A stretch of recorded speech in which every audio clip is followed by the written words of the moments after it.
Chapter 1 A Nocturnal Encounter. The Repository of Thoughts. Female. Disgusting.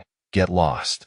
In the dead of night, Rwan Ruin Rosatoan through the call off nature and dune expected found herself before ye silver-haired, silveredman, half-seat amidst the and Sophan interstellar battlefield. Theme amber a grievous wounds, his silver gaze is shrouded in the morning mist, rendering fell lurking dangers within the fog inscrutable. His first tutor in Satoer wast hat verifraise female. Disgusting. Get lost. Rwan Ruin swallowed nervously. Instinctive liar treating Gahoff steep under the etophis dangerous steri empthalo. Warna grold hay tumpanied it. Hiss. A sharp pain surged beneath hair foot, and chestiful de soft gasp. The tender sound momentarily halteth him on sailor gaze, viewed it quickler assumed, fixating in the unfamiliar, repugnant femel before him. A jagged shard, stained with blood, caught Rwan Ruin satin shenit don edge upon her that she was surrounded betherum nant soft starship debris from a battlefield. Countless scorps lay strewn about, amphthalane wasparan antixic, ravaged by biochemical weapons.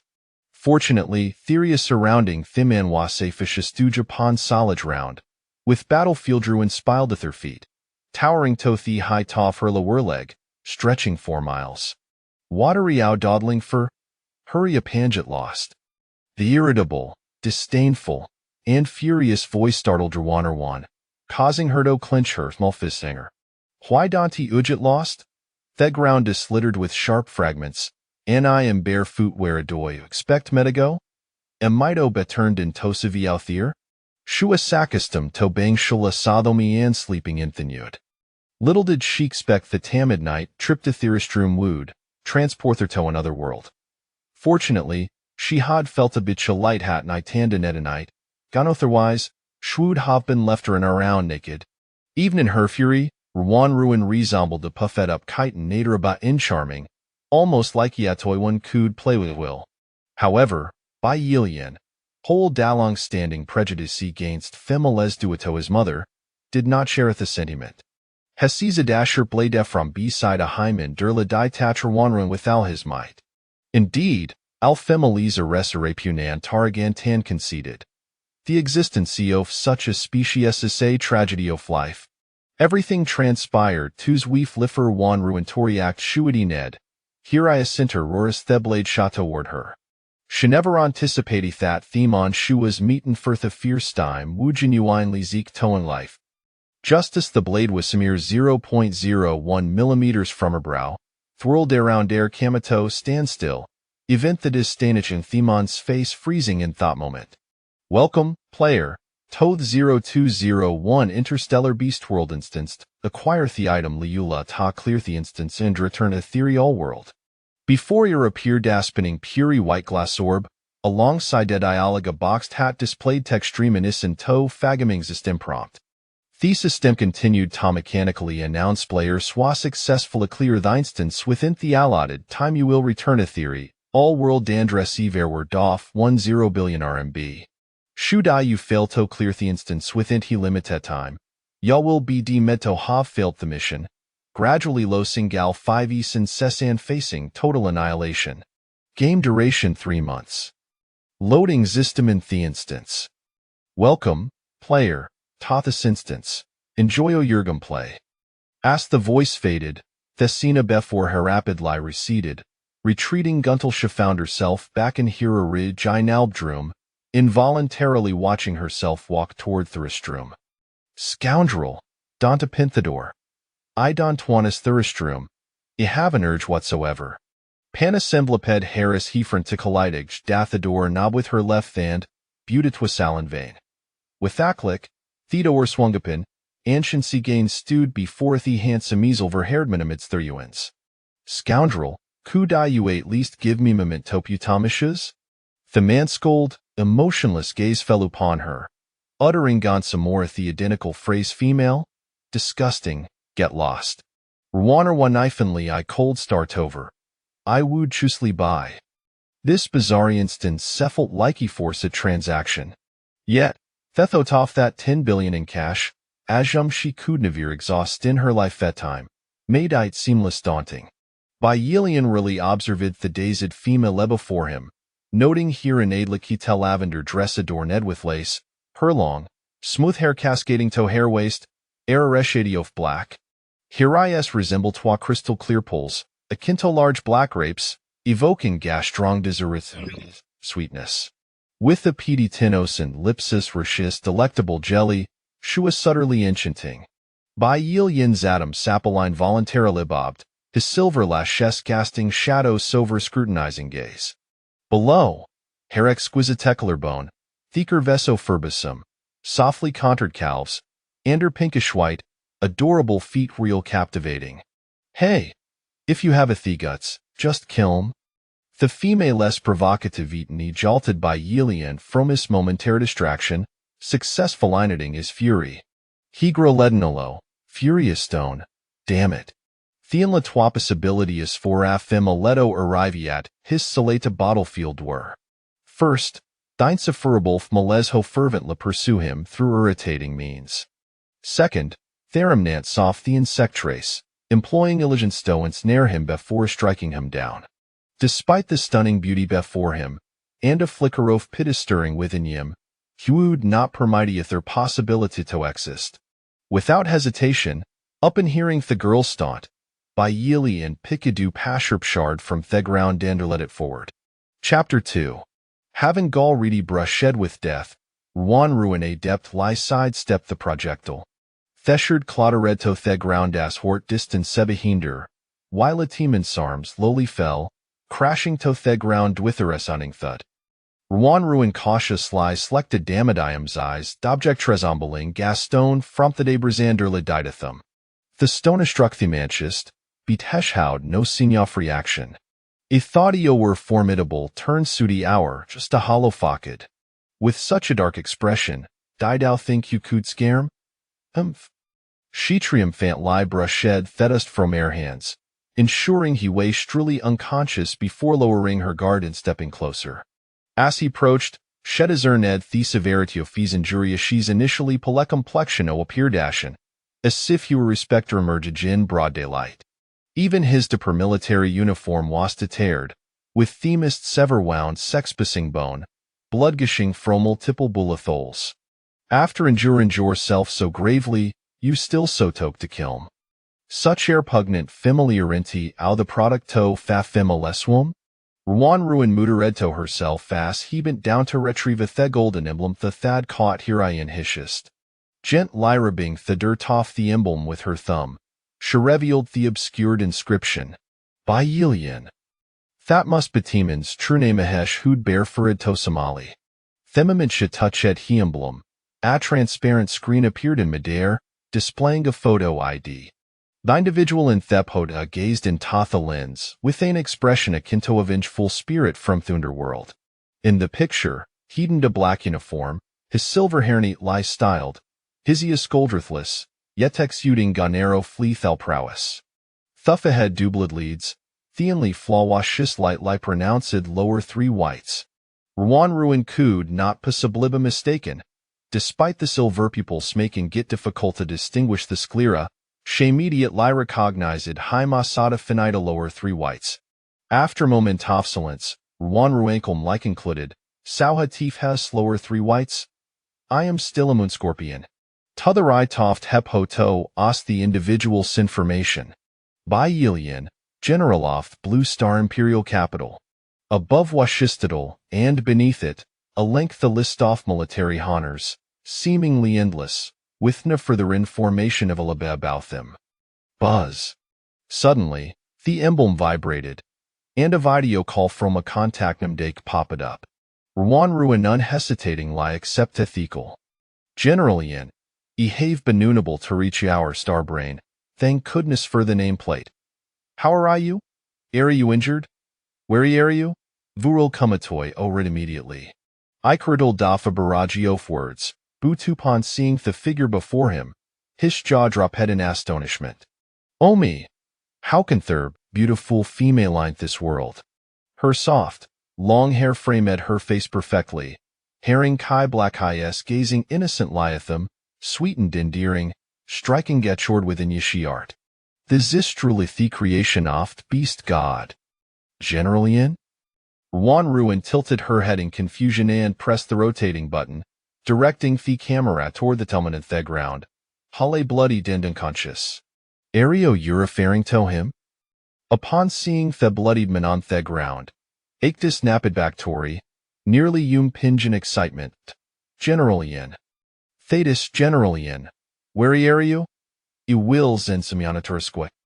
Thoth have found it puzzling Yafemiluis present beside General Yin. There was not a metaponder the general safety was paramount. Ruan replied, where beneath a cloud? Ike exclaimed, a cloud? What cloud? Ruan Ruin pointed the camera at a large cloud in ski sea. It's right beneath that Bikinikendai cloud. Yak. Watimi Annies, which star system Arian? Which planet? I don't know. Ake remained silent, gazing at the female wawa spouting gaysifty pin thought. One couldn't lyre mark on her remarkable beauty, albeit aged with a hint of foolishness. Even if her intellect fell short, as long as her physique were sound and well developed, she could still be fervent lie adored and elevated be the orcs. Never mind, show me the surrounding environment, she instructed. Just as the video call ways in progress, it was abruptly severed, and the transparent screen hover engine midair suddenly extinguished. Ruan Ruin Shuker badge, yet it trim done responsive it was likely out of power. Thus, perhaps, the were nearing salvation? Disheartened, Sheratornedto Bailian sighed, tore his shirt into several strips, and said them to bind dishest, fashioning Gabo as an afterthought. For now, let this staunch the beating. Sigh. It seemsonly I possess both beauty and kindness, choosing not to hold it against you. Initially, Ruan Ruin hadn't no intention of rescuing him, especially in Kethir first encounter near Lyle to Herdemisithishans. However, the individual on Thekel had clearly been quite anxious for his safety. Should Themon Pirishant his Salatuistiland, Shasudenli appearing undoubtedly out of place would undoubted lift the prime suspect. Thoth Shesuptori assure herself internally, Themoresha contemplated, Themoreha Ranger swelled. Why should ha havere pulsadare upon Thirvery first meeting? Why should ha have ordered her to leave without cause? Would a doish to take her life? Waysata fall toft heafmalies well? Frustrated, Shestamped her futand gathered theremaining scraps off fabric to bind aliens wrists behind him, while he'll so entering as were a secure liddied. Satisfied with hair handiwork, Ruan Ruin's gaze shifted upwards, only to me top Herafia's berwing with stormy intensity. Chapter 3 The repugnant female do not presume that by forcing me, you can obtain all that I possess. Lien's voice slithered like a venomous serpent, laden with a menacing forewarning that sent shivers down Ruan's spine, causing her to instinctively believe she had committed an unforgivable transgression. Throughout her life, she had remained innocent and had never been wronged. I do not crave your affection. I seek only your body. If that is the case, then she shall solidify this accusation. At this moment, Lien had straightened his posture, while Ruan adorned her face with a sweet smile, encircling his neck and settling herself into his embrace. She tilted her head, gazing at him timidly. Do you not like me, Lien? Lien was taken aback by her audacious gesture, his body freezing momentarily. How do you know my name? Who sent you? At this point, he was bound hand and foot, rendered utterly powerless. Ruan lazily produced the emblem and waved it under his cold, piercing gaze, her expression innocent. Does it not say so right here? His expression shifted dramatically, his eyes nearly bulging. You? This emblem represented the pinnacle of his life's honor, a glory reserved solely for officers, not to be trifled with by others. It could only be removed and willingly offered to a destined mate. Yet he would rather see the emblem destroyed than bestow it upon any loathsome female. Seeing his extreme reaction, Ruan deduced that the emblem must hold great significance. She discreetly tucked it away and leaned closer, playfully blowing into his art. Not be angry, darling. It is all right if you do not like me, but I adore you. Her fingers gently traced along his heated ear, gradually making their way to his chin. Remove your filthy hands. Do not touch me. Feeling the man beneath her tremble with rage, she could not help but smirk coldly within. Did he not utterly despise females? She would not rest until he was thoroughly disgusted. Ruan flashed a wicked smile, lightly tapping Lian's lips, her tone saccharine. Do you not wish to kiss me, Lian, shameless? Lian turned his head in revulsion, striving to suppress his emotions. Yet no matter how he tried to endure, he could not overlook the weight of her body or the soft, yielding form of the female. As he turned his head, Ruan clearly saw the flush creeping across his ears. His complexion was pale, and the redness was starkly evident, spreading from the base of his ears down to his neck, resembling a boiled shrimp. Ruan's smile deepened. Did he truly believe he was concealing his embarrassment well? How humiliating it must be for him to feel shy around a loathed female. Lian, it is fine. If you do not wish to kiss me, then I shall kiss you. If she kissed him, he would undoubtedly feel repulsed by the very areas she had touched, loathing not only her but himself as well. Lian, taken aback by her frivolous words, felt as if 5 thunderclaps had struck him. He turned in shock to rebuke her, only to find a soft sensation against his lips. A delicate tongue slipped in without warning. For a full 5 seconds, he was stunned, grappling with her audacity until her small hand ventured to a perilous location, prompting him to react. Did you bite me? Ruan touched her lip, wincing at the pain, only to see her fingertips stained with crimson. She glared angrily at the perpetrator, only to find his lips bloodied, his eyes glinting with a chilling mix of coldness and bloodlust, sending a shiver down her spine. Madman, once I recover my strength, you shall pay dearly. Ruan disregarded his warning, unhesitatingly biting back, wrapping her arms around Lian's neck. Lian, unwilling to be outdone, despite his severe injuries, retaliated in kind. His agitation had reached a critical level, teetering on the brink of chaos, ready to explode at any moment. However, as he tasted the girl's blood, mingled with her saliva, the earlier turmoil within him miraculously subsided. The relentless agitation that had tormented him vanished into thin air. Lian extended his tongue, tasting the girl's blood, a flicker of understanding crossing his eyes. Parting his lips, Ruan quickly disengaged from him, retreating a few steps, her hand instinctively covering her wounded lips, grimacing in pain, her eyes reddening. Are you a dog? All you do is bite. In stark contrast, Lian appeared unfazed, but something in his gaze as he regarded her was akin to discovering a hidden treasure. Unsure, she took a tentative step forward, suspecting she might be imagining things, only to see Lian's icy demeanor still intact. Strange. Just as they had shared their kiss, night enveloped the surroundings, and the temperature plummeted, a biting wind swirling around them. Ruan shivered, chilled to the bone. How cold it is! She had intended to cease provoking him, engaging in such self-destructive antics, repulsing not only him but also herself. Yet the cold was unbearable. Lian watched the female inching towards him, recalling the adage about delicate females who could perish at a moment's notice.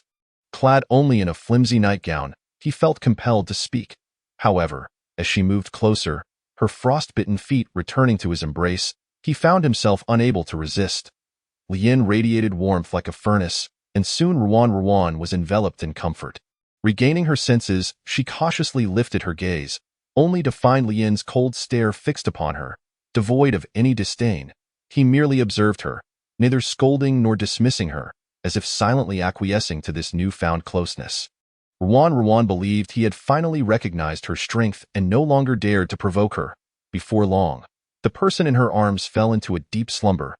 Lian gazed down at the defenseless female, a glint of danger flashing in his eyes. His wounds had healed. Chapter 4:2 More disagreeable males arrived. The glaring sun loomed large in the sky, yet provided no warmth. Upon awakening, Ruan was met with a pair of strong, long legs. Confused, she recalled falling asleep on Lian's lap the previous night. How had she ended up lying on the ground? Lian?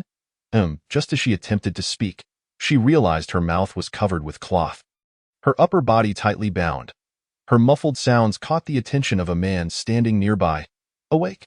The man, whose chest was partially wrapped in fabric, bore remnants of dried blood beneath the remaining strips. Revealing unblemished skin, he strode towards her, towering over her with an imposing gaze. You wonder how my injuries healed so rapidly? Lian inquired, observing the girl sprawled on the ground. How could he discern her thoughts? Ruan felt bewildered but mechanically nodded. He chuckled softly, leisurely articulating. I am male, inherently more powerful than females, endowed with a regenerative ability that females do not possess. Did you not know this? Lien tilted her chin, his eyes narrowing dangerously. No female is ignorant of such things. Where do you hail from? Ruan was compelled to meet his scrutinizing gaze, her lips pressed together in discomfort. Lien, realizing something, untied the cloth that covered her mouth. I came from your heart, brother Lien. Do you not yet comprehend your feelings for me? You? Lien should have anticipated that this female would utter such nonsensical words. He had pondered countless responses, none of which could have prepared him for her declaration. Without hesitation, he tied the cloth back around her head, sealing her lips. The entire exchange unfolded in less than a blink. Ruan had no chance to delve deeper into the matter when a sleek, black battle starship shot through the sky like a bullet, coming to a steady halt above them. Ike shouted excitedly, General Lien. A rope was thrown down from the air, and Lien, like a hen gathering its chicks, effortlessly hoisted the bound Ruan while gripping the rope, swiftly returning to the ship. Inside the starship stood a group of men, their beauty rivaling that of popular idols, some sporting half-animal ears, while others had tails trailing behind them. Some bore no animalistic traits at all, like Lien, leaving one to wonder what kind of beings they were. General Lien, we have finally located you, Ike exclaimed, noticing Bai Lien's bloodied appearance, promptly commanding those nearby. Medic, hurry, summon a medic. Lien disregarded the gazes of the onlookers, striding purposefully into the depths of the starship. The hatch behind him slowly closed, leaving Ruan under the intense scrutiny of the males surrounding her. They regarded her with curiosity and fervor, as though she were prey. Look at her eyes. What a beautiful female! Heavens, how could anyone abandon a female in such a perilous interstellar battlefield? That male must be utterly irresponsible. If that female would only glance my way, my life would be complete. Ruan felt as though her exposed legs were igniting under their gaze, instinctively pressing them together, only to elicit a stronger reaction from the males. Someone took note of her bound upper body and mouth. Who dares to lay hands on a female? If not for General Lien rescuing her, many males would have succumbed to chaos and death at the Empire's hands. It must be the Zerg. Aside from them, no one else would dare to treat a female in such a manner. Yak did not expect that after a mere night apart, the ethereal female he had seen through video calls had transformed into this disheveled state. Her long black hair was caked with dirt, and even her delicate face had become grimy. He harbored no doubts regarding their esteemed General Lien. Who dared to bully you in this way? Tell me, and I shall devour him whole.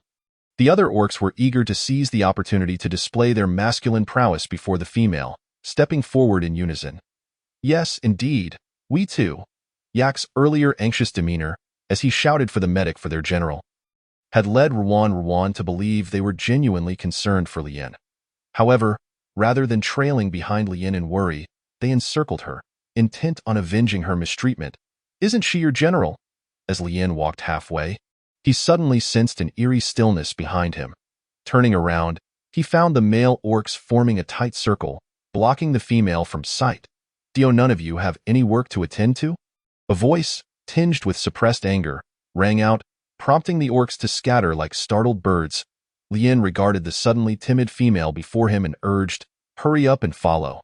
I heard you sustained serious injuries and fell unconscious. How come you are here standing perfectly well? Could it be that you have ascended a level? Accompanied by a melodious voice, two towering figures emerged, exuding an aura of palpable danger, one that would make Ruan instinctively sound the alarm at first glance. One figure stood to the left, clad in a doctor's white coat, his golden pupils radiating with the brilliance of dawn, snow-white hair cascading smoothly, even whiter than Lien's silver locks. The figure to the right possessed ink-black pupils, short, slightly tousled black hair, and wore the same crisp military uniform as when he first encountered Lien, albeit with different insignia on his shoulder. This man, clad entirely in black, appeared particularly incongruous amid the two white figures. Lien replied with an impassive expression, I suppose so. My injuries have fully healed, and I appreciate the trouble of your visit. Upon receiving a response, both men's gazes shifted from Lien's face to the female beside him. their expressions akin to witnessing a long-dead ancestor rise from the grave. Where did this disgusting female come from? Bai Yeji sneered. Bai Yi went in. Lien, do you not fear the foul odor of being so close to her? Foul? You are the one who stinks. Ruan shot them an indignant glare, only to be met with two even more dangerous gazes, causing her neck to feel suddenly cold. Instinctively, she ducked behind Lien, wishing to avoid the sight of either man. Lien inwardly questioned. Stink? When I approached, the scent was undeniably sweet. I have tasted it, and it was even sweeter than I had sensed in the initial star system. It was found on planet C. Found? Ruan raised her gaze to Lien, who spoke without a hint of embarrassment. She had been the one to bind him, and now he had bound her. Have you lost your mind? Bringing back a female, and she's in such a filthy state. Regarding their accusations, Lien remained expressionless. If you have something to say, come in, I must first take a shower. The two men avoided her as if she were a plague, hastily entering the room and selecting sofas as far from her as possible. Ruan grew anxious as Lien entered the bedroom. He grabbed a change of clothes and headed toward the bathroom, clearly with no intention of untying her. Ugh, ugh, ugh. Hearing the whimpering, Lien paused at the bathroom door and said, Brother, please help me untie her. With that, he entered the bathroom, locking the door behind him as if fearing she might suddenly burst in. Bai Yeji raised an eyebrow at being called out and promptly refused. I have no desire to touch a disgusting female. Bai Yi went in, crossed his arms over his chest, quickly adding, Who would dare? She is filthy. My hands are meant for experiments, not for handling trash. Ruan was enraged, exerting all her strength to struggle against her bindings. Ji's dark eyes fell upon her, a cold smirk escaping his lips. Don't waste your strength. The knots Lien tied are tight and complex. You will never break free. With that, Ruan dashed out of the room. When In glanced at Ji, the little female has escaped. Isn't this what we desired? At that moment, a booming voice echoed from the bathroom. Do not let her run amok. Quickly, catch her. Chapter 5. Lien would not be so easily swayed by her. Would he? Lien pushed his hair back, turned off the water, and quickly donned a garment, chasing after Ji and went in. The starship housed various classified materials and dangerous machinery. It was no place for a mere female to wander freely. Ruan stumbled through layer upon layer of high-tech space, racing forward until she finally paused upon glimpsing the vast expanse of space through a window. At that moment, the starship was gliding alongside a massive planet. Its surface glowing faintly in the vast darkness, exuding an aura of mystery. Earth, Earth, Ruan murmured, her gaze fixated on the colossal celestial body, her eyes unfocused. Female, why are you running? Ike, initially immersed in data processing, spotted a figure resembling a female darting past in his peripheral vision and promptly pursued her. Indeed, it was her. Ruan snapped back to reality, and Yak, panting heavily, was her savior. He looked at the female, whose eyes sparkled with urgency, and with a flick of his claws, he severed the ropes binding her. Finally liberated, Ruan felt a surge of excitement. Thank you, Yak. Yak bashfully scratched his head. This was the first time a female had praised him. Yet, Ruan's exhilaration at her newfound freedom paled in comparison to the intensity with which she gazed upon the planet resembling Earth. Yak, what planet is that? Ruan anxiously pointed at the immense blue celestial body. Ike followed her pointing finger to see the planet. That's Planet D. With a name entirely different from Earth, Ruan felt a wave of disappointment wash over her. By the way, how do you know my name? Yak inquired. Your contact information was noted on the communication display, Ruan replied, then continued to ask, does this planet harbor any life? Yak furrowed his brow in confusion, wondering why the female was so fixated on Planet D. He glanced out the window again. No, aside from our blue star, there is no life on any celestial body within this star system. How could that be? Surely, this game wouldn't be so closely aligned with reality. Noticing the female suddenly fall silent, Yak finally mustered the courage to ask the question that had lingered in his mind. May I know your name? Ruan nodded slightly, smiling serenely. Of course. My name is Ruan of Ruan, and Ruan of Soft. Ruan, what a beautiful name. Ruan, what is your star brain number? May I have your contact information? A female sharing her contact details with a male indicated her favorable disposition towards him, allowing him to commence his pursuit. His eyes sparkled with excitement, heart racing as he eagerly awaited her response. Rowan looked conflicted. How could she explain to Ike that she did not possess a star brain? Capture her! A cold, sinister voice interrupted their conversation. Lien's handsome face was taut, his gaze piercing as it swept over the crowd, landing squarely on the small female standing by the window. Seeing his trusted subordinate had failed to act, Lien reiterated, "Capture her, Yak." The sudden turn of events left Yak feeling bewildered. What transgression had the little female committed that warranted her apprehension by the general? He found himself hesitating, instinctively wanting to shield the female with his body. Lien approached, seizing the quiet female's wrist, his voice sharp as he questioned Ike, who had disregarded his command. "What is the meaning of this?" G scoffed coldly. "Foolish male, merely a product of base instincts." When N crossed his arms over his chest, "What else could it be? The little female you picked up is so lost she no longer listens to even the general's commands." Only then did Yak realize the grave mistake he had made. Disobeying orders would lead to severe punishment, and in serious cases, death. He panicked completely. "General, I didn't. Are you not going to capture me? Hurry and take me away," Rowan pleaded, her soft cheeks adorned with two tiny dimples, her delicate fingers clutching Lien's clothing. Yak was a good person. Unlike the others, he did not despise her and had even assisted her twice. She couldn't bear to watch him suffer punishment. "I had no intention of running. I merely stepped out to seek assistance in untying the ropes, but neither of them was willing to help." Rowan blinked her eyes, misty with unshed tears, her tone laced with a hint of coaxing. Seeing the little female was not intentionally escaping and that her attitude was sincere in admitting her faults. Lien's anger dissipated in an instant. "Is that so? This time I shall let it slide. Yak. Let it not happen again." Lien completed his words, circumventing Yak, and grasped the small female, leading her back. He was acutely aware of the temperaments of Ji and Wanhan. Sharing a mutual disdain for females, a sentiment he understood was not easily altered. Thus, upon receiving the small female's grievances against them, he chose silence, opting to disregard her claims. Rowan was reluctantly pulled along. Lien seemingly having just emerged from a bath, his hair still damp, with stray strands brushed back, revealing deeper contours of his brow and eyes. Some of the wet strands dripped, dampening his slightly open shirt, accentuating his honeyed skin, while a pleasant scent of shower gel lingered around him. Rowan was too preoccupied to notice these details. She turned back, offering Yak a reassuring smile to indicate her safety.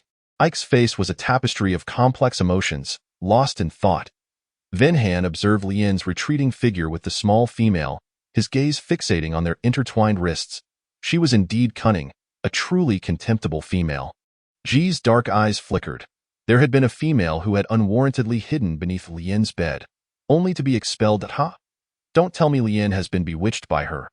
Lien ushered the female into the bathroom, turning on the shower, and directed the water to cascade over her head. As he doused her, he coldly commanded, "Clean yourself, you're filthy." Having spoken, he placed the showerhead into her hands and exited the bathroom. Rowan was momentarily deprived of breath by the force of the water, hastily wiping her face, her small fists clenched, making soft cracking sounds. The bathroom's high temperature, still infused with Lien's recent fragrance, rendered her attempts to wash awkward and uncomfortable. Chapter 6. No clothes. The sound of running water ceased, and a graceful silhouette emerged from the misty bathroom. Rowan had been brought over by Lien. A shower cascading from head to toe, leaving her clothes thoroughly soaked and utterly unwearable. Scanning the room, she found only a single oversized men's bathrobe. Inside the room, 3 men turned their gazes towards the bathroom upon hearing a sound. The bathrobe draped over the small female's form, resembling a sensual long dress, barely reaching her smooth calves, the belt cinching her slender waist, while her raven-black hair cascaded down her back, flowing like water. Her jade-like cheeks glistened with droplets, akin to a freshly bloomed lotus, delicate and rosy as she moved. Hints of her alluring thighs were subtly revealed. Seeing her in such a state, Lien furrowed his brow in displeasure. "Why did you come out without clothes?" The bathrobe, after all, concealed nothing beneath, and he questioned her in front of so many. Rowan was immensely embarrassed, standing frozen in place, one delicate foot resting atop the other. Wishing fervently to vanish, the soft, shy voice of the female replied, "My dress is wet. I have no other clothes. Humph. Dressed like that, who are you trying to entice?" A scoff accompanied by a mocking remark. Rowan glanced up at the source of the voice. Wonhan's golden eyes brimmed with unabashed disdain. "What do you mean your dress is wet? That's merely your excuse, isn't it?" Rowan believed she had not done anything to incite his loathing since their first meeting, nor had she exchanged a single word with him. Yet, he not only deemed her filthy and foul but also labeled her as garbage. Now he was spreading rumors that she intended to seduce others. Was all of this simply due to their incessant repetition of the term female? Was it solely because she was a female that they treated her this way? Dressed like this, who would she entice?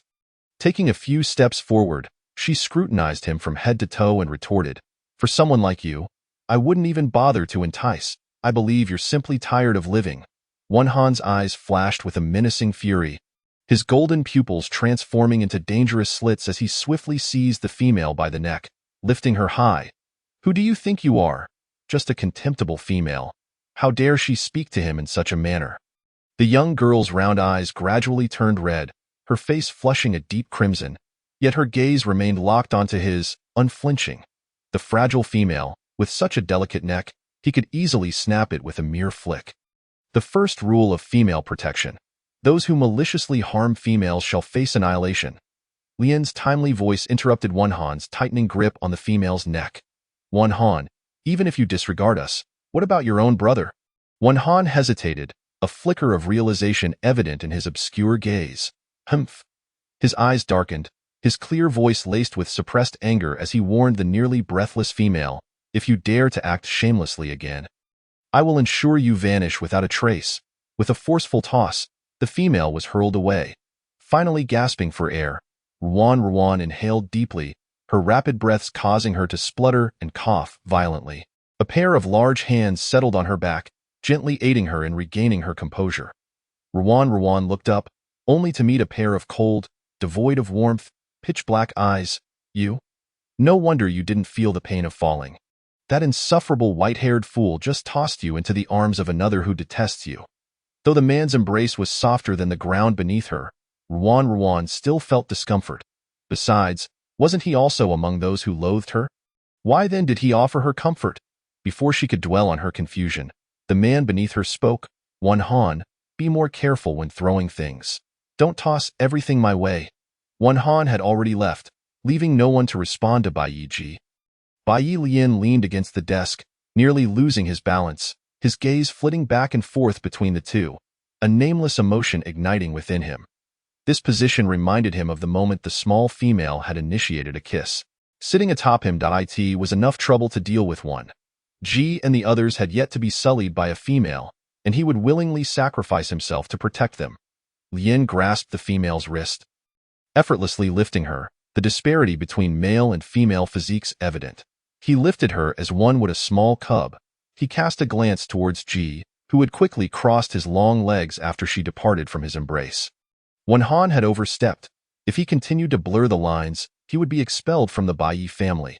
If he sought death, others still wished to live. Having said that, Lien carried the injured female to the adjacent lounge.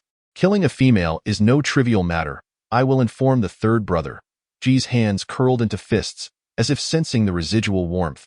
The image of the female lingered in his mind, her pool-like eyes and soft, cherry lips haunting him. He sat on the sofa as if on needles, fearing that Lien, who shared his distaste for females, or Venhan would notice his unease.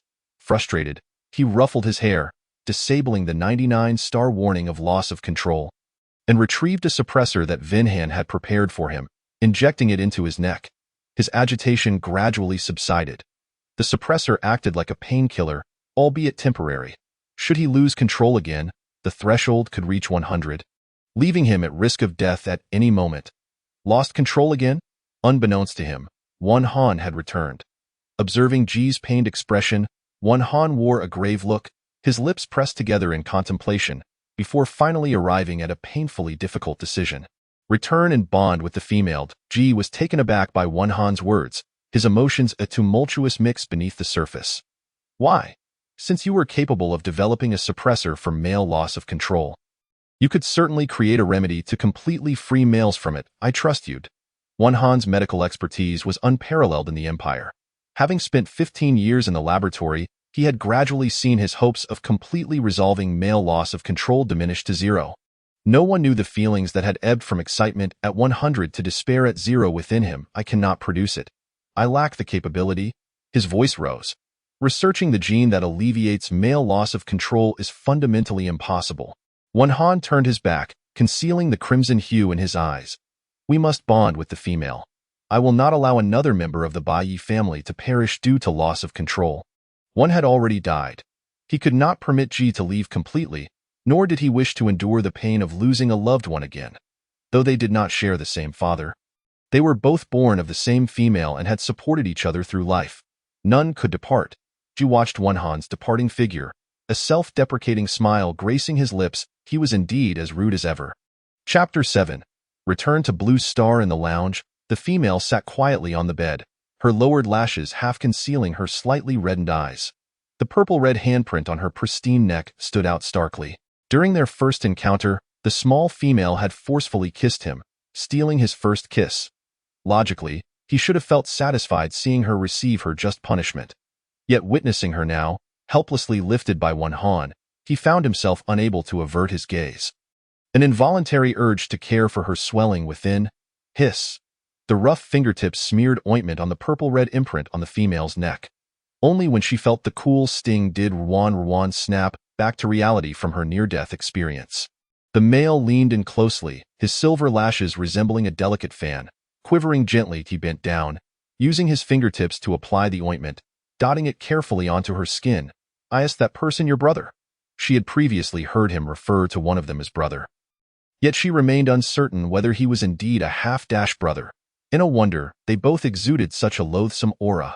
Ruan glared at him with indignation, brushing his hand aside. Aren't you supposed to despise females? Yet you still tend to my wounds. Upon hearing this, Lien felt a flicker of annoyance, instinctively tightening his grip. Does it hurt? Do you intend to strangle me like he does? It felt as though someone had severed her neck. Without needing to glance in a mirror, she was acutely aware of the severity of her injuries, to the point of questioning whether her internal organs had been shattered. Perhaps overwhelmed by the pain, Ruan found tears streaming down her cheeks uncontrollably. The crystalline droplets fell upon the back of Lien's hand as he applied ointment to her wounds, her delicate face contorted in agony. The unexpected turn of events left Lien momentarily at a loss, his demeanor stiffening as he awkwardly remarked, I am not as cold-hearted as he is. This was the first time Bai Yi Lien had witnessed a female weep. In the past, he would have scolded her to the point where she would not dare show her face before him again. However, seeing the petite female in tears only stirred a desire within him to make her stop. He could not bear the sight of her sorrow. He raised his hand and gently brushed away the tears cascading from her chin. Ruan, puzzled, thought, the one who despises me is now tenderly wiping my tears? Are you out of your mind? Lien raised an eyebrow, retorting, I believe you are the one who has lost your senses, foolishly challenging a male who harbors disdain for you. You should be grateful you're still alive. Ruan pouted, now certain that he was not mad and, moreover, that he spoke the truth. The weak woman, utterly helpless before towering males, further burdened by the dual handicap of being a despised female, indeed faced a dire existence. Within the starship, there were no provisions for females. The males were predominantly tall and robust, with none measuring under 6 feet 3 inches, even when scouring the entire star system. Bai Yi Lien opened the wardrobe, selecting a white shirt from the neatly arranged military uniforms, along with a narrow chestnut belt, presenting them before the female. This is for you, clothing. After a brief pause, he added, there are no suitable shoes for you here. Once we return to Blue Star, I will find you a pair. Ruan gazed at him with a look of melancholy. Oh, General Lien, we have arrived at the imperial capital. The king is awaiting your presence, came the report from Yak outside the door. Lien cast a glance at the female before stating, I will wait for you outside. Ruan swiftly donned the clothing, fastening the belt tightly around her waist. The male shirt was oversized, making her appear as though she were wearing a fitted dress, though the emptiness below left her feeling somewhat insecure. upon seeing the petite female. Those outside, including Bai Lian, shared the same sentiment, their gazes fixated upon her without reservation. Lian strode forward, effortlessly lifting the female in his arms. The action elicited a startled gasp from those nearby. Though it quickly subsided, the sudden proximity and the firm arm resting upon her thigh made Ruan acutely aware of her heart racing with trepidation. The man holding her explained, "You aren't wearing shoes. I will carry you over." The unfamiliar male scent enveloped her senses, and in the face of overwhelming strength, Ruan, fearing for her life, reluctantly swallowed her indignation. "Aren't you supposed to detest females?" she challenged. Bai Lian coolly replied, "Detest." Yet he showed no inclination to set her down. If anything, he held her even tighter. Ruan thought, "I long to escape, yet I cannot, bound to this wretched game by a malevolent system." She felt as though she had drawn the short straw in life. The system detected the player's disrespectful behavior and promptly rewarded her with a set of small punches. Ruan clutched her aching chest. About to curse, when the system interjected, "Should the player exhibit further transgressions, immediate eradication will occur." Ruan retorted, "So you want her dead? What difference is that from being tricked into a pyramid scheme?" Standing nearby, Bai Yi observed Lian holding the female with a hint of surprise. He had repeatedly crossed the line by touching her. Bai Lian walked ahead, cradling the female, followed by a group of orc soldiers clad in military attire.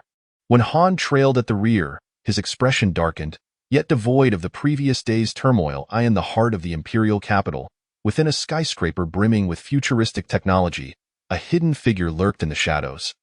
Directing a camera towards the recently landed starship, broadcasting everything live to the world. At that moment, the live stream audience had surpassed 100,000, with males eagerly commenting, "Are my trio finally returning? Ah, so exciting." The combat-ready general, the resourceful commander, and the ever-replenishing healer. "We cannot triumph over the insectoid race without any of them. The general has finally returned. I can't believe just half a month has passed, and he has annihilated the insectoid race. Fantastic, we will soon live in peace. They haven't been completely defeated yet. We are merely one battle away." There are rumors that the general has sustained severe injuries and is on the brink of losing control. His return at this time may bring unfavorable news. "Get out of here, you black-hearted fiend." The gossip columnist Di Xian gleefully watched the gifts flooding in the live stream. Having taken such a significant risk to infiltrate the heart of the imperial capital, he was not disappointed. He was certain to profit handsomely this time. When the hatch opened, the live stream chat eerily paused for 3 seconds, then resumed scrolling at an even faster pace. "Is that a female?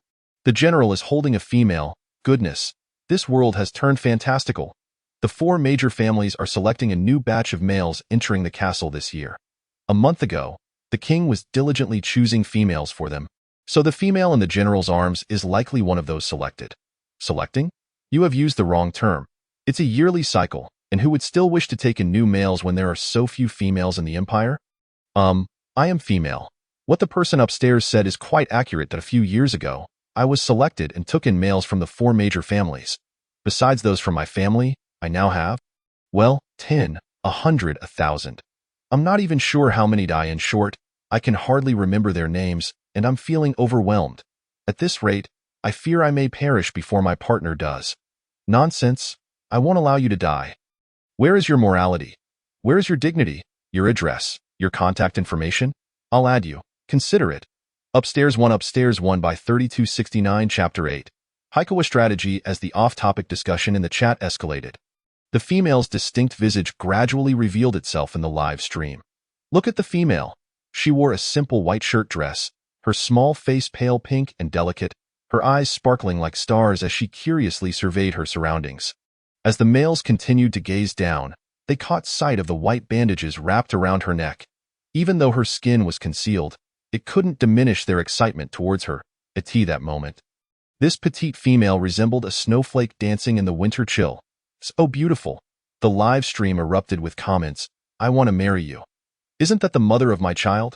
Wife, you've become quite fashionable. Leaving me alone to tend to the cattle in the village. Laughing to death. How dare you go out looking like that? Aren't you afraid I'll perform an extravagant 380,000 degree spin and propose to you with flowers in hand?" Are you all fools? I can count the Empire's females on my fingers. The general is holding a stranger. What? A new female? Blue Star has gained another female. Heaven has not forsaken me. How wonderful. I must quickly find out this female's star brain number. I want to apply to be her partner. What kind of average Joe is this? Oh my, even more average than me. What qualities do you possess that she would find appealing? Are you handsome and wealthy? Can you cook, or are you exceptionally strong? Do you think you stand a chance? Don't you have any self-awareness? Di Xian stood there in a daze, his mouth agape as if he could swallow an egg. Until the female entered the building and reality hit him once more. It's over. Everything is over. While the general was fine, the female was a protected subject, and based on the stir she caused on the Starnet, the female alliance would undoubtedly trace it back to him. He did not wish to face the consequences of unlawfully entering the heart of the imperial capital. Di Xian hurriedly closed the live stream, donned a mask, and sped away on his hover motorcycle. 5 minutes after the live stream ended, a screenshot of the general holding the female in one arm surged to the trending topics, crashing the Star Network system. Some even managed to extract a solo photo of the female to use as their wallpaper. The live stream screenshots and recordings spread like wildfire across the Star Network, reaching every corner of Blue Star, even infiltrating the murky underbelly of the Dark City. Commander G, General Yin, the king requests your presence. Please follow me. A servant in a suit respectfully addressed them, reluctant to release the soft female from his grasp. Lien hesitated, aware of the chill of the floor beneath her bare feet. Suddenly, a handsome orc in blue work attire emerged from nowhere. Leave her to me, General. We will take good care of the female. On Blue Star, there are no males who recognize this blue uniform. It serves as a symbol of the Females' Union. The Females' Union, established in the imperial capital, is dedicated to protecting females and upholding their rights. As she spoke, a significant contingent of the Females' Union arrived. At the forefront, a tall beast man with smoky hair and brown eyes, half-animal ears exposed, who greeted them with a slight smile, introducing himself. I am Kurikawa Saku, the head of the Females' Union. Please allow us to take good care of the females. Kurikawa Saku gazed at the obedient little female and marveled at her beauty, which surpassed even what he had seen during the live broadcast. Yet, despite this admiration, Lien remained unmoved. Ruan, feeling bashful, thought it was rather rude not to let her down after such polite words. She pushed against Lien's chest and twisted her body, yearning to be released. Let me down. However, Bai Lien not only refused to let her go, but tightened his embrace further with one arm while restraining her little leg with the other, rendering her immobile. Shoes! Kurikawa Saku signaled to those behind him, and soon a member of the Females' Union hurried over with a pair of small leather shoes. Esteemed female, please raise your noble left foot. Ruan's face flushed crimson as she hurriedly extended her hand to decline. No need to trouble yourselves. I can manage on my own. The rejected member's eyes dimmed instantly. Kurikawa Saku, believing that the female looked down upon him, knelt on one knee, stating that a distinguished female should not be left to put on her shoes by herself. He gently grasped her elegantly shaped ankle and assisted her in wearing the shoes. Her skin was remarkably soft, smoother than a peeled egg. Ruan was taken aback by Kurikawa Saku's actions. Rendered speechless under the reverent gaze of his brown eyes, the suited attendant urged again, Lien General, GG Commander, the king is still waiting. When Han glanced at the little female, Lien released her, casting a displeased look at Kurikawa Saku before departing. When Han impatiently acknowledged the call, esteemed female, please follow us, as they proceeded. A variety of males pretended to engage in conversation in the corridor, standing by the windows, fetching water, and using the restroom, all merely to steal a glance at her. Ruan felt somewhat uncomfortable under the scrutiny of the male's gazes. Look, this is the female from the live broadcast. She is so much more beautiful in person than on screen. I can't believe this is real. She's actually in our building. I'm so close to her. Oh my, I might faint. Quickly, take a picture. I want to post it on Xingyin and be the first field reporter. Beastmen possess keen hearing, and despite the whispers of the males, Kurikawa Saku heard everything distinctly. He exchanged glances with his assistant, and soon the sci-fi corridor fell silent. Ruan, unable to hear the beastmen's discussions, felt a sense of confusion as she was guided to a sofa. While Han stood silently at the entrance, I just introduced myself, Kirikawa Saku, you must already know who I am. Ruan nodded and politely shook the hand he extended. Ruan. Kirikawa Saku's smile faded. Perhaps feeling a bit warm, he unbuttoned two of the buttons on his blue uniform, revealing the elegant lines of his neck and the hint of collarbones. He paused, adopting a serious tone. Allow me to elaborate on my introduction. I am the head of the Females Union, overseeing Blue Star, which contains all information regarding the females of the Empire, including their names, appearances, and various details. Yet, I have never encountered Miss Ruan.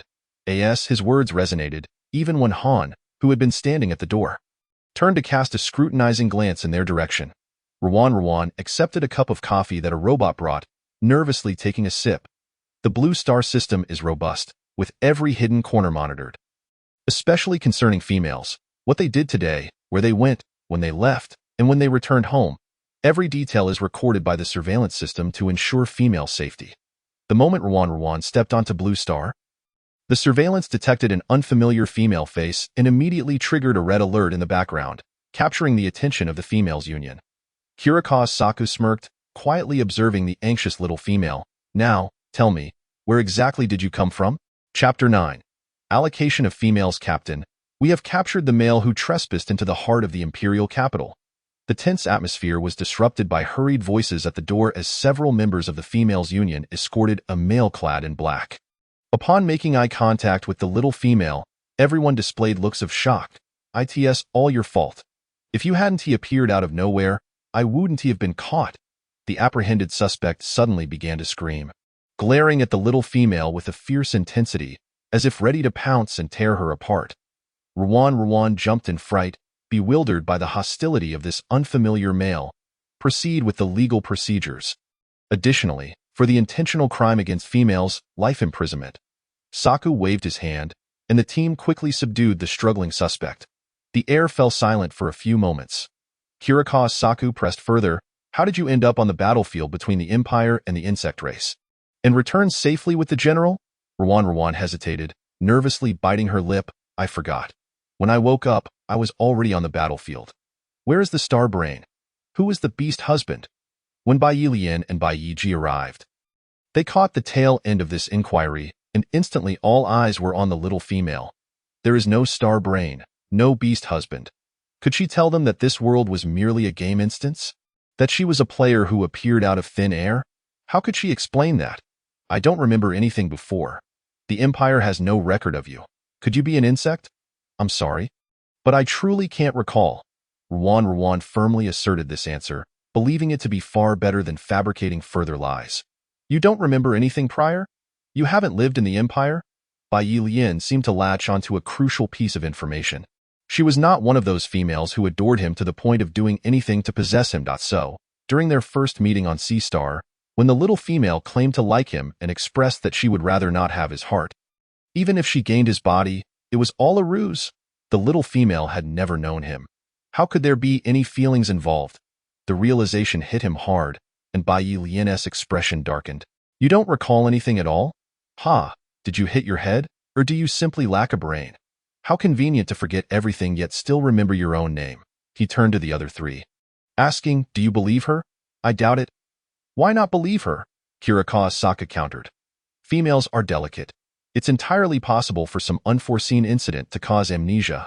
Moreover, with the scarcity of females in the Empire, even if Miss Ruan lacks a background, the Empire could establish a new file for her, ensuring her safety in the capital. When Han scoffed derisively, casting a dismissive glance at Kirikawa Saku, what if she is an insect? We will take the female for a physical examination shortly. The results will clarify this matter. Besides, Miss Ruan is charming and adorable. It is evident she is not one of those unsightly insects. The head of the Females Union is truly diligent. Bai Yiji suddenly interjected, leaving others unable to discern whether his tone was sarcastic or sincere. Kirikawa Saku coldly smirked. This is my duty. Ruan raised her head, looking at Kirikawa Saku, who had previously interrogated her sternly but was now defending her. His gaze was earnest, maintaining the same meticulous and impartial demeanor. The males of this world are truly peculiar, displaying duality in their nature. Proceed to the council chamber. The king has matters to announce, Lian stated coldly, turning to exit first. When Han followed closely behind, teasingly inquiring, "Why the rush? Why not carry your little female?" Lien shot him a dangerous warning glance. Seeing he had irritated Bai Lien, when Han chuckled gleefully, Bai Ji leaned against the doorframe, addressing the obedient little female, the king wishes to see you. Come along with us.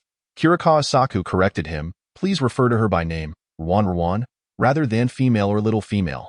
Bai Ji chose to ignore this bothersome individual. He had learned the little female's name during their prior conversation and simply did not wish to use it. Ruan stood up and followed behind them. The king of this world? What if by chance there were clues regarding the item, Lioli? Inside the hall, there was no whispering or hushed conversations. All the handsome males sat upright, creating an atmosphere akin to a silent examination room. The space was filled with people, and at the forefront sat an elderly man with graying hair, his forehead and eyes heavily wrinkled. Upon seeing her, his cloudy eyes brightened slightly. The king's voice resonated like a bell. Despite his age, he retained the commanding presence of a superior. Are you the female that Lien brought back? What is your name? Ruan, brought to the center of the hall by Bai Ji, faced the many gazes and mustered her courage to respond. Ruan. And where is your star brain? Han sat to the left of Bai Lien, observing the emptiness of her wrist and instinctively inquiring. The star brain is akin to the identity card of the beastmen. It must be presented wherever one goes, making it impossible for anyone to forget it. Shortly thereafter, a keen-eyed male noticed, "Oh, why does this female not possess one?" All gazes turned toward the two of them. Bai Lien rose from his seat and stepped into the center of the hall, bowing respectfully to the king at the forefront. "Your Majesty, it was I who inadvertently lost it during the war and have yet to replace it." The king beckoned, and soon a servant presented 2 star brains before Ruan and Bai Lien with utmost reverence.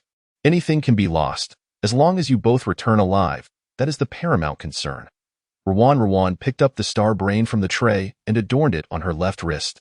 This so-called star brain appeared, at first glance, to be merely an ordinary smartwatch, yet its capabilities far exceeded its mundane appearance. It enabled beastmen to control various intelligent devices from a standstill, double-tapping to select transport vehicles, manipulating the holographic screen with ease, and sharing images with others at will. Communication was no longer confined to a singular screen but became a holographic experience, indistinguishable from face-to-face interaction. It continuously monitored bodily data, providing a clear understanding of one's health status. The moment Bai Lien donned the star brain, an electronic report reverberated throughout the assembly hall. Detection shows male's loss of control value has dropped to 0. All eyes shifted toward the female standing beside Bai Lien, the significance of their exchange palpable. Han and Bai Ji stood in shock. Had Lien mated with the female? Chapter 10. If I strive for it. When did General Bai Lien's loss of control value become 0? Had he mated with this young female? As the situation grew increasingly dire, the sharp-eyed Lingren of the Weisheng family inquired pointedly, "General Bai Lien, where is your star badge?" Given Bai Lien's intimate demeanor with the female, it was evident from the photo taken upon their return to Blue Star that his loss of control value had plummeted to 0. It was impossible for it to be attributed to any other female besides the one named Ruan. He had to act swiftly to undermine the revelation of Bai Lien's mating with the female before it surfaced. Fortunately, his keen eyesight had caught that Lien had lost the most precious possession of a soldier, the star badge. The king, more concerned with Lien's star badge than the loss of control value, struck the ground heavily with his cane and reprimanded sternly. How can a male soldier who has lost the finest gift he could offer to a female have any right to court a mate? Lien instinctively reached for his chest, only to find the spot empty. He curled his fingers into a fist, his arm gradually descending. Lingren's lips curled into a satisfied smile, his nonchalance revealing a barely detectable air of arrogance. The king placed great importance on the badge. Discovering that Bai Lien had lost it would undoubtedly draw his ire toward the Bai family, causing them to forfeit this opportunity. Soon, the young female would belong to their Weisheng family. "Your badge is with me." Ruan opened her palm, revealing the golden badge prominently displayed. Bai Lien had actually given the badge to the young female. Ji and Han could no longer maintain their composure. Their faces taut. Lien had not only betrayed them first but had deliberately concealed this fact. It turned out to be a misunderstanding. The king, feeling fatigued, rubbed his abdomen. "Bai Lien, You offered the badge to the female. Why did you not disclose this? You have angered me, and when I am angry, it harms my health. Faced with the king's inquiry, Lien opened his mouth, his expression inscrutable. It was all a misunderstanding, both the loss of control value and the badge. At that moment, Lien resembled a young man wrongly accused of an indiscretion by his parents while conversing normally with his girlfriend. Ruan, somewhat perplexed by the unfolding events, still attempted to explain. It was not he who offered it to me. It was during our isolation on the battlefield that I took his badge to establish contact with the outside world. Enough. No need to elaborate, the king interjected wearily. Since you have formed a bond, let the female Ruan be assigned to the Bei family. Assigned to the Bei family? At that moment, a line of text with a dialogue box appeared before Ruan. Chapter 1, Bei family. 5 seconds later, the dialogue box dissipated like mist, accompanied by a game-like sound effect. Ruan. So? Just as she pondered the system prompt, her peripheral vision caught sight of the placard on the table below inscribed with the words Bei family. Seated at the Bei family table were the two black and white enforcers who despised females and had nearly killed her. Connecting that to the man standing beside her, Bei Lien. Good news. There was indeed a clue. But the bad news was that she had to approach the loathsome female-hating Bei Lien and his cohorts for the sake of the item Lioli. Ruan closed her eyes in resignation. It was all right, Tio clung to life. One must endure. A decisive note was struck. After the king and the others departed, Ruan looked at Lien, whose expression was somewhat grim, and said, "Here is your item." Yet the man did not accept the star badge she offered, declaring, "It is of no use to me now. If you do not want it, I shall sell it, for it is indeed heavy, a substantial piece of gold." Beiji approached Bei Lien. "Are you not going to explain yourself to us?" Han stood to the side, awaiting Lien's response. Bei Lien replied in a low voice, "This is all a misunderstanding. We did not mate." "What?" Ling Ren of the Weisheng family, not far off, clearly heard this and rushed over. "If you did not mate, why did you not say so earlier?" Bei Lien raised an eyebrow, his gaze shifting slightly. "Do not presume I am unaware of your intentions regarding the badge. We are alike in this." Ji and Han instantly grasped Lien's intentions. The feelings of betrayal that had initially filled their hearts gradually dissipated. As long as they secured a female, the Bei family would survive. As for the fates of others, they were of no concern to their family. "You?" Ling Ren gritted his teeth in frustration. Han, seeking to exacerbate the situation, deliberately remarked as he passed Ling Ren, a head of red hair, "And you still wish to vie for a female with us? Do you truly think you can compete?" Ling Ren, unable to endure any longer, retorted, Bei Han. "Just because you have white hair, do you believe yourself superior? You are nothing but a vile snake. Do not think that your numbers today render the Weisheng family easy prey." As the scorned party left with the female, no one paid him any heed. "Very well, just wait. The king has decreed that the female be given to you, but he did not say we could not snatch her." The Weisheng family had only 4 members. Facing off against the 6 of the Bei family, their odds appearing slim. However, what if they allied with the Hellion family? For 3-7 their combined forces would surpass the Bei family, ensuring a solid chance of victory. A glimmer of darkness flickered in Ling Ren's deep pink eyes as he sought out the Hellion family's figure. He spotted Hellion Xiosher elegantly adjusting his hair at the family table. "Hey, are you interested in collaborating to snatch the young female?" Hellion Xiosher continued to groom himself with poise, adjusting the buttons of his suit and concealing his slender, bony hands with a luxurious white glove. After a moment, he pushed his silver-framed glasses with a long finger, bestowing upon the audacious red-haired youth merely 2 words. Boring, infuriated, Ling Ren seethed at Hellion Xiosher's condescending demeanor. What was he so proud of? Being a mere cat? He yearned to shatter those pretentious glasses. Since the Hellion family showed no interest, the Weisheng family would seize the opportunity themselves. Ruan, sorrowfully pulled along by Beiji, was suddenly intercepted by Huan Su and a group of individuals just as they neared the exit of the building. He stood with his hands at his sides, his expression cold, appearing completely at ease under the neon lights of the night, devoid of any hint of panic. "Miss Ruan has yet to undergo her health examination. I kindly ask everyone to remain for a while longer." His smile was flawless, betraying no flaws. The 3 individuals appeared somewhat impatient, yet they still pushed one person forward to accompany the young female. On the second floor of the center, A machine scanned Ruan's entire body, scanning 9,899, 100. Blood normal, organs normal, fertility normal, no insectoid genes detected.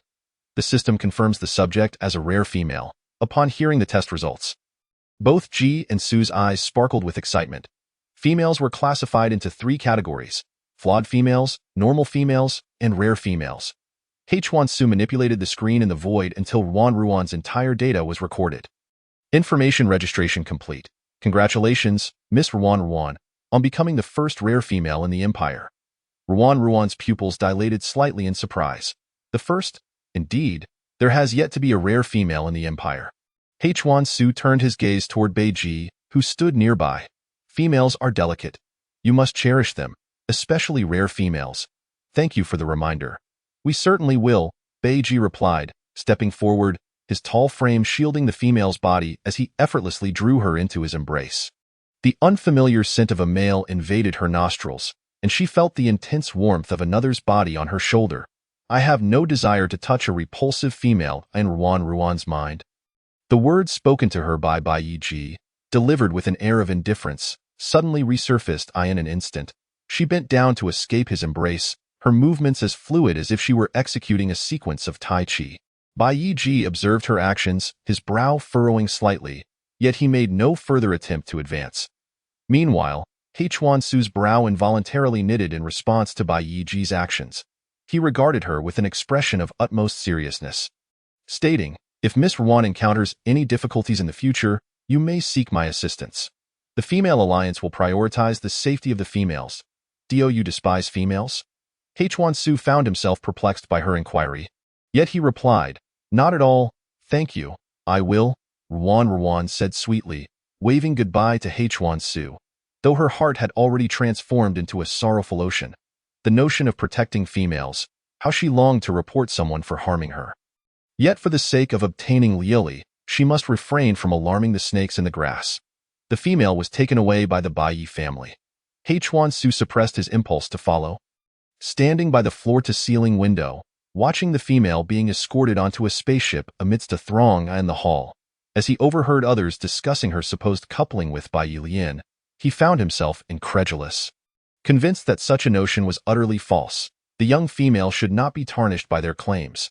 However, a female would inevitably gather numerous mates, and among the males screened by their family this year, the young female would ultimately arrive at the family. Would she consider him, he pondered? Had he contested for her attention back then, perhaps she would not have been claimed by the Bai family first. A towering male shielded the petite female from view, revealing only a glimpse of her delicate, pale calves. Inside the circular spaceship, Bai Lian, with gentlemanly grace, extended his hand towards the female standing at the gangway. Ruan hesitated to place her hand in his outstretched palm, only to be unexpectedly seized by the wrist and forcefully pulled inside. Not behaving, are we? Chapter 11. The Bai family. Bai Lian's voice was frosty, causing Ruan to instinctively grow wary. Her head collided firmly against the male's powerful chest, her body ensnared in his embrace. She attempted to break free, but his strong hand clutched her waist tightly. Bai Lian, what do you intend to do? Soft as jade in his grasp, he lifted his hand to untie the white bandage around her neck, leaning in to inhale her scent. The medicinal ointment developed by Han had long since diminished the bruises on her neck. Her fair, delicate skin was undeniably alluring. The sweet fragrance of the young female indeed quelled the turmoil within him.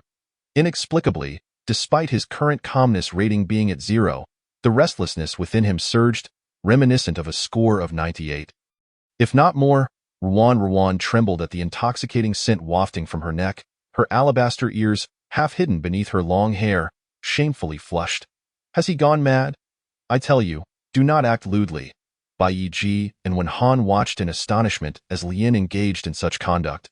Unable to fathom how Lian, who detested females, could perform such actions. Yet, with the soft voice of the young female, they swiftly acclimated to the unfolding events. Beiji seized Ruan's wrist, pulling her away from Lian's embrace. This was the sensation of holding the young female. He restrained her shoulders, preventing her from moving. His raven hair was thick as ink, his eyes like polished obsidian, lips a deep crimson, exuding an air of chilling aloofness against the backdrop of a futuristic dark blue. Ruan's voice trembled with trepidation, fearing that any utterance might incite his primal instincts. "Why you?" He bared his sharp fangs, his dark gaze transforming to a blood-red hue as he leaned into the crook of her neck. Murmuring Lien, "Did you not mention that a female's blood could alleviate a male's calmness rating? Well then, I shall test this theory now." His sharp canines pierced her flesh, blood gushing forth from the 2 wounds. "No." The female's voice quivered as she struggled with all her might, yet was restrained by Ji, who gripped her wrist with one hand and pressed down on her slender waist with the other, warning her that any further movement could result in a grievous injury. The female found herself enveloped in her brother's embrace, while Lien's stern expression betrayed a hint of resentment, his eyes swirling with complex emotions. It was jealousy that gnawed at him, a suffocating sensation akin to a trapped beast within his chest. He suddenly realized he was unwilling to share the female with anyone else. This female, whom he had rescued, was now to be shared with his brothers. He turned his head aside, casting his cold gaze downward to conceal his sordid emotions, unwilling to witness the intimate posture between the two. Ruan could not resist. Her body felt like a leaf caught in the wind, utterly defenseless. T-Hertz. Ji voraciously indulged, the sounds of swallowing echoing hauntingly within the quiet spaceship. Calmness rating detected at 0.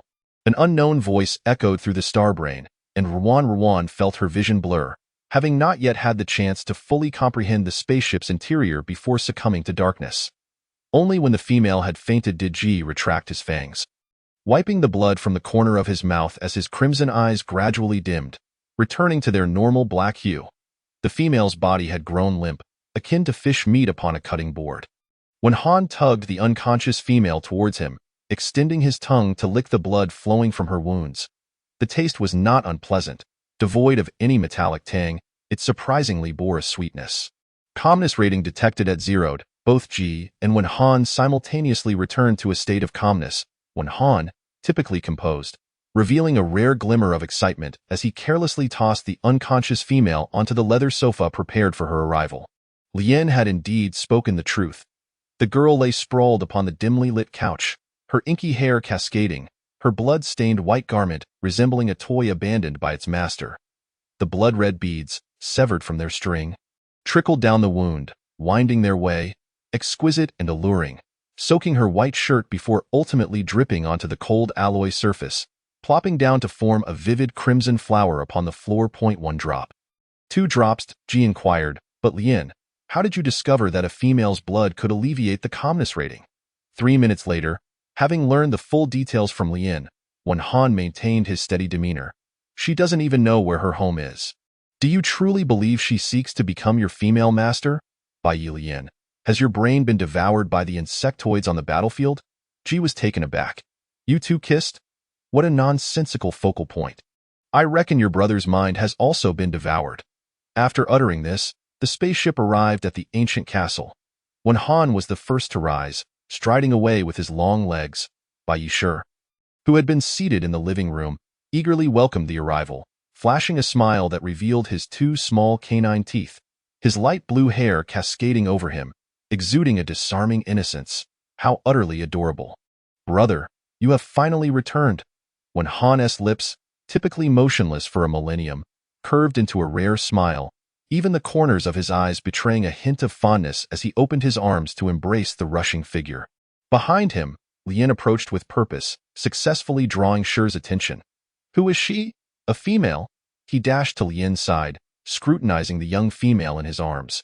She lay with her eyes closed, leaning against the man, her brows like distant mountains, her skin delicate and rosy, her breaths shallow. She's so cute, but why is she covered in blood? Also, the scent of her blood is surprisingly fragrant. Lien carried the female upstairs, placing her in the bedroom that had been prepared for her arrival. All right, sure, this is the female I mentioned to you. A perilous species. You must keep your distance. When Han blocked Shi's path, trying to lead him away. What, brother, she's cuter than I am. How could she be dangerous? Shi glared at him, discontent, eager to follow Lien into the bedroom to see the young female. When Han again cautioned, never approach her. Otherwise, you will find yourself in misfortune. She will deceive your heart and then cast you aside. ultimately losing your status and descending into the underground dark city, living a life worse than that of a beast. The underground dark city? A place of darkness? Sher's brilliant eyes instantly filled with a dangerous wariness. Even the lovely scales behind his ears beginning to shimmer blue. Seeing that his brother no longer harbored the desire to enter the female's bedroom, when Han ruffled his hair, his tone softening. Our Sher is the most obedient baby. Remember your brother's words. Sher's little head drooped in an instant, loathing the feeling of being treated like a child. He was already 18, a mature male with his own thoughts, awakened to the legacy of their kind. Yet his brother still regarded him as a child, which he found intolerable. He yearned to be a true male, to mate with the young female in the dead of night. Two fuzzy heads emerged from the side of Ruan's bed. The young female lay quietly, her curled lashes resembling dark feathers, her rosy lips soft and plump, tempting enough to bite. Sher thought to himself, expressing aloud, I really want to take a bite. She looked so delicious. Chapter 12. The new male. He opened his mouth to reveal his sharp fangs, slowly leaning towards the young female's smooth cheek. The scent emanating from her was irresistibly enticing. Just as his fangs were about to touch her skin, Sher abruptly halted, seemingly troubled. The young female was so stunning. If he bit her cheek, it would surely mar her beauty. His gaze swept around the room, hands clasping the delicate, ivory-like fingers of the young female. Her fingers were slender, pale, and as smooth as mutton fat. Despite her seemingly fragile appearance, her body exuded a soft, voluptuous allure, embodying the slightly plump femininity often described in literature. Unable to restrain himself any longer, Seichsei opened his mouth to bite down, his long legs transforming into a blue fish tail that shimmered faintly under the moonlight. The tail fin seemed to sway in sync with his emotions.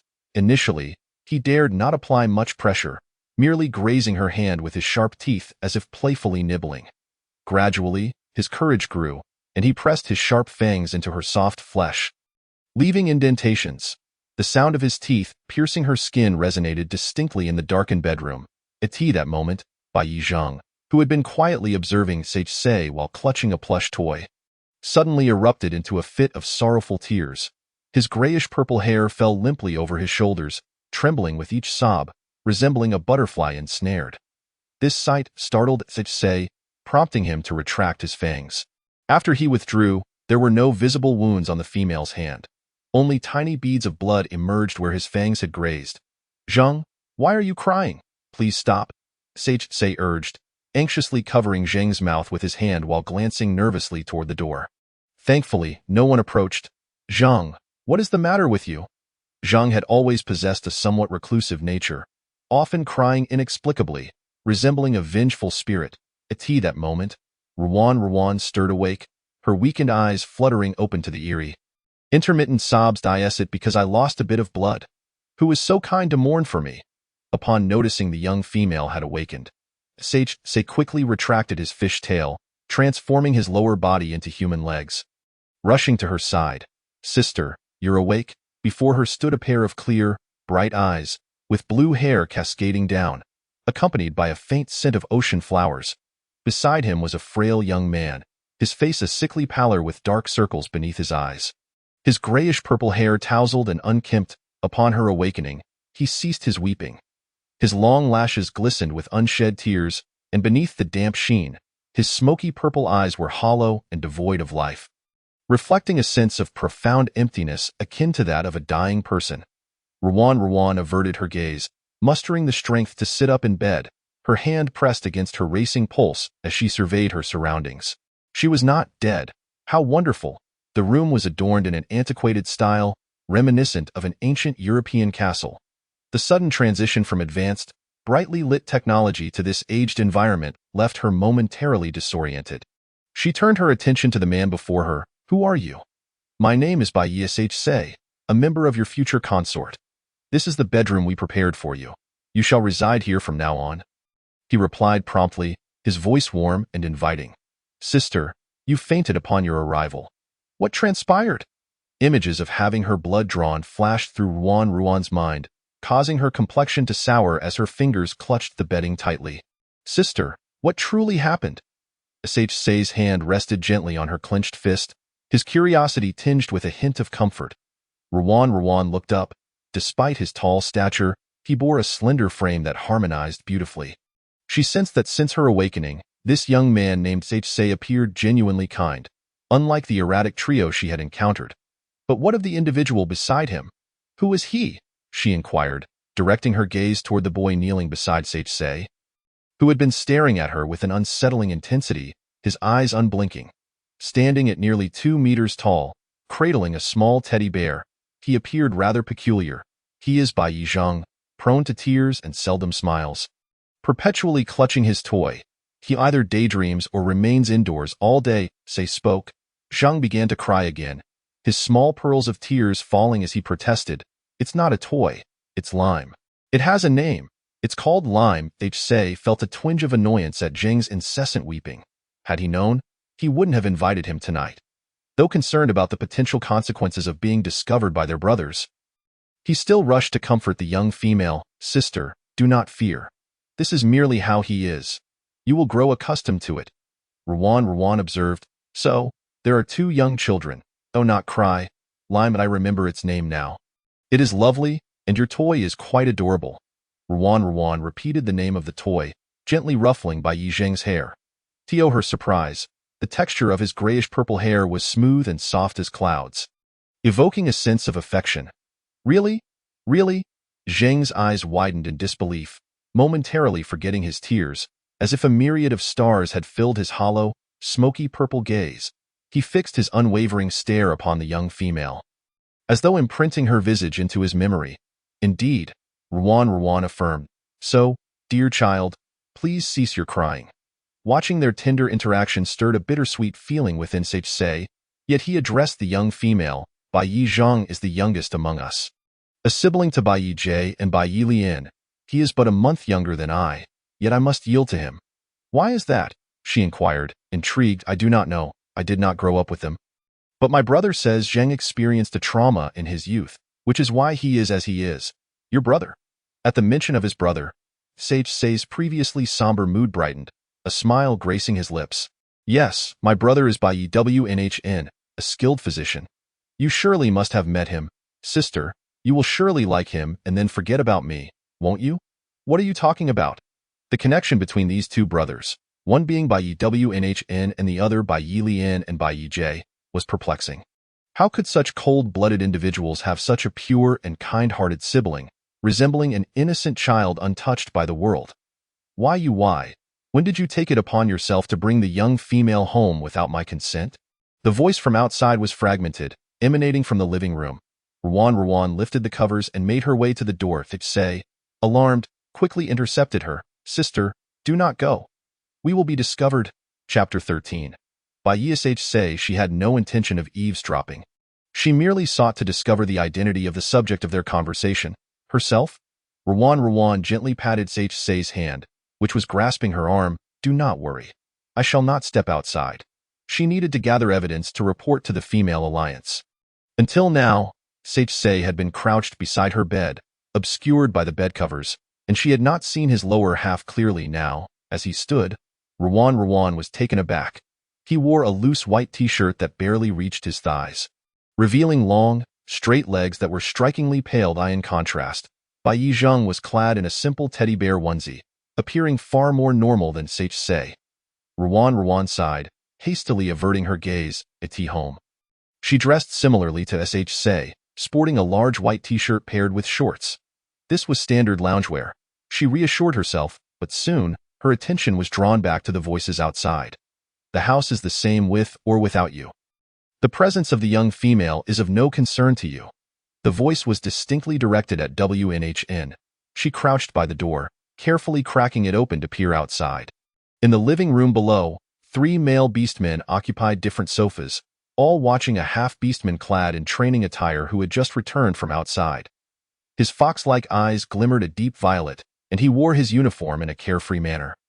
His pale pink hair slicked back as if he had just come from an event. Why? He squinted and replied to Wnhn. Not my concern. Then why did you message me to come back? Do you not know how busy I am? He was on the brink of his concert and needed to maximize every moment of rehearsal. I did not return just to hear your complaints. Seeing that Wnhn was about to respond further, Bai Yi J, as the eldest, interjected, WNHN, be mindful of your tone.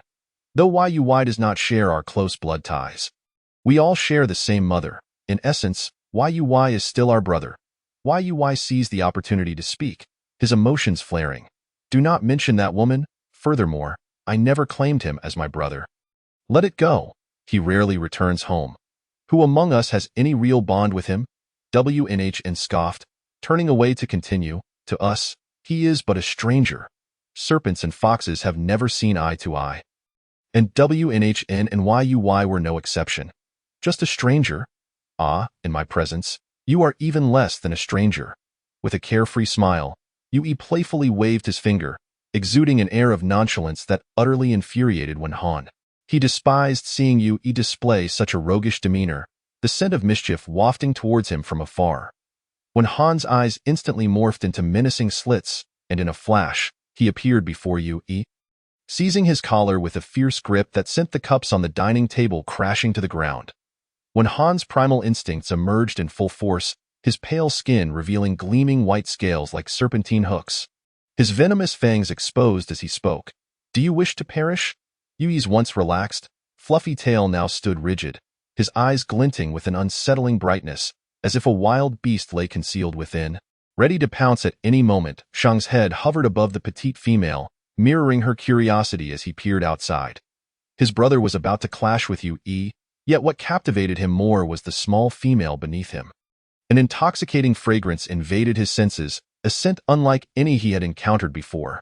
Sweet yet not cloying, utterly addictive, it was simply delightful. Unable to resist, he crouched down and wrapped his arms tightly around the small female from behind. Acutely aware of his mounting desire, he struggled to suppress the urge to transform, knowing that females typically loathe the sight of merfolk tails. He could not afford to repel her, unbeknownst to him. Ruan's delicate waist was ensnared within his embrace, her back pressed against a scorching body that sent her heart racing out of rhythm. Shang, what are you doing? She gasped, writhing in an attempt to escape, only to find the boy behind her drenched in a fine sheen of sweat, seemingly enduring some inner torment. Hold me, please, sister.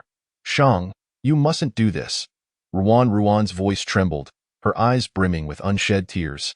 Behind them, Ji, clutching his doll, remained motionless, silently observing the chaotic scene before him, as if startled, before suddenly bursting into tears. His wails echoed hauntingly, startling the crows perched outside the ancient castle. The commotion drew the attention of several downstairs, shattering the tense atmosphere. Who was there? Lien sprang to his feet, his figure ghostly as he swiftly traversed to the second floor, standing at the doorway of the unfolding drama.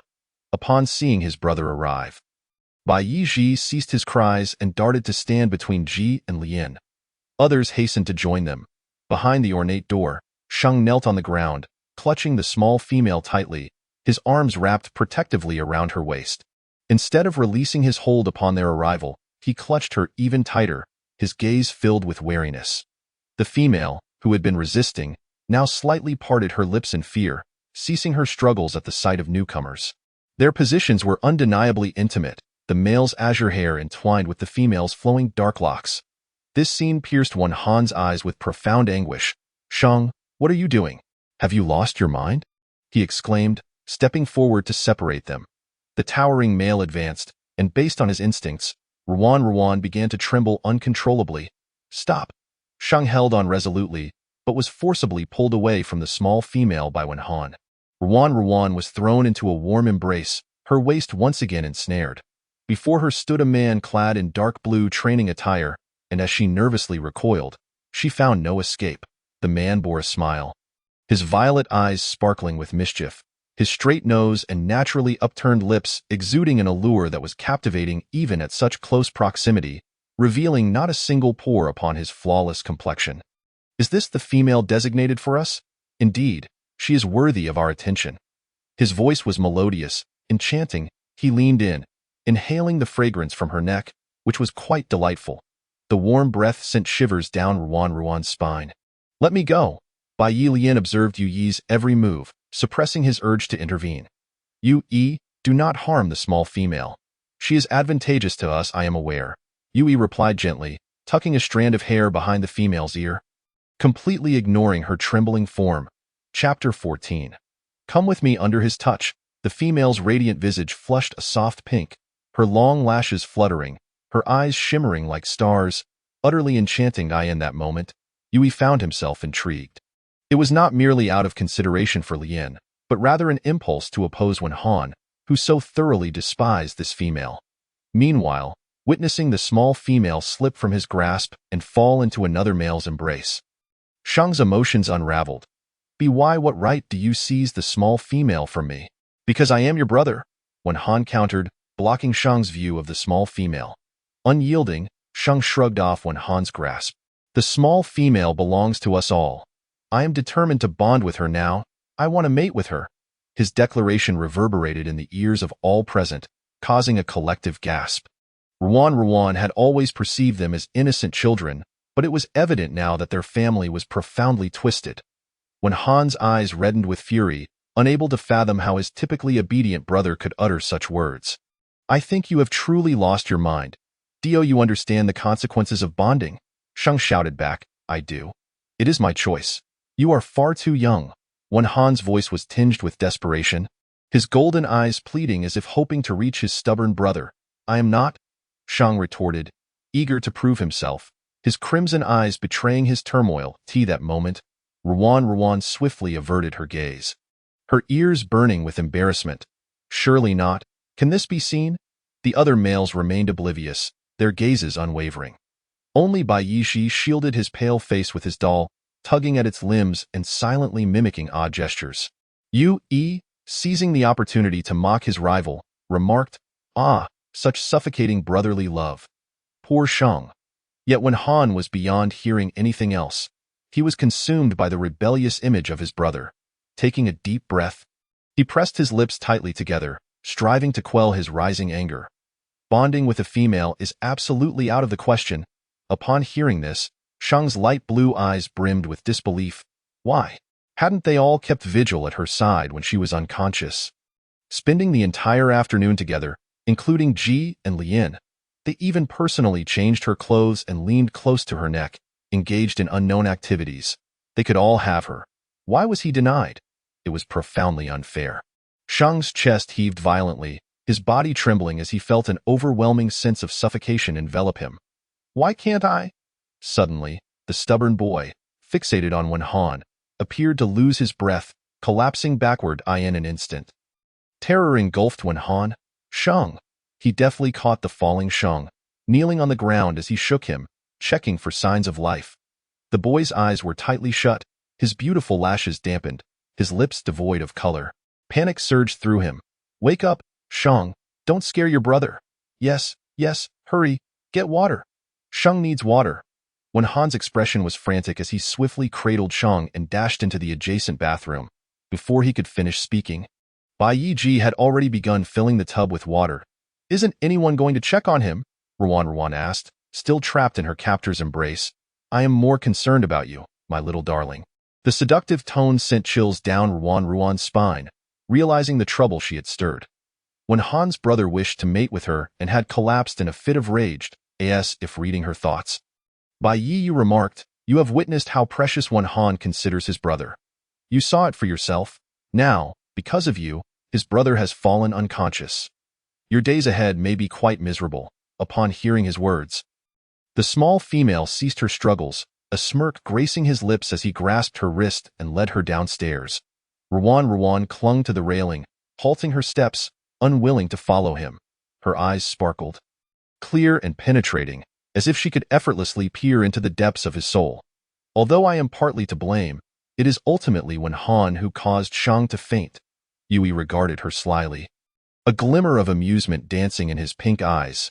You are not entirely foolish. If you were to plead with me now, I might consider looking after you in the future. He leaned closer, their noses nearly touching, seducing her with his breath. After all, I am Han's sworn enemy, and I am the one who most desires to see him suffer. I felt an unsettling sensation wash over me as I swallowed hard. My mind swirling in a haze, in her gaze, the violet irises flickered, transforming into pairs. 1 pair, 2 pairs, 3 pairs. Such an expression was peculiar. exuding an intense sense of aggression. A mere glance was enough to ensnare. The delicate brows of the small female gradually unfurled, her bright eyes veiled by a faint mist. Yuichi's smile widened, and he extended his slender fingers to caress the soft chin of the female. "Come with me." Without a hint of hesitation, she obediently nodded. "All right." Upon returning to her room after escorting Bai Yizheng, Bai Yilian was met with the sight of Yuichi coaxing the small female.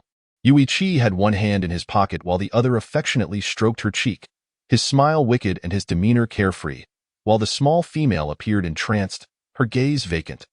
Lien emerged silently from the dim corridor, each step echoing the shadows in his heart, his eyes sharp as a blade, exuding an undeniable gloom. "Do not touch her." Chapter 15.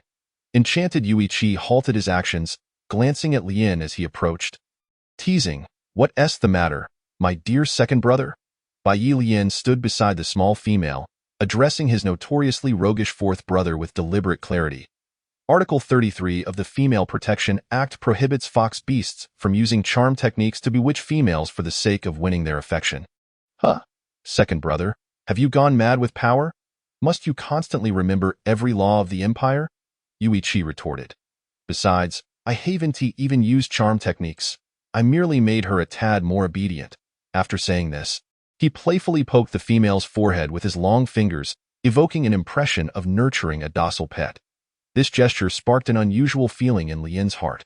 "Refrain from such reckless behavior, Yuichi." Yuichi withdrew his hand, crossing his arms with a hint of displeasure. "I see now. You summoned me back solely to reprimand me." "Certainly not. We have discovered that the blood of females can eliminate the male's loss of control value." Upon hearing this, Yuichi's first reaction was disbelief. With so many males possessing female partners, how had he never heard that blood could mitigate the loss of control value? Lien's silver eyes drifted towards Ruan, who stood still, answering Yuichi's inquiry. "Only hers." "Tio lend credence," he reiterated. "Only her blood can—" "Oh, not just. If blood could eliminate loss of control, then the age-old coupling of males and females would have been in vain." Holding a loss of control value of zeroed, the moment he heard the announcement from his star brain, Yuichi's smile froze in place. Lien's star brain confirmed that indeed, the loss of control value was 0. "I recall your loss of control value was nearing 98. With the female's blood, we need not bond, nor face the risk of becoming a rogue beast at any moment. More importantly, we could entirely rid ourselves of loss of control." Yuichi's father had become a rogue beast. Lien was correct. Yuichi snapped his fingers, and the bewitched female closed her eyes, softly collapsing into his embrace. "Where is her room?" Seeing that Yuichi acknowledged the matter, Lien led him to the second floor. As Yuichi observed Lien's retreating figure, he suddenly inquired, "Are you so concerned for the small female that you have fallen for her?" Upon hearing this question, Bai Lien's back stiffened momentarily. "Do you understand what love is? Would you feel a spark for someone you've met only a handful of times, with a total acquaintance of less than 12 hours, and know nothing about? If so, your love is truly cheap. The female is merely advantageous to us. If she holds no value, I would not concern myself so." Lien's reasoning nearly swayed Yuichi. He had never seen Lien so vehemently defend himself over such a seemingly trivial issue. It was known that in Yuichi's childhood memories, Lien had always treated misinterpretations or baseless accusations with indifference, never uttering a word. "Have you truly never been stirred by the female? What is wrong with her?" Ji, emerging from the adjacent room, gazed at the unconscious female in Yuichi's arms. She fainted. "Her constitution is rather fragile. With merely a moment of confusion, she could not bear it. Shang has awakened," Ji stated in a flurry. When Han, clad in a white coat, hurried up to the third floor, finally standing before them, staring intently at the sleeping female. "Give her to me." Ji did not comprehend why when Han suddenly fixated on the small female but kindly explained. "She has fainted." Yuichi cradled the small female as he entered her bedroom, stating flatly, not giving her. Without further argument, when Han dashed towards the bathroom where Shang was. Noticing his movement, Yuichi cast a sidelong glance. Thinking him absurd. In the enormous bathtub, a blue-tailed mermaid lay still by the edge, the water's surface undisturbed. "Shang, the female is asleep." Upon hearing this, Shang, who had his back to Han, gently closed his wounded eyes. The small female did not favor him. This was Shang's conclusion drawn from revealing his male attributes before her. Perhaps she simply does not wish to see you, when Han fabricated a lie. As he had no genuine desire for the female, her fainting conveniently aligned with his intentions. Silence was his only reply. He approached Shang, gently crouching beside him, coaxing, "Be good, listen to your brother. Let us drink the reagent. Shall we?" The transparent solution shimmered under the cold white light, becoming even more translucent. This was his self-developed Aran, one reagent, akin to the essence extracted from deep-sea waters, designed to safeguard the mermaid's heart vessels at all times. Preventing her from perishing away from the sea, Shang remained motionless. From Han's perspective, he could only see the back of his figure, with cascading light blue-haired eye in vain. He opened the reagent and poured it into the water. The transparent solution melded with the water, revealing no discernible difference until Shang's dim scales regained their former luster, allowing Han to leave with reassurance. After Han departed, a shimmering pearl silently sank into the water, gradually descending to the bottom of the pool. Disliked that a dark, shadowy butterfly, with edges as black as night, fluttered from the edge of Shang's bath to the windowsill of the female's bedroom. Yuichi laid the small female upon the bed, and before Ji and Lien, he sank his canine teeth into her wrist, savoring the sweet blood. Detected change and loss of control value to 0. Hearing his star brain announce this, Yuichi could not suppress the curve of his lips, bursting into laughter as if a parched fish had finally returned to the ocean. He extended his tongue to lick the remnants of blood from his lips.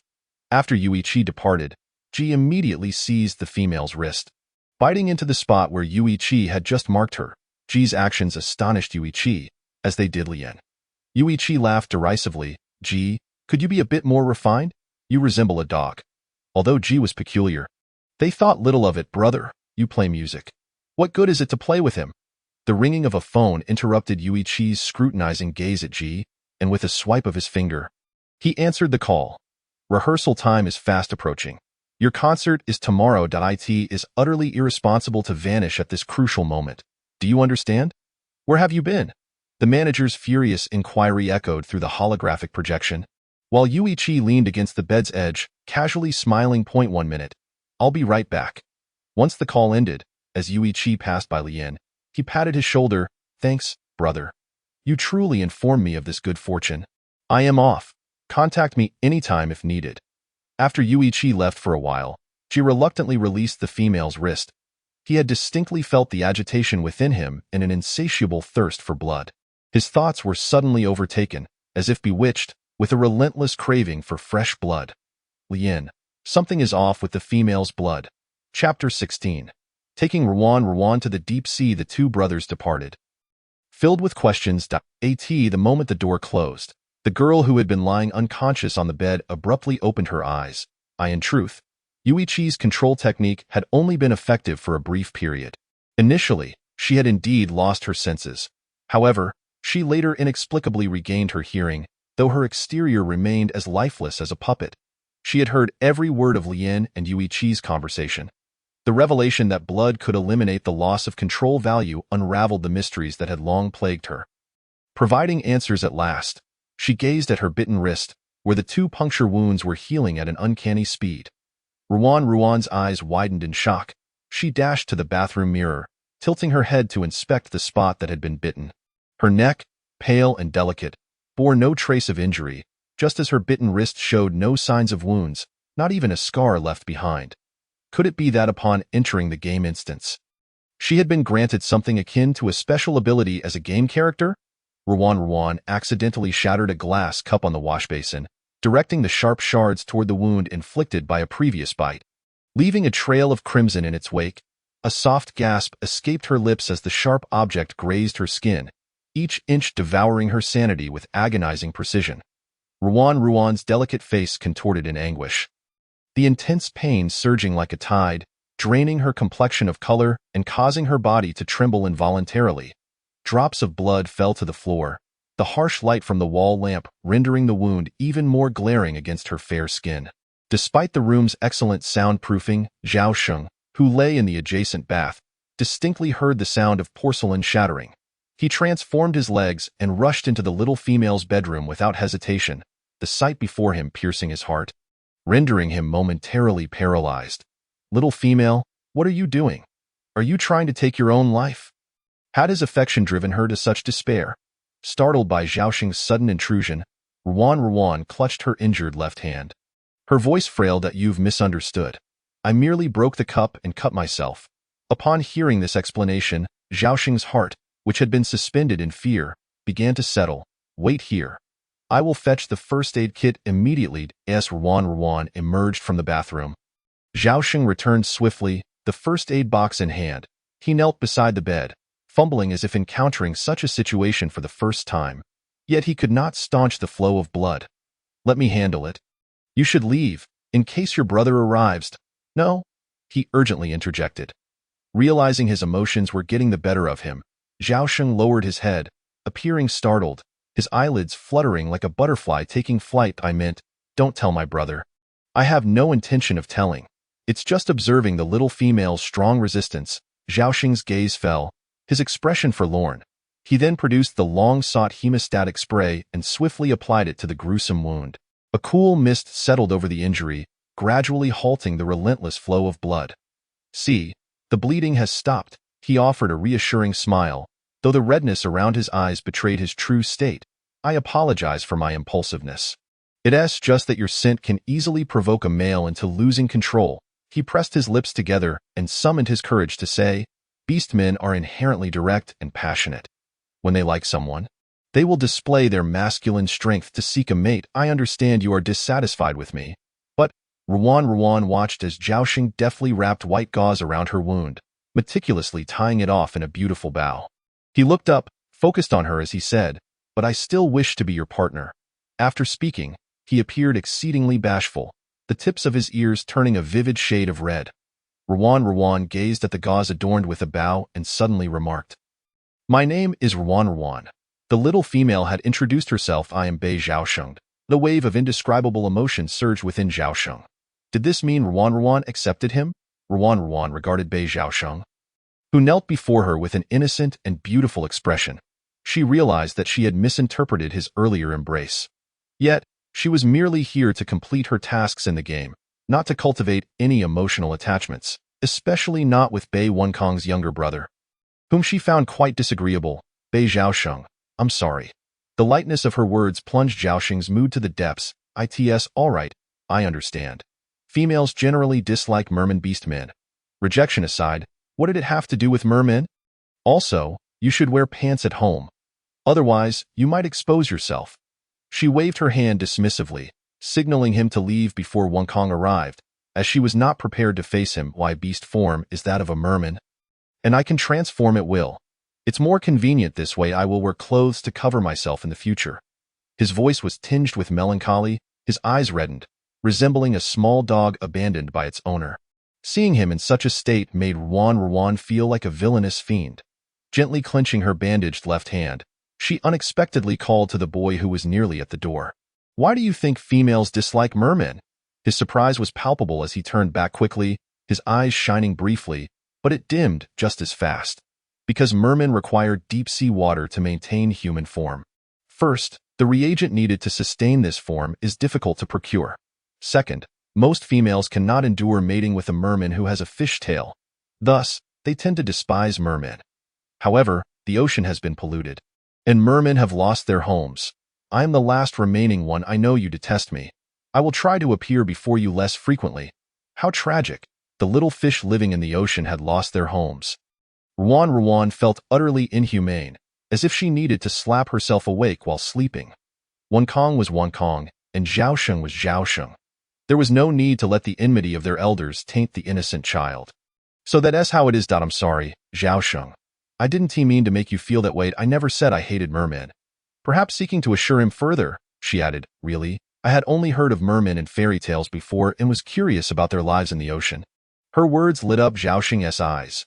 You truly do not despise mermen? Really? If the ocean returns, I will definitely take you to the deep sea. Zhaoxing's eyes sparkled, even reflecting her image within their depths. Can we be friends? Friends? Ruan paused, then gently nodded. Zhaoxing's heart soared, as long as he could remain by her side. Chapter 17, Dreams and Reality. With a crack, Thunder rumbled outside, tearing through the darkness of the night, followed by a torrential downpour. The wind howled, lifting the curtains and allowing rain to seep into the room. Xiaosheng approached the window and secured it tightly before turning to retrieve a thumb-sized object. Segmented and translucent like mutton-fat jade, resembling a miniature bamboo. This is a flute meticulously carved from merman bones. If you blow it, I will appear when necessary. It is a gift for good friends. Please accept it. He transformed the flute into a necklace, placing it around Ruan's neck himself. Now it belongs to you. Ruan brought the bone flute to her lips and blew gently. The sound was hauntingly beautiful, evoking memories of the sea. Did you make this from your own bones? Yes. That must have hurt terribly. Her concern caught Xiaosheng off guard. It was the first time someone had shown concern for his pain. The first time I carved the bone. I fainted from the pain and continued until I successfully extracted the most perfect piece from my heart. He shook his head with a smile, saying, it didn't hurt at all. In truth, this was the only bone that the merman clan offered to their one true love, and he wished to give it to Ruan, even if it was not accepted. What are you two doing? A sharp voice interrupted Ruan just as she was about to express her intent to reciprocate Xiaosheng's gift. Kong stood at the doorway, his tall figure casting a cold gaze at the two, who appeared to be in a rather intimate situation. Xiaosheng's demeanor remained indifferent, betraying no emotion. Nothing much. He walked toward the door, saying to Ruan, then, see you tomorrow. The room fell into darkness, the relentless rain hammering against the closed glass. As Ruan lay in bed, memories of Xiaosheng flickered through her mind. Under the moonlight, Xiaosheng lay beside her, his blue fish tail resplendent, like a gem radiating a soft glow. He told her, for a merman, holding his tail is the most fervent expression of love. She watched her hand glide over the blue tail, the sensation real and cold. Gradually, she could no longer resist the pull of sleep, drifting into slumber. Unbeknownst to her, the wrist that caressed the merman was wrapped in gauze, the knot tied precisely as Xiaosheng had done that very night. What were you doing in the little female's room? Kong questioned, blocking Xiaosheng at the door without granting him a single glance. I said I was doing nothing. Xiaosheng's demeanor was one of drawing a line between them, igniting Kong's inner fury like a spark in a powder keg. He forced himself to remain calm, fixing an intense gaze on Xiaosheng's profile, trying to discern something. Xiaosheng, has your brother spoiled you so much that you no longer heed his words? Female's blood can reduce male's loss of control. We do not need to take risks in courting a female. Moreover, your brothers and mine all disdain females. You know that. The blood's elimination of uncontrolled values caused Huanqing to widen his eyes in disbelief as he gazed at his brother.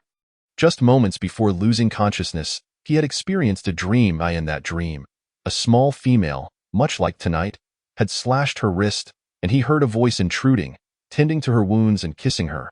Unlike reality, in the dream, he lost control and succumbed to his desires, coercing the small female into a bond, thereby attracting the attention of his brother, who remained in the laboratory. In the present, his brother uttered the exact same words, albeit with greater anger and ferocity.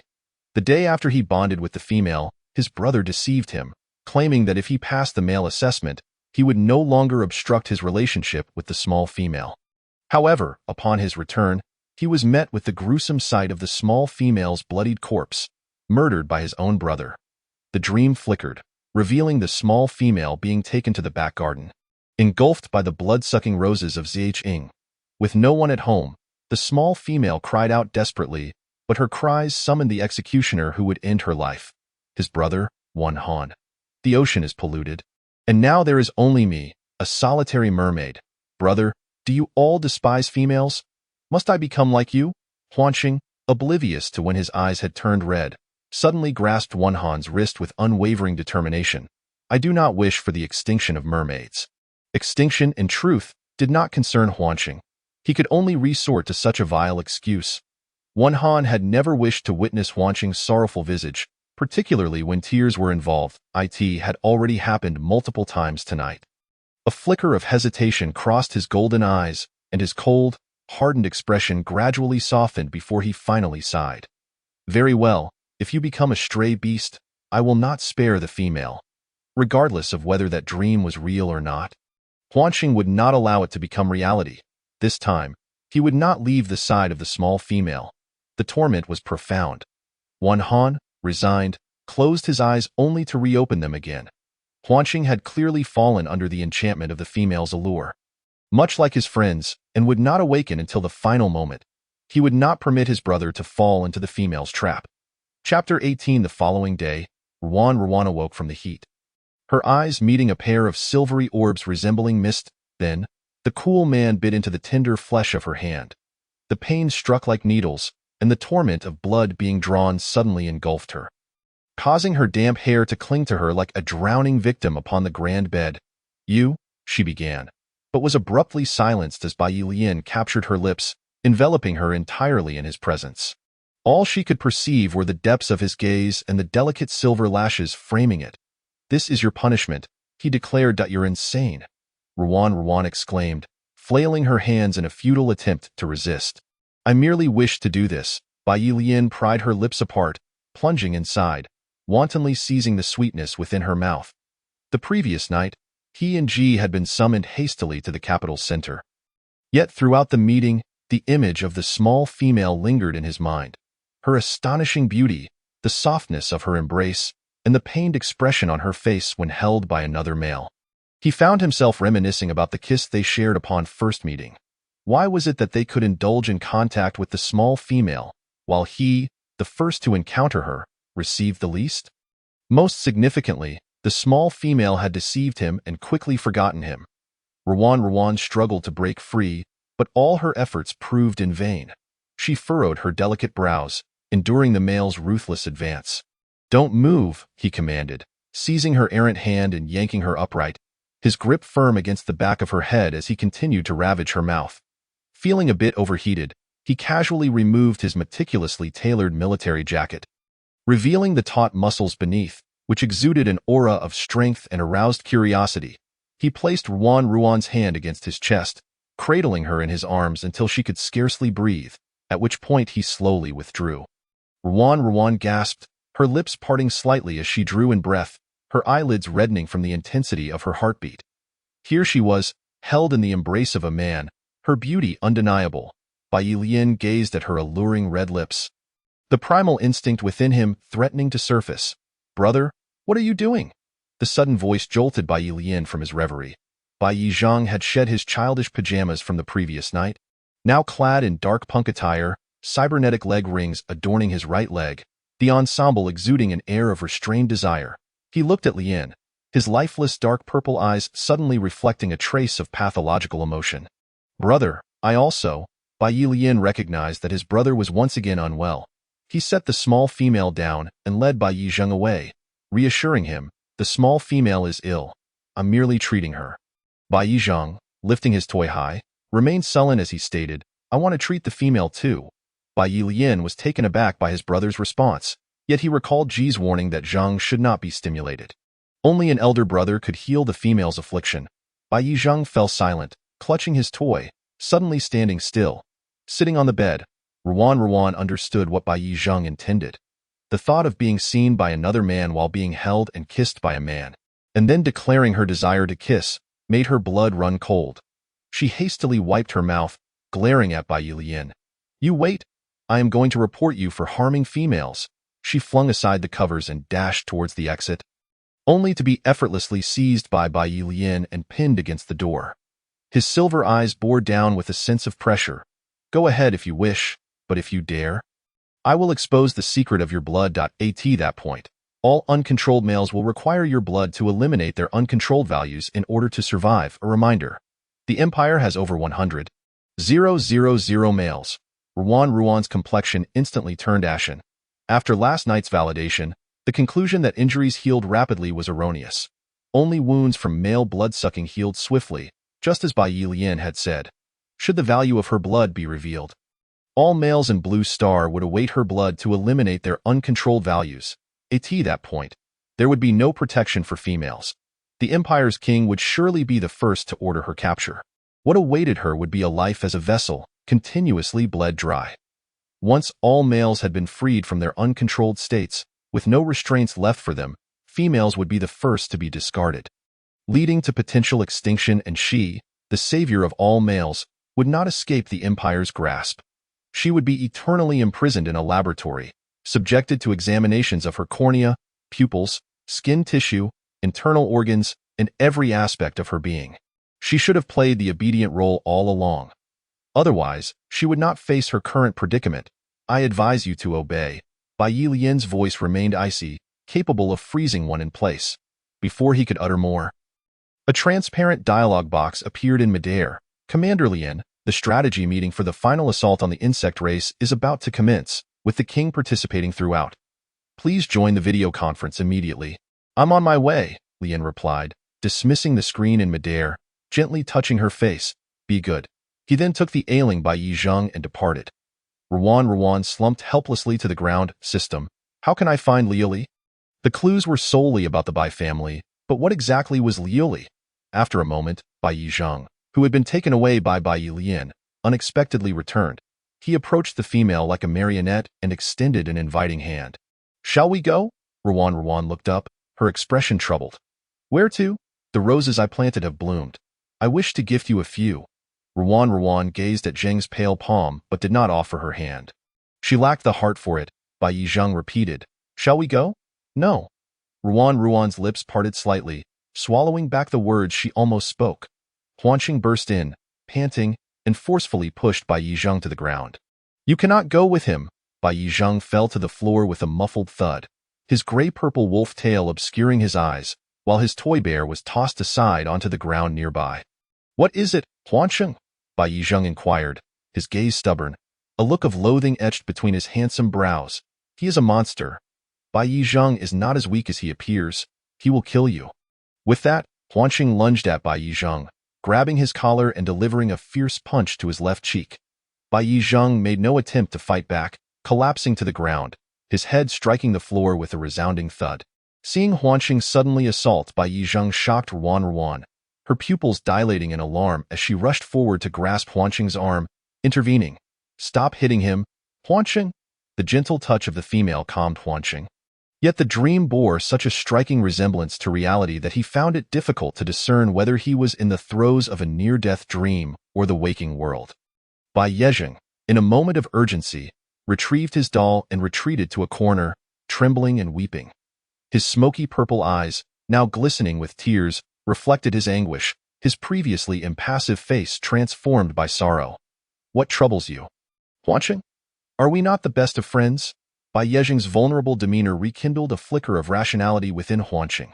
When he first arrived at the Bai family, burdened by the pollution of the ocean, he had been utterly alone, with his brothers preoccupied and no one to converse with. It was Bai Yizheng who, with unwavering determination, sought him out daily. They shared meals, attended classes, and played together, gradually evolving into confidants. Even when Bai Yizheng occasionally succumbed to his afflictions, he had never ridiculed Huanqing as others did. Yet now, Huanqing stared blankly at his trembling hands, their violent quaking only ceasing when the warm grasp of the small female enveloped them. Ruan, her face etched with concern, regarded Huanqing, who appeared somewhat unwell. I am fine. A dream is merely a dream. It is not real. I should not allow a nightmare to harm you. Zheng, that I apologize. My emotions have spiraled out of control. Huanqing stepped forward, extending his hand. Bai Yizheng hesitated for a moment, then clasped Huanqing's outstretched hand of friendship. It is all right. As he rose, in a place unseen by others, a sinister glint flickered in Bai Yizheng's lowered eyes. Shall we proceed together? He forced a smile, yet the prolonged absence of joy rendered the corners of his mouth stiff.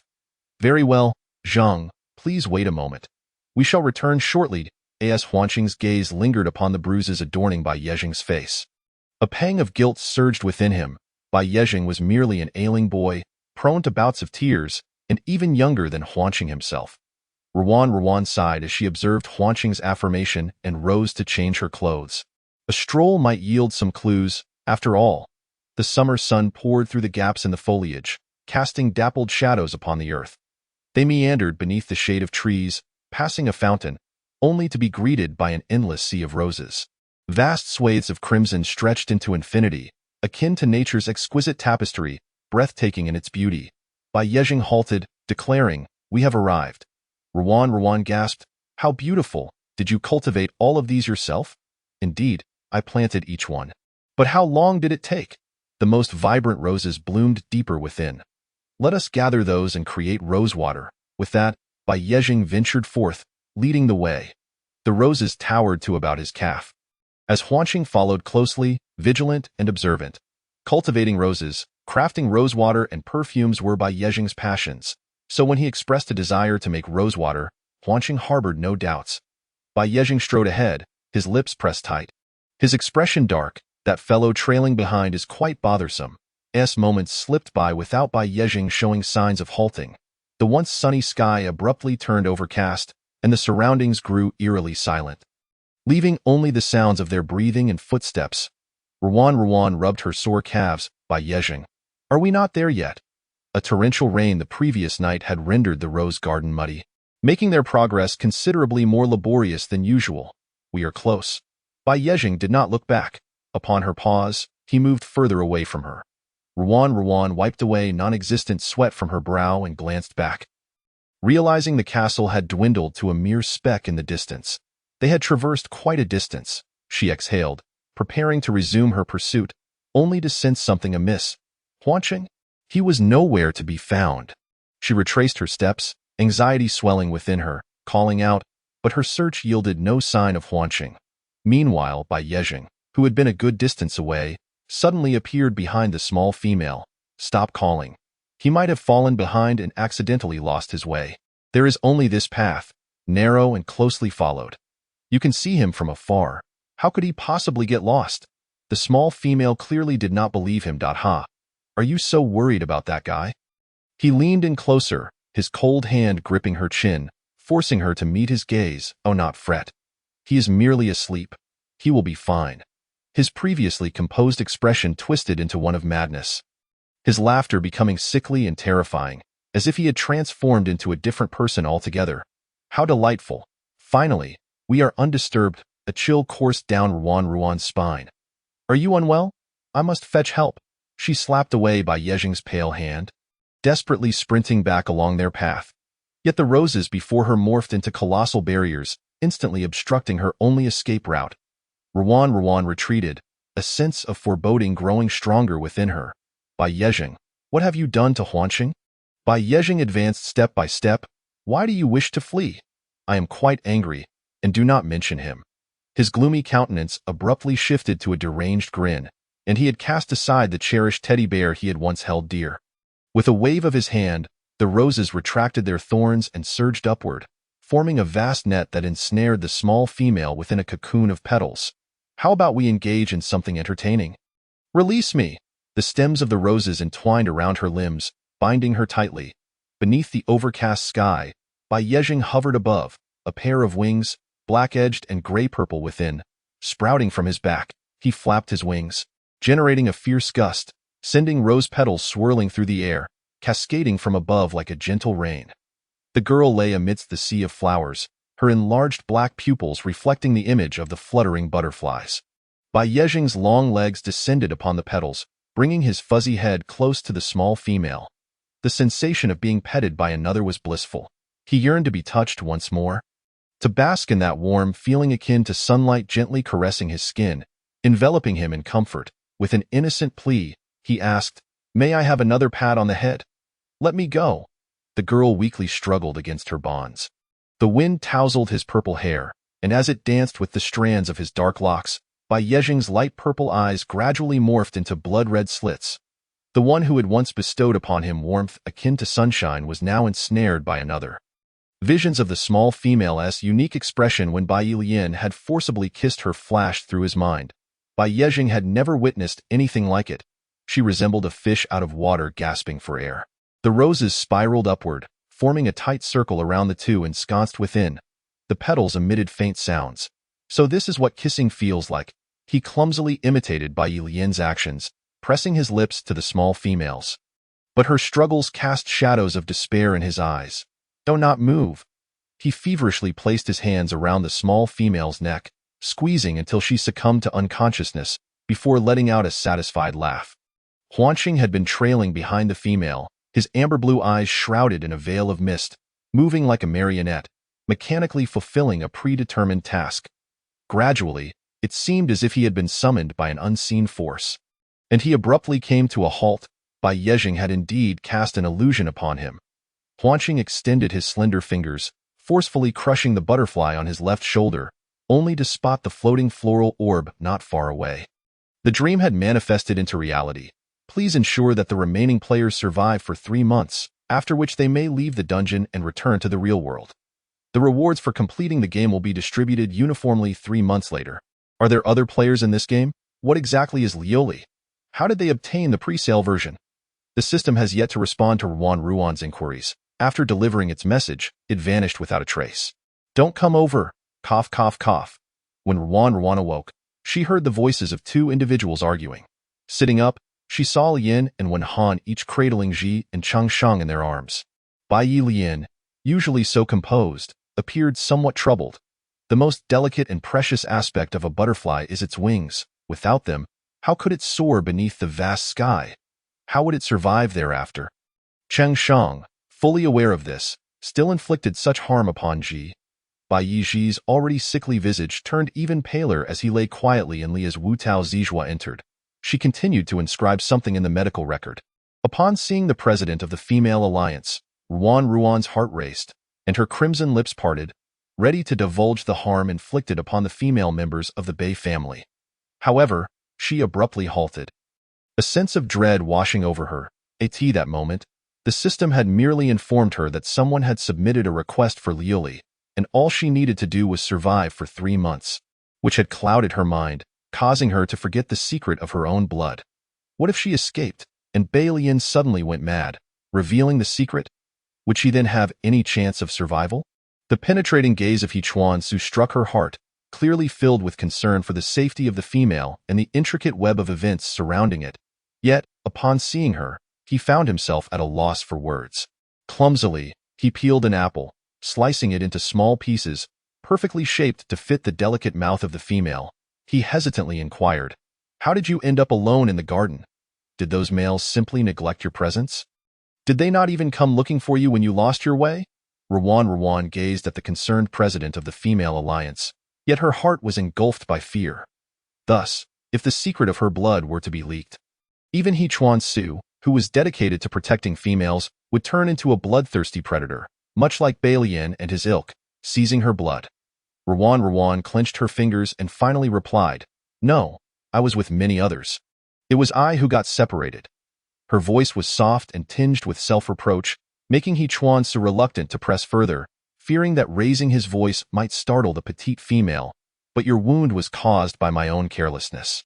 Upon hearing this, Wutao Zijua's lips curled into a gentle smile. That it is indeed the first time I have heard that such conspicuous wounds, clearly inflicted by another, were self-inflicted. It was only then that Ruan noticed another presence in the room. As she discerned his face, her heart jolted, her hands instinctively tightening around the bedsheet. The familiar white coat, along with the violet hair and violet eyes, bore an uncanny resemblance to a fusion of Wenhan and Beijing. Particularly, that shade of violet in his gaze was strikingly similar to Beijing's. "Who are you?"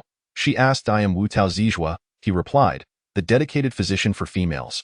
Ruan echoed, "Wutao Zijua, as into cleanse without being seductive," he clarified. She chuckled softly. "Is there ancient poetry even in this interstellar world?" He Chuansu was perplexed by her question, yet he still elucidated. "He refers to the previous extinction of human civilization. Do you know about it?" Ruan. What He Chuansu had just revealed was undoubtedly monumental information, yet the sudden approach of Wutao Zijua rendered Ruan unable to voice her lingering inquiries about human civilization. Had she inadvertently hit a nerve, causing him to divert the topic? Wutao Zijua stood at the bedside, looking down at her. Ruan instinctively shrank her neck, grasping He Chuansu's hand, aware that Wutao Zijua was scrutinizing the marks on her neck. However, He Chuansu's hand was large and warm, providing her with a sense of security. When the female actively grasped his hand, it ignited a spark within him. He reciprocated her touch, his gaze darkening slightly with discontent as he looked at Wutao Zijua. "Zijua, treat the female as you would a deity. Do not frighten her." After He Chuansu spoke, he tightened his grip on the delicate hand of the female, noticing its slenderness yet softness. His attention remained fixed on her cheek. So much so that he barely realized his lips were stretching into a smile. Wu Tao Zijua offered the female a tender smile, obediently straightening up in that close proximity. Ruan could clearly see the depth in Wu Tao Zijua's eyes, which held a soul devoid of emptiness. This person was certainly not Bei Zheng. Bei Zheng's hair was lighter, his appearance shadowy, unlike Wu Tao Zijua's gentle demeanor. Yet, the fragrance that enveloped him felt familiar, as if she had encountered it before. Ruan snapped back from her astonishment, tightening her slightly clammy palms and said, "It was a male who lost control and accidentally harmed me."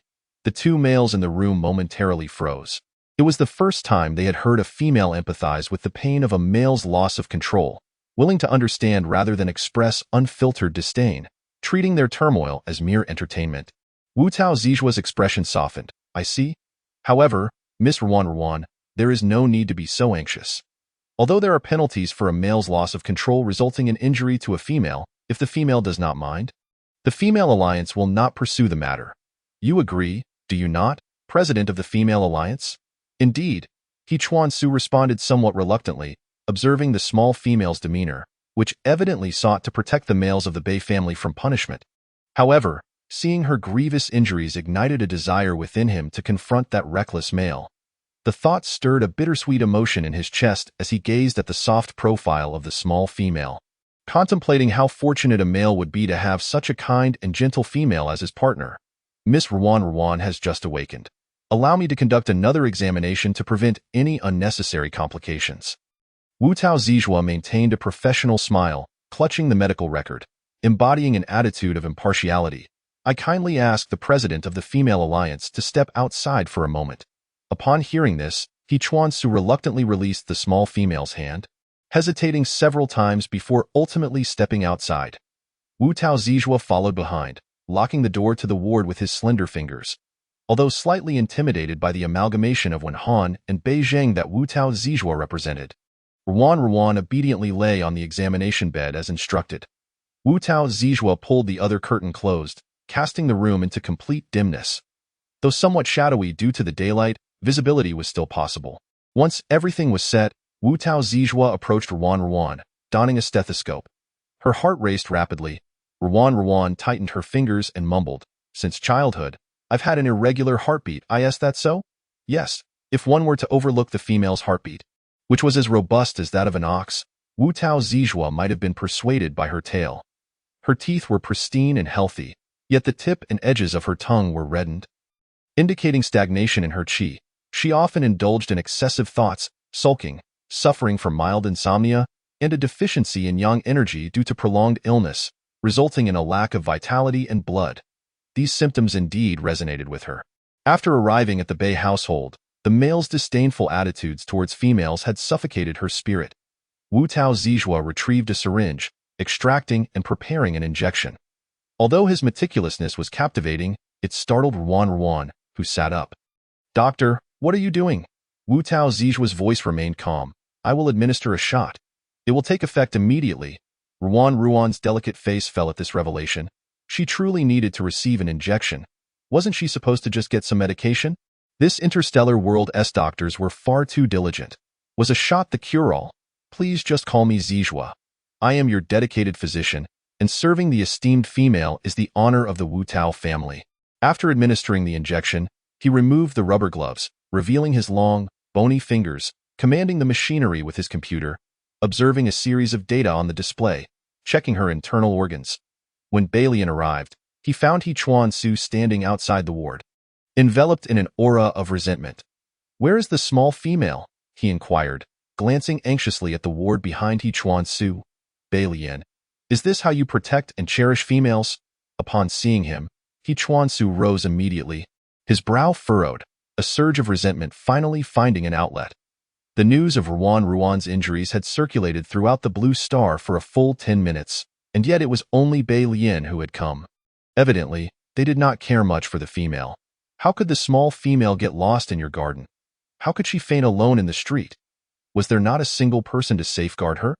What exactly is the Bei family doing? The circumstances surrounding the small female's experience in the garden needed to be clarified immediately.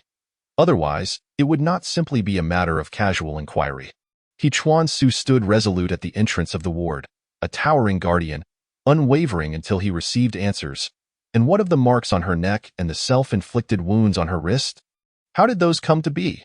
The two males, towering and confrontational, stood their ground against one another. Bai Lian's voice was cold and his disdain unmasked. Step aside. He had not come here to endure He Chuan Su's interrogation. The image of the female covered in wounds in that photograph had escalated his concerns to their peak. Meanwhile, inside the ward, Wu Tao Zijua's voice remained gentle. The spleen shows no issues. Chapter 23. Suspected interference from the president of the Female Alliance. Bai Lian barged past He Chuan Su, entering the room directly.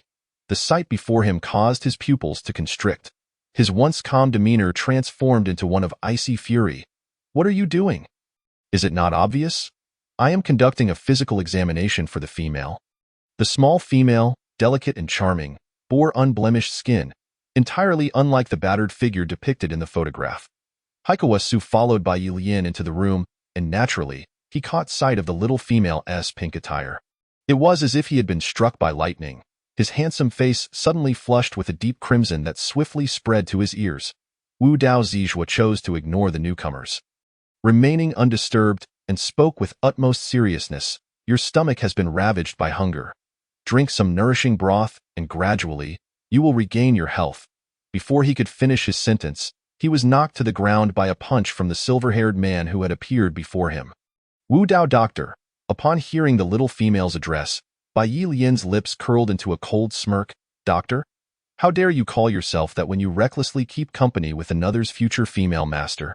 Haikawa Su strode forward, naturally lifting the little female and placing her upon the hospital bed, distancing her from the battleground of one-sided violence. His sole responsibility was the safety of the female. The two combatants attracted the attention of medical personnel, security, and members of the Female Alliance, who swiftly intervened to separate them. Wu Dao Zijua steadied himself, wiping the blood from the corner of his mouth. Ha!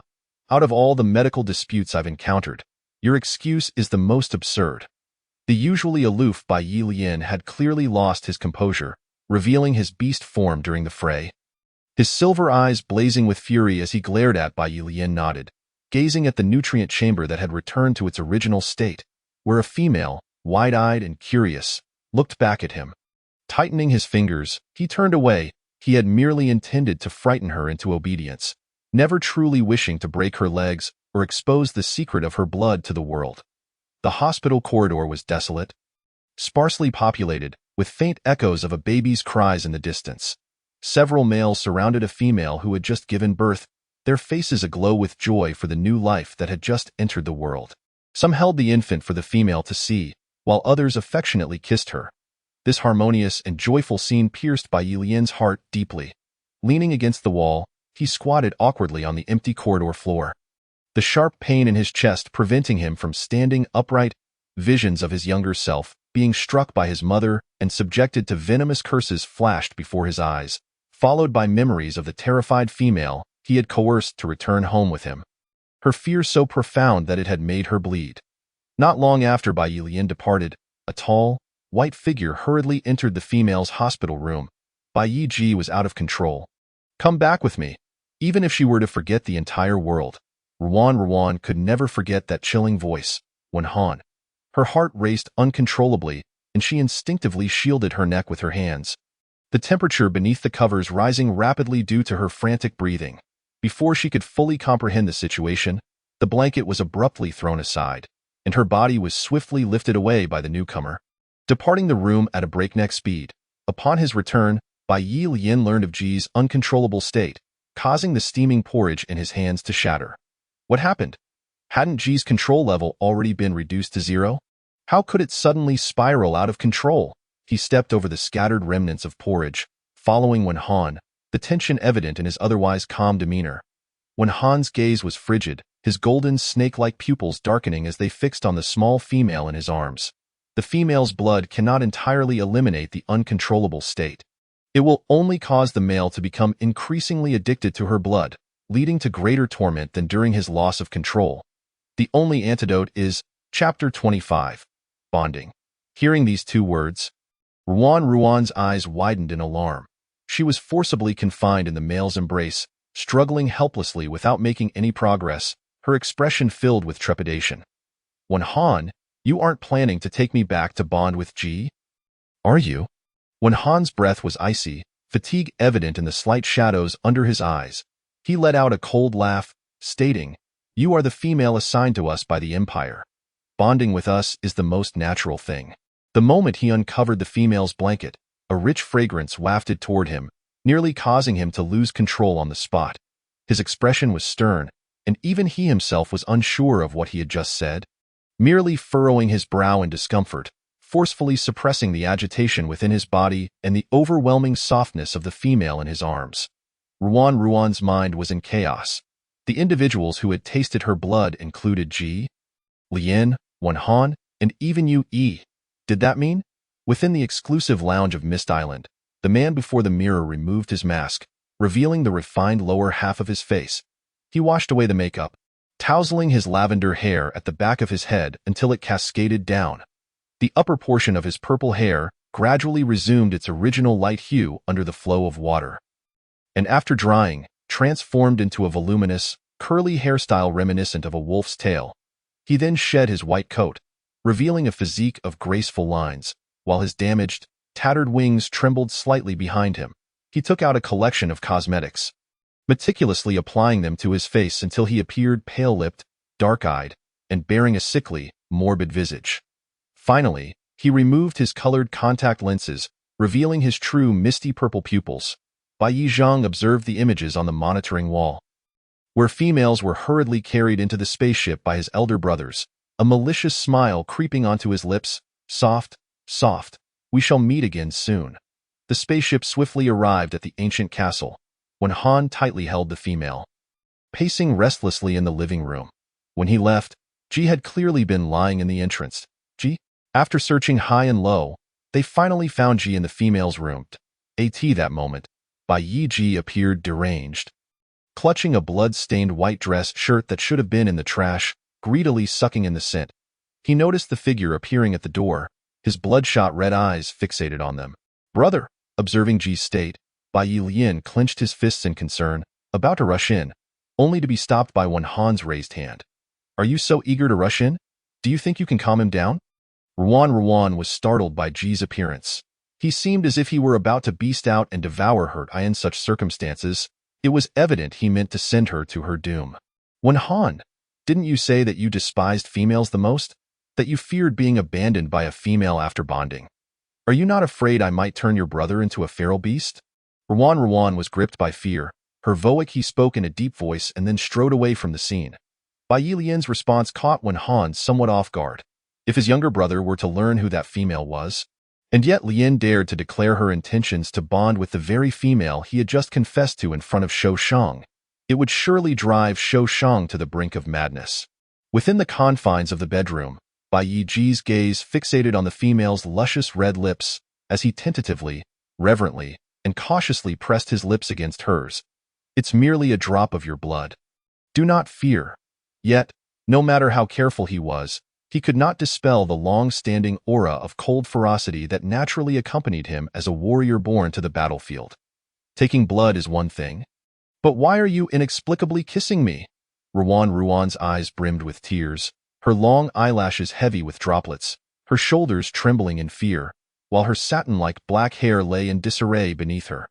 Little did she know that her current state would drive the uncontrollable male to the brink of madness, compelling him to want to utterly destroy her, especially as she donned a fluffy pink dress.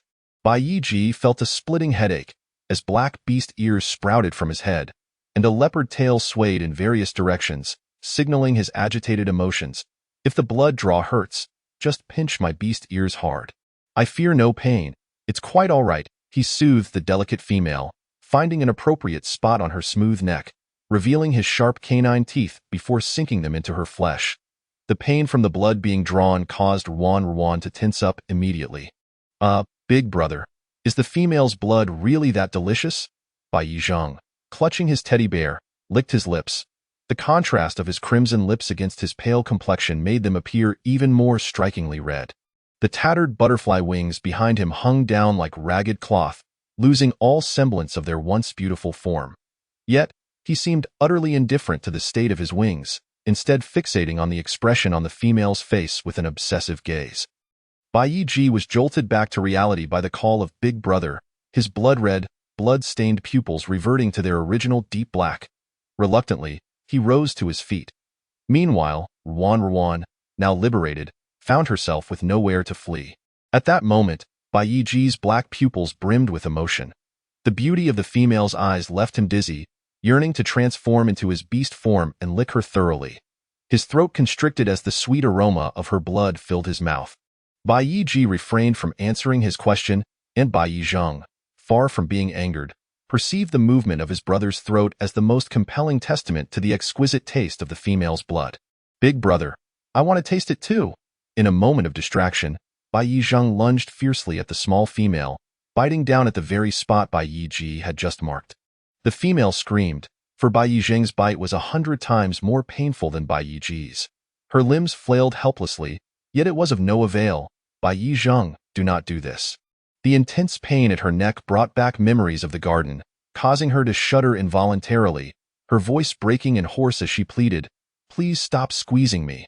I am scared. I do not wish to die yet." The sudden turn of events caused Bai Yi's expression to sharpen. He swiftly seized Bai Yizheng and hurled him away with great force. Bai Yizheng, are you feeling particularly mischievous today? Bai Yizheng crashed against the wall, coughing up blood, uncertain whether it was from the small female or his own injuries. You tricked the female into the garden, choked her unconscious, then fought with Shou Shang, leaving the small female to faint in the bustling streets while the entire galaxy gossips about how all the males of the Bai Yi family are dead. Bai Yi's expression darkened, his knuckles cracking ominously as he spoke. I am well aware of the mischief you have been up to during my absence. Bai Yizheng's heart sank, hastily wiping the blood from his face. He clung to Bai Yi's leg, sobbing, "Big Brother, it wasn't my fault. It's entirely the small female's fault for being so captivating. She is like a beautiful fox spirit that draws in the sun's energy. Even if it means exhausting my very being, I would willingly perish in her presence." Bai Yizheng's mention of the small female only fueled Bai Yi's fury further.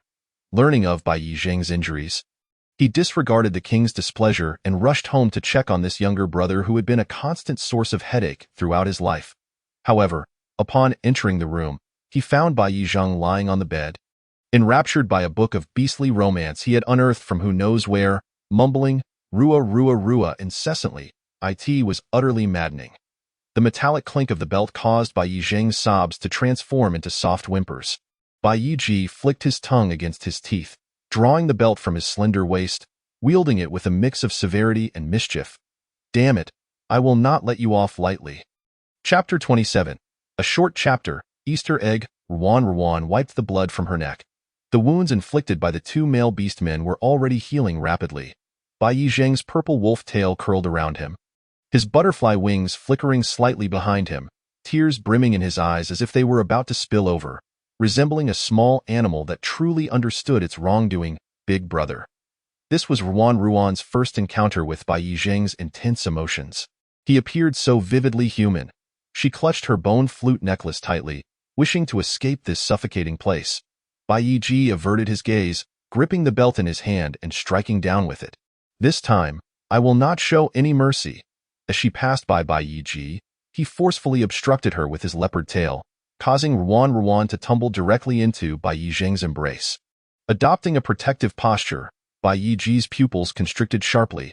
He wished to retract his movement, but it was already too late.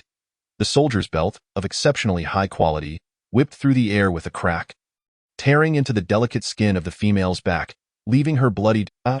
In this fortuitous yet mistaken embrace of protection, Bai Yizheng's previously feigned sickly expression faltered, his face now a portrait of astonishment as he stared at the girl standing in front of him. Small female. Ruan's small face contorted in pain. The fiery wound had numbed her senses. It was as though a veil of blood mist had descended before her eyes, and she bit down on her molars. Her expression forlorn. I cannot die. I cannot die. She still had to return to the real world. This is merely a game. Once I return to reality, all these setbacks will be inconsequential. Yes, all right? It's all right. The medical advancements of the beast world are remarkable. It's just a drop of blood, a mere injury. Work is far more arduous than this. It's all right. It's all right. Like handling a hot potato? Bai Yi hastily discarded the belt, seizing the unconscious small female from Bai Yizheng's grasp, heedless of the thick blood that seeped through his palms as he rushed towards the third floor. When Han, just as Bai Yilian emerged from the laboratory, he chanced upon the sight of his brother hurriedly carrying the small female up the stairs. He felt as if he had been nailed to the spot, his heart momentarily ceasing to beat. Seeing the small female in such a perilous state, when Han was taken aback, though compelled to act, his hands continued their motions without pause. Pull them both down. This is affecting my mood. Bai Yishou Shang and Bai Yizheng knelt beside the bed, one weeping inconsolably, the other in heartbreaking sobs, utterly disrupting the efforts of the operating doctor. The dream I cannot alter. Even if I rewrite the predetermined ending, will Ruan still ultimately meet her demise? I can save her. I can save her. I can save her. Bai Yiji and Bai Yilian maintained their composure, each pulling the two who were lost in their own murmurs away. Mini Theater 1. The one most afraid of Big Brother, who enjoys turning himself into a spectacle, loves to play the role of the emergency doctor. Mu Dao Zizua favors dark punk aesthetics, relishes wearing various styles of clothing, enjoys cultivating roses, crafting fragrant ointments, seeks the sensation of pain in his heart, delights in witnessing his brothers kiss the small female, and revels in the theatricality of Bai Yizheng, who will self-woo his new toy. Mini Theater 2. When Han lounged on the leather sofa, clapping gleefully, his sharp tongue showing no hint of self-pity, Bai Yiji played with a belt for the first time, and unexpectedly dared to strike his future female master, solidifying his reputation for domestic violence. Bai Yiji collapsed in despair, crying, "Get out! All of you, get out!" Rumor has it that Shou Sheng has fallen for Ruan. When Han's previously mocking smile froze abruptly, as if Bai Yiji had shot a fatal arrow through his heart, he weakly raised his hand. Toss a dime at the author's feet, and he would kiss your feet like a dog, unable to shake it off, perhaps even dropping another surprise chapter. The road to pursuing a wife is long, my little friend Bai Yuan Han. With your sharp tongue, if you keep babbling nonsense, I might just add a chapter of knives to your tale, ensuring you fail to woo your bride. Bai Yuan Han. I have been honest. Please be gentle with the torment. Chapter 28. Would you be willing to marry me? Who dares to speak such words? Upon seeing the small female's back marred by a long pink scar, the usually stern and meticulous head of the female alliance unexpectedly erupted in coarse language. I was just educating my brother.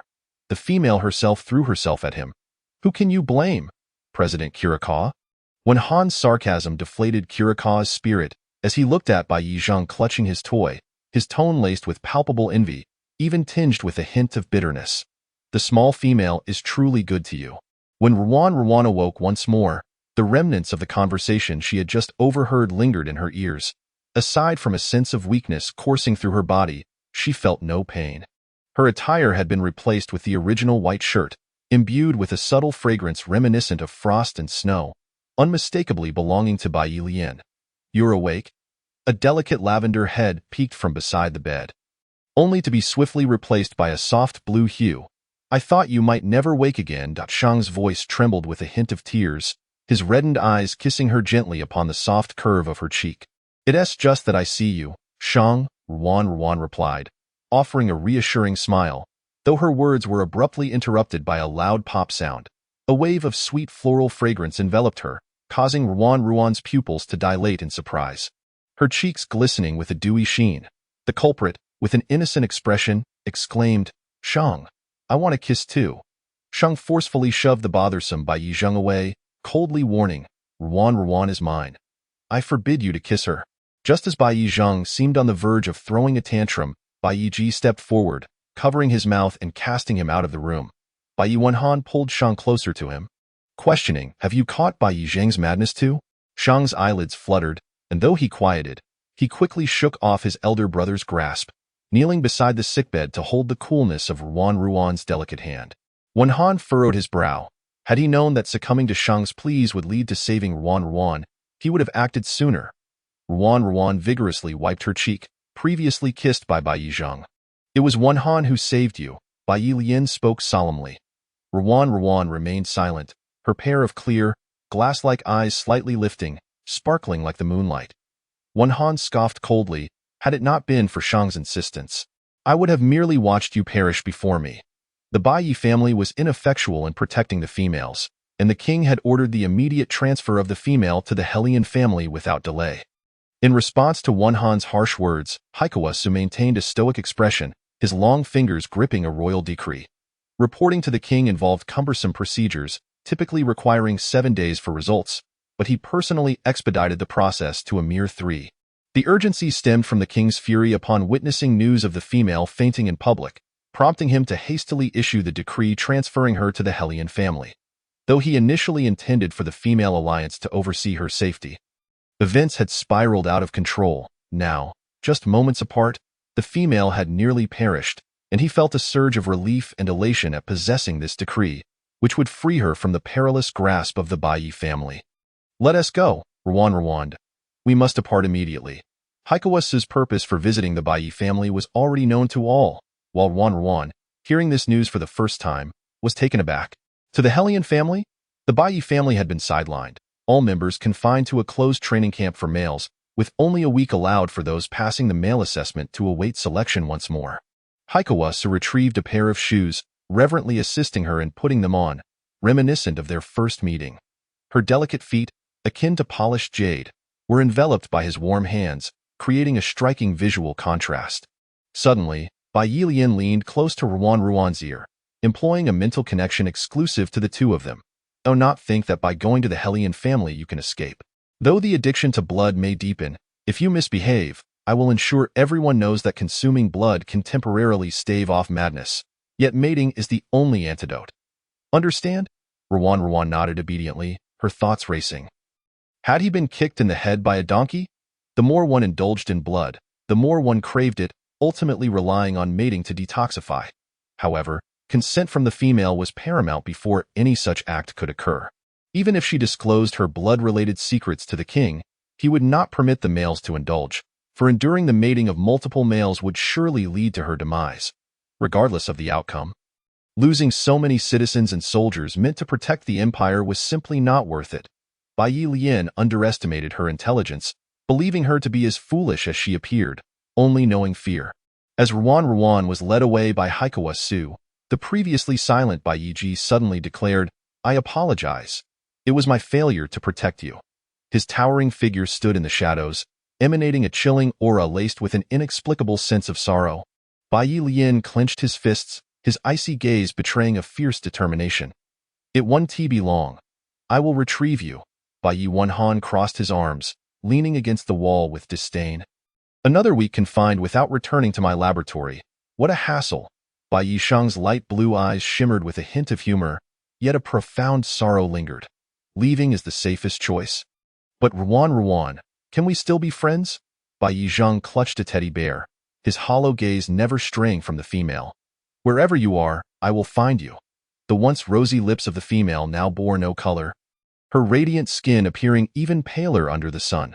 She was escorted aboard the starship by the president of the Female Alliance, her slender figure sitting upright in her designated seat, resembling a white couscous flower, tragic yet fragile. Casting a lingering glance at the castle she had occupied for less than 2 days, she lowered her head, retrieving the bone flute hanging around her neck and playing a melancholic note. The sound was mournful, yet her heart felt liberated at last. Drawn by the flute's call, Shang grasped the railing tightly, suppressing the urge to pursue her and whisk her away to a distant realm. Baiyi Zhang followed closely in Shang's wake. "Pick up pearls to create a necklace for my new toy." Upon boarding the starship, Haikawasu strode purposefully to the control panel, setting the destination and adjusting the speed to its lowest setting. Though the pace was minimal, it would not drag on excessively. Only a brief 15 minutes awaited him. This was all the time he had. "This is a nutrient solution. Drink it. It will be good for your stomach." Ruan eyed the white tubular object Haikawasu offered, her brow furrowing, yet she complied and drank it down. "How do you know my stomach is well? It is sweet, reminiscent of strawberry milk. Blue Star places great emphasis on the well-being of females. Your gastric ailment, resulting in blood vomiting, has already been documented by the physician in your records, accessible to all candidates from the 4 noble families." A faint blush crept onto Haikawasu's ears as he forced himself to look away from Ruan's delicate tongue revealed during her consumption of the nutrient solution. "So, you are also among the 4 noble families?" Yes, the four noble families consist of Bai Yi, Helian, Weisheng, and Haikawa. Ruan discarded the emptied glass vial into the trash, while the man before her fixated on the trash can, his expression inscrutable. Though Haikawa ranked last among them, he resolved to act on his own desires.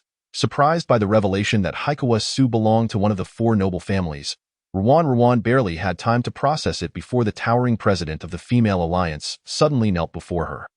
Haikawa President, what are you doing? A man, a paragon of clarity in separating public and private matters, a powerful president of the female alliance, knelt before her, willingly submitting and acknowledging her as his sovereign. Ruan grasped the hem of her dress, a sense of foreboding creeping in. Honorable Miss Ruan, I wish to marry you. Chapter 29 You wish to marry me? Haikawa Su produced a small black velvet box, slowly opening it before his beloved female, revealing a large, thumb-sized red star gemstone ring nestled within the velvet, a dazzling sight. His voice was husky, imbued with a long-held passion, his palm-colored eyes deep and entrancing. Akin to a palm tree radiating boundless vitality. Would you consent to marry me and let me be your male? Well, what? You want to marry me? Ruan's beautiful dress hem was wrinkled in her grip. Her voice tinged with disbelief, her enchanting eyes wide in astonishment. They had met only a handful of times, and during those meetings, he had merely fulfilled his duty to protect her. Ruan could not fathom why he would suddenly propose to her, especially with a male seeking to marry a female. Haikawa President, are you serious? It seemed she was taken aback by the swiftness of his proposal. Haikawa Su lowered his gaze, firmly grasping her slightly chilled hand. Placing the red star gemstone ring upon her ring finger, the fit was perfect. With so many males vying for her, if he did not seize this position, it would belong to someone else. Of course, I am not jesting, my dear future female sovereign. Haikawa Su's solemn demeanor caused Ruan's heart to race inexplicably. The ring was too large, too precious, as if it weighed down her finger, making it difficult to lift. Haikawa President, this is far too extravagant. I cannot accept it. As she spoke, she attempted to remove it and return it to him. Haikawa Su's expression hardened, raising his hand to halt her actions. His voice trembling ever so slightly. Could you not refuse? Must you reject me so swiftly? As he spoke, his eyelids glistened, the mist gathering in his eyes. The usually unperturbed Haikawa Su only comprehended the concept of soul resonance, the magnetic attraction between energy fields, when he encountered Ruan. Just then, the ship's doors slowly opened, a magnetic voice interrupting Haikawa Su's incomplete words. Ah, little Ruan is quite the catch, even captivating the esteemed president of the female alliance. It is quite rare to witness the esteemed president, Chuan Su, on his knees like a dog, pleading for a female's favor. This moment must be documented and shared online. A figure clad in a tailcoat, with obedient black bangs brushing against his forehead and a small tuft of long hair gathered at the back, possesses emerald green irises glistening beneath silver-rimmed spectacles. A perpetual smirk graces his lips, exuding an innate sense of arrogance. He has indeed activated the star brain, conjuring several images of males kneeling in submission. Chuan Su remains unfazed by this light-hearted threat. In fact, he harbors a desire for Lian Xiaoxi to disseminate it swiftly, allowing all citizens of Blue Star to witness his proposal to the female and the entirety of their association. He tenderly kisses the back of the young female's hand, declaring, if you dislike the ring, discard it. I shall procure another until it suits your fancy. As Chuan Su's lips brush against the delicate skin of the female's hand, Lian Xiaoxi's gaze darkened slightly, his long fingers, adorned in white silk gloves, tapping rhythmically against his arm. If I recall correctly, the Chuan family is at the very bottom, is it not? Snatching people at the gates of the Lian family, or is it the unwavering female union president? Will the rule-breaking female union president also wield the cold, unyielding female protection law against herself? Naturally. Ruan purses her lips, blinking as she releases the crumpled hem of her dress. Chuan Su, I apologize. This is merely a game to me, and I do not wish to develop ephemeral feelings for an NPC in this game. Seemingly anticipating her response, Chuan Su displays a hint of a smile, hastily interrupting, please do not rush to refuse. If you cannot decide, tell me in person when you arrive at the Chuan family. Lian Xiaoxi, growing impatient, urges, female union president, how much longer will you dawdle? He stands at the entrance of the villa, having waited for quite some time. With great reluctance, He Chuansu rises, internally resisting the urge to thrust the female into another's arms. He gently nudges her forward, saying, "Go on." Ruan casts a remorseful glance at He Chuansu before approaching the man in the tailcoat. As she nears, He Lian Xiaoxi swiftly envelopes her waist. Pulling her close, he gazes at He Chuansu, whose eyes turn crimson aboard the starship, his smile widening. "Are you not leaving, esteemed female union president? Shall I personally escort you before the king? Or do you wish to witness our pairing firsthand?" He brushes a stray hair behind the female's ear, their proximity undeniable. Those aboard the starship can no longer bear to watch, hastily retreating. The man's laughter is flawless, a faint scent of catnip enveloping Ruan's senses as she struggles desperately. "Let me go!" The grip around her waist is excruciatingly tight, refusing to loosen, and she refrains from inflicting further pain upon herself, gradually ceasing her struggles. Yet, the man suddenly snatches the ring from her hand. "Did you not claim to dislike it? The He Lian family has plenty." Ruan watches in disbelief as he tosses the ring into the bushes. "You? What is this scent?" He Lian Xiaoxi leans closer to her neck. Inhaling deeply, a rich sweetness mingled with a hint of strawberry milk fills the air. His piercing emerald gaze fixates on the exquisite young female before him. She surpasses any female he has ever encountered. Even more refined than the males. The highly popular divine face among the star network, she is indeed breathtaking in person. "My future female master." Is the term future female master a standard phrase for everyone? Nonetheless, I prefer to call you Little Ruan Sauce. Little Ruan Sauce? The mingling scents, whether due to their proximity or the nauseatingly sweet moniker, cause Ruan's cheeks to flush crimson. "We have just met." "Indeed, but we can still share a bed." Ruan? In truth, this is their second encounter. Their first was in the conference hall, where the young female paid him no mind. On that day, he was as indifferent to her as she was to him and her assignment. However, now the scent of milk gradually saturates his senses, proving even more intoxicating than catnip. "Delivery for Miss Ruan. Please sign for your package." A robot presents a small box precisely to the recipient. In this moment, He Lian Xiaoxi releases his hold on the young female, a flicker of awkwardness crossing his features, but Ruan, captivated by the robot, fails to notice. The room is on the third floor. "Pink in color. Please proceed," he hastily concludes, as if in a great hurry, and exits the scene. Ruan nods, accepting the package from the robot. She arrived empty-handed. Who could have sent her a package? Chapter 30. Good job. Baby. Once the man departs, Ruan quickly scours the bushes for the red gem star ring. Although she declined it, she cannot simply squander another's feelings, especially for such a precious item. She must find an opportunity to return it to He Chuansu. The He Lian family residence differs dramatically from the European-style mansion of the Bai family, featuring a distinctly modern aesthetic. The spacious living room boasts luxurious sofas, elegant chairs, and a fully open kitchen that exudes sophistication. Complete with an elevator, upon entering, she notices a massive portrait adorning the wall, a striking image of the man in the tailcoat, biting his gloved finger with an air of arrogance and confidence. Despite the presence of his photograph in the living room, he is conspicuously absent, which brings Ruan a sense of relief. She ascends to the third floor and, after inspecting 2 simple white suites, finally discovers her own room, described by the man as the pink one. The room is a confection of pink lace, a kawaii large bed, and pink walls. Everything is awash in a uniform hue that nearly dazzles her eyes. It resembles a princess's chamber, opulent and comfortable. Could this truly be prepared for her? Ruan can scarcely believe it until the bouncy pink bed springs her into acceptance. She hastily surveys every detail within the room, and her astonishment peaks at the sight of the wardrobe, filled with an array of pink princess dresses. The He Lian family has indeed provided everything she could desire. Having completed her tour, Ruan finally finds the inclination to sit down and examine the package. Inside the box, she discovers not much else, just a black gemstone necklace, a star brain, and a note. The handwriting on the paper is bold and vigorous, simply stating, "Sorry." Ruan gazes at the brevity of the message, her mind swirling in confusion. Who could have sent this? She cannot help but recall He Chuansu's sudden proposal. The sound of the door opening captures Ruan's attention, and a black cat struts in confidently, nimbly leaping onto the windowsill to fixate on her.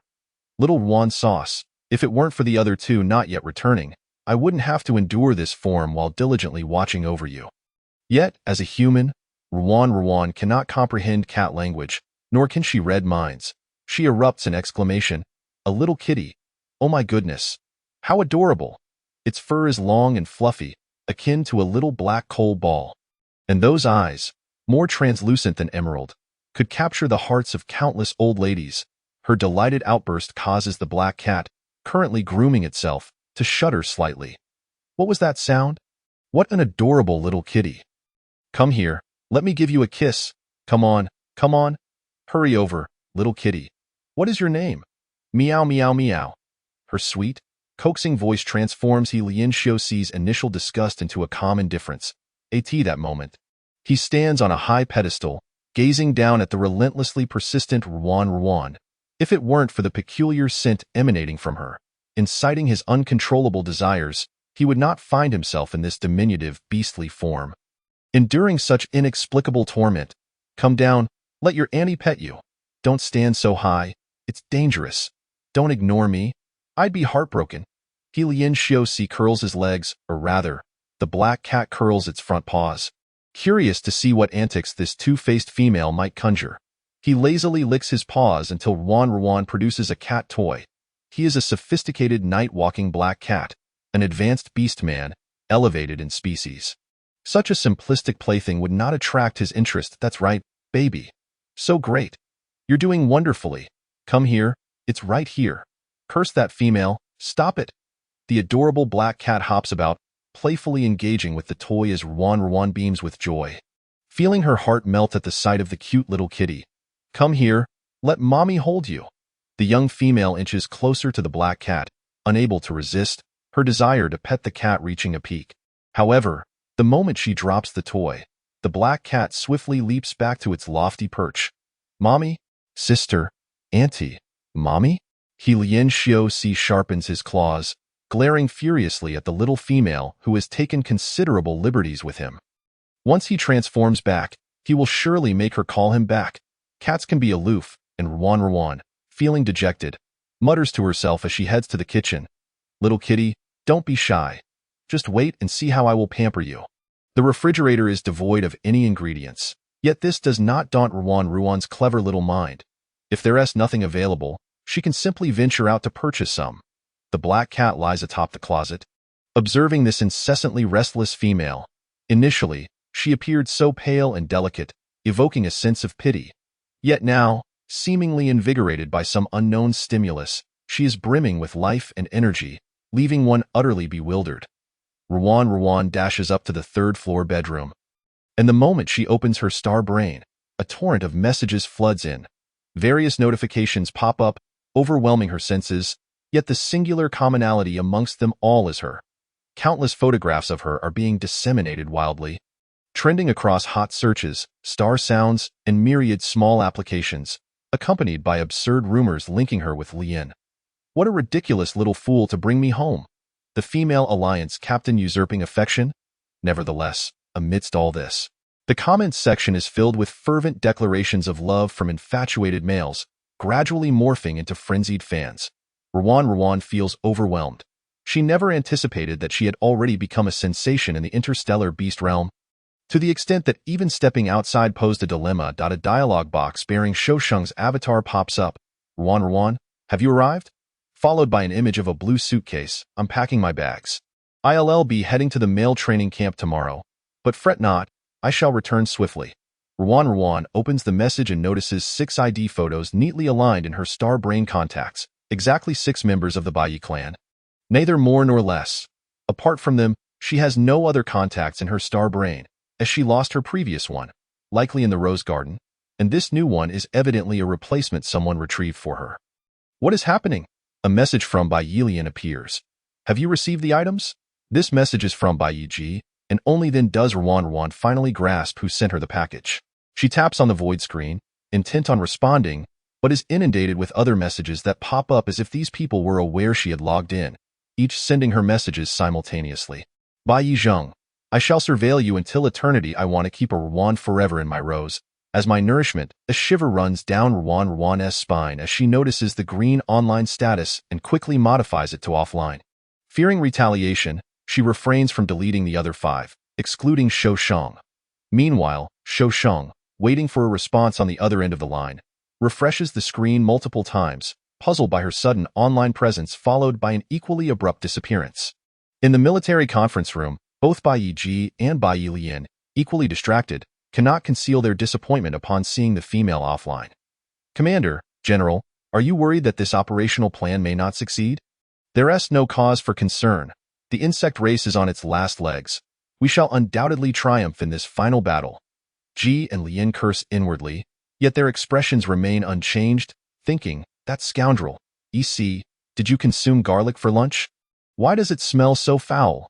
EC exhales and sniffs, finding no odor whatsoever, scratching his head in confusion. Why has he seemingly angered the general? Even the usually composed Commander Ji appears slightly unwell. Surely, this battle must be secure. It cannot be otherwise. Once Ruan goes offline, the messages from Bai Yizhang gradually cease, but soon after, another request from a contact named Wu Dao Zijua pops up. Although puzzled, Ruan does not dwell on it and quickly accepts his friend request. Immediately, she shifts to her shopping app, realizing that venturing out is utterly impractical. She gazes at her account balance, noting a recent substantial transfer from an account in the imperial capital, marked as female fund. A staggering 200 million star coins. Ruan beams as she counts the zeros, regretting not having checked her star brain sooner. After placing her order for delivery, she carefully stores the rings from Su and the star badge from Lian in the box sent by Bai Yiji, securing them in the bedside drawer. The little coal ball returns, resting nearby, seemingly reluctant to let her approach. Ruan soothes the cat, be good, the delivery will arrive shortly. Lian Xiaoxi is not hungry. He merely wishes to see what the female is up to. Wondering why she has yet to come down after such a long time, upon hearing her order food, his tail languidly sweeps across the floor. Another unpalatable nutrient solution. Ding dong, your delivery has arrived. So soon? Ruan races downstairs, flinging open the door to find a row of robots standing outside the villa, each holding her ordered items. She realizes she has ordered quite a bit, and after the robots meticulously place everything in the kitchen, Ruan cheerfully expresses her thanks. Initially, she assumes the robots will not respond, but in the next moment, a voice brimming with emotion refreshes her perception. Thank you, Miss R, for your order. It is our honor to serve our consumers. Ah? The robot addressed her by her online name. As it rejoins the group, the responding robot performs a little jump, clearly displaying its excitement. Ruan pauses while washing celery, her eyes filled with wonder at this new development. Indeed, technology is advancing at a breathtaking pace. Yet, no matter how sophisticated these programmed sound waves may be, they cannot replace human emotions. Miss, please allow me to assist you. The robot seems to have detected her thoughts. Standing beside her. No, I can manage on my own. Ruan busies herself in the kitchen, slicing meat strips. The food she prepares carries her emotions. Even if it is the same dish, the flavors vary depending on the person who makes it. Ruan deeply understands this truth. The dishes her grandmother prepared had her grandmother's unique flavor, yet since her grandmother's passing, as she attempted to recreate the meals her grandmother often made for her, she could never recapture that original taste, only finding bitter tears mixed with salt. Lian Xiaoxi lounges lazily on the sofa, stretching out his limbs, fixating on the kitchen with a hint of fascination. He had assumed the female ordered nutrient solutions, thinking he could merely tolerate them, yet to his surprise, she had ordered vegetables. Is there truly a female who cooks for herself in this world? Females are scarce. Ordinary beastmen typically pamper them, fearing they might fall or dissolve in their mouths, consequently cultivating the female's haughty demeanor.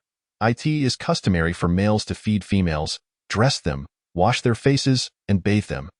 He hops onto the kitchen counter, observing the small female, who is skillfully engaged in her culinary endeavors, her expression earnest.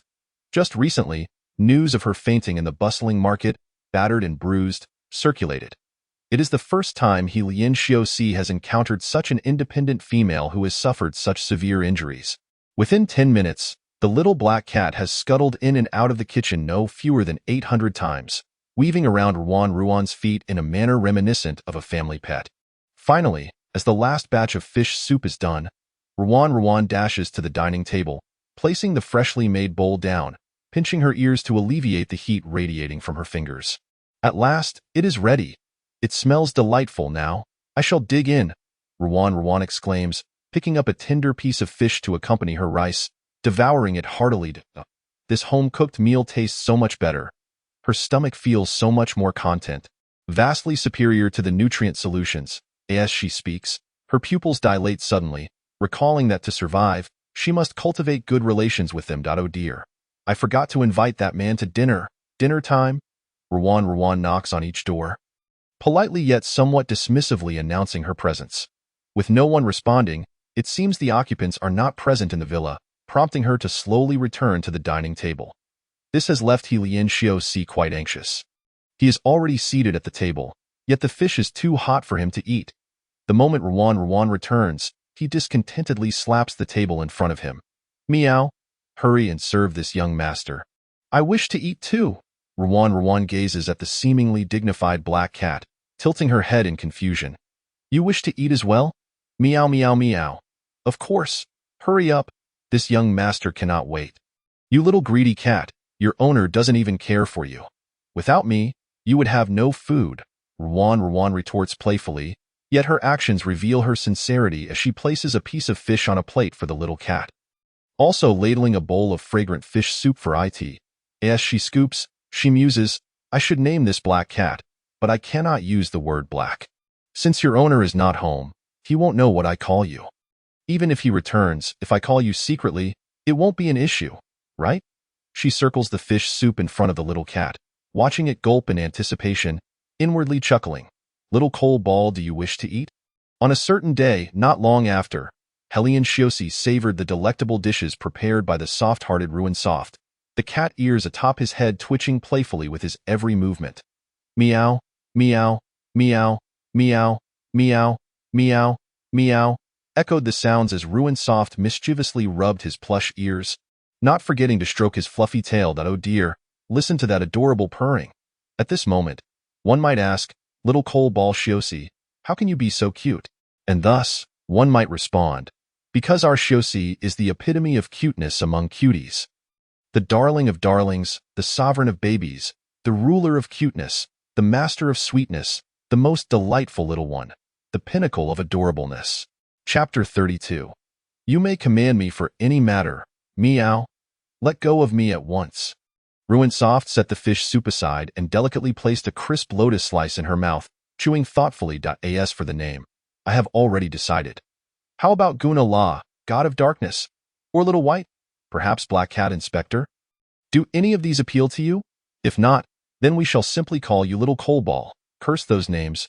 Both Black Cat Inspector and Guna La, God of Darkness contain the word black. Lian Xiaoxi grumbled inwardly, taking a bite of the fish. His emerald green feline eyes widened in surprise at the exquisite flavor. It was the most delicious fish he had ever tasted. The little kitty relished the meal, indifferent to names. All he desired was to consume more fish. And once his body fully recovered, he would reclaim the affectionate titles bestowed upon him by the little female. Noticing the black cat's lack of response, Ruin Soft reached out to stroke its fluffy head.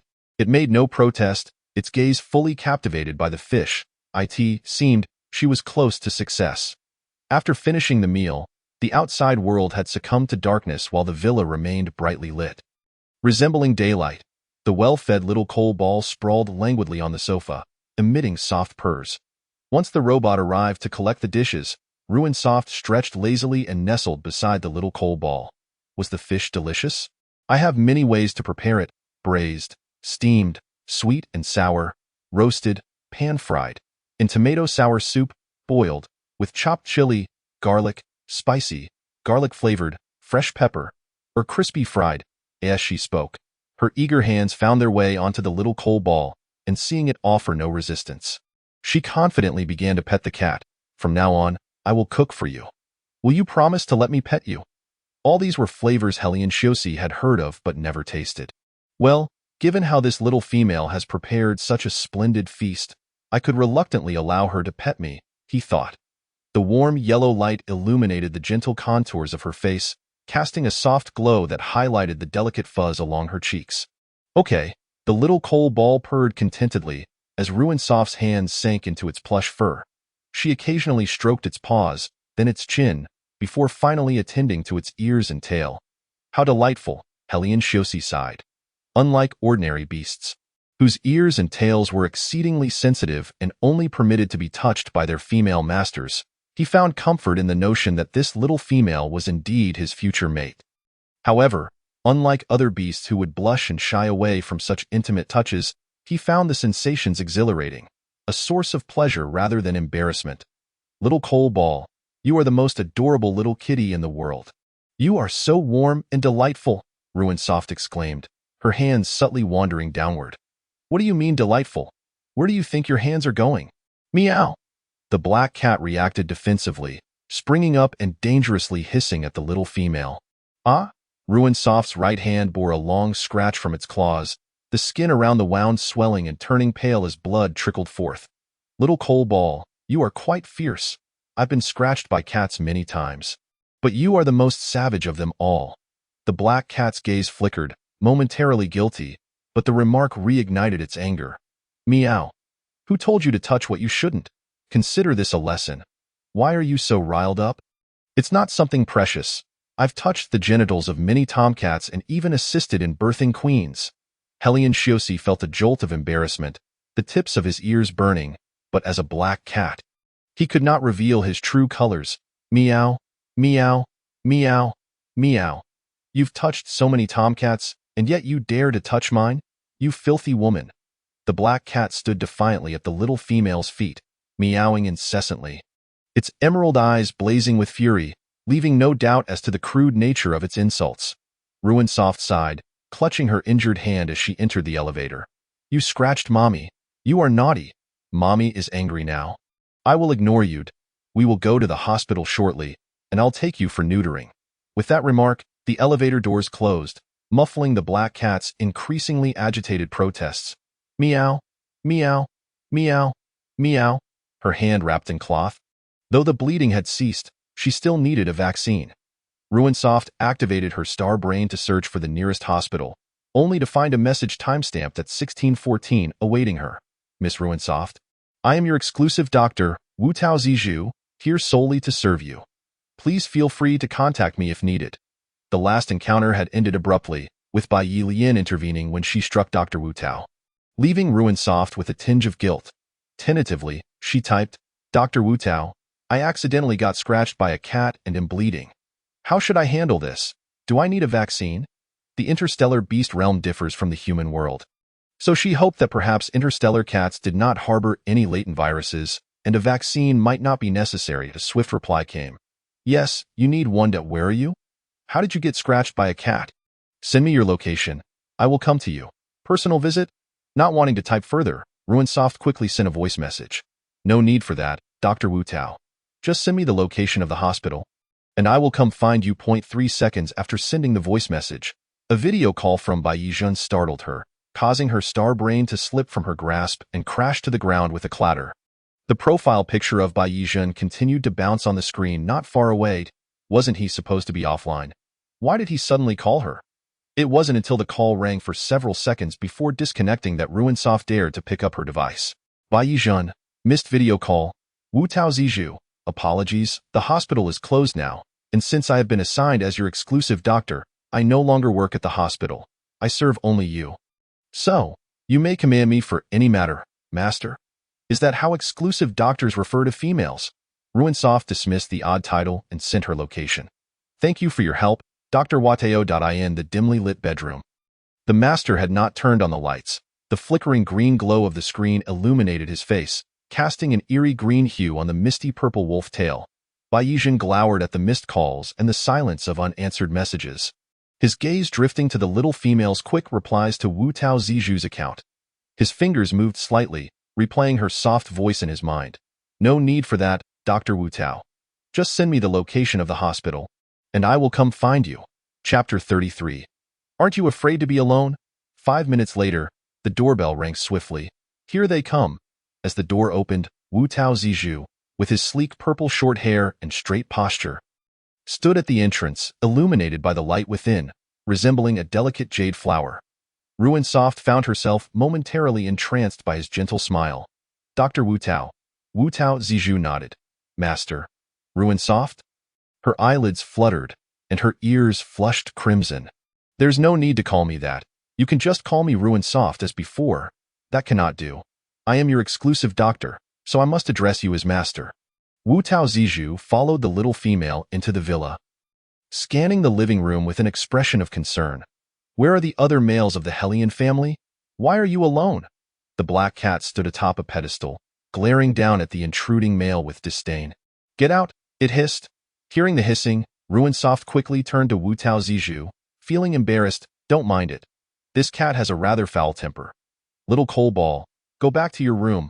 Wu Tao Zizhu, being a beast man, recognized the black cat as a male of the Hellion family and understood its words. Yet he chose to disregard it. After all, it was merely an animal.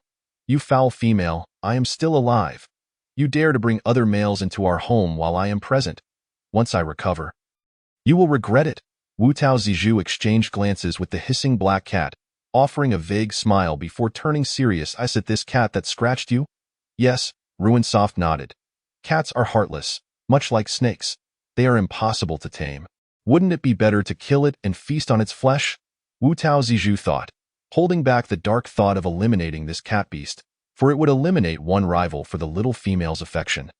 But this cat belongs to another. It is not mine. Ruan has cared for cats and trained dogs, and is well acquainted with their behaviors. Naturally, having raised them from a young age, she would not exhibit such a demeanor. Upon her arrival, her initial interactions with the little coal-black creature were bound to spark some friction. It is also evident that the owner would not keep such a lowly beast. Ruan. Hellion Shiosi? MD, your entire family is a pack of beasts. This male creature is cunning.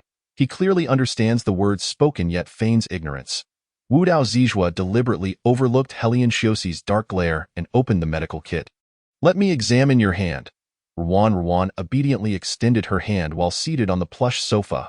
Wu Tao Zizhua took her warm, sweet-smelling hand, his heart aching as he observed the long, bloody gash on her wrist. Does it hurt? Ruan shook her head, stiffly replying, It doesn't hurt. Disgusting. The black cat lounged with its left leg draped over its right, seated like a human on the sofa, watching the male in the white coat tend to the female's injury. Even in his shrunken beast form, Hellion Shiosi retained his composure. Stop pretending. Finish applying the medication and leave. The warning from the local inhabitants went unanswered, instead provoking further taunts. Such beautiful hands marred by a cat's claws. It deserves a good beating to learn its lesson. The black cat narrowed its eyes, a dangerous glimmer flashing beneath the surface, and an icy aura enveloped its presence. Ruan chuckled awkwardly. Indeed.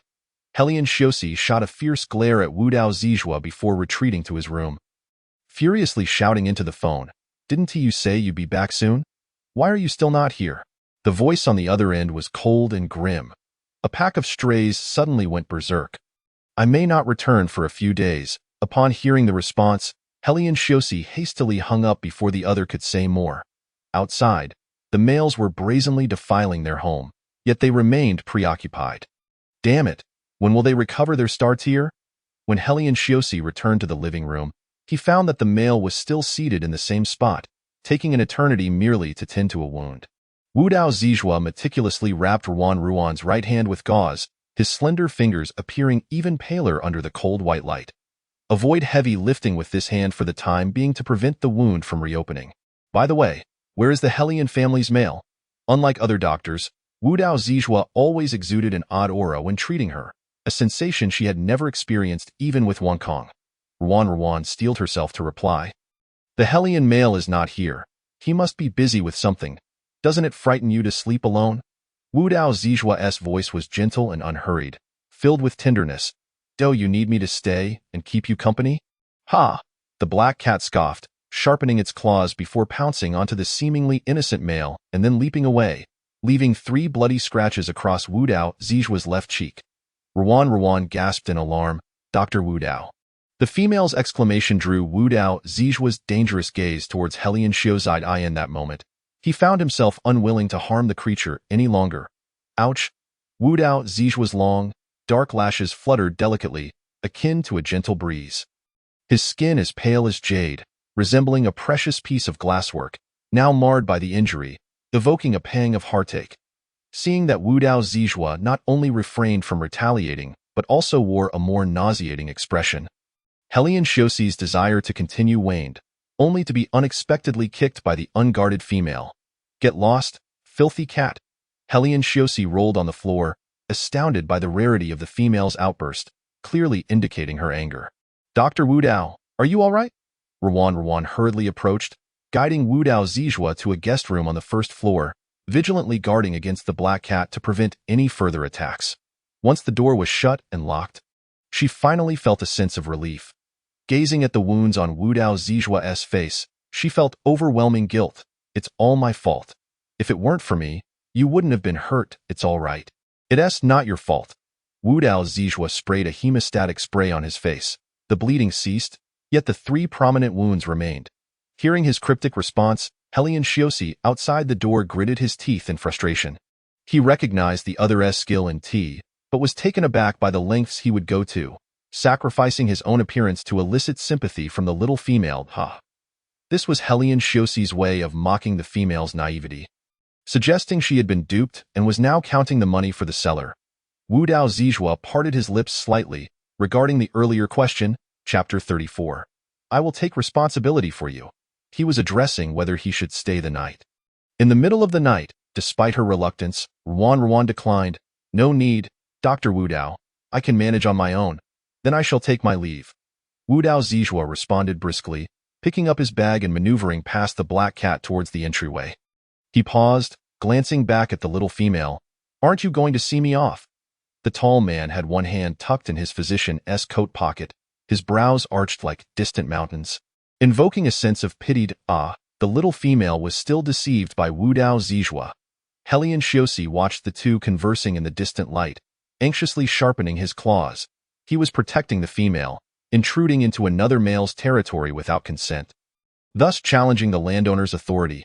However, after that male's outburst, even his innocence was now tainted.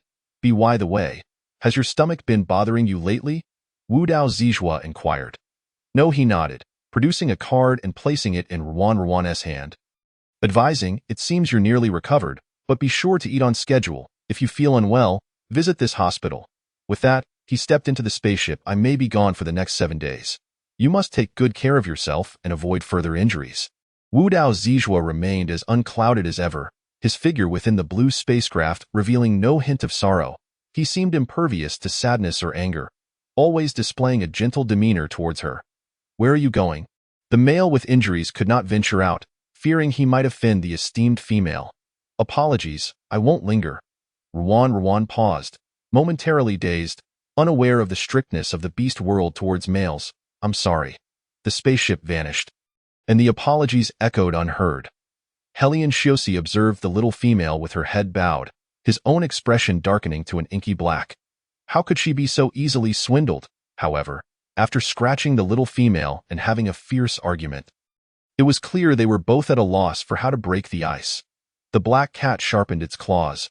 "Meow." Ruan turned towards the source of the sound, the instigator of the evening's troubles. But she was too weary to concern herself with the cat, leaving only a cold remark as she retreated to her bedroom. "Go back to your own nest and sleep. Perhaps your owner will return tomorrow." "Ha?" Helian Xiuxi resolved that until he regained his star tier, he would not speak to the female, purely self-inflicted misery. Ruan felt somewhat disheartened.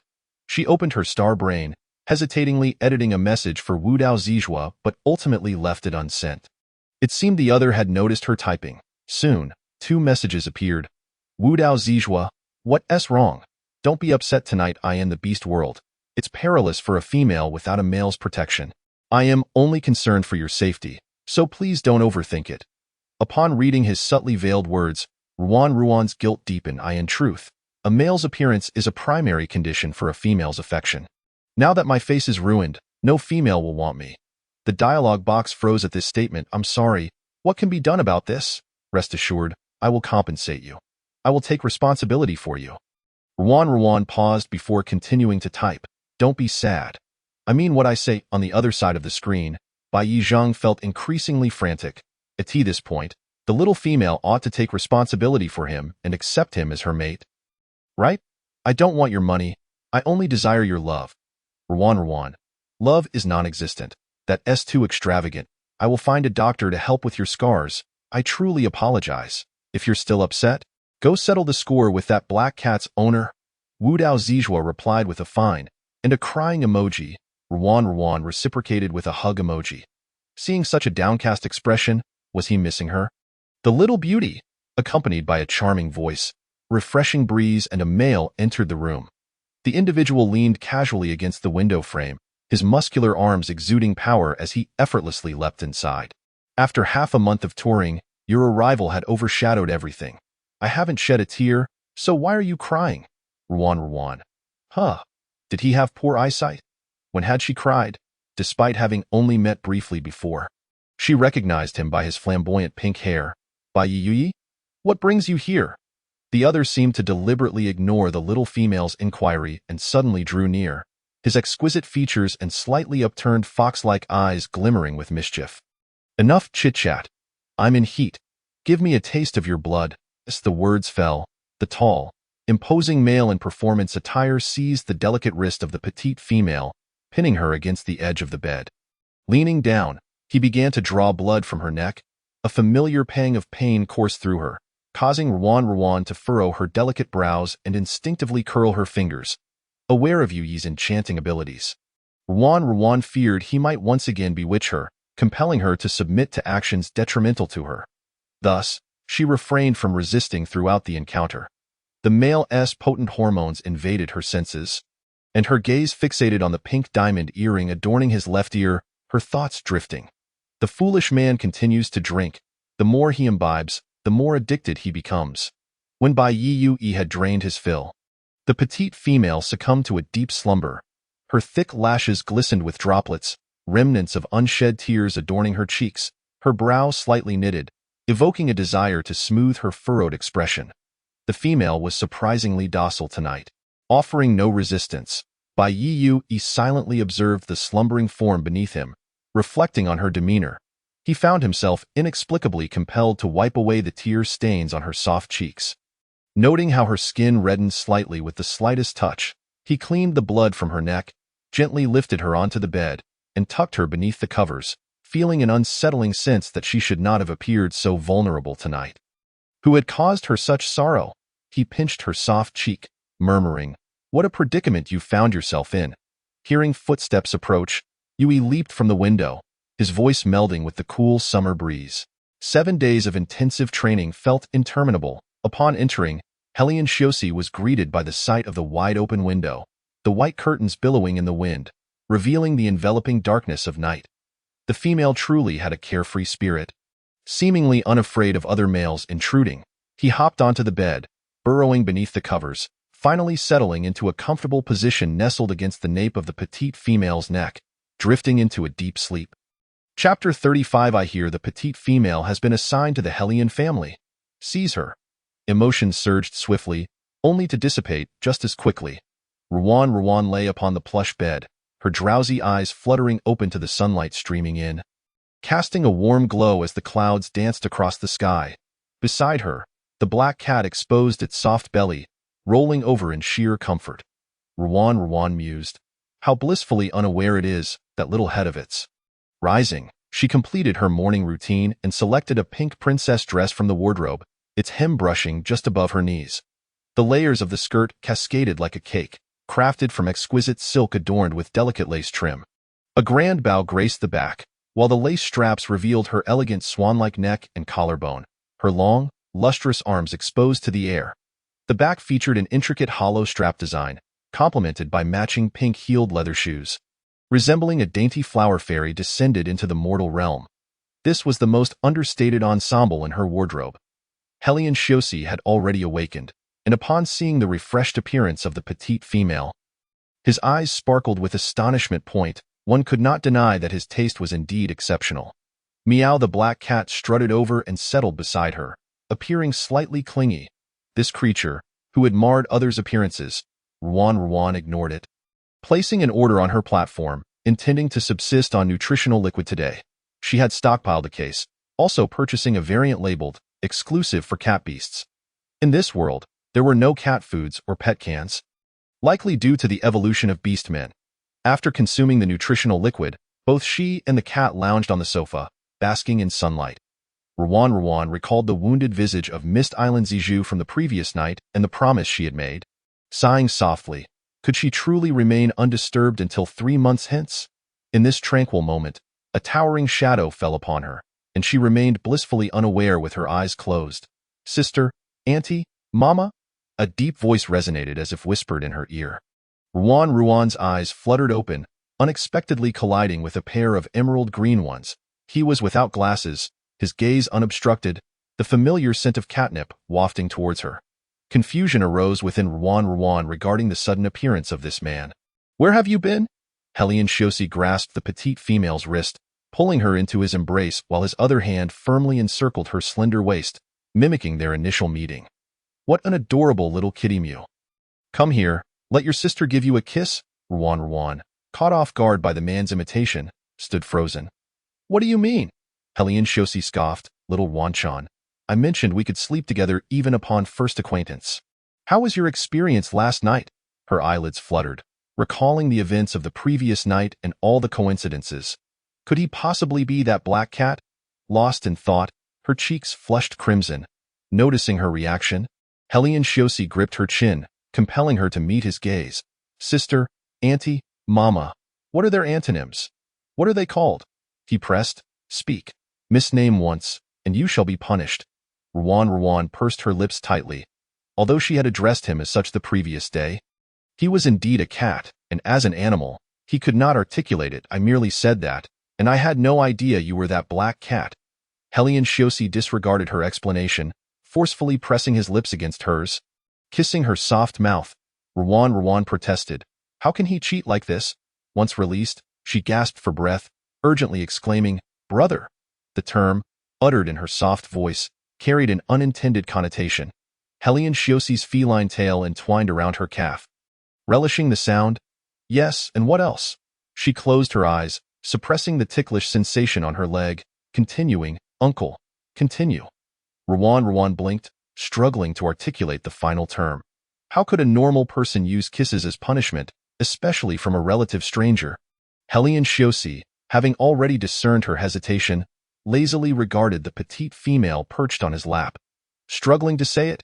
You seemed quite eager to take advantage of me earlier." He grasped her bandaged hand, seemingly reminding Ruan of the cause of her injury. "Since you cannot say it, I suppose I must punish you, my little Wanchan." The man leaned dangerously close to her lips, prompting Ruan to hastily interject.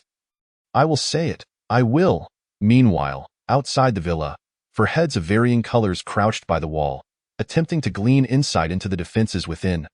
Wei Shengshi inquired, "Are you certain the petite female is inside?" Wei Shengshi replied, "It appears so. Surveillance shows she has not exited. It seems they were indeed referring to the 3 males of the Helian family." The group exchanged glances. "Charge?" Ruan's lips parted slightly, barely uttering a syllable before being abruptly interrupted by a deafening explosion. Dust swirled as the villa's door was blown apart. The silhouettes of the 4 males emerged from the smoke. Wei Shengling's keen eyes spotted the petite female cradled in Helian Shiosi's arms. Shouting, "The petite female is over there! Grab her!" In the instant of the explosion, Helian Shiosi had already shielded the petite female within his embrace, ensuring she was untouched. He intercepted an incoming blow infused with psychic energy. Retreating swiftly, the 4 engaged in a fierce struggle within the living room, the intensity of psychic power saturating the air. "Where is the rest of the Helian family? Are you the only one here?" Helian Shiosi recognized one among them, the one who had invited him to snatch the petite female during the meeting. "Even if I stand alone, I will not allow you to succeed."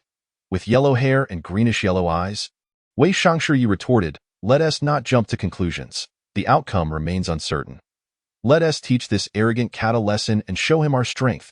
As the skirmish continued, Helian Shiosi struggled to defend the petite female while countering the attacks from the 4 assailants.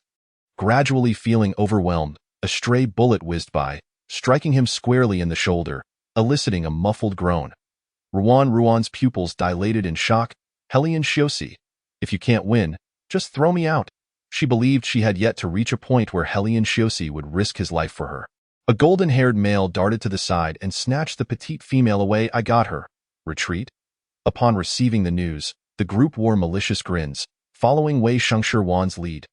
Wei Shengling, trailing behind, called out to the injured male. Farewell, Helian Shiosi, damn it. Helian Shiosi stood amidst the ashes, helplessly watching as the petite female was taken from him. Ruan was held by the golden-haired, green-eyed beast-man, leaping from height to height with swift agility. The brisk wind tousled their hair. Where are you taking me? To our Wei Sheng family, of course. Wei Shengling seized Ruan from Wei Shengshi midair, grinning broadly. Petite female, you belong to us now. Chapter 36. We four brothers shall marry together. Let me go. Helian Shiosi is hurt. I want to go back. Isn't your Wei Sheng family among the four great families? There's no need for this abduction. The petite female's face was flushed with resistance and concern. Wei Shengling reassured her, do not worry, he will be fine. Medical technology is highly advanced these days, and beastmen possess remarkable self-healing abilities. Such a minor injury will heal in less than half an hour. Wei Shengshi laughed heartily. An ambulance won't even reach the hospital before the wound heals automatically. Ha ha ha, Ruan. Where shall we go now? Wei Shengshi inquired. The four stood amidst the thicket, their heads spinning aimlessly like foolish children unable to find their bearings. Wei Shenglian, who had always followed his brother's lead and emulated his every action, had fixated on the little female cradled in Wei Shengling's arms. He suddenly interjected, tired of holding her, right? It's my turn now. Though the little female was snatched away, Wei Shengling, despite feeling a twinge of jealousy, cautioned, hold her properly, don't let her slip from your grasp. To possess the little female, one must be prepared to face the reality of a polyandrous arrangement. Unlike the exuberant and youthful Wei Shengling, the boy with a gray-green wolf's tail, black pupils, and a body entirely wrapped in white bandages felt chillingly distant, exuding an aura of medicinal gauze mingled with a shadowy essence. Ruan squirmed in his embrace, attempting to leap down, but was taken aback by the surprising strength of the seemingly frail boy. I can walk myself, he asserted, his voice raspy yet smooth.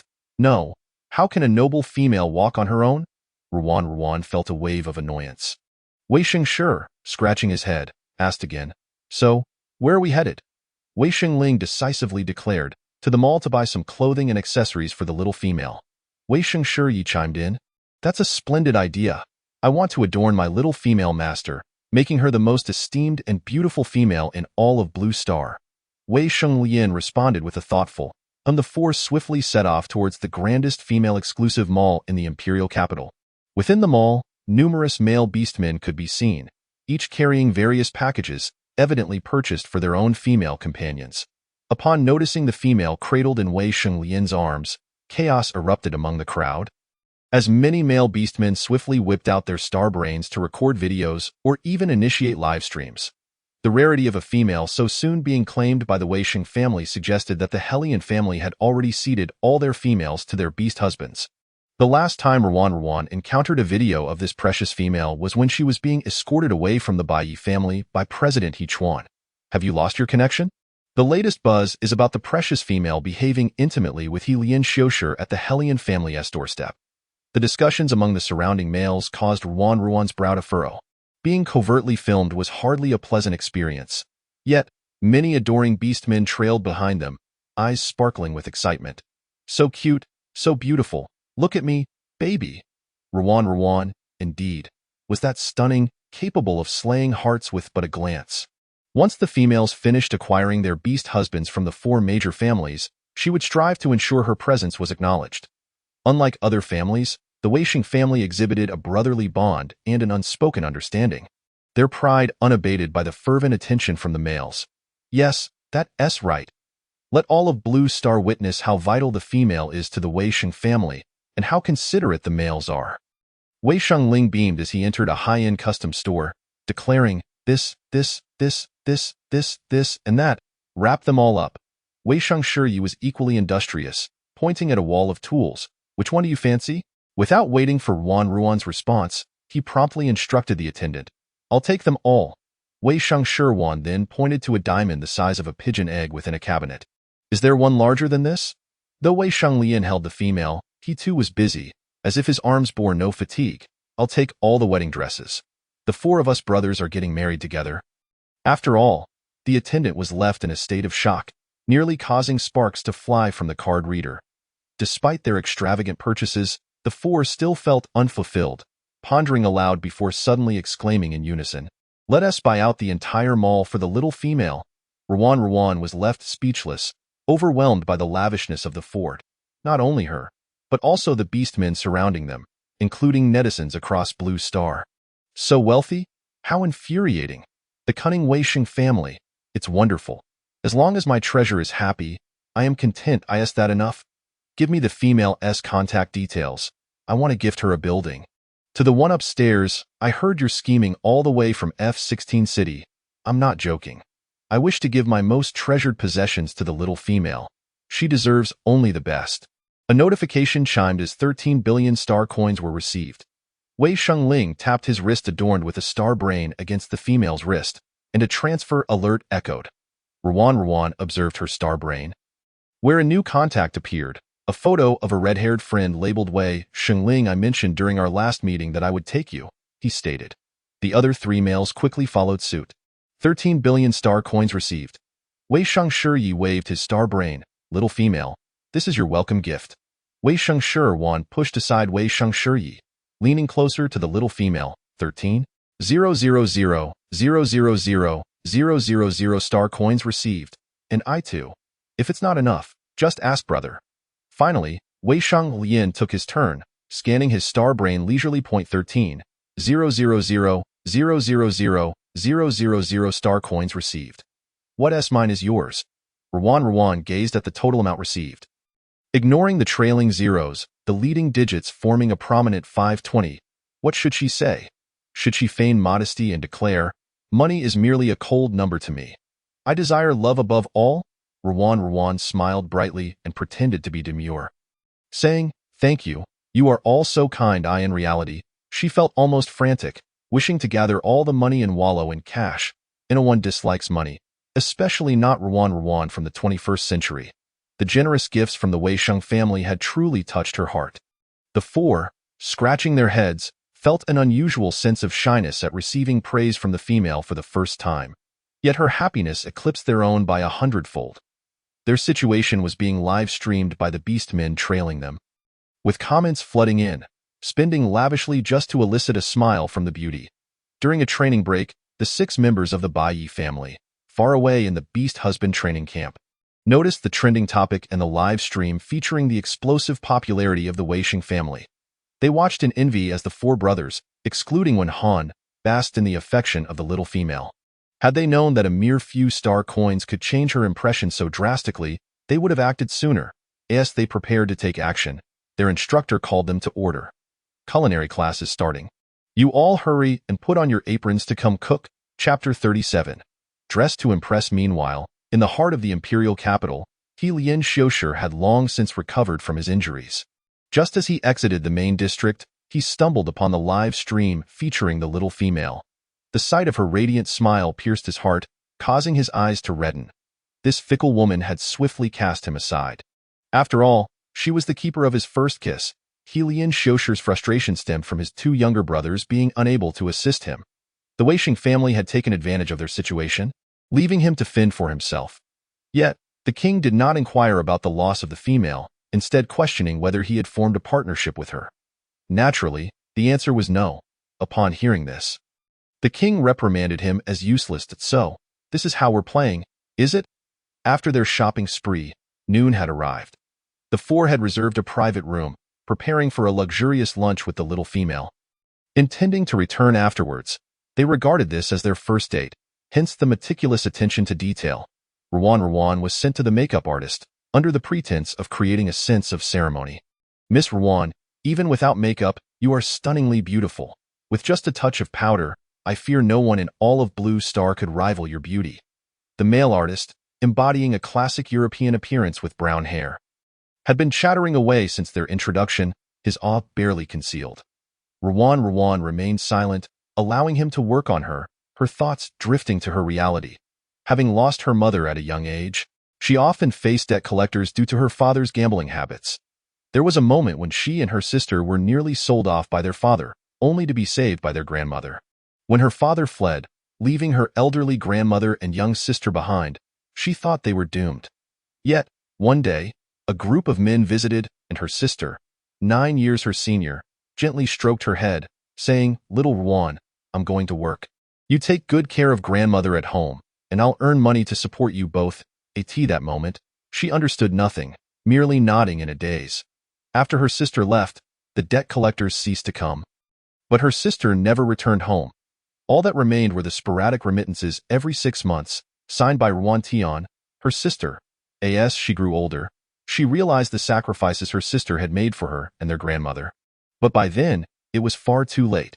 Even as she worked 3 jobs daily, her quest to find her sister never waned. She distributed missing person flyers at every opportunity. Her earnings, combined with her sister's years of support, gradually improved her and her grandmother's living conditions. But this respite was short-lived. Her grandmother ultimately succumbed to cancer, leaving her utterly alone. Accompanying my grandmother on her departure was a tabby cat she had nurtured for over a decade. Following her passing, the cat succumbed to depression, losing its job, and due to years of confinement at home, it developed severe social anxiety and autism.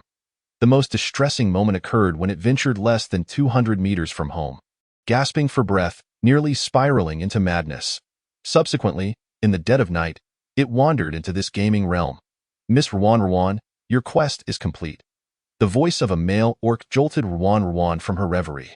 Adorned in a luxuriously shimmering silver princess gown, her elegantly tousled hair complemented by a dazzling crystal necklace, she gazed into the mirror and was struck by her unparalleled beauty, evoking the phrase, "Zhuang Zhou's dream of a butterfly." As the curtain rose, she made her grand entrance, captivating all. The 4 male orcs' eyes reflected unabashed astonishment. The petite female appeared like a radiant, luminescent crystal butterfly, prompting the fervent admirers surrounding the high-end boutique to erupt in gasps of awe. "Dazzling like stars, dreamlike as butterflies," someone murmured softly. "Allow me to formally introduce myself, Wei Shangling Ren of the Dragon Clan, standing at 194 centimeters, an 8th-tier star." Taking a step forward, Wei Shangling Ren, with his flamboyant red hair and deep, soft pink eyes akin to gentle roses, donned a tailored blazer, exuding a passionate and rebellious aura. My name is Wei Shangshi, standing at 195 centimeters. My beast form being that of a lion, and I am a hackard. If Miss Ruan has been peeking at anything on Starbrain, I would be aware of it. Wei Shangshi, with his neat, pale yellow hair and half-yellow, half-green pupils, was dressed in a morning suit, his wild and carefree demeanor still evident. "I am Wei Shangshi. My beast form is a tiger, and I am 18 years old." Standing at 192 centimeters, in peak physical condition, Wei Shangshi light green eyes sparkled with mirth, his attire consisting solely of the inner vest of his suit, showcasing his perfect physique, complemented by his naturally golden curls. Resembling an elegant young noble, Wei Shenglian, clad in a low-cut suit that concealed his bandaged limbs, revealed a generous expanse of alluring skin at his chest. His dark green, short wolf tail was styled, and rather than exuding a shadowy aura, he resembled a charming young wolf. "We are all 18 years of age. My name is Wei Shenglian, a spectral bloodbat, standing at 192 centimeters, dressed in a unified black ensemble." These spirited young men radiated a sense of maturity and composure. They all extended their hands, inviting their beloved female. "Noble Miss Ruan, would you care to join us for lunch?" "Of course," Ruan replied with a smile. Extending her hand, and the 4 stepped forward. The swiftest, Wei Shangling Ren, grasped her outstretched hand first, leaning down to kiss the back of her hand, casting a triumphant glance at his 3 brothers. The other 3, unwilling to be outdone, made their moves. Wei Shangshi took her other hand. Wei Shangshi wrapped an arm around her waist, while Wei Shenglian encircled her other side, kissing her neck. The multitude of males who had followed were swiftly dismissed, and the live broadcast ceased as the 4 surrounded the petite female. Viewers lamented, crying out that their cherished darling had been compromised. The group ascended to the rooftop restaurant, where a long table awaited. Originally intended for service by attendants, they opted for robotic servers to prevent other males from coveting the petite female. As Ruan settled in, Lingren attentively took her plate, meticulously slicing her steak. while Wei Shangshi cradled her in his arms, thoughtfully offering her red wine. "Put me down, I wish to eat by myself." Before Wei Shangshi could respond, Wei Shangshi interjected, "That simply cannot do. A female must be served by a male during meals. This arrangement is uncomfortable for both you and me." Chapter 38. Who will accompany the petite female first? Before she could finish, Lingren fed her a small piece of the cut steak. "Try this, the best steak from Blue Star. How does it taste?" Before Ruan could swallow, Shirwan presented another dish. "Taste this, a cis milk tart. The sweetness is delightful." Having spent the morning shopping, Ruan was indeed quite hungry. The delectable food tantalized her taste buds, leading her to unwittingly consume one piece after another. Entirely oblivious to the ravenous gazes of the males fixated upon her. "You've held her long enough. It's my turn now," Wei Shangshi said, his tone enticing. "Feeding the petite female should be my privilege." Wei Shanglian remarked, glancing at Wei Shanglingren.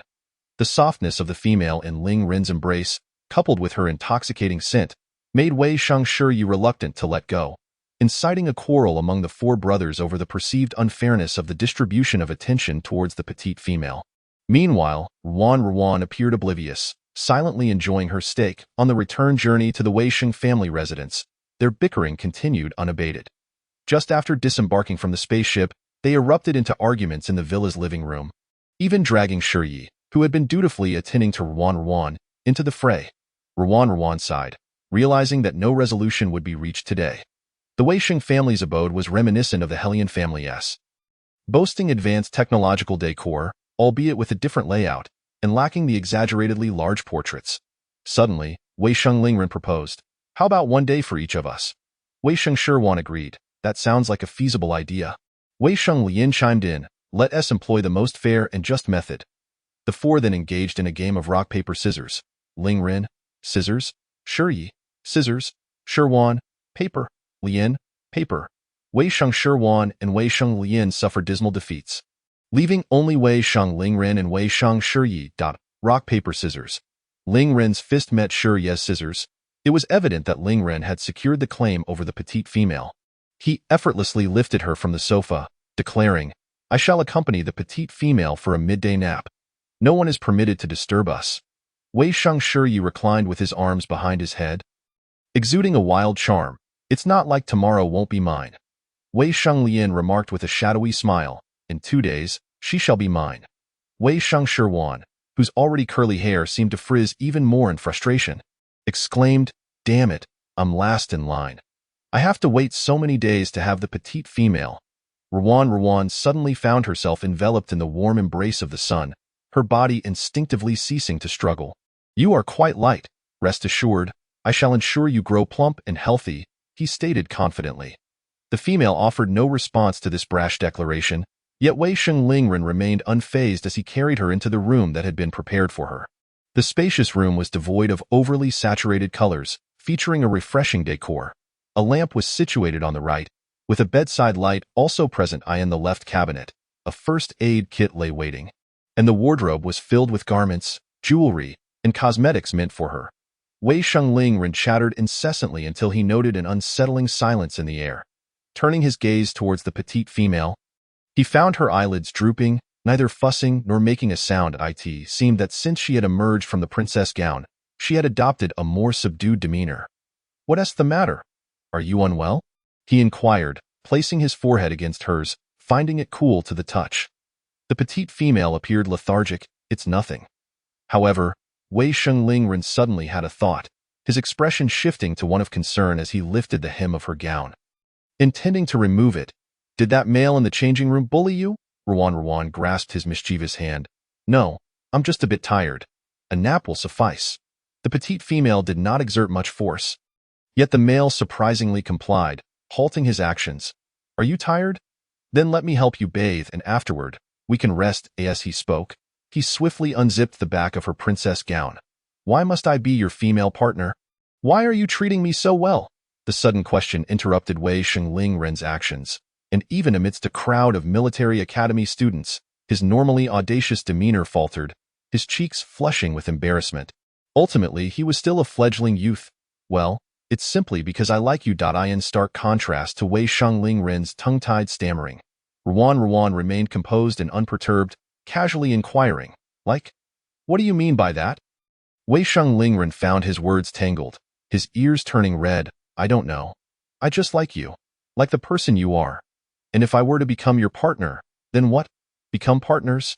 Wei Sheng Lingren's face reddened further, and in a bid to mask his embarrassment, he defiantly declared, "Then it would be all sweetness and light, and we would have a whole brood of little dragon cubs." Ruan, understanding, responded, "So it's merely about having children." A jolt of alarm shot through Wei Sheng Lingren's heart, and he quickly denied it. "Of course not. I just want to be your partner. Whether we have children or not is irrelevant." Ruan lightly tapped her somewhat dazed head, realizing how absurd it was to pose such preordained questions to a virtual character in a game. She felt drained, as the mere thought of her sister still alive in the real world, waiting for her rescue, overwhelmed her emotions. "I will carry you to the bath." Ruan's eyes widened in protest. "No, that's unnecessary. I detest others bathing me or invading my personal space. It makes me feel insecure." Wei Sheng Lingren's pale pink eyes flickered with disappointment. "Very well, I want to touch you. But please don't dislike me." Assuredly, Ruan removed her high heels and succumbed to slumber upon an utterly unfamiliar bed. Perhaps it was due to her exhaustion, compounded by the incessant worries weighing upon her, that she quickly closed her eyes. Meanwhile, Wei Sheng Lingren, unable to catch a glimpse of her dark, grape-like eyes, lingered by her side, unwilling to depart. He busily convinced himself. The restroom is a private space. The bedroom is not. A female must always have one or two males guarding her, an unwritten rule. When she awoke, it was already 7 in the evening. The moment Ruan opened her eyes, she beheld the ever-watchful Hong Mao beside her. "Why are you still here?" she inquired. "Have you been sitting here all this time? Won't your legs go numb?" Fearful of inciting the female's ire, Wei Sheng Lingren replied anxiously, "A female must always have one or two males guarding her. That is the unwritten rule." Ruan stood and approached the bathroom, asking, "What about bathing?"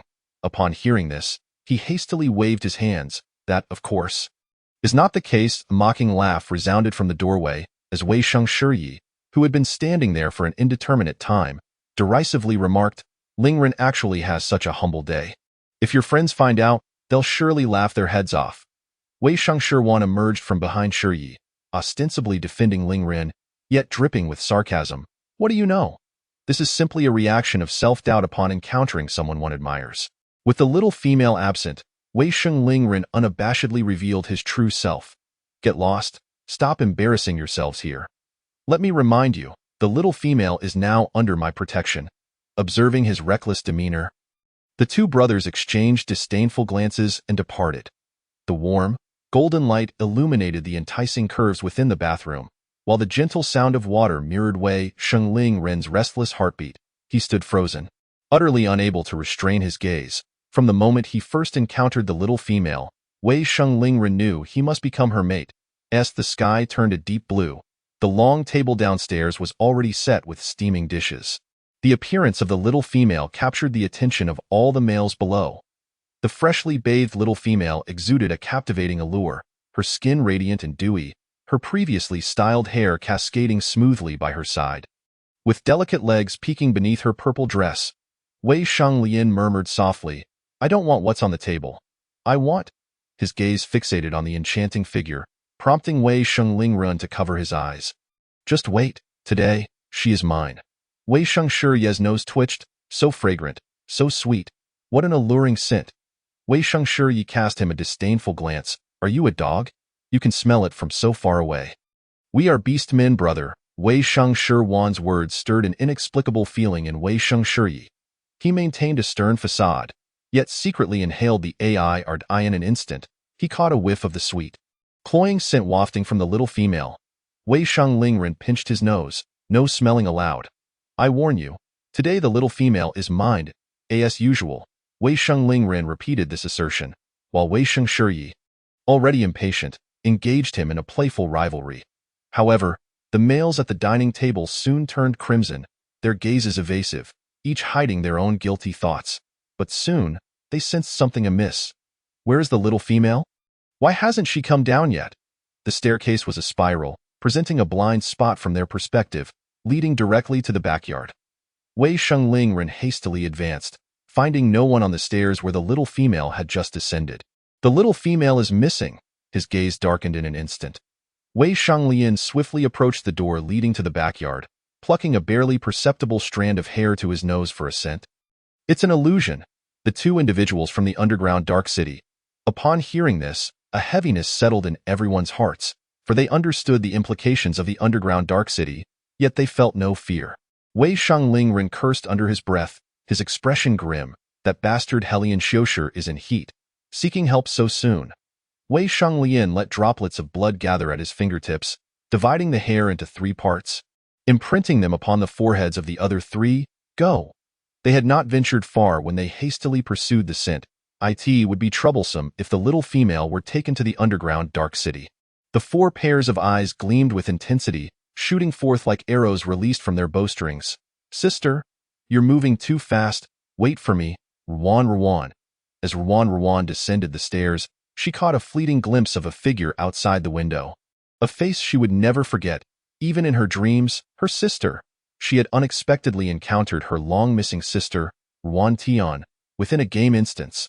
The darkened sky was heavy with clouds, devoid of any light. Ruan closely followed the girl in black, traversing through streets and navigating around the foul, blood-scented alleys. Finally, the girl ahead halted in a narrow passage. With her hair pulled back, dressed in simple yet elegant black attire, and bearing a face strikingly similar to Ruan's. She wore a gentle smile.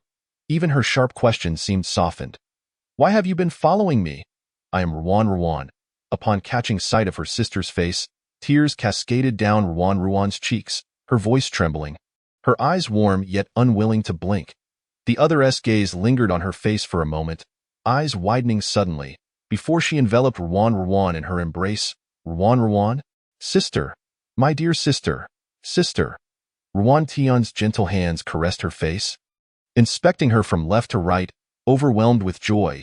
You've grown so much, becoming more beautiful. I wonder which rascal is fortunate enough to have you. By the way, what about Grandma? Why are you alone? The joy that had just filled Ruan's heart instantly choked her.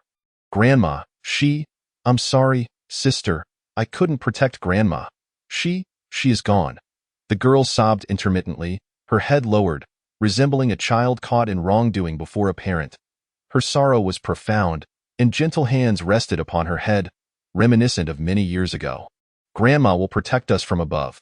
If she sees you crying so heartbreakingly, she'll take away a portion of tonight's sweet potatoes. In their impoverished childhood, the only luxury they could afford was their homegrown sweet potatoes. Large and sweet, Ruan's favorite treat. Yet, mischievous as she was, Grandma devised a method that worked every time, ensuring Ruan would obediently listen. She chuckled softly, only to suddenly recall something, her expression growing solemn. How have those debt collectors treated you? Did they hit you, withhold food, or do something even more outrageous?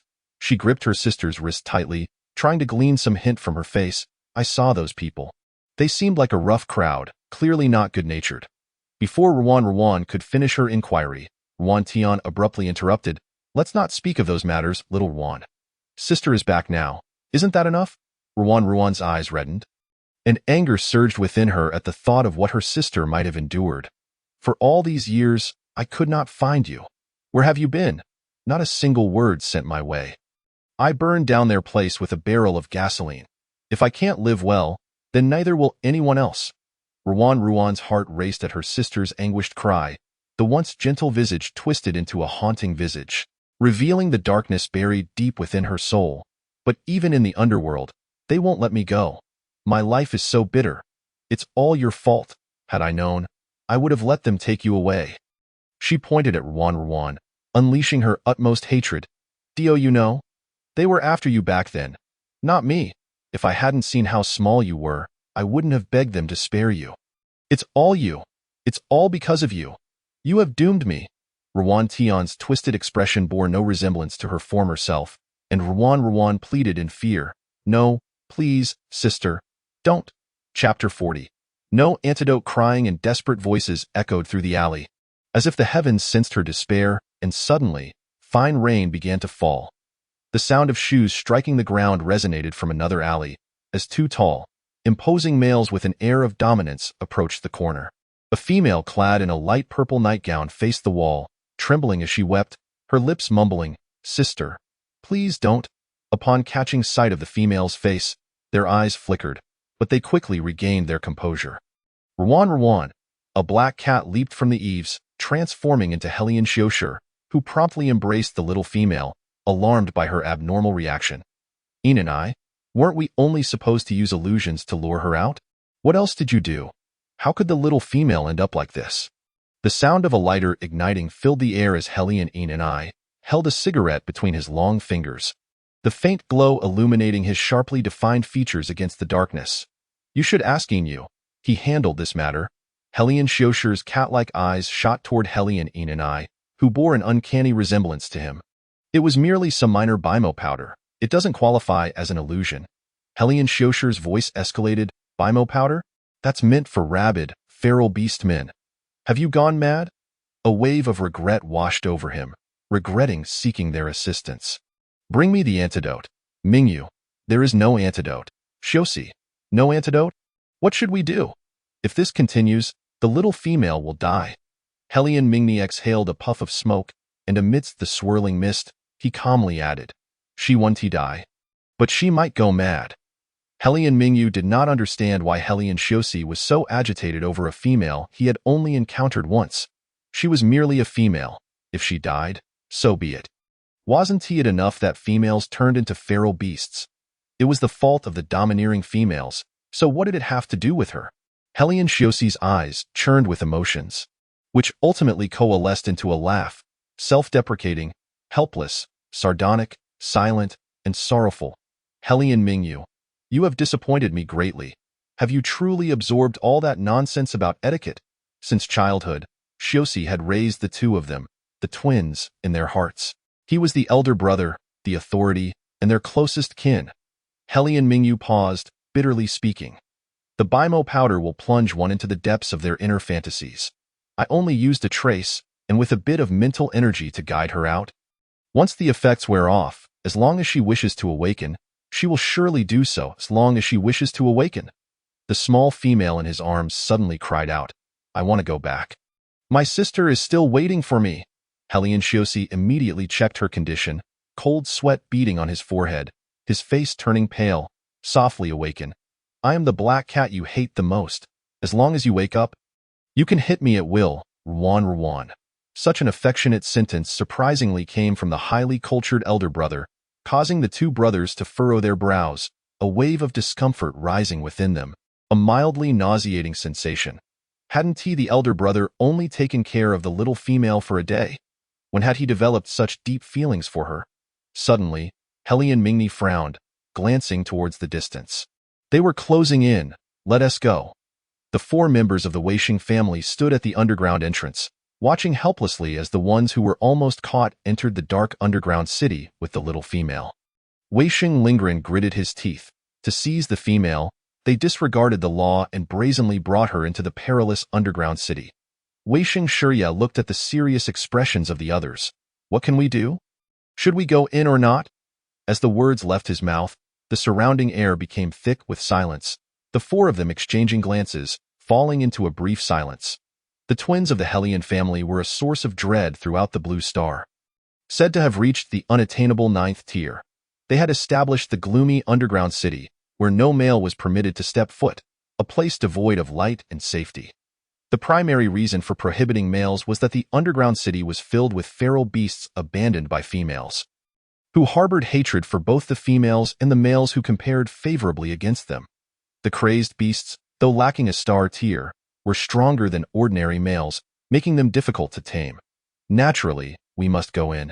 Our Weisheng family cannot be outdone by any other family." Weisheng Shirya smirked, revealing his sharp canine teeth. Weisheng Lian's voice was soft yet resolute. "Bring Rwan back for dinner." Weisheng Lingren, with his flamboyant red hair, leaped in first. Damn it, the detestable Hellion family. Wipe them all out. After the Weisheng family entered the underground city, a large group of female Alliance security team members clad in blue overalls followed suit. "Captain, The little female was brought into the underground city by the Hellion family. Hwansu gazed at the unfathomable entrance to the underground city, his brow furrowed. Whether in life or death, we must bring the precious female back safely. With a wave of his hand, the female alliance members entered the dim underground city in an orderly fashion. Protecting the female is our unshakable duty. It was not like this. Originally hysterical, filled with hatred and accusations. She suddenly wore a different expression. Her eyes drooped, filled with anguish. Little Ruan, I send you a sum of money every 6 months just to let you know that I am still alive. Still waiting for you to rescue me. Ruan Ti uncovered her face, choking on her sobs. I am just trapped by them. I am so scared. Please come and save me. One to you? Ruan, sister. Ruan Tian grasped her hand tightly. I am waiting for you to rescue me, so we can go home together.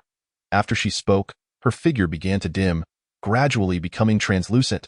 Sister, Ruan panicked, throwing herself towards Ruan Tian's fading form, but she could grasp nothing, collapsing to the ground in despair as a flicker of resolve crossed her expression. Yes, my sister is still waiting for me. I want to go home. I must leave this place. My sister is still waiting for my return.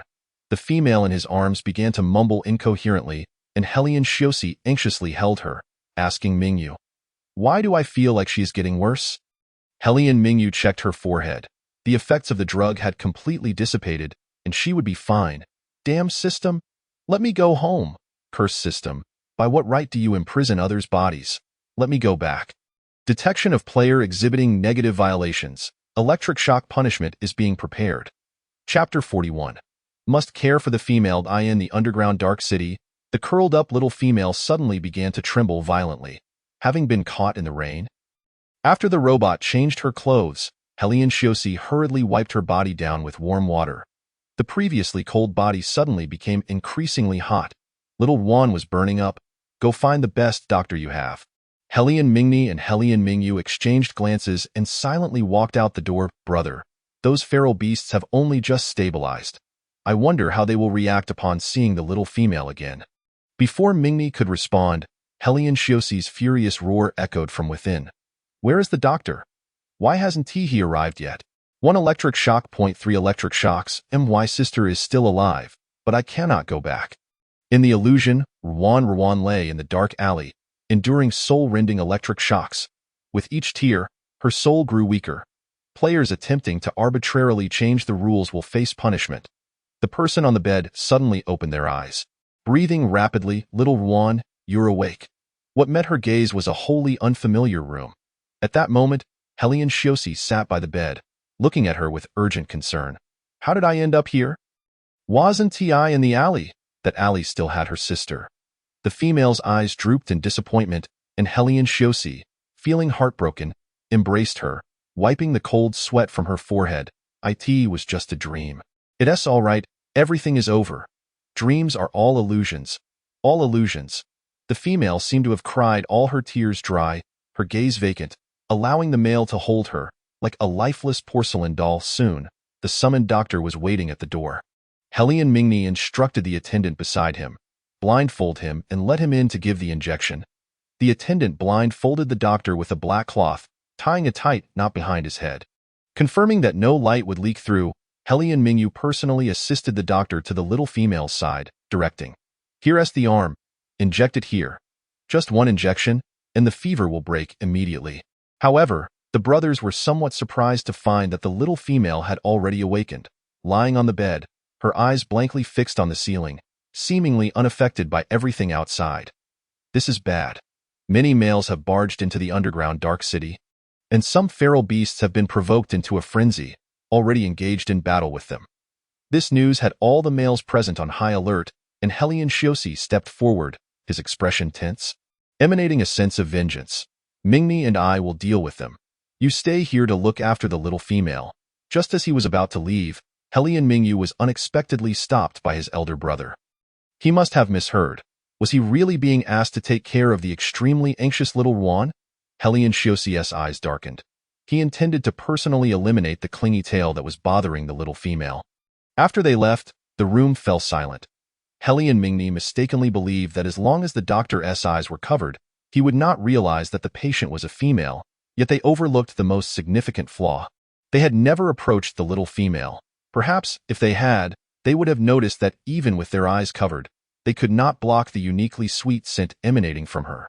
The male doctor instantly recognized that the patient he was treating was a female, one that had never appeared in the underground dark city before. He touched the female's arm, confirming with the second in command of the underground dark city. "Is it this spot?" "Yes." The doctor's voice as he prepared to give her an injection called some of the little female's consciousness back. The male by the bed, blindfolded with a black cloth and possessing long black hair, caused Ruan's heart to momentarily halt when she saw his chin. His lips and jawline were identical to those of her long-lost sister in reality. It must be a coincidence. He is a male, and besides, her sister is suffering in reality. Seeing the little female suddenly fixate on the doctor, Helian Mingyu felt both fear that she might speak up and wariness of the feral beast suddenly going berserk. Fortunately, the little female merely glanced at the male beast before her lashes drooped again. "Hurry up and finish, and then leave," Helian Mingyu urged. "All right." The male physician responded promptly, quickly gathering his belongings under the guidance of Helian Mingyu. The physician's voice carried a weight of deliberate suppression, tinged with a husky quality. How could it possibly be her? After escorting the individual away, Helian Mingyu approached the bedside. The female's face, illuminated by the soft glow of the lights, appeared even more pallid, as if she might shatter at any moment. Due to his elder brother's concern and his accompanying orders, Helian Mingyu found himself compelled to pay attention to the female. He extended his bony hand to her forehead, detecting warmth. It seemed her fever had subsided. Helian Mingyu breathed a sigh of relief, though the female's reaction upon emerging from her hallucination was unprecedented. Even among the band of feral beastmen, suddenly noticing the figure before her, who was close in proximity, Ruan inquired, "Who are you?" The stranger, clad in a suit with short black hair, possessed a chiseled visage imbued with an air of menace, and his crimson pupils concealed a bloodthirsty intensity, resembling a specter of the mortal realm. Ruan tightened her grip on the bedding in fear, yet the man seemed oblivious, fixated on her with those red eyes. Helian Mingyu, momentarily transfixed, beheld the female's red lips parting and her eyes glistening with moisture, an indescribable fragrance emanating from her, causing him to tremble. Aware of her beauty, he was nevertheless unprepared for such radiance. The female, a sensation across the star networks, now lay before him, and the two of them were alone in this chamber, evoking emotions he struggled to articulate. Having never encountered a female in reality, he had always resided with his brother in the dimly lit Undercity, surrounded by the ever-volatile feral beastmen. Beneath the formidable exterior of Helian Mingyu lay a heart thrumming with anxiety. It should be noted that the female's soul had been torn apart multiple times by the system's electric shocks, leaving her spirit gravely wounded. Consequently, during this period, she transformed into a clingy, whimpering creature, her thoughts simplified to mere survival instincts, drinking when thirsty, eating when hungry, sleeping when fatigued. When feeling cold, she sought warmth through affection, and in moments of discontent, she would throw minor tantrums. This can also be interpreted as a sign of frailty. Her strength would gradually be restored through training at the military academy. This phase could also be regarded as a reward period for the female protagonist, during which the males grew increasingly protective of her, vying for her attention. The families emerging from the male training camp observed the female's affectionate demeanor towards other males, leading to palpable jealousy. Anticipate the unfolding narrative ahead. May the female protagonist soon enter the military academy to build her strength and health. As always, dear readers who enjoy the tale, your encouragement through reviews serves as the greatest motivation for the author. And do remember, the system is rather mischievous. Chapter 42. Why are you sweating so much? Is the other person mute? Ruan tentatively probed again, addressing the brooding man. Who are you? Where is Shoshir? Helian Mingyu stammered. I am Shoshir's brother, Helian Mingyu. Shoshir has gone out for some business. However, when Shoshir mentioned his departure, the female had been present. Had she not heard? Was the side effect of the medication so detrimental to her? Guilt welled within Helian Mingyu for having lured the female out himself, a sensation he had not previously recognized. Yet, the female did not inquire further about Shoshir's whereabouts. Instead, she abruptly remarked, Where am I? I'm so hungry. Hot? Is it hot? I shall turn on the air conditioning. Setting the temperature to 23 degrees, the cool breeze enveloped Ruan as she nestled under the covers, dazed and hungry. Observing her curled up and seemingly cold, Helian Mingyu finally grasped what the female had articulated. Hungry? Hungry?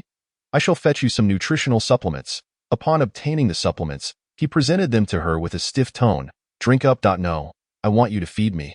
The female's sweet, soft voice stirred a faint blush upon Helian Mingyu's cheeks. What was this? Truly, as rumored, females were difficult to please. Why did she suddenly resort to coaxing? He contemplated how best to feed the female, cautiously lifting her head while opening the nutritional supplement to present it to her lips. The female felt extraordinarily light. Ruan took a sip from his hand, licking her lips as if savoring a sweet honey flavor.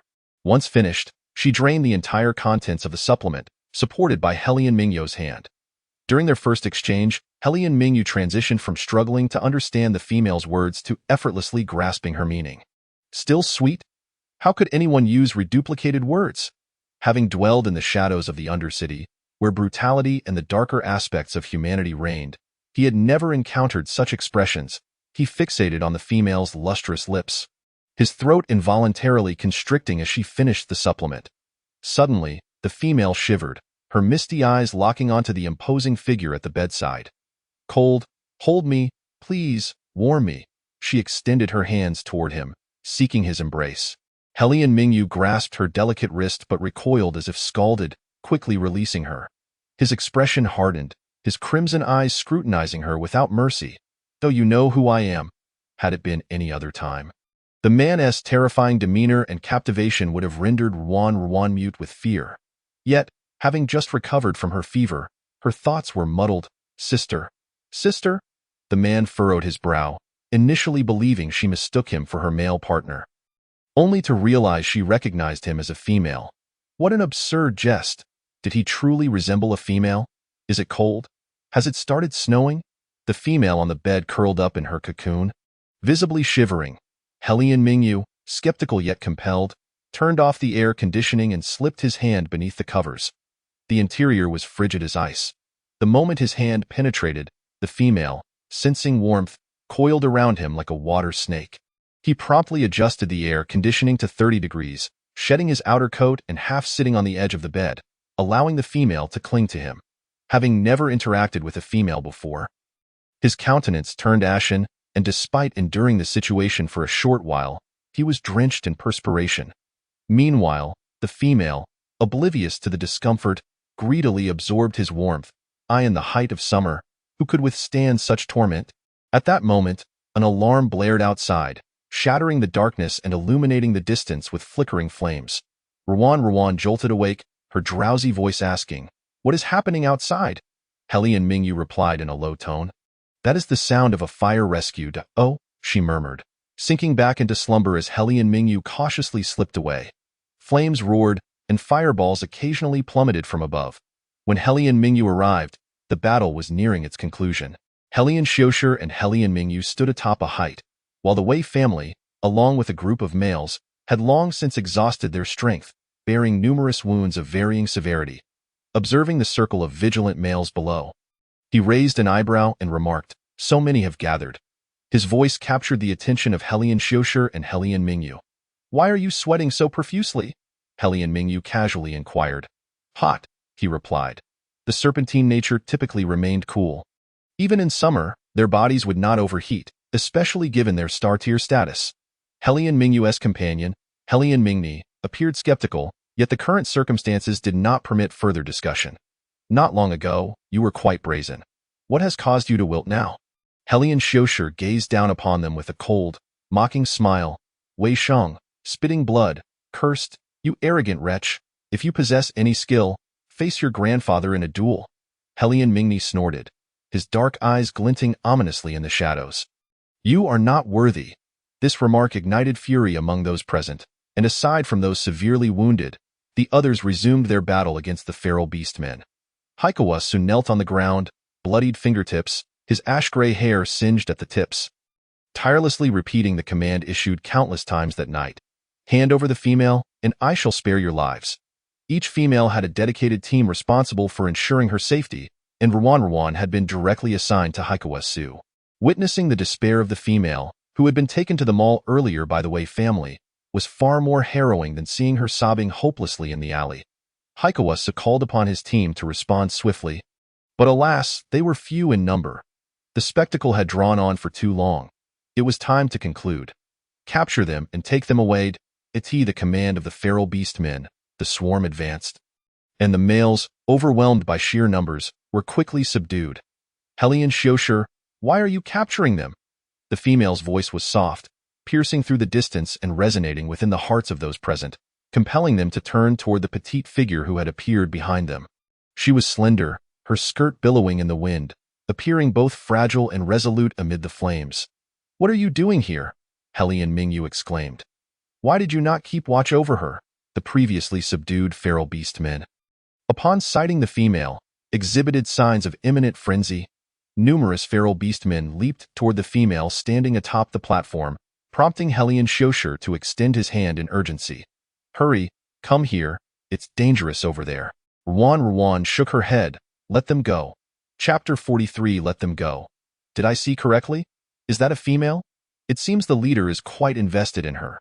The wandering beastmen, having undergone a series of experiments, are no longer susceptible to frenzy from the injections. Now, only the newly arrived strays within the underground city exhibit signs of madness. Here stands an unexpectedly small female, chuckling to myself. I must ensure she experiences the torment I endured as a stray beast. I yearn for my sharp fangs to sink into her carotid artery, tearing apart a significant portion of her shoulder. The females abandoned us without a second thought, yet now they find themselves in our grasp. Amidst the chaotic roars of the frenzied beastmen, the physician who had previously treated the female's blindness crouches, tending to the wounded. Upon hearing the girl's voice, he suddenly lifts his head, her visage merging with the memories he holds dear. His hands, usually steady from years of healing, begin to tremble at that moment. He rises and sprints towards her. A nearby normal beastman seizes his collar, exclaiming, "Have you lost your mind, Lu Chu? Are you truly willing to join the frenzied beastmen for a mere female? They will harm you." Lu Chu is the smallest among them, receiving extra care from the males due to his stunted growth. But Lu Chu cannot wait, breaking free from the grasp of the beastman behind him. He continues to run forward. Noticing his movement, several normal beastmen quickly follow in his wake. Once the male beastmen depart, Ruan awakens, believing there is indeed a fire, only to realize that those males who had been kind to her have been captured. Just as the frenzied beastmen are about to seize the small female, Hellion Shosher swiftly grasps her wrist, pulling her away from harm's reach in a moment of panic. He locks eyes with the female, whose gaze glistens like clear lake waters. He speaks coldly. It is impossible to let them go. Theo intrude upon their territory, abducting the small female and injuring him in the process. Can this be brushed aside so easily? Ruan underestimates the brutality of the conflicts between male beastmen. Since time immemorial, the struggle for females has led to the inevitable death of one party when two confront each other. Watch out! The emerald green pupils, hidden behind silver-rimmed glasses, constrict sharply. Hellion Shosher instantly pivots, using his back to shield the female from an impending blow. His finely tailored suit is rent by the beastman's claws, revealing 3 deep gashes on his smooth back. A dull pain throbs at the top of his head, reminding Ruan of the sacrifices Hellion Shosher is making for her. Witnessing her brother's injury, Hellion Mingni swiftly retrieves a silver NS-5 machine gun, firing several shots to take down the nearest targets. The NS-5 neural disruptor emits electromagnetic pulses, incapacitating the targets without causing fatal harm. After dispatching the frenzied beastmen climbing the platform, he immediately commands, "Deploy the sedatives." The normal beastmen, receiving the order, unleash a torrent of sedatives from above. Amidst the chaos of the wandering beastmen, the restrained Wei Shang and the females swiftly break free. Dashing toward the small female, they engage in a fierce struggle with Hellion Mingni and Hellion Mingxi, who effortlessly fend off the 5 8th-tier males. As the sedatives rain down, they quickly deploy a protective shield. The frenzied beastmen collapse in large numbers, yet the conflict among the males shows no sign of abating. Are you two trying to protect her because you've taken a liking to the small female? Wei Shengshirya, still clad in his mourning attire, appears disheveled, with his calves, back, and arms already slashed. In stark contrast, Helian Mingni and Helian Mingxi exude strength and beauty. Are you not all here for a share of the spoils? With a female, survival is assured. The males present are momentarily taken aback, especially Wei Xinglingren, as they initially approach the small female solely for the sake of survival. Wei Xinglian's blood-splattered face hides in the shadows, his fingers twitching, never ceasing in their call to the bloodbats. Helian Mingni notices his movement and fires a shot, forcing Wei Xinglian to abandon his original position. He suddenly recalls the first time he met the small female. His brother Wei Xinglingren often spoke of her in glowing terms, and through such exposure, they gradually accepted her significance. Upon seeing the small female for the first time, not just he, but also Shirya and Shirwan, recognized her as their true female master, rather than merely a means of survival. Wei Shirwan scoffs lightly, "We are not like you. You are cold-blooded, but our feelings for the small female are genuine." Genuine feelings? Helian Mingni seems to have heard the most ironic joke. Then let me see just how genuine those feelings truly are. Helian and his brother appear to have uncovered something. Among the group, they deliberately target Wei Shirwan and Wei Xinglian. They discern that one lacks night vision, while the other has lost their weapon of choice. Thus, this confrontation shifts from one aimed at Helian Mingni and Helian Mingxi to a protective stance over Wei Shirwan and Wei Xinglian. The younger brother Shirwan, who has been impaired since birth and cannot see in the dark like typical males, becomes more aggressive than any other male present upon learning of Holian's vile intentions. Oh, how touching to see a brother protect his sibling. Helian Mingni chuckles coldly, easily capturing the somewhat sluggish Wei Shirwan. If you have the skill, then kill me. Wei Shirwan feels the cold muzzle of the gun against his neck, attempting to provoke him thoroughly, but Helian Mingni is unfazed by such tactics. Make another move, and I will pull the trigger. All males cease their actions, and Ruan's heart races. She pleads, "Don't shoot." She attempts to step forward, but Helian Xiushi firmly holds her back, urging them to halt. Will you allow them to leave? The female appears to have recovered from her fever, yet her spirit seems diminished. Could it be that the shaman has clouded her mind? Helian Xiushi's tone softens as he wraps his arm around the female's waist, restraining her against him. Let them go. That is far too unprofitable, my little Wanjiang. You have intruded upon our underground city and harmed so many. Who will be accountable for the injured wandering beast men if I let them leave? You always do this, always siding with them, whether in the Helian family or here. Yet continuing this fight may lead to loss of life. She has seen their wounded and beleaguered forms, the overarching style of the four great families, not absolute, yet with exceptions Bei family. Compulsory, distorted, pathological love. Helian family, powerful, akin to a mafia lord. Wei Xing family, a pack of passionate, sun-drenched wolf dogs. Hechuan family, loyal dogs always beside their queen. Chapter 44. A great embarrassment. The competitions among males are inherently cruel. Are you feeling sympathy? Helian Xiushi whispers softly, his lips brushing against her ear. Enunciating each word, the weak are unworthy of possessing a female. Ruan clenches her small fists, feeling utterly exhausted and fatigued. Her body is in a dire state. She struggles to keep her eyelids open, gazing towards the threatened Wei Xing family in a world where the weak are preyed upon by the strong. Despite Ruan constantly reassuring herself that this is merely a game, a virtual reality, how can she remain an indifferent bystander upon witnessing their lives hanging by a thread? What must I do for you to release them? Helian Xiushi caresses her soft cheek, cruelly stating, if you agree to mate with me, I shall let them go. Very well, I shall mate with you. Just do not harm their lives. Originally a casual remark, Helian Xiushi had not intended to use it as leverage against the female. Yet upon hearing her unhesitating response, he is momentarily taken aback, a sense of suffocating emotion surging within him. His eyes redden as he exclaims, "You care for them so much." Facing his frenzied interrogation, Ruan gradually succumbs to darkness beneath his envious gaze. Just before losing consciousness, she seems to glimpse her sister, a worried expression directed at her. "Small female." The males exclaim in shock. Hechuan clutches his bleeding chest, his gaze fixed intently on Helian Mingni, who has taken Wei Shirwan hostage. To abduct someone without consent, engage in bloody brawls, and contravene the will of the female. Any one of these offenses could warrant the annihilation of their family. Do you know what you are doing? I advise you to cease now, while you still can.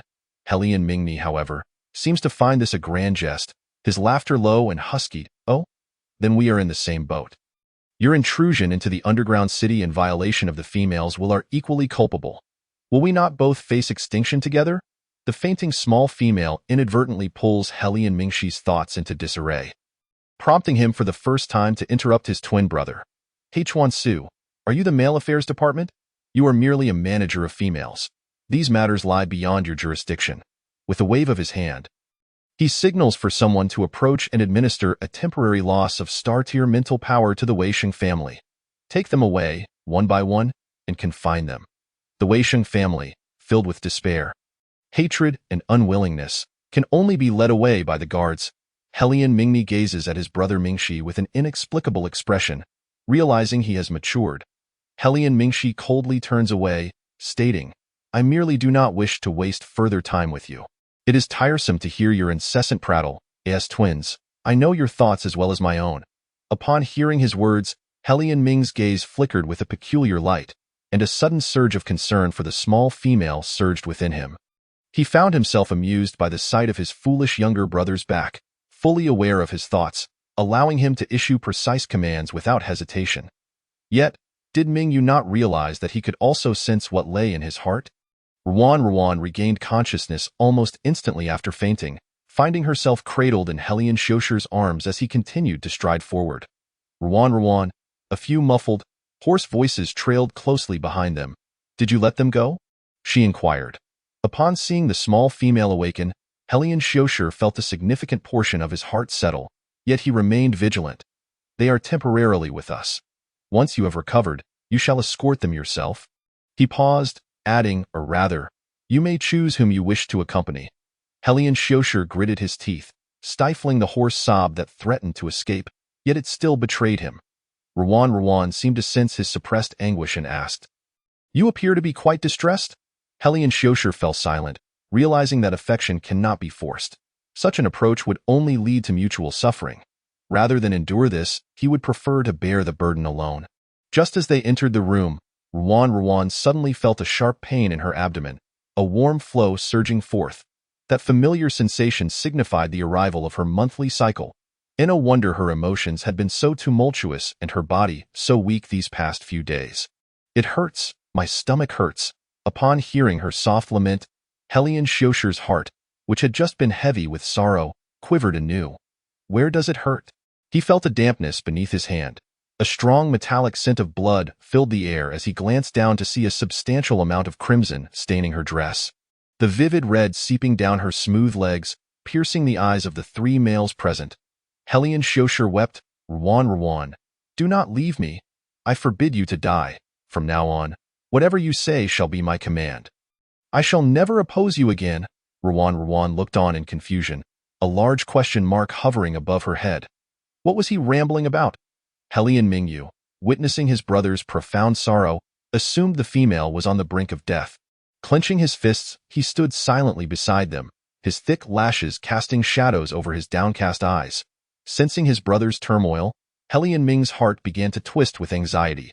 After placing the small female on the bed, Helian Xiushur held her hand, his eyes still glistening with unshed tears. Lu Chu squeezed through the crowd, placing a medical kit beside them. What are you crying for? Is there not a shred of masculinity left in you? He ordered, Go fetch hot water and clean the female's legs. Turning to Shirshan, who had been trailing behind, he commanded, Go to my room and bring back some sanitary pads for the female. Understood. Shirshan scratched his head, a faint blush creeping across his face, realizing the urgency of the matter and hastily departing. Sanitary pads? Noting that Helian Xiushur still clutched the female's hand without moving, Lu Chu continued to bark orders. What are you waiting for? The female is in her heat cycle. Hurry and prepare hot water. How can you lack such basic knowledge? Do you need me, an outsider, to teach you, the future males of this family? Heat cycle? Helian Xiushur's face turned a deep crimson, akin to a volcano erupting at 1,200 degrees. Previously flustered by the sight of blood, he now detected the unmistakable scent of a female and heat permeating the air. As if finally grasping the situation, he rose and awkwardly made his way to the bathroom. Helian Ming could not help but let out a light chuckle, only to be met with a fierce glare from Helian Mingyu. This was truly embarrassing. In military school, they had learned that their ancestors referred to a female's bleeding as being in heat. Now, it was known as the menstrual cycle, which occurred quarterly. Given that Blue Star had only 3 seasons, summer, autumn, and winter, females experienced this cycle 3 times a year, stirring a frenzy among males during that time. And no wonder, the scent had elicited a reaction from him. Chapter 45. A slap to the face. After the 3 males had been dismissed from the room, Lu Chu suddenly leaned closer to the small female by the bedside and whispered, Ruan, I am your sister. In that moment, Ruan had been following Lu Chu's presence since she arrived. Not daring to interrupt until her sister spoke to her first, Ruan's eyes widened in surprise, a spark igniting within her. Sister! She quickly threw herself into Lu Chu's embrace, tears streaming down her face. Noticing her about to sob aloud, Lu Tian hurriedly hushed her. Do not make a sound. I am currently disguised as a male, a physician from the underground city named Lu Chu. Do not reveal my identity. Ruan nodded vigorously, her disbelief evident, before once again burying herself in her sister's arms. You silly girl, loosen your grip a bit. Are you trying to suffocate me? Ruan laughed, wiping the tears from her eyes. Her sister was alive. They truly existed in the same time and space. Had she inadvertently crossed over into this world after saying she would leave for work all those years ago? Lu Tian was momentarily taken aback by this question. Her sister's eyes sparkled with innocence, just as they always had. In truth, after being wronged and losing her life, her soul had entered this world, regaining a physical form. However, such matters were unnecessary for Ruan to know. She wished to protect this beauty forever. She forced a stiff smile and nodded. Ruan clutched her sister tightly, as if trying to meld her into her very being. I told you, you weren't dead. No wonder I couldn't find you after searching for so many years. In the bathroom, Helian Xiushi filled the tub with hot water. His emerald green cat-like eyes, hidden behind silver-rimmed glasses, had long since narrowed. He focused on his right hand, which bore the remnants of the damp crimson from when he had held the small female, still carrying an alluring scent. Compelled by an inexplicable urge, he brought it to his nose, just as he was about to taste it, when he was interrupted by Helian Mingyu's sudden entrance. The water is overflowing, Helian Mingyu stated. He quickly turned off the faucet and, carrying the basin of hot water, was about to exit when Helian Xiushi's attention was drawn to him. Brother, you have a nosebleed. Indeed, as he said, Helian Xiushi felt warmth trickling from his nostrils. Raising his hand to wipe it away, blood dripped down incessantly. What a mess! Helian Xiushi scowled at Helian Mingyu, his voice icy. Get out! Even so, the elder brother retained an air of authority in front of his younger sibling. Without a word, Helian Mingyu took the hot water and exited the room. Meanwhile, the small female sat half reclined on the bed, sipping hot water, while their underground city's physician sat beside her. Lu Chu, having noticed that it was clearly Xiushi who had gone to fetch water but now found Mingyu emerging, placed the water down and did not budge an inch. Is there a problem, Physician Lu Chu? Shouldn't you avoid any appearance of impropriety? Upon hearing him question her sister, Ruan tensed up. Physician Lu Chu? She? Lu Tian interjected, meeting the male's gaze without flinching. I am here to clean the female's body. It is my duty as a physician. A flicker of anger crossed Helian Mingyu's eyes as he stepped forward, his imposing presence palpable. This female has been assigned to our Helian family. If anyone is to cleanse her, it should not be you. Seeing his authoritative demeanor, Lu Tian immediately rose, taking her medical kit and moving towards the exit. If that is the case, I shall not intrude. After cleaning the female, do remember to provide her with sanitary pads. As she spoke, she turned to cast Ruan a cryptic glance when Helian Mingyu was not looking. Before closing the door behind her, Ruan stared at her sister in disbelief. What was happening? She must have misunderstood her relationship with these beastmen. Though she was ostensibly assigned to them, nothing had transpired between them. Sister, come back. There is something I must clarify. Helian Mingyu had not anticipated that the male physician Lu Chu would back down so easily, surrendering without a fight for the female. Suddenly, the responsibility of cleansing the female fell upon him. Leaving Helian Mingyu momentarily blank, however, seeing the longing in the female's eyes as she watched the male physician depart, His brows furrowed once more. Is he truly that appealing? Huh? Rowan was baffled by his inexplicable question. Observing her reaction, Hellion Mingyu concluded that the tales of the wandering beastmen were indeed accurate. Females were nothing but fickle creatures. He carried the water with a clatter, splashing some on the ground as he approached her. His tone brusque. I shall cleanse you. Since we are destined to bond eventually, this moment is inconsequential. Rowan was momentarily stunned. Was he genuinely intent on cleaning her? What on earth was he thinking? No need. I will bathe myself in the bathroom. The reason her sister had asked them to fetch water was to clear them away. Now that they had recognized each other, there was no need for the basin of water. And besides, it was best to shower during her menstrual cycle. Rowan attempted to free her ankle from his grip, but he tightened his hold. If that male physician returns, would you prefer him to wash you instead? Hellion Mingyu was overwhelmed by jealousy, his words spilling forth without thought. Rowan bit down on her lip, her pearly teeth leaving deep imprints on her rosy flesh as she glared indignantly at the dark-haired, crimson-eyed male before her. You hurt me. Hellion Mingyu paused in surprise, loosening his grip on the female's ankle, which now bore the marks of his fingers, a crimson ring encircling her delicate skin. He had not anticipated her fragility. A mere hint of force from him had rendered her ankle red. I'm sorry. Did an apology suffice? What need was there for the police? With her sister present, Rowan seemed to find renewed vigor and confidence. She raised her bruised foot and delivered a swift kick to the male's chest before dashing towards the bathroom. Hellion Mingyu was caught off guard, and, propelled by inertia, he knocked over the basin. Landing bewildered on the water-drenched floor, clutching his chest, little female, upon hearing him call her with barely concealed anger, Rowan ran even faster. But how could a rabbit outrun a tiger? The man quickly caught up. Seizing her wrist and pulling her back, Rowan spun around, her skirt fluttering, their lips brushed together in that fleeting moment. Rogue! Instinctively, she raised her hand and slapped the male sharply, the sound ringing clear. The male held his face in shock, momentarily frozen, allowing Rowan to escape into the bathroom. Meanwhile, Hellion Mingxi, confined elsewhere, suddenly covered his face, his expression inexplicably troubled. Mingling in the prison, Wei Sheng Lingren observed his retreating figure and muttered. Crazy. Next to him, Wei Sheng Lian inquired. Why did he act like that just now? Wei Sheng Sherwan, sitting beside them, remarked, Who cares? By the way, was that Hellion Mingxi or Hellion Mingyu who just came in? The usually righteous female president of the alliance chimed in sharply. With that foolish demeanor, it could only be Hellion Mingyu. Once the area was clear, Hellion Mingxi leaned against the wall, attempting to steady his racing heart. He was at a loss whether to cover his face, his bruised chest, or quell the tumultuous emotions within him. One moment he was consumed by jealousy, the next surprised, then shy, then breathless, and finally, his heart racing uncontrollably. Damn it! What on earth was his foolish younger brother doing to that female? Chapter 46.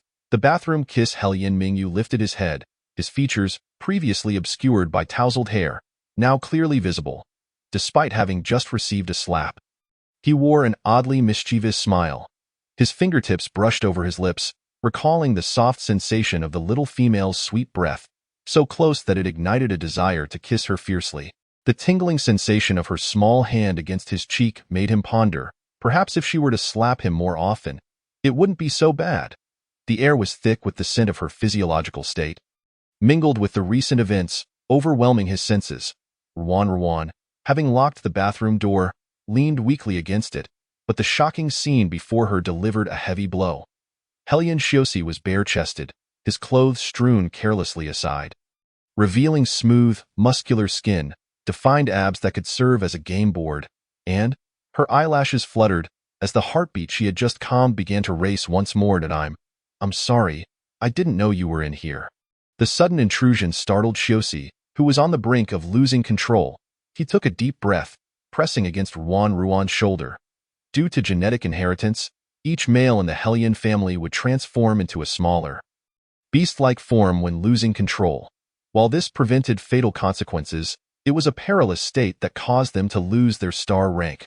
Rowan stiffened against the door, striving to comprehend his words. So, you're about to lose control and turn into that black cat from before? Shiosi nodded, nuzzling into her neck, sending a shiver down her spine. But I don't want to become that useless beast. Please help me, he pleaded, unable to resist the sweet scent surrounding her, and kissed her lips.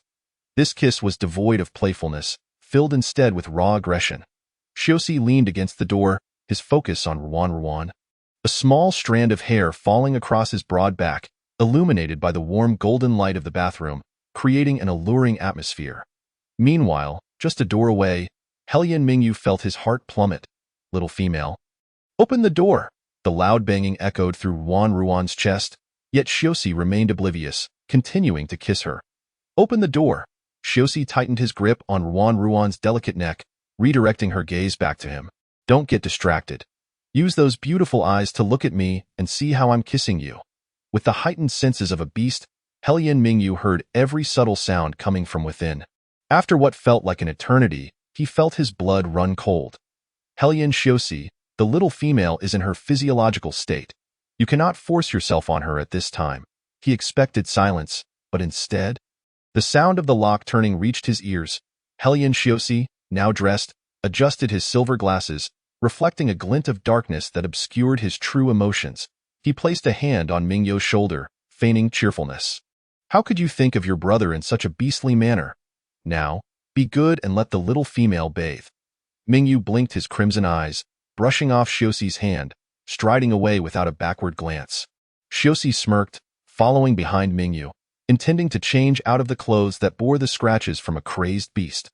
Not long after they departed, a shadow swiftly darted into the little female's bedroom.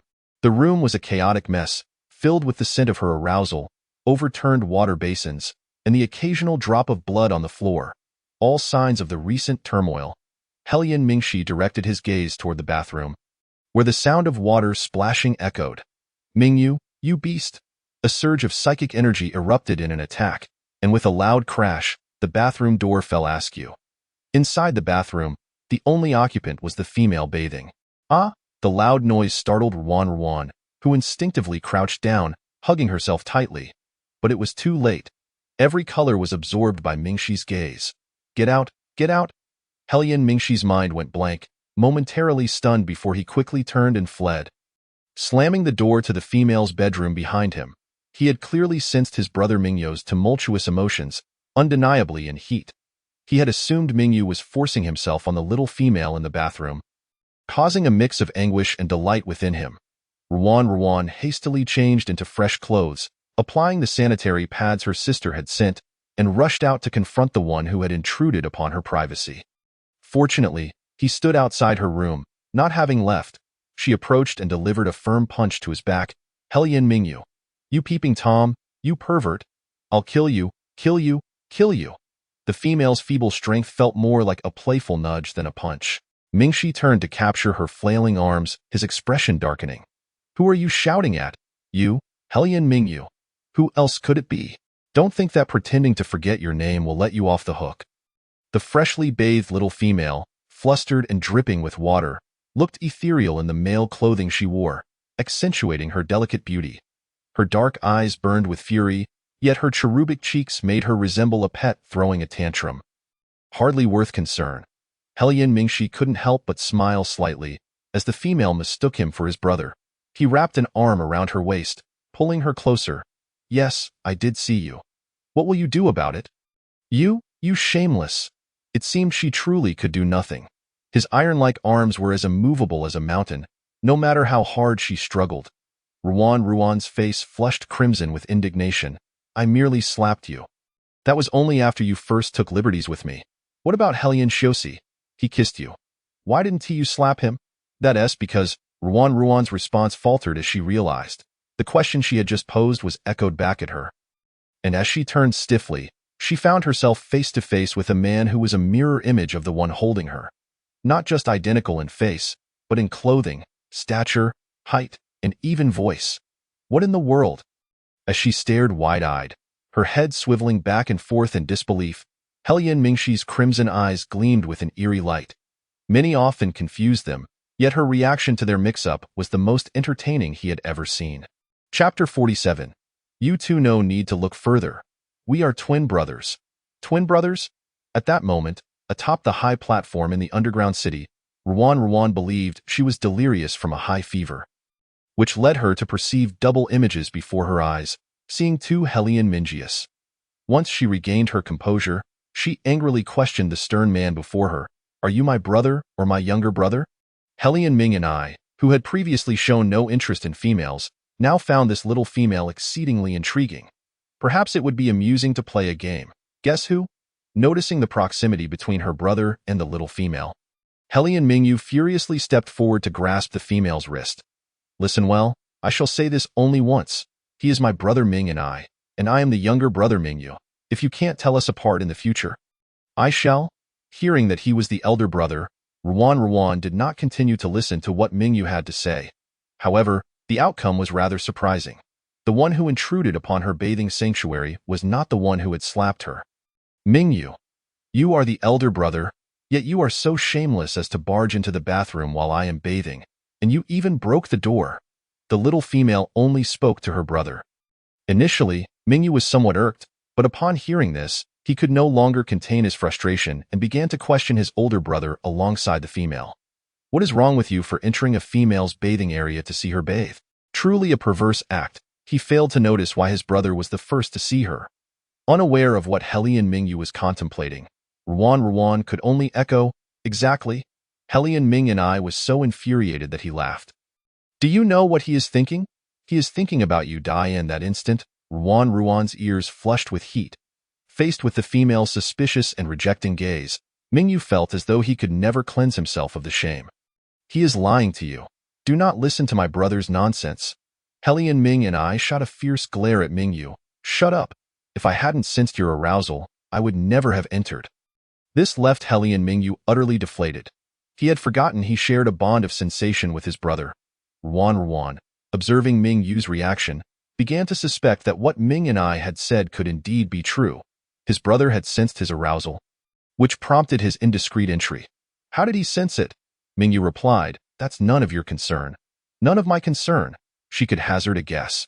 Ruan had heard that some twins could sense each other's thoughts, and that sometimes, if one was injured, the other would feel the same pain. When she couldn't find her sister, she had once fervently wished that she had been born alongside her sister a few years earlier. Perhaps then they would have shared such a mental connection, and she could know where her sister was. As for whether the two of them were truly like that, time would reveal the truth through experimentation. Suddenly, as if struck by a thought, Mingyu asked her, "By the way, why did Hellion Shosher kiss you, and you didn't slap him?" Although she felt a bit uneasy about Hellion Ming and I, having seen her in her vulnerable state, ultimately, the blame lay with Hellion Mingyu. "Because she likes me, Mingyu. Every heartbeat, every breath she takes expresses her emotions. Do you not comprehend this?" Hellion Shosher appeared from nowhere, his previously disheveled hair now impeccably smooth. Clad in a tailcoat, his hands elegantly encased in white gloves, adorned in his intricate and sophisticated attire. The response from Shosher made Hellion Mingyu momentarily recall the sound of the female just a wall away, whose breath had become erratic from being kissed by his brother, and his eyes turned a shade of crimson. Hellion Ming and I was equally lost in memories, his eyes flickering as if he had been scalded. With a loud thud, he transformed into a shrunken black mamba. Witnessing his brother transform into a smaller beast form due to arousal, Hellion Ming, you could no longer feign ignorance. Hellion Ming and I knew you had lecherous thoughts about the little female. Given his original sizable form, even in a reduced state, his serpentine body remained about a meter long. "Help! There's a snake."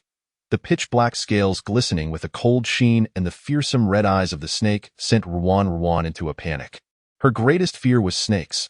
The man who had been holding her suddenly morphed into a snake, causing Ruan to leap 2 meters high, instantly landing on Shosher's shoulders.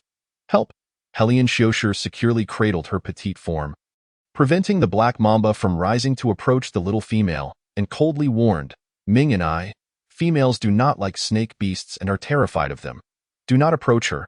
The black mamba slithered onto Mingyu's shoulder, raising its head. Though the words were directed at one individual, both present felt a profound emotional blow. The female, seemingly petrified, tightly shut her eyes, nestled against Shosher, her eyes glistening with moisture, as if the sight of the snake would cause her to break down in tears. Hellion Mingyu lurked in the shadows, his expression inscrutable. Like his brother, he too was a black mamba beast. It was said that females were particularly fond of snake beast men and dragon beast men. So initially, Mingyu had been filled with confidence in the presence of such a dazzling little female. However, this little female was unlike the other rude and unreasonable ones. Her preferences were vastly different. Presently, the cat beast, often despised by other females, was cradling the little female in one hand while gently patting her back with the other, soothing the precious gem in his embrace. What scent is that? Upon returning home after tidying up the battlefield remnants, the wandering beastman caught a whiff of a faint fragrance. The beastman accompanying him, upon hearing his words, sniffed the air and replied, "It's a female." The scent of a female in heat. Although the wandering beastmen had been controlled with injections, the new arrivals would go into a frenzy upon catching this scent. They had long been aware of the commotion downstairs. Quick! Get the female out of here! However, the number of returning male wanderers was increasing, and with only one exit from the underground city, their escape seemed perilous. Just then, male Dr. Lu Chu suddenly emerged, leading the female away from the B district entrance, an area sparsely populated. This spray could temporarily mask the scent of the female in heat, but only for 3 minutes. They needed to hurry. Upon hearing her sister's voice, Ruan immediately lifted her head. "Sister," she instinctively called out, but quickly corrected herself. "Dr. Lu Chu." The female's physiological period could incite a frenzy among the wandering beastmen. This place was unsafe. If Ruan experienced any discomfort, she could seek him out. Seeing the diligent Dr. Lu Chu alongside the female's starbrain, Hellion Xiushi did not intervene.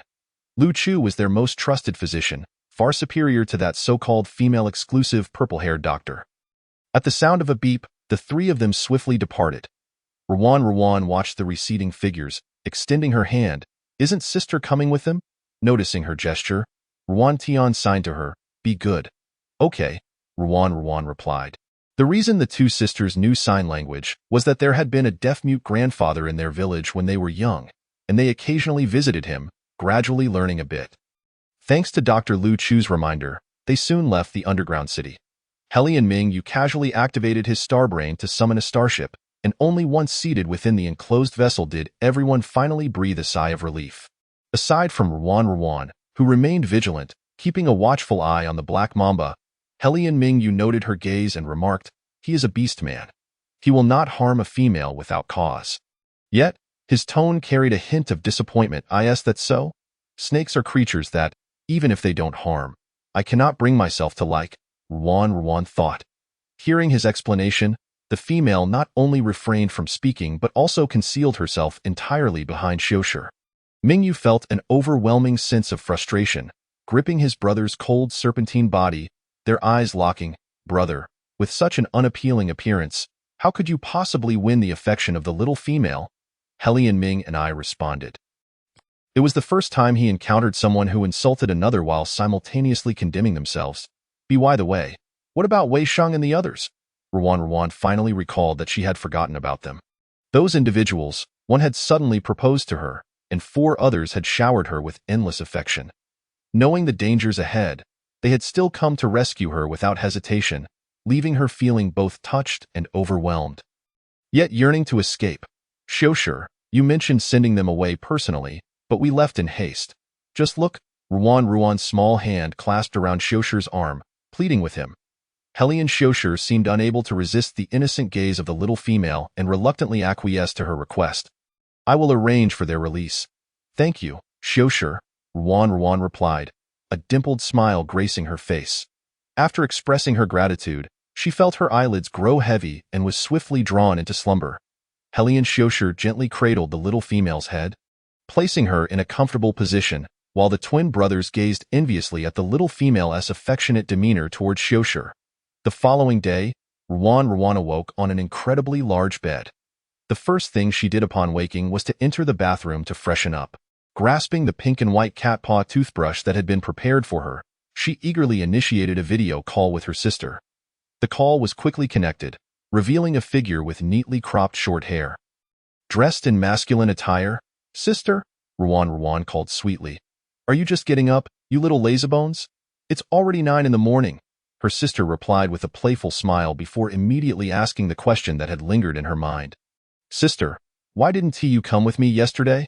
I forgot to mention, little girl, that the place where I currently reside is called the Underground Dark City, governed by your nobleman, the Hellion family. I have no intention of leaving. This is my home, and I shall dedicate myself to rescuing stray beasts here. I have shared much with my sister, enough for her to realize that the Underground Dark City is, in fact, a beautiful place, and to understand my grand aspirations, I wish to accompany my sister in her endeavors to help stray beasts and alleviate the suffering of males tormented by chaos. My sister's presence has left Rowan unable to distinguish whether this is a mere virtual game or a genuine realm. Yet with her around, she is inclined to believe in the latter. Rowan immediately rejected her. No, you are a female. Being so delicate among males is perilous. But isn't my sister also a female? It's different, Rowan. Rowan's eyes brimmed with tears. How is it different? The call was interrupted by a busy tone. The other party had hung up, mimicking Ming Yu's summoning of the starship from yesterday. She swiped in the star brain, and a pink starship materialized outside the window. She was taken aback that the Empire had equipped her with various means of transportation. Swiftly, she leapt through the window and boarded the starship. Racing away, she needed to ask her sister why it was different. The entrance of the underground city. Rowan sprayed herself with the suppressive aroma spray, recalling yesterday's route as she hurried towards her sister. Chu, can you stay home with me today? Upon her arrival, she heard an unfamiliar male voice from within the room. Her heart stirred, yet she hesitated to enter. Soon, her sister's voice rang out, No, many stray beastmen were injured yesterday. They are waiting for my care. The male seemed to sense her sister's annoyance and leaned in to kiss her lips. Very well, then come back early. I'll be at home with the little ones. Through the slightly ajar door, Rowan stood frozen, having searched for her sister for 11 years, always viewing her as her entirety.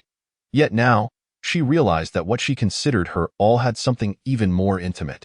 Doubts crept in about her significance in her sister's heart. Just then, the door opened, and upon seeing her, the person exclaimed, Rowan, what are you doing here? Rowan quickly pulled her inside. How did you sneak out? Do you know that the scent of a female during her physiological period attracts many beastmen? Without a male's protection, you could be mercilessly abused. However, Rowan was oblivious to her warning, staring intently at the towering male beside her. Who is he? Rowan glanced at Wan Yin and replied, My nobleman. Indeed, a nobleman. Are you afraid I will disturb you by wanting to join you? Of course not. Rowan clenched her fists and stepped forward. Locking her gaze onto Wan Tian's eyes, Sister, you are also a female. You too will experience physiological periods. Aren't you at risk during yours? I am different from you. Rowan had endured enough of her ambiguous responses. What exactly is different? After a long silence, Wan Tian finally met her stubborn gaze, pressing on. Avoid my physiological period. I must bear a child with my nobleman every 2 months. Can you do that? You are still a maiden, aren't you? Not even a single male has been your partner, let alone sired a child. However, you are indeed correct about one thing. I don't want you following me because I don't wish for you to intrude on my life with my nobleman. I have a family, a nobleman, and children. Chapter 49. Can we tonight? Hellion Xiushi, upon noticing the absence of the female, quickly followed the surveillance and found her emerging from the underground city, dazed and lost. It was pouring rain outside, and she stood foolishly in the downpour. Cats despised the feeling of their fur getting wet, but Hellion Xiushi could not care less. He rushed into the rain without a second thought. Are you crazy? Do you have any idea how dangerous it is to sneak out? Without waiting for her reply, he forcibly pulled her into the starship. You are incredibly bold, learning to sneak away. Hellion Xiushi grasped the female's shoulders, his face a mask of fury, his eyes ablaze, appearing more menacing than ever. Yet, a solitary tear fell silently from the female's otherwise expressionless face. Hellion Xiushi's anger dissipated like cotton. His heart felt as if it were tightly constricted, shrinking into a tight ball. The female said nothing, and after being drenched in the rain, she returned home only to come down with a fever. Rowan, get up and take your medicine. It's specially warmed for you, not cold, but hot. Hellion Xiushi sat beside her bed, his tone gentle, enveloped in a warm aura. He held the medicine bowl, feeding her one small spoonful at a time, gently blowing on each spoonful before offering it to her. Helian Mingyu and the black snake on his shoulders stood at the door, secretly watching the suddenly ill female. Xiushi seemed to sense their presence and instructed, "Close the door, lest the female catch a chill." The tall, ominous man by the door extended a long finger, gently shutting it. He understood that his brother feared their presence would frighten the young female and tactfully chose not to reveal it. The hissing black mamba flicked its tongue to investigate what the young female had done in the underground dark city. Coughed in her blurred vision. The proud and immaculate Helian Xiushi was busily caring for her. She gazed at his profile, somewhat entranced. "Good, drink some more. There's still plenty left, bitter." Before she could finish, Helian Xiushi downed a mouthful of the extremely bitter medicine, leaned down, and pried her lips open to personally feed it to her. Ruan grimaced, forced to swallow the potion that tasted worse than traditional Chinese medicine. "It's contagious." Xiushi said nothing, merely kissing the corner of her lips tenderly. Advanced technology could instantly alleviate the pain of illness. He feigned disdain, yet his eyes were filled with concern. After Ruan left, Ruan Tian remained rooted in place. After a long while, she finally took the medicine box and prepared to step out. "Is it worth it?" Wan Yin asked, observing her silhouette. "She should grow up." A light remark vanished with the departing male's figure into the air.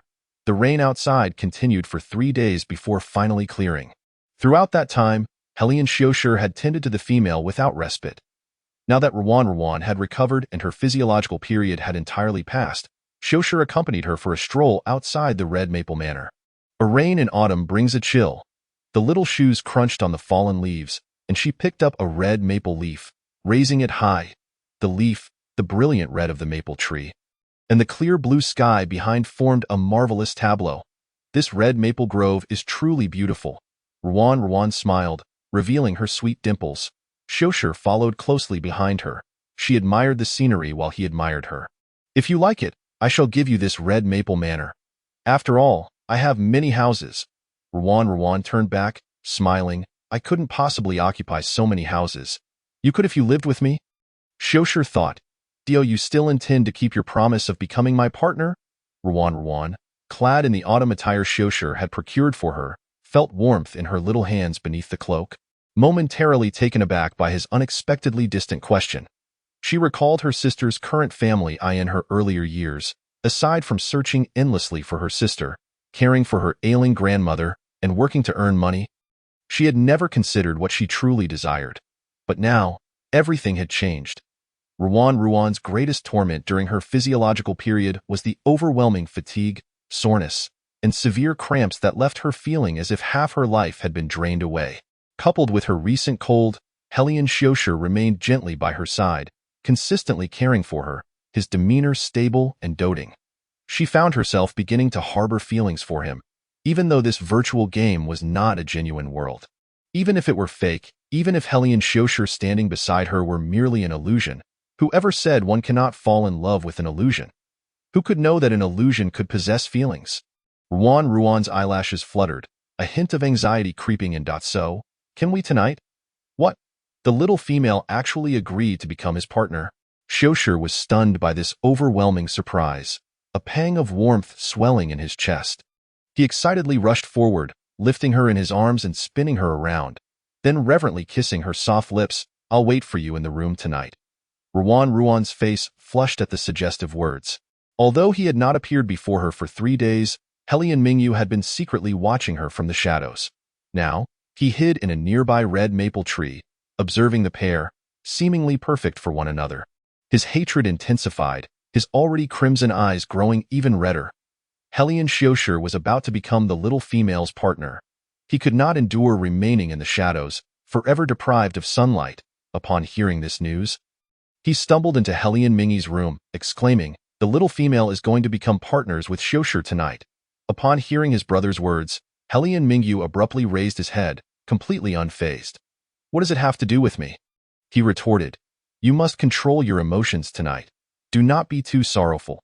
After all, you have an elder brother who does not wish to experience that feeling again." Mingyu's eyes narrowed slightly, wearing an expression that suggested he had seen through everything.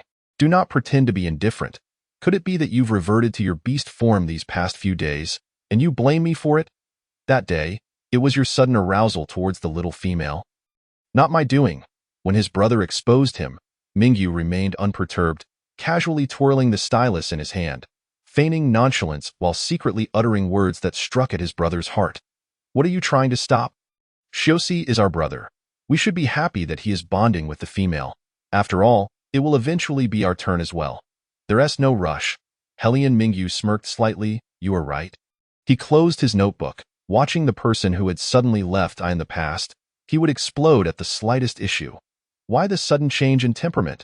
At this moment, Ruan had just returned from outside, and the two were in the kitchen. Shoshi, darling, what do you want to eat tonight? Should I prepare a fish? The female had been ill for 3 days, and Hellion Shoshi, who had been taking medicine alongside her, had not savored the delicacies of her cooking in quite some time. His emerald-green cat-like eyes perked up, yet he continued to feign an air of nonchalance. Yes, he removed his gloves as if just recalling something. By the way, what did you just call me? Ruan looked innocent. Shoshi, darling. Shoshi quickly averted his gaze, focusing intently on his task, his ears secretly flushed with heat. Do you dislike it? Assuming that Hellion Shoshi did not appreciate being called that, Ruan felt a bit tense, thinking that their relationship had progressed to a deeper level. However, Hellion Shoshi suddenly leaned closer to her ear and whispered, Tonight, call me that in bed. Chapter 50. Everything has been called before. Ruan. The close proximity of his breath brushed against her ear, sending shivers down her spine, nearly causing her to slice her own hand with the knife she held. Hellion Shoshi smiled elegantly, grasping her hand from behind. Be careful, little Ruan. These hands of yours will be quite useful tonight. Ruan could hardly fathom that the usually graceful and cultured Hellion Shoshi would utter such words that seemed utterly mismatched with his usual demeanor. The towering masculine beast behind her enveloped her in his embrace, his body radiating warmth, and the breath against her neck made it nearly impossible for her to concentrate on chopping vegetables. She squirmed, attempting to escape. Shoshi, can you help me peel some garlic? I can handle the rest. Hiss. His breath caught as a reaction to her movement. Do not move. Hellion Mingyu had just descended from upstairs when he beheld the glaring scene in the kitchen. He deliberately made his footsteps thunderous as he descended. Soon, his approach captured the attention of the little female. However, she merely glanced at him briefly before averting her gaze once more. He approached the partially open kitchen and observed the busy figure of the little female. Shouldn't the male take care of the cooking? How can a female be in the kitchen herself? Ruan scratched her head. The process of cooking is quite therapeutic, and besides, making a meal for myself should be fine. Right? The unexpected appearance of his younger brother elicited a flicker of displeasure in Hellion Shoshi's eyes, yet he continued to peel the garlic with grace and composure. Mingyu, why did you come out? Have you forgotten that the little female is most afraid of snake beasts? Hellion Mingyu choked on his words, but resolved to be firm tonight. Hellion Shoshi's words caught the little female's attention, causing her to pause. I am indeed afraid of snakes, but not of people. Upon hearing this, a glimmer of light sparked in Hellion Mingyu's eyes. He vowed never to reveal his beast form in front of the little female again. Allowing him to be present beside her every day, I asked, there anything you need me to do? I can help, he eagerly offered. Ruan had initially planned to stir-fry a few more dishes, but due to a lack of hands, it would take a considerable amount of time. However, since he offered, she decided to add a few more dishes. Then you can help me peel the potatoes. All right. Delighted to have a task, Mingyu quickly rolled up his sleeves and began peeling the potatoes. They had all undergone training at the male caregiver camp, equipping them with the basic knowledge to care for females, and they could be said to be well-versed in both the kitchen and the parlor. After Mingyu entered, the once spacious kitchen felt suddenly cramped to Shoshi. He observed his earnest younger brother diligently peeling potatoes. Forget it. Tonight, I will bond with the little female. I doubt he will dare to do anything. Before long, the aroma of the dishes wafted throughout the living room. In the bedroom, Hellion Mingyu, who had instructed his subordinates to handle matters in the underground city, rubbed his slightly fatigued temples, suddenly catching a whiff of a delightful scent. Almost unconsciously, he followed the fragrance to the living room, where the three were bustling about, exuding an air of warmth akin to a loving family. He thought he must be seeing things until, Mingyu, come down for dinner, Hellion Shoshi called out. Upon hearing Shoshi's words, Ruan looked up, only to see the tall man leaning against the railing. His brow furrowed, gazing down at them. After 3 days, he had returned to his normal form from that of the black mamba. Mingyu noticed Mingyu emerging and scoffed disdainfully, "That damn creature. From now on, I will keep my thoughts to myself and silently mock him." Once dinner was prepared, they each made their way to the dining room. 4 dishes and a porridge, braised sweet and sour fish, shrimp stir-fried with broccoli, potatoes stewed with green beans, curry chicken, and red date milk oatmeal. It had been quite a while since they had enjoyed such a meal together.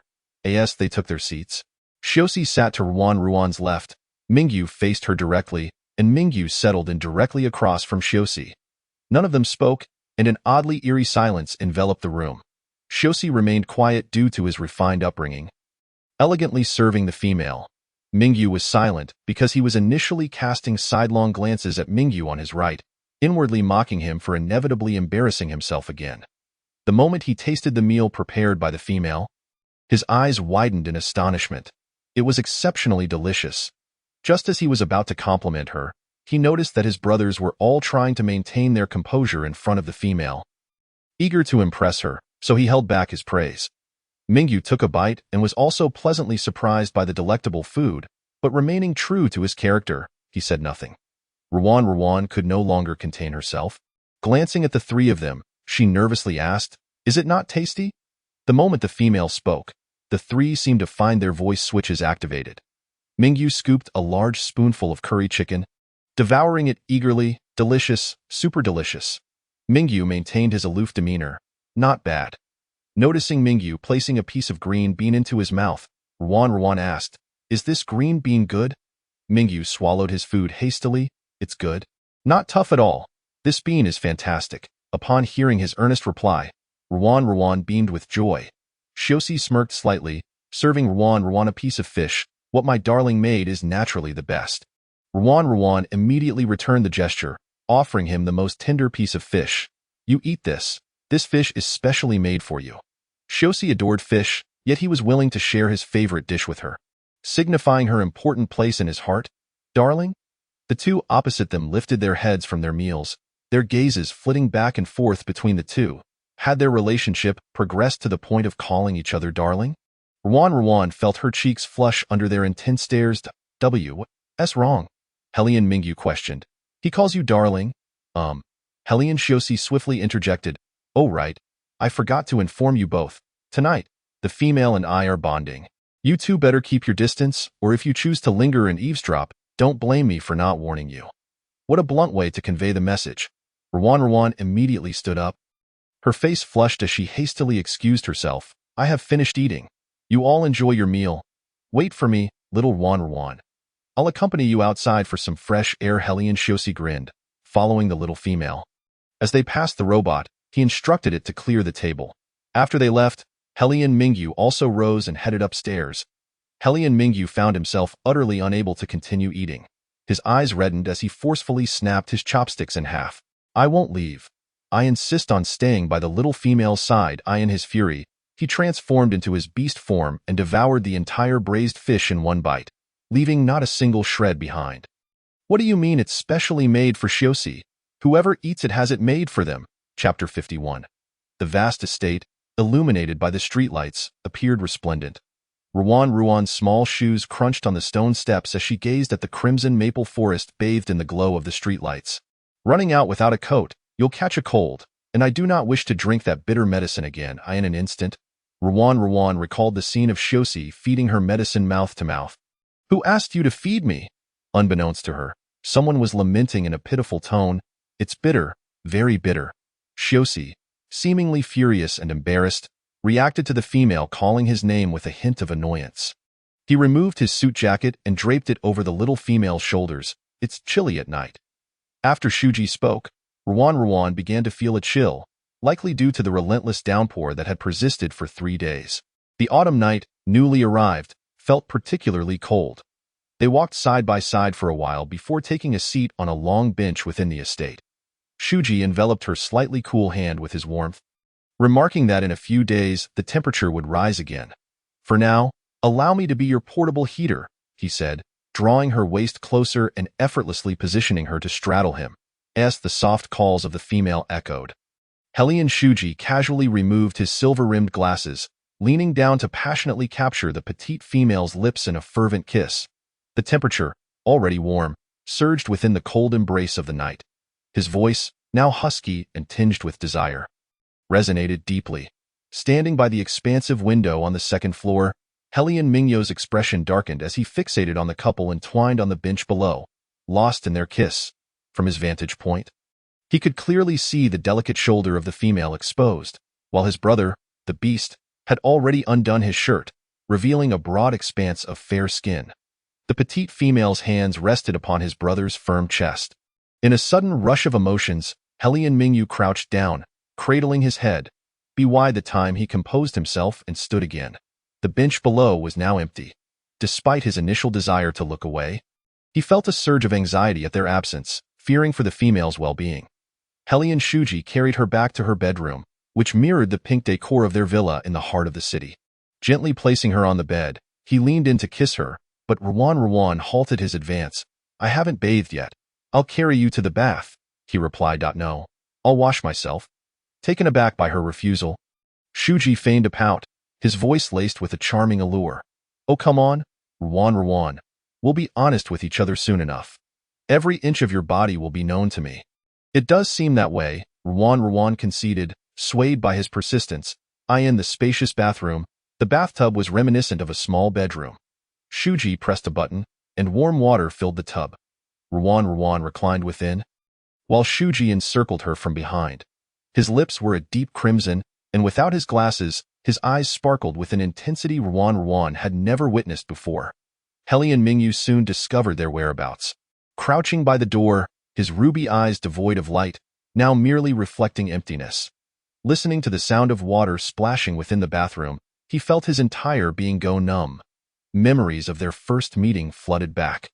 She had appeared so fragile and hauntingly beautiful, possessing an inexplicable allure that drew his gaze toward her in crowded spaces, an insatiable longing to be near her.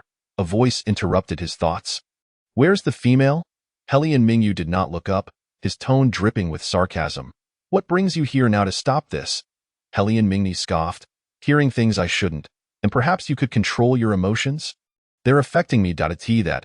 Hellion Mingyu shot to his feet, gripping Hellion Mingyu's collar tightly. "Stop pretending, Mingyu. Aren't you just like me, wanting to rush in and take her for yourself?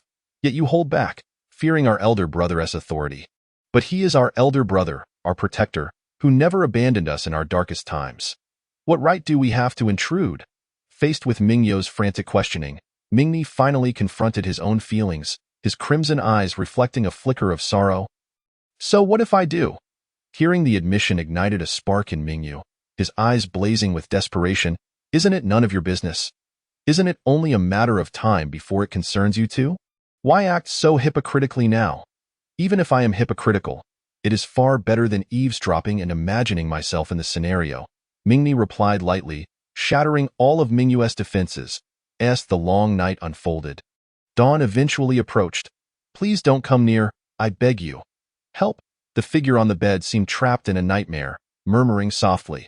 Shuji kissed Ruan's forehead tenderly, whispering, "You are my darling." Ruan awoke to his kiss. Her voice hoarse, startling herself. "I'm here." Realizing she lay in Shuji's embrace, she trembled in surprise, her ears flushing crimson. Shuji chuckled at her reaction, holding her delicate hand and guiding it to her abdomen, pressing it against a heated spot. "This is my beast mark, a symbol of our bond." Looking down, Ruan noticed a black cat-shaped mark, roughly the size of an egg, vividly detailed and identical to Hellion Shuji's beast form. As her fingers brushed over the mark, it inexplicably grew warmer. "Once bonded, I can sense your whereabouts at all times. Should you encounter danger, it will alert me, and I will come to you immediately." "How marvelous," she exclaimed. "This is exclusive to our kind." Shuji continued, shifting the topic abruptly. "By the way, how would you rate my performance from last night?" Ruan gazed at him, unable to contain her admiration. "Your cooking skills are remarkable. You could open a restaurant." Shuji pulled a chair next to hers, wrapping his arms around her waist, drawing her closer. "What about the breakfast prepared by your first male partner?" Just then, Hellion Mingyu and Hellion Mingni entered, taking their seats behind her. Unfazed by their sudden appearance, Ruan continued, It's delicious. Good morning, little Ruan. They chimed in unison. The two individuals opposite seemed to have suddenly transformed their demeanor, becoming polite and quiet, elegantly wielding their knives and forks as they consumed bread. A sudden exclamation of Shuiji's exclusive nickname escaped their lips, causing Ruan to nearly spew her milk in surprise. Shuiji, in full view of the twins, tenderly kissed the milk-stained lips of the petite female. His movements languorous and gentle, Ming and I and Mingyu, Ruan. Her little face flushed crimson, her thick eyelashes fluttering incessantly. She hastily pushed Shuiji away, insisting on decorum. After all, it was daytime. So, does that mean that in the evening, soft and gentle behavior is permissible? Ming and I and Mingyu, Ruan.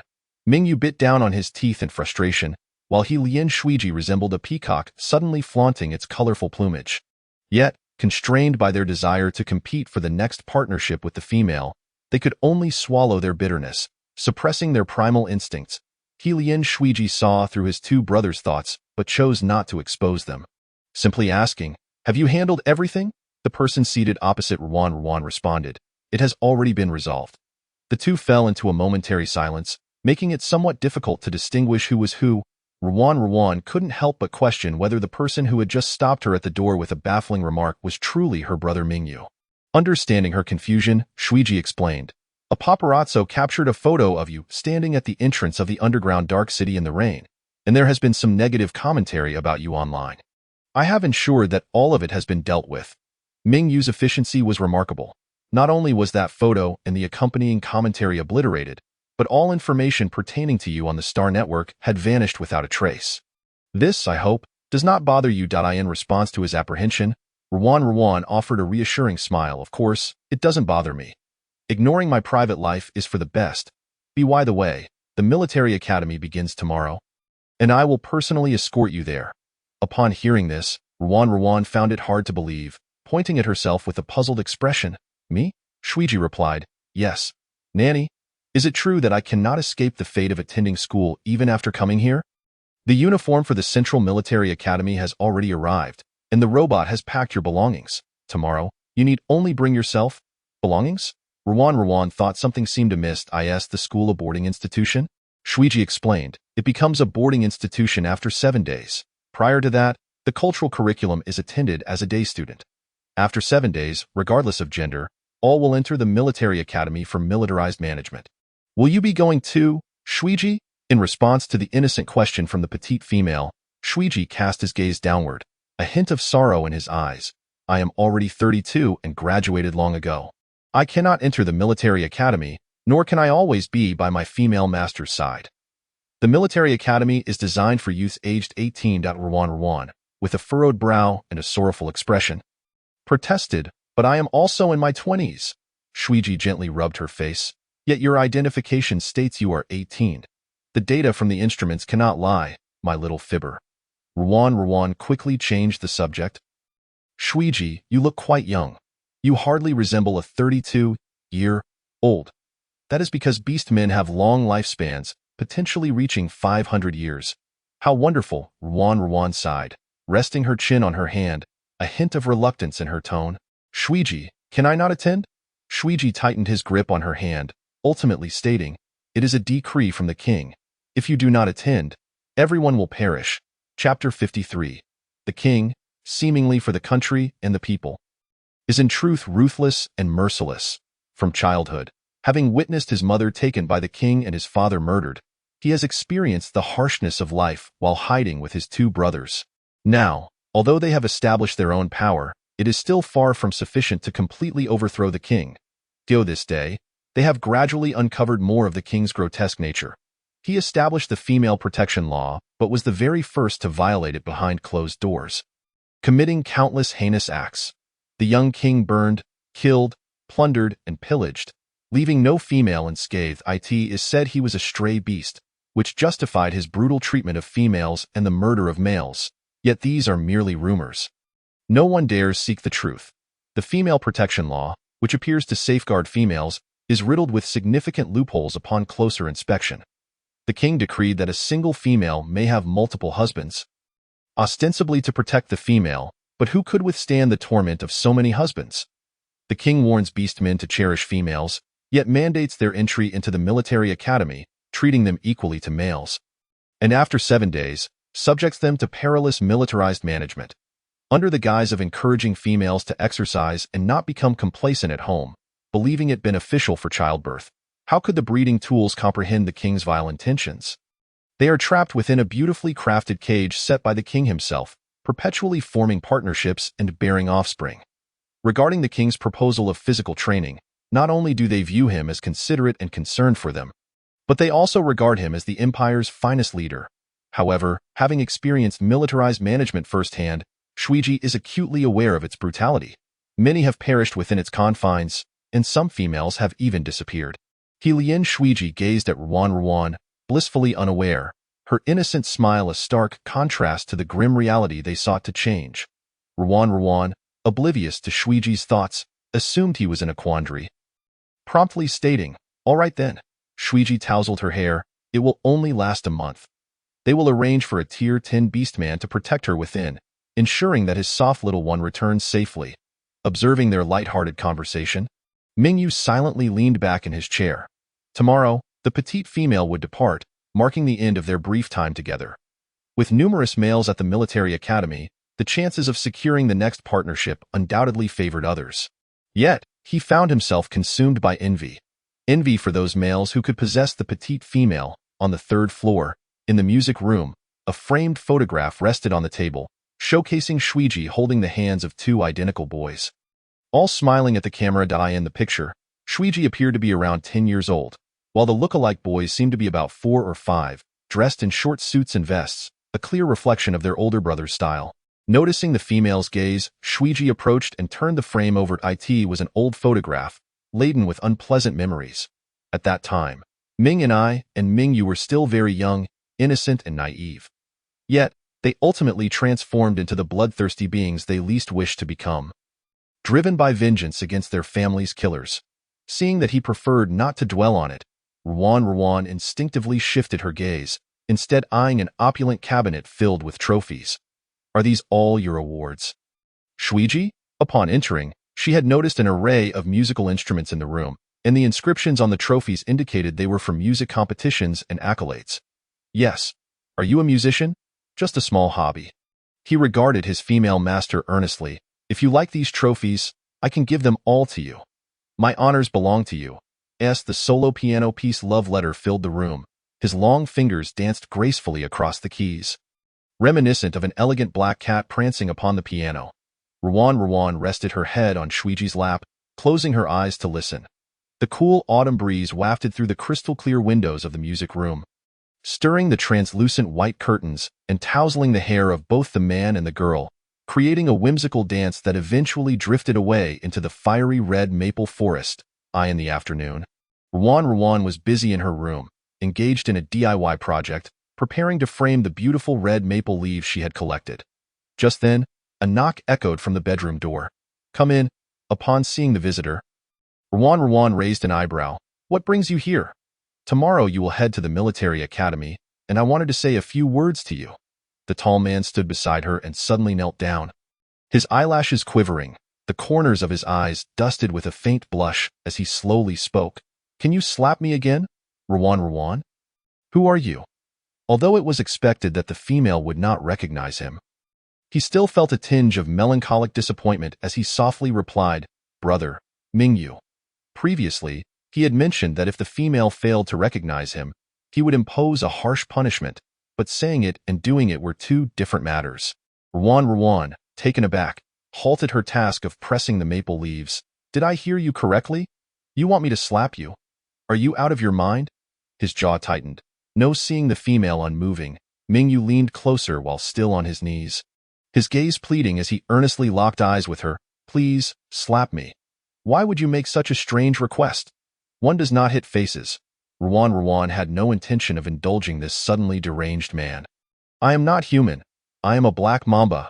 Ruan. "Humans can be utterly speechless." "All right, but don't be surprised if I hit back." She raised her hand and swiftly slapped him. The man turned away, a 5-fingered imprint blooming on his fair cheek. Mingyu's inner thoughts. That felt so good. This slap was even more forceful than the last. sending a delightful tingle through him. He turned his face. This side too, please, Ruan, as he wished, slapped him once more. Ming Yu's left and right cheeks bore faintly reddened handprints, rendering him somewhat comical, yet failing to conceal his striking beauty. Ruan gazed at her own petite hand, astonished at the immense power bestowed upon her by her male partner after their bonding. She had managed to topple a towering man to the ground. Within Ming Yu's heart, a surge of delight bubbled. Yet he dared not reveal even a hint of it. He stepped forward, grasping the female's ankle. Step on me. How absurdly outrageous have your demands become? Is the next step to be a kiss? Ming Yu lowered his head, concealing the yearning in his eyes. Though he truly desired it, he felt unworthy. Where to step? He pointed to his thigh. Ruan lifted her foot and placed it upon him. The man let out a muffled groan, a flush creeping up his neck and gradually enveloping his ears. Suddenly, hurried footsteps and a fierce reprimand echoed from outside. Ming and I. You beast! What are you doing to the little female? Chapter 54. Grateful for the small gifts from my dear readers, an extra chapter is added. Ruan widened her eyes, looking at the man beneath her foot. Are you my brother Ming and I? Ming Ni's gaze flickered slightly, yet he offered no retort. A thought naturally surfaced in Ruan's mind. Could it be that the person from this morning was also her brother Ming and I? On the surface, Hellion Ming and I appeared cold and indifferent, yet the contrast was striking. Ming Yu's eyes, sparkling like water, held a hint of annoyance as he directed his gaze at his brother. You, how dare you disguise yourself to seduce the little female? What else is it that I do not know? This is not seduction. It's resource utilization. Ming and I, kneeling on the ground, finally countered, his tone cold and heavy. You're such a hypocrite, brother. Why not continue your act? What clever resource utilization. It seems the two of you truly share a mental connection, Ruan mused. Just then, as she stood up, a rough hand clutched her. Where do you think you're going? Ruan replied. Enjoyed stepping on me? Bark a couple of times, and I'll continue. Knowing Ming and I would not bark, she said this deliberately, and indeed, he released his grip. Are both of you kneeling, eagerly preparing to court my little female master? Hellion Xiaoxi smirked, casting an enigmatic glance at the two men, one kneeling and the other sprawled on the floor. Ming and Ming Yu muttered an affirmative. Upon seeing Xiaoxi's figure, Ruan dashed into his embrace, exclaiming, Xiaoxi Ming and Ming Yu could only watch in disdain as the two reveled in their closeness. Their treatment as bonded partners truly differed. Master, there are guests visiting, the robot dutifully informed. Once they descended the stairs, they found He Chuan Su waiting in the living room. He was still dressed in the neat blue uniform of the Female Alliance, though his brows were furrowed with a hint of gloom. Hellion Xiaoxi gracefully led the little female down the stairs. The president of the Female Alliance's visit is indeed an oversight on our part. We understand each other well enough.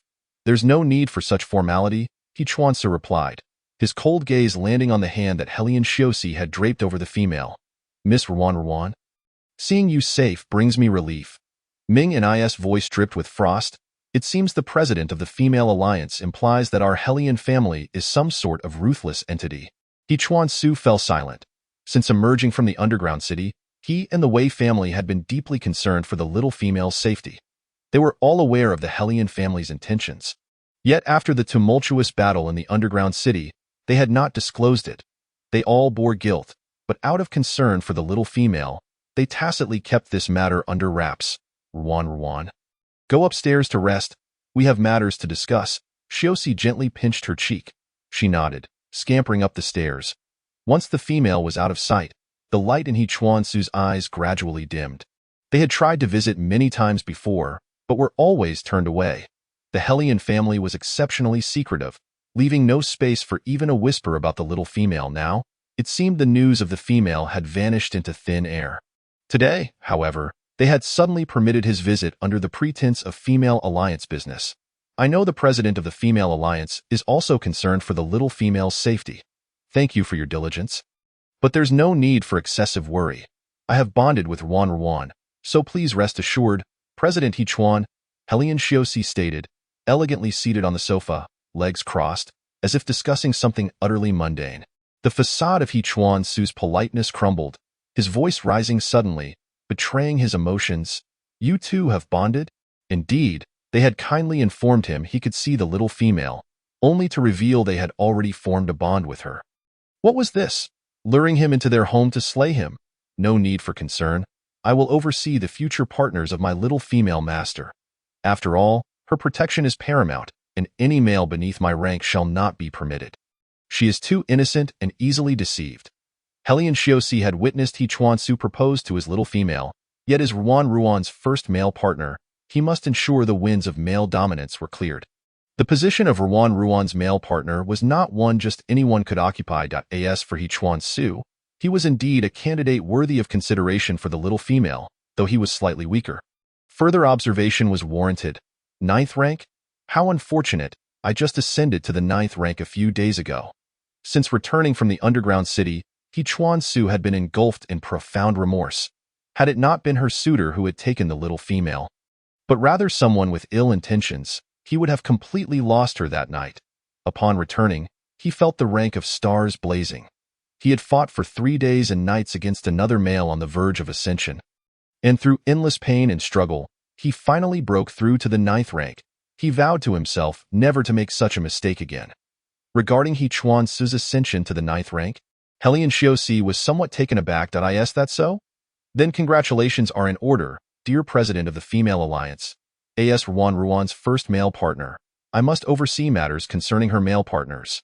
If you wish to become her male partner, it will depend on your sincerity, President He Chuan. Upon hearing this, He Chuan-su's previously dark mood shattered in an instant.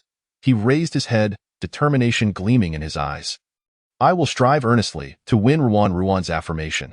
Chapter 55 The Male Virtue Training Camp of the Bai Family 1. Male Partner Training Camp. Here, there are 24 different courses designed to cultivate males into competent male partners. Topics include male virtues and education, male etiquette, physical fitness and courage, culinary skills, assisting females with dressing and bathing, serving females at dawn and during meals with meticulous theory, emergency aid during female illnesses, care during female physiological periods, emotional support, knowledge on female reproduction, prenatal education, how to care for offspring, the education and inheritance of beastmen, theories on being a qualified father, and the 3 essential elements for educating offspring, among others. Today's lesson at the Bai family revolved around male virtues and education. Males ought to embody masculinity. A male who cannot help the female bear offspring is incomplete. As a male, especially a primary partner, one should be gentle and virtuous, capable in both the parlor and the kitchen. Males should manage the household with diligence. Males must wear modest attire, refrain from vulgar language, maintain proper posture when seated or standing, and should not dress like women. They are not permitted to return home after 10 at night, must not be too clever or overly competitive, and should prioritize the female above all else. In the classroom, an elderly professor walked back and forth, speaking ceaselessly. Suddenly, he approached the last row, where a white-haired beastman was dozing off precariously. He struck the beastman on the head with a ruler, his voice authoritative yet calm. Bai Yuan Han, rise and repeat what I just taught. Bai Yuan Han rubbed his forehead, jolted from his drowsy state. Upon recognizing the professor, he stowed away the cold glint in his eyes, though his golden pupils still revealed defiance. He stood up, his voice booming enough to be heard down the hallway. Never gentle, never considerate, never reasonable. You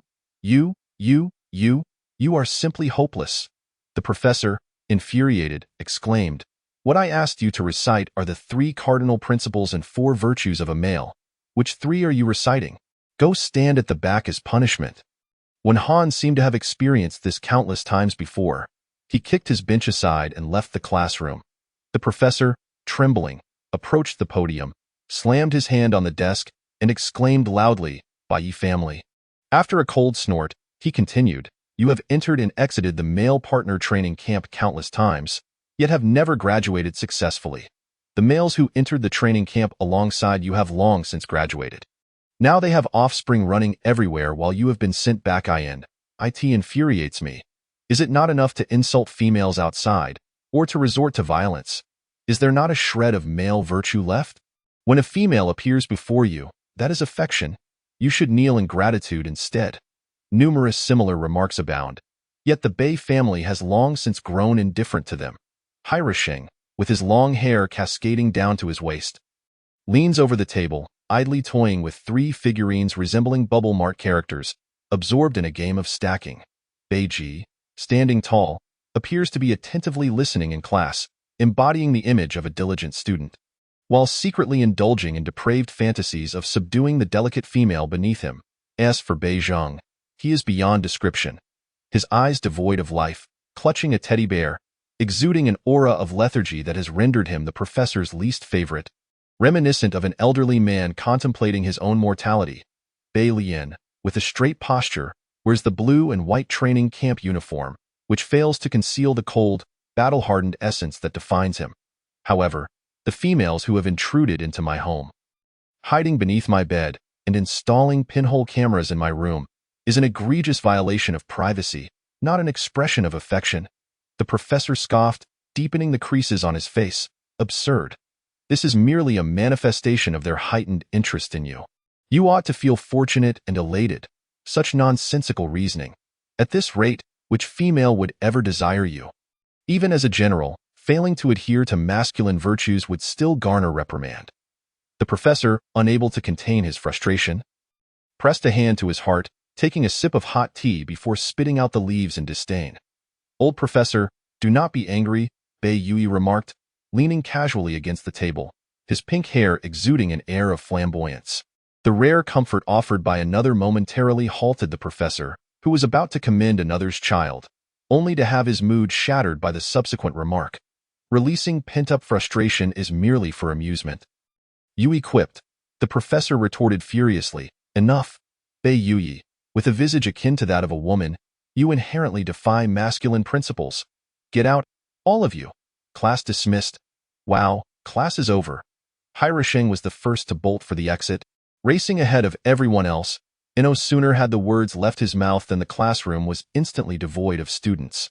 After class, the crowd dispersed, their figures scattered across the training camp's balcony, rooftop, corridors, and playground. Though not gathered in one place, they all engaged in the same activity, logging onto the Starbrain to check for news regarding the females.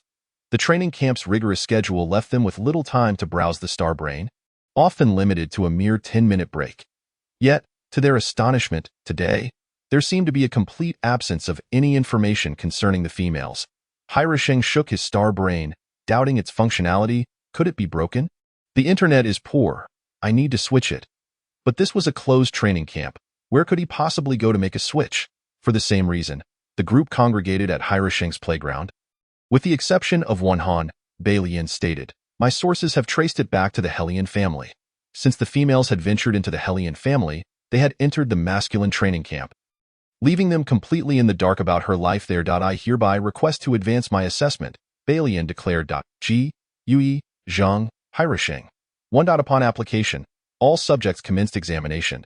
Today's culinary test featured the simplest of dishes, potatoes and green beans. A group of tall, handsome men donned pink aprons, holding utensils in their left hands while skillfully tossing the pans with their right.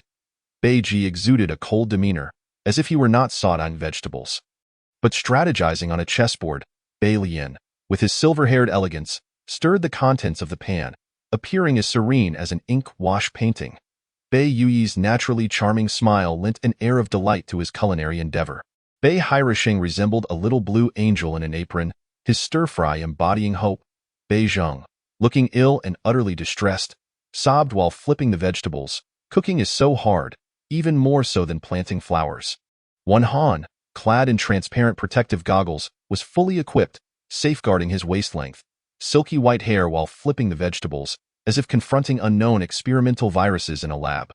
The chef glanced at the clock and promptly announced, "Time's up, place your dishes on the table and stand behind your respective creations for evaluation." Chapter 56, Bei Family Male Virtue Training Camp 2. The men stood in a neat line. Upon inspecting their dishes, the chef appeared taken aback. Typically, they either oversalted or overdosed on soy sauce, resulting in a culinary catastrophe. Yet today, the food actually resembled something edible. He hesitantly picked up a piece of potato from in front of Beiji, contemplating its taste before abruptly widening his eyes in surprise. The potato was soft and well-prepared. Sampling a green bean next, he was pleasantly surprised by its tenderness and doneness. Truly unexpected. Under normal circumstances, He might have ended up in the hospital from half-cooked beans. The first 5 passed, leaving only the last one to be assessed. The chef's gaze fell upon the dark, unidentifiable concoction before Bei Wenhan. He promptly set down his chopsticks, opting to let an assistant sample it instead. After a single bite, the assistant erupted in a fit of retching. Bei Wenhan, you do not pass. I in the corridor. Bei Wenhan's face was shrouded in frost. He had been summoned under the pretense of attending class, utterly unaware it was an examination. Did we not agree to oppose the masculine training camp? Why are you all suddenly backtracking? Masculine virtues. Everyone disdains and disagrees. Do they not? In response to Wenhan's inquiry, the others stood silently beside him. Though they indeed found the principles disagreeable, there was no alternative. They had to sever their ties completely. Bei Lian remarked, once we graduate, we shall never return. We do not wish to keep coming back to hear this repugnant doctrine. Hairisheng nodded, adding another reason, their affection for Wan. Upon his utterance, silence enveloped them. Despite their outward appearances, who could fathom the dark thoughts lurking within each heart? Hairisheng placed a reassuring hand on Wenhan's shoulder. Sorry, brother, but I can no longer heed your words. Wenhan looked at Hairisheng, then at the others, bewildered. So? You are all in agreement?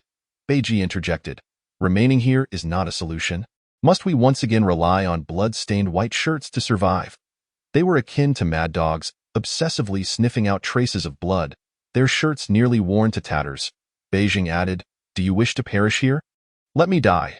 I hold different views from you all. I will never yield to the theory of masculine virtues, nor will I allow myself to graduate with a certificate bearing my name that endorses such principles. Bei Hairisheng furrowed his brows, for he wished for everyone to be well. Brother, can't you just burn it after you leave? Who could possibly stop you? Impossible. Very well then, let us hurry. The next examination is about to commence. Upon hearing this, the group followed Hairisheng out. After all, the sight of everyone scrambling for a single shirt, spiraling into madness, was indeed harder to bear than death. Wenhan stood rooted in place, feeling somewhat dazed. Had his brother truly just walked away? As Bei Yui brushed past him, he deliberately jostled Wenhan's shoulder, sneering, Wenhan, your pitiful display of sniffing bloodstains on a female shirt is quite disgraceful. He had never witnessed Bei Wenhan lose control before. Yet this moment was an eye-opener, seeing his lifelong adversary so utterly debased, reveling in the very act he despised most. This single incident was enough to provide Yu with a lifetime of mockery. Bringing a smile to his face, hearing the mocking laughter, Bei Wenhan trembled all over, fists clenched, ready to retaliate, only to be stopped by Yu's nonchalant remark. Fighting is prohibited in the training camp. Violations extend your stay by 10 days. Wenhan's golden eyes glinted with a chilling light.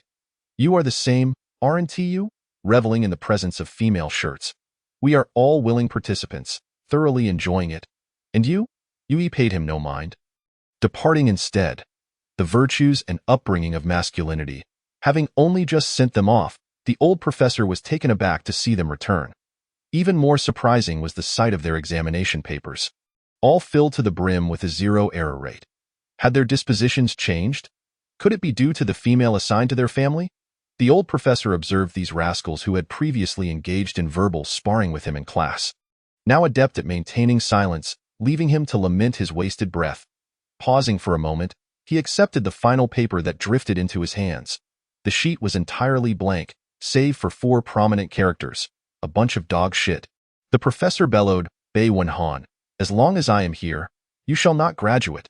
Individuals entered and exited various classrooms one after another, their faces flushed as they engaged in activities ranging from female bathing to nurturing their young. Ultimately, they all completed the final task, the male courtship dance. Each participant was taught by a dedicated instructor, with the dance requiring the display of their beastly ears and tails, and, in the presence of females, the unveiling of their reproductive organs. The first to perform was Bai Yi, his head adorned with exposed black leopard ears and a leopard tail, dancing with a wild ferocity and a palpable sense of muscular strength. Bai Lian, the silver wolf, swayed his wolf tail with a confident and alluring grace, yet bore an austere and frigid demeanor. The mermaid Bai Yishi's dance was ethereal and romantic, her flowing light blue hair adding to her sensuality. Bai Yi, the pink fox, danced with a captivating charm, his fox tail swaying enthusiastically behind him, embodying a spirit of revelry. The snake combat dance showcased specific bodily postures, but the assessment area was devoid of spectators. Bai Yi Zheng's movements were elegant and graceful, yet the tattered butterfly wings behind him severely marred the aesthetic beauty of his performance. Regardless of the species, the courtship dance was laden with suggestive implications. Should a female be present, the culmination of the dance would have already seen them ascend to great heights. The room erupted in enthusiastic applause, affirming their success. Congratulations on graduating from the male training camp. However, the evaluator paused, casting a glance at Bai Yi Zheng, whose butterfly wings detracted significantly from the beauty of his dance.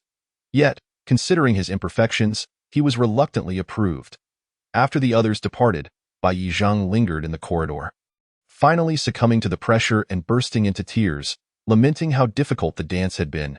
Yet, his once supportive brothers, including the little angel Sure, did not come to console him. As he wept, he stole glances at them.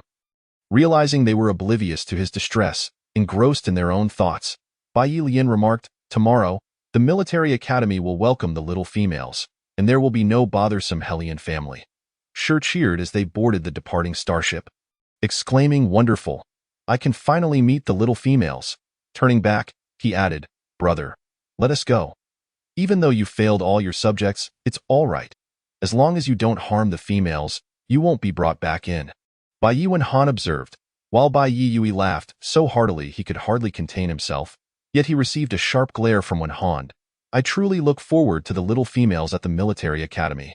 As night fell, Ruan and Xiaoxi finished dinner and watched television on the sofa before heading upstairs to sleep. "Xiao Ruanjiang likes you very much." Ever since Hellion Xiaoxi informed her about going to the military academy the next day, he had been inseparably close to her, almost as if tethered to her waist. Ruan blushed, carrying a large plush figure wherever she went. She plopped down on the bed, while Xiaoxi's fluffy head nuzzled against her shoulder blades, and his hands began to wander restlessly after the door closed. In an instant, Ruan understood his intentions. She grasped his mischief-laden hand and said, "Wasn't that just yesterday?" Xiaoxi displayed a hint of grievance. "The female master is quite frail. Tonight, I will use my star-level psychic energy to nourish her, ensuring her health improves. Besides, tomorrow will be exhausting. I fear you may not bear the burden."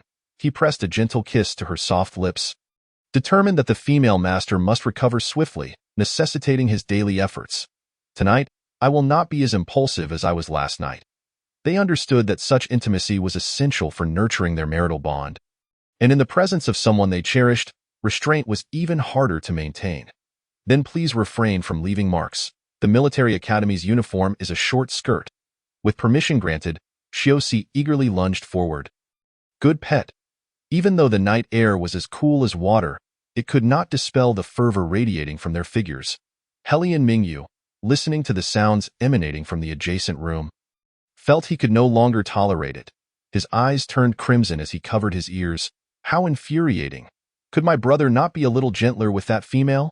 The long night dragged on as Mingyu lay restlessly on the couch, tossing and turning. On the second floor, Hellion Ming and I, lying in bed, felt a flush spread across his entire body, cursing, "Damn it, Mingyu, that beast." After a considerable time, Ruan felt a dampness on her face. Upon opening her eyes, she met the gaze of Xiaoxi's emerald-green cat-like eyes. "Every morning, I am awakened by your kisses." However, today, Xiaoxi seemed different. Black cat ears sprouted from his head, and a fluffy black cat tail curled around her waist. "Today, we are going to the military academy." Hellion Xiaoxi, as if relishing a delightful taste, wore an insatiable expression on his handsome face. His voice was low and enticing. "There are still 2 hours until we go to the military academy." Hellion Ming had not slept a wink and encountered his equally sleepless brother, Hellion Ming ts barely morning. "And you are already making it impossible for anyone to rest," he lamented. "Fortunately, I caught a whiff of many females' physiological scents these past few days, allowing me to avoid reverting to my smaller beast form." In contrast, Hellion Ming and I displayed a steadiness that his younger brother lacked. "You ought to let your right hand take a break. Have you forgotten the shared sensation of twins? The female will be getting up soon. Go prepare breakfast for her." Hellion Ming felt no shame as he descended to the kitchen, thinking, "Am I to suffocate? I'm only 28, still so young." After an indeterminate time, Ruan found herself carried to the bathroom for a wash, her cheeks and brow tinted with a lingering blush of passion. Helian Xiaoxi, looking thoroughly satisfied, washed her before taking a comb and tenderly styling her hair. Her locks were smooth and free of tangles. Ruan sat on the stool, gazing at her reflection in the mirror. Noting that aside from where her clothing covered, her neck and thighs were adorned with numerous kiss marks. "Weren't we supposed to leave no traces?" Upon hearing her plaintive accusation, Xiaoxi cradled her and carried her to the dining room, soothingly saying, "With so many males at the military academy, I mark you so they won't dare approach you casually." Ming and Mingyu sat at the dining table, their eyes lighting up as they saw the little female clad in a dark blue academy uniform. "Good morning, Xiao Ruanjiang." They greeted enthusiastically. As they drew closer, they noticed the kiss marks on her body, their expressions darkening. After receiving nourishment from a male, the female seemed even more enchanting, the allure almost palpable. Mingyu stared intently, his heart heavy and bittersweet. Noticing his undeniable gaze, Ruan paused her meal, asking, "Is there something on my face? Why do you keep staring at me?" Mingyu licked his lips. "You re quite captivating, Ruan, Ming and Xiaoxi replied in unison. "You're already bonded with my brother. When will it be our turn?" Ruan looked at Xiaoxi, realizing she was designated for them and felt an obligation to bond with them. Xiaoxi responded, "Let them wait. We'll see how Ruan fares at the military academy before we rush." Mingyu interjected, "That's a month away." Xiaoxi countered, "If unwilling, then our Ruan is more than willing." Mingyu chuckled, while Ming and I silently observed the kiss marks on the little female's neck, not content to remain passive. If he did not take the initiative, he would lose everything.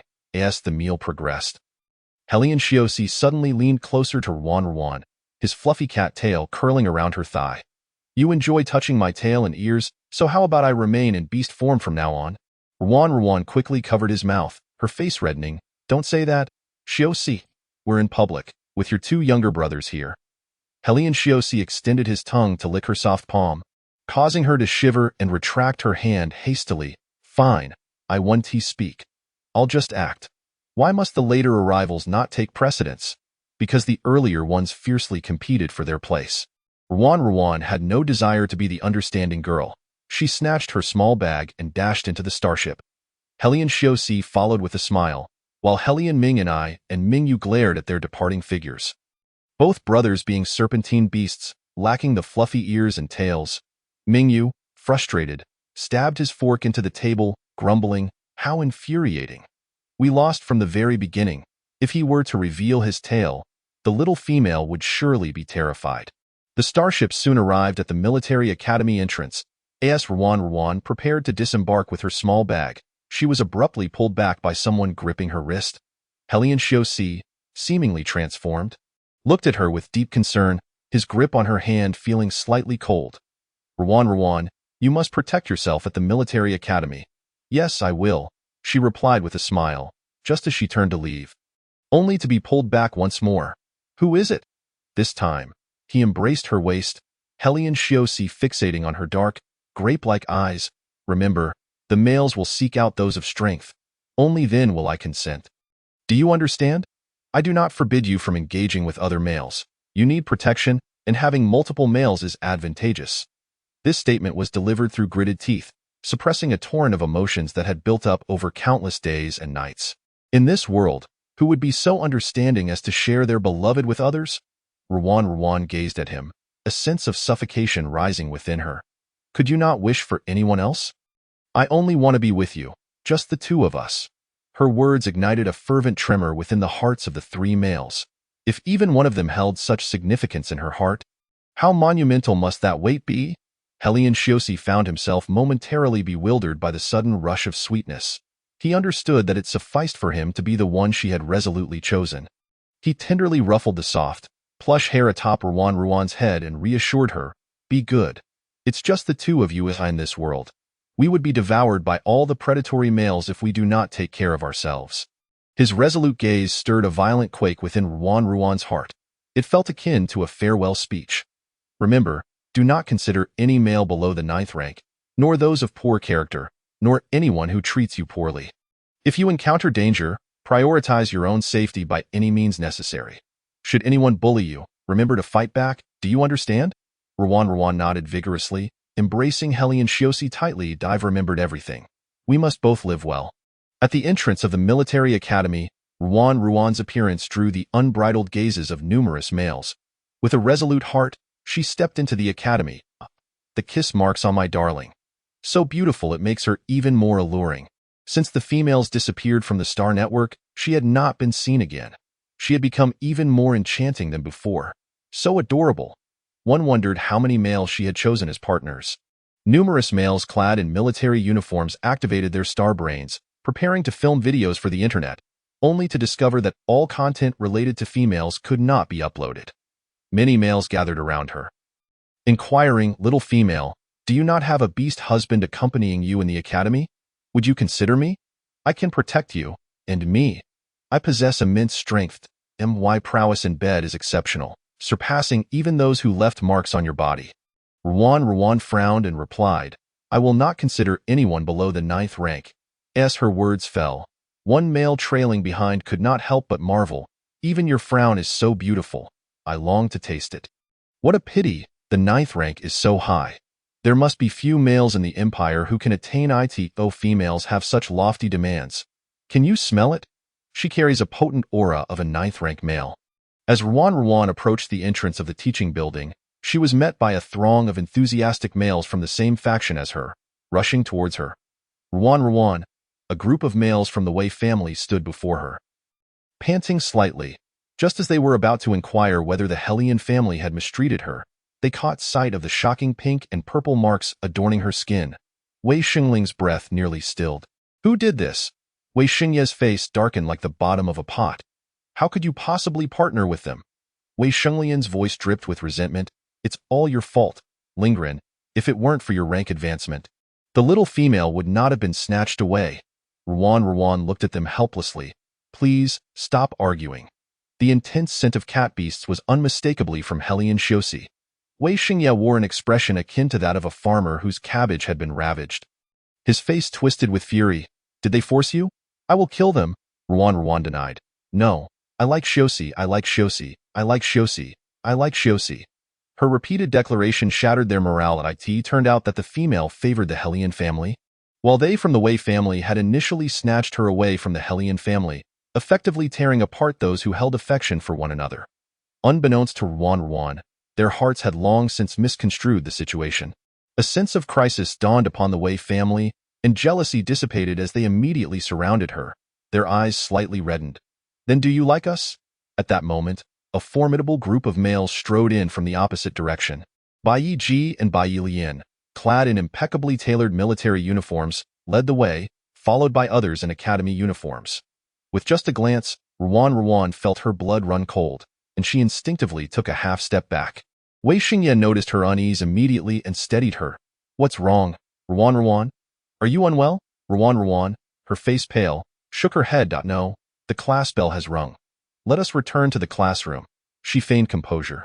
Previously, in the Bai family, she had discerned that they favored her compliance, but when they witnessed her defiance, they would fly into a rage. She was not afraid of their blood secrets being exposed. Rather, she feared they might do something nefarious to her. The four from the Wei family turned to regard the approaching Bai family. It was rumored that the little female had initially been assigned to their family, but for reasons unknown, she had not formed a partnership with them. Ruan had instead been sent to the Hellion family, while the Bai family had been packed off to the male training camp. Being admitted to the training camp implied a violation of the protective regulations for females, prompting the Wei family to regard them with disdain.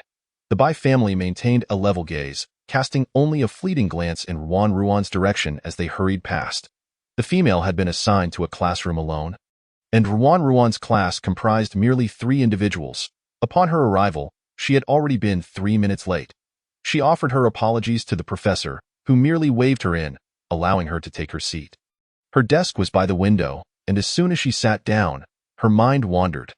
The Bai family had remained unchanged, exactly as before, until she caught sight of Qiusheng, whose eyes seemed to harbor a hint of sorrow.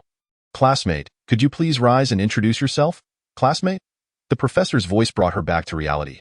Rising, she addressed the class. Hello, my name is Qiusheng. No. I mean, Rwan, I apologize. Professor, I am feeling a bit unwell and wish to use the restroom. Rwan fled to the restroom, leaning against the sink as she splashed her face with water. What's wrong? Are you unwell? Hearing that familiar voice, Rwan turned abruptly. Baiji? What are you doing here? This is a female restroom. Baiji coldly grasped her neck, his rough hand brushing against the glaring kiss marks. His voice was low, laced with an imperceptible tremor. Who is the one you partnered with? Rwan pushed his hand away, her expression darkening. That is none of your business. As she spoke, she attempted to leave, only to be blocked by an unexpected figure at the restroom door. Chapter 59. Brothers turned foes. Bai Yuanhan, his white hair cascading to his waist, approached with a mocking demeanor, advancing step by step. How shameless to have moved on so quickly with a male. Was it enjoyable? Can he satisfy you? He pinned the little female against the sink, seizing her neck in an instant. It's all because of your blood. I nearly perished from your torment. Rwan, caught off guard by his swiftness, felt her face flush as she struggled desperately, biting down on Wanhan's hand with all her might. Yet, when she tasted the metallic tang of blood, he did not relent, and she felt herself on the verge of asphyxiation. Bai Yi, his breath icy, was about to intervene when he was interrupted by others. What are you doing to the little female? Upon witnessing this scene, Xiuxing's pupils dilated, and in an instant, he rushed forward, pushing his brother's hand away and enveloping Rwan in his embrace. Rwan, are you all right? Upon seeing the purple bruises adorning her neck, he felt a surge of rage. Your neck is marked with kiss marks. Who did this to you? He glared fiercely at his brother. Wanhan, I never imagined you could stoop so low. How could you lay hands on Rwan? Regaining her freedom, Rwan summoned all her strength and slapped Bai Yuanhan across the face. You deserve this. You deserve to be tormented by your own blood. With that, she forcefully pushed past everyone and left. Previously, Rwan had harbored no hope for life. Her sister might never be found. And she felt bound to this alternate reality, possibly never returning. Initially, the prospect of a reward had piqued her interest. Perhaps with that money, she could trace her sister's whereabouts in the real world. Rekindling her hope, however, the system offered no prompts, leaving her feeling like a headless fly, gradually losing her sense of purpose amidst the dangers of this interstellar beast realm, becoming apathetic to her own pain or discomfort. But later, upon meeting Xiuxi, she experienced a shift. He cared for her when she was injured, ill, or during her menstrual cycle. He inquired about her pain, happiness, hunger, fatigue, or thirst. He feared for her, worried that she might be bullied, that she might not fare well, that she might be away from him for too long. Did she not feel the same way towards him?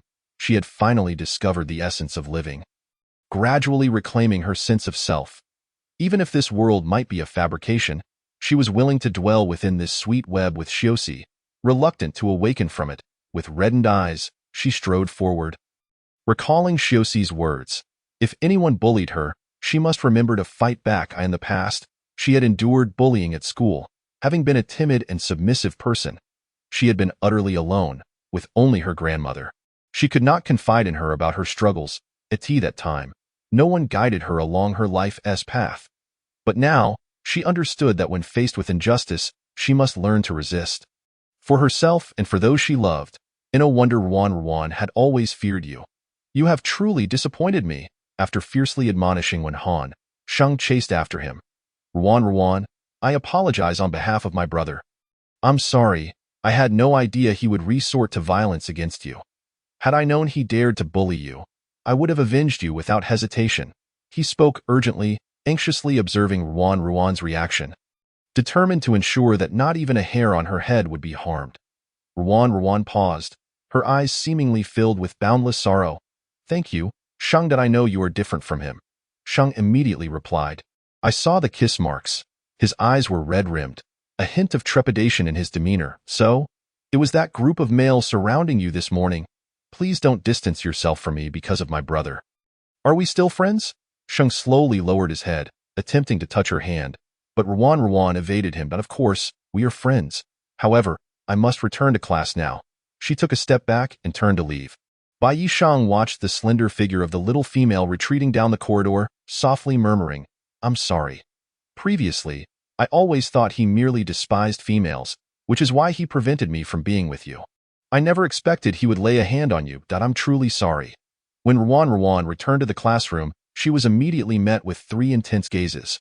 "Welcome back, Ruan. Let us continue with our self-introductions." As she took her seat, a strikingly beautiful girl to her right stood up, her voice lively and confident. "I am Yu Qianqian. Let me tell you, I am one of the top males in this year's military academy, and I intend to claim my position," she proclaimed loudly, seemingly unconcerned about the presence of a professor, while he merely waved his hand, urging her to sit down. The last to introduce herself was the girl next to Yu Qianqian. With chestnut hair falling to her collarbone, serene and demure. "I am Mian." She remained silent. Ruan understood her sign language and responded, "Hello, Mian." Meanwhile, Yu Qianqian, with her vibrant orange waves, crossed her arms and remarked, "What are you gesturing about? You don't have a mouth?" At that moment, the professor spoke slowly. "Her name is Mian. She is a mute female and cannot speak." The professor, resembling a sloth in beast form, had been assigned to provide a gentle presence for the females at the academy. However, Yu Qianqian could hardly contain herself from the start. "Speak faster. You should have mentioned she was mute sooner." The elevated status of females allowed them to shout at professors without consequence. The professor replied, "This is already my fastest speech rate." Bai Yi, when Han stood frozen, his tongue pressed against his cheek, feeling as though a knife had pierced his heart, dripping with fresh blood. Bai Yiji rose and walked out, reminding, "I warned you, even play has its limits." Without a second thought, when Han dashed out, only to see his brother following closely behind the female. What a disappointment! After just one outing, he has grown bold enough to resist. He strode forward, seizing Shang's wrist and forcibly pulling him away. "Come with me. You are never to come into contact with a female again." Shang shook off his hand. "Who are you? From now on, I am no longer your brother, nor do I acknowledge you as my brother. From this moment on, we go our separate ways. Do not interfere with my life." He grasped a strand of his pale blue hair and, in an instant, transformed his sharp nails to sever it. When Han stared in horror at the act, Shang tossed the severed hair into the air, his tone unreadable. "From now on, I no longer bear the surname Bai Yi, but will take our mother's surname, Mutsu Island. My existence, whether I live or die, is no longer of your concern." The pale blue strands floated down to the ground as Mutsu Island. Shang turned and walked away, showing not the slightest trace of regret. Previously, when Han had clearly agreed not to obstruct his relationship with the little female, yet now he contradicted himself. To him, when Han might be a good brother, but to the little female, he was not a good person. Chapter 60. Ice cream. When Han's complexion turned ashen, his gaze fixated on the retreating figure of his brother, revealing for the first time a loss of composure. He felt as though despair was swallowing him whole, helplessly sinking to the ground, picking up the scattered strands of hair piece by piece. As soon as class ended, Ruan had barely risen when Yu Qianqian called out to her. "Cherish the females." She approached slowly, lifting her proud chin, and declared, "I admit you possess some beauty, but among this year's military academy elite, you are not to compete with me." Ruan replied, "What a childish threat. And what if I do compete with you?" Observing this seemingly delicate female, they underestimated her, only to discover her temperament was far from meek. But who was Yu Qianqian? With over 10,000 males at her beck and call, she feared nothing. Ruan, you licentious woman, how passionate you are with your males, with all those kiss marks on you. How lewd. Did you just have an intimate encounter with your male, even choking him? How playful." Ruan merely adjusted her ears, seemingly unfazed by the remarks. Yes. If you're not lewd, then don't sleep with your males at home. If you dare sleep with them, then you are lewd." "How infuriating." "Fine, I can't argue with you. Just wait.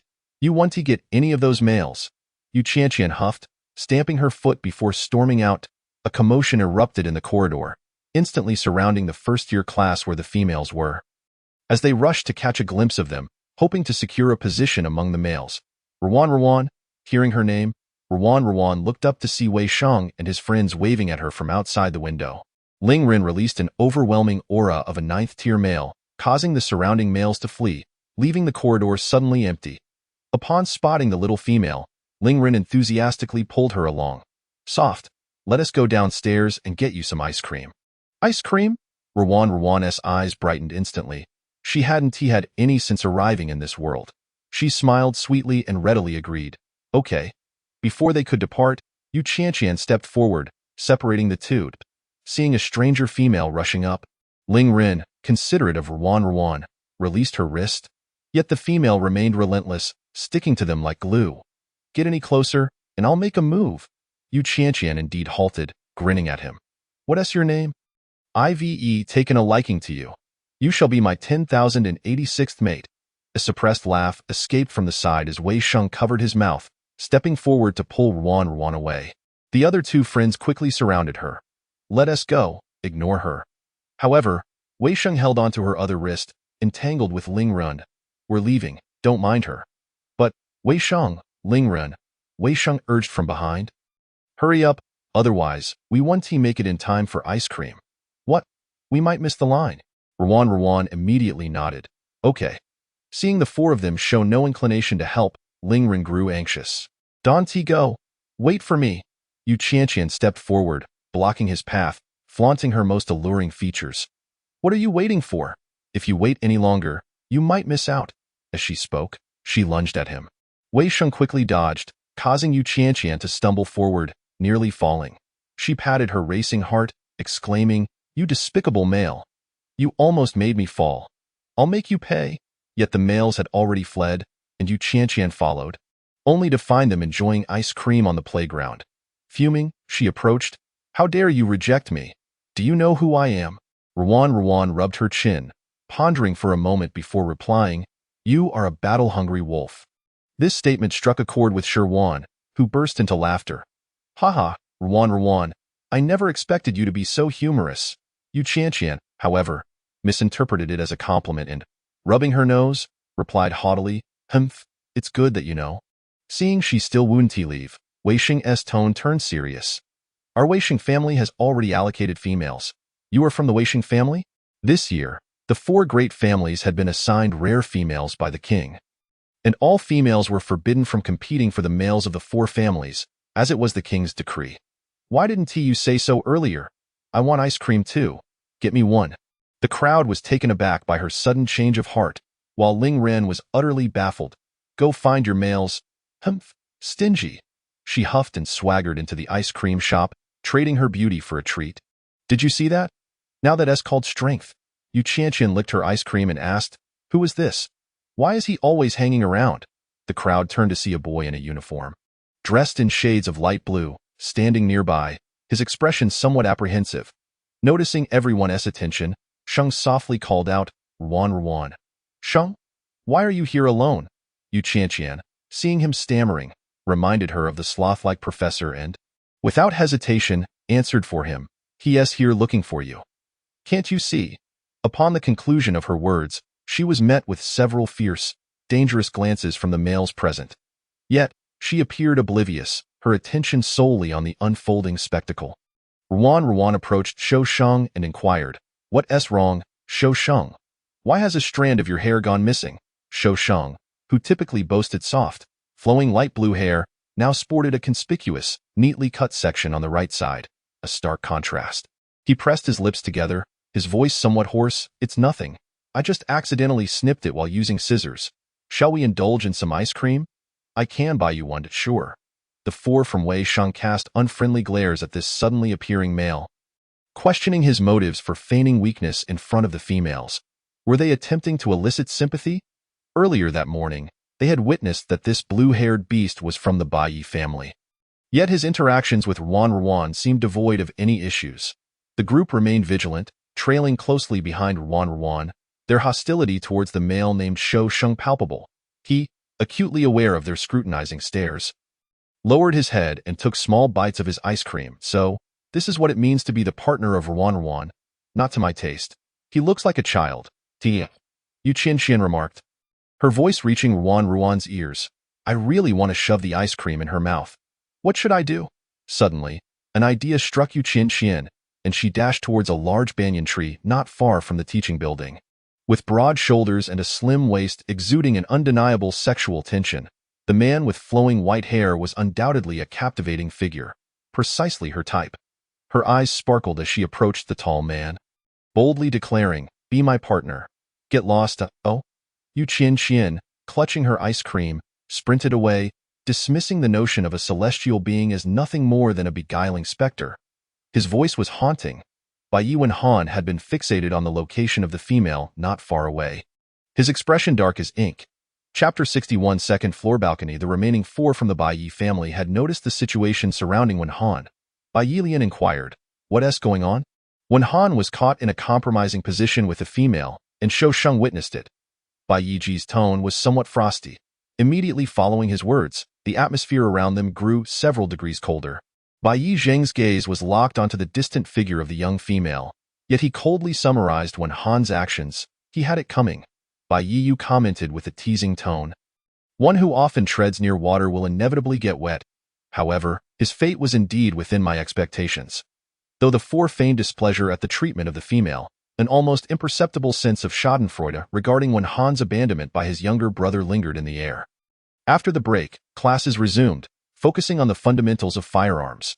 Ruan and her peers were tasked with memorizing this knowledge for future practical application.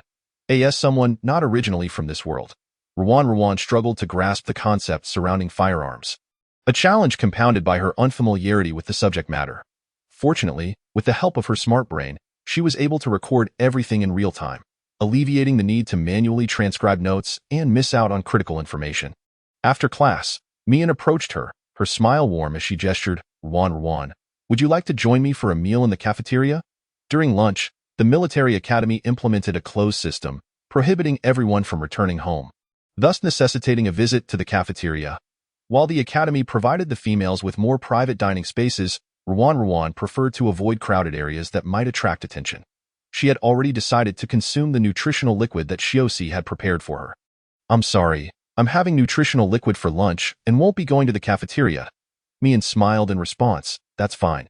After finishing her sign language, her expression dimmed slightly, but she said nothing further and departed. The usually haughty Yu Qian had also vanished without a trace.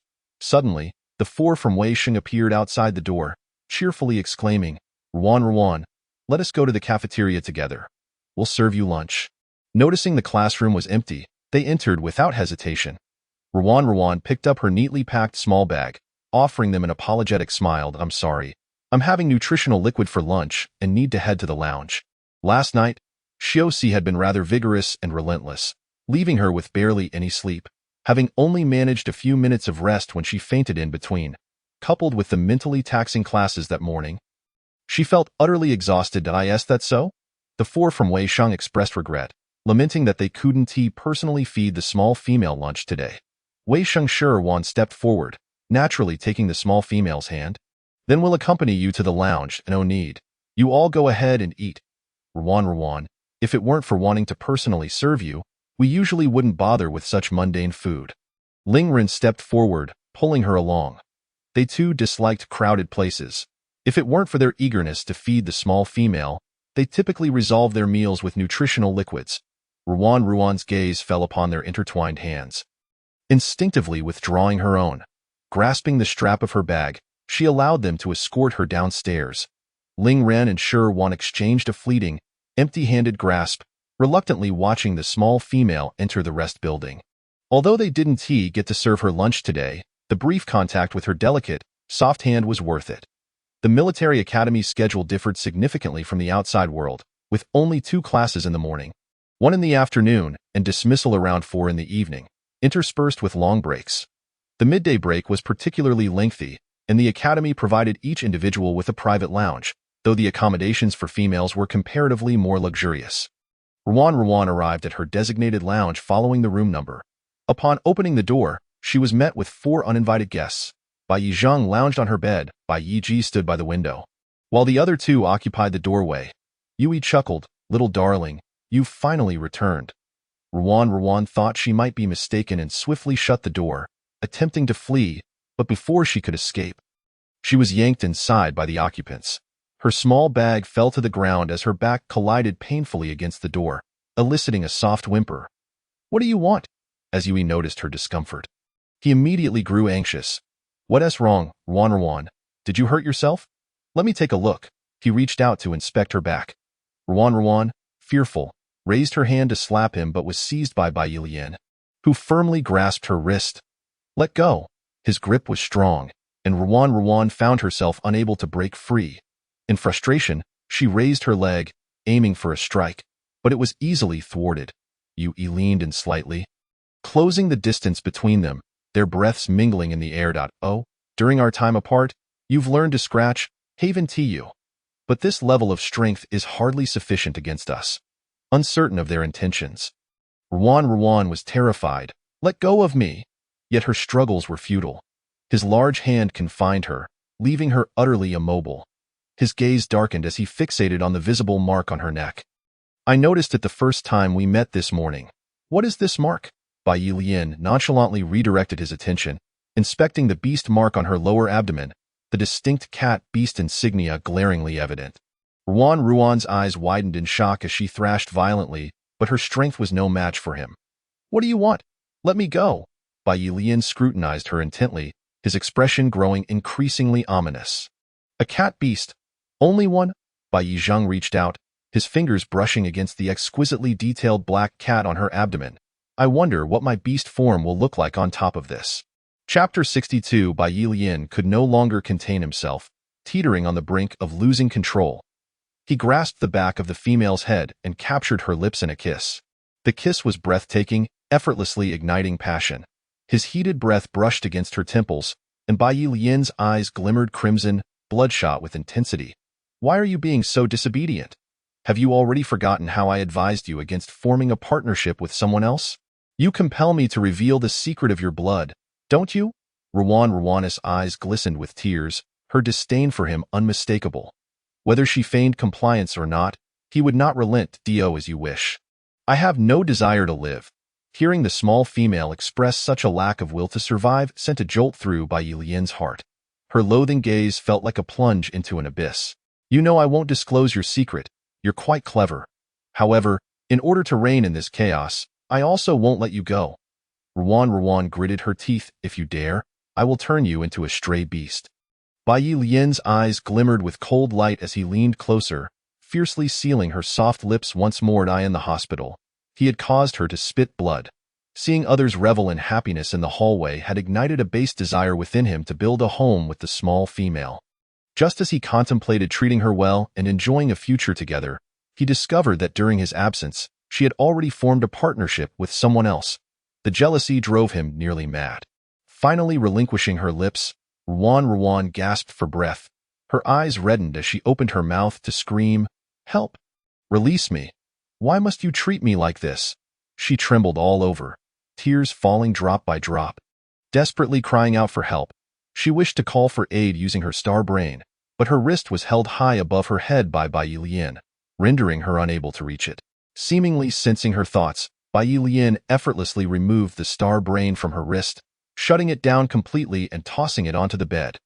The last glimmer of hope was extinguished, and Ruan screamed in terror. No!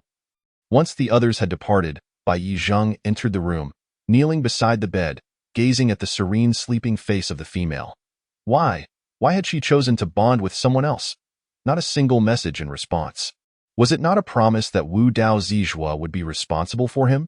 If he did not send a message, did she truly believe she should not initiate contact? Bai Yizheng felt his eyes welling with heat. Yet he paid it no heed. He looked at the beast mark on her abdomen, signifying her bond with another, and felt no trace of the previous unhealthy madness, only an unsettling normalcy. If you do not like me, why then do you provoke me? Why endure a beating for my sake? Why show me kindness? He gently pressed his lips against hers, allowing the bitter tears to fall upon the small female's cheek. Bai Yizheng summoned countless blood-sucking butterflies, covering every inch of her kiss marks. Each time a blood-sucking butterfly landed on a person, it signified that their demise was imminent. Yet this time, the butterflies brought pollen, masking the intense scent of feline beast and other males that lingered on the female. Bai Yilian was the first to kick open the door, and the sight within left the other three as if struck by lightning. Bai Yiji was the first to step forward, forcefully throwing Bai Yizheng, who stood beside the female, out. You truly are. They were at a loss for words, their anger uncontainable, for this was utterly absurd. No one among the other three intervened. as none wished to touch another male's belongings. Once Bai Yi Zheng had resolved the matter, Bai Yi Ji finally dragged him along, raising his hand to strike him with a belt. Bai Yi Yue hurriedly interjected, "Someone's coming. We'll deal with this later." Yue approached the female, casting a memory-clearing spell upon her before the four finally departed. After a considerable time, a faint floral fragrance wafted through the air, stirring Ruan from her weary state. She shifted her tired body, feeling a dull ache in her right arm. Confused, she gazed at her slightly reddened right hand. She remembered falling asleep upon returning to the lounge. Yet she had not anticipated sleeping through until now. Wait, what time is it? Am I late for the afternoon class? In a flurry, she rose and, upon realizing there were still 10 minutes until class began, she felt a sense of relief. Yet, she was perplexed by the strange sounds emanating from next door. Upon opening the door, she found Yu Qian standing before her lounge. The visitor seemed to notice her movement. Raising her voice, Ruan, haha, I've already claimed 5 males this noon. Let me tell you, even if the beastmen of the 4 great families cannot be claimed, not a single one of the other males at the military academy is yours to have. Ruan had already covered her ears with her eyes shut, hastily running past her, as if terrified of witnessing or hearing anything unsavory. Witnessing her reaction only fueled Yu Qian's fury, especially when the male beside her stared blankly at Ruan. In a fit of rage, Yu Qian kicked him to the ground. "You filthy wretch, do you wish to become a stray beast? Someone, drag him in and give him a thorough beating." The small female hurriedly dashed away, only to collide with Wei Shengling chest as she exited the building. "Ouch, why are you running so fast?" Wei Shengling tenderly rubbed her little nose, yet his attention was drawn to the scent emanating from her and her slightly reddened lips. Ruan panted, covering her throbbing chin, "I'm going to be late for class." Wei Shengshi stepped forward, effortlessly scooping Ruan into his arms and soaring toward the teaching building. "With us here, you will never be late for class." "Hey, I still need to ask her about her lips. Why is she running so fast?" The 4 hastily pursued them, and in midair, while holding Ruan, Wei Shengshi finally sensed something amiss. This morning, the small female had reeked of the scent of the feline beast with whom she was bonded. But now there was a faint floral fragrance entirely different from her natural scent. Moreover, her lips appeared as if they had been ravished. "Why are your lips so red?" Wei Shengshi suddenly halted. Questioning her, the other 3 immediately gathered closer. Upon hearing Shi Ye's inquiry, Wei Shengwan and Wei Shenglian finally noticed the redness of the small female's lips. "Indeed, Ruan, why are your lips so red? Were you kissed?" Ruan gently touched her reddened lips, confusion etched upon her face. "Who would I have kissed? Isn't here. Perhaps it's just the autumn heat." She was uncertain why her lips looked this way. She had awakened from a nap to find them like this. Is that so? Wei Shengshi easily accepted the explanation. Perhaps Ruan simply needs to drink more water. Let Shirwan go buy the best and most expensive water for you. Wei Shengwan immediately nodded in agreement. Yes, Ruan must drink more water. Ruan nodded, being sent off by the 4 as they watched her enter the classroom. That afternoon, the lesson continued on the functions and uses of firearms. Though Yu Qian was absent, likely busy claiming males. Photon Repeater PR, 12 appearance. The Photon Repeater PR, 12 features a sleek design, embedded with luminous crystal devices that emit a kaleidoscope of colors. Function: it fires high-speed photon beams that can swiftly penetrate targets, producing explosive effects. Nano Decomposer ND, 3 appearance. The Nano Decomposer ND, 3 has a unique appearance with a semi-transparent shell filled with miniature nanomachines. Function: it releases a cloud of miniature nanomachines that decompose target materials, causing them to disintegrate rapidly. Plasma Grenade Launcher PG, 8 appearance. The Plasma Grenade Launcher PG, 8 is crafted from black carbon fiber. Equipped with an adjustable range sight. Function: it launches plasma grenades with adjustable explosive power, delivering devastating strikes to area targets.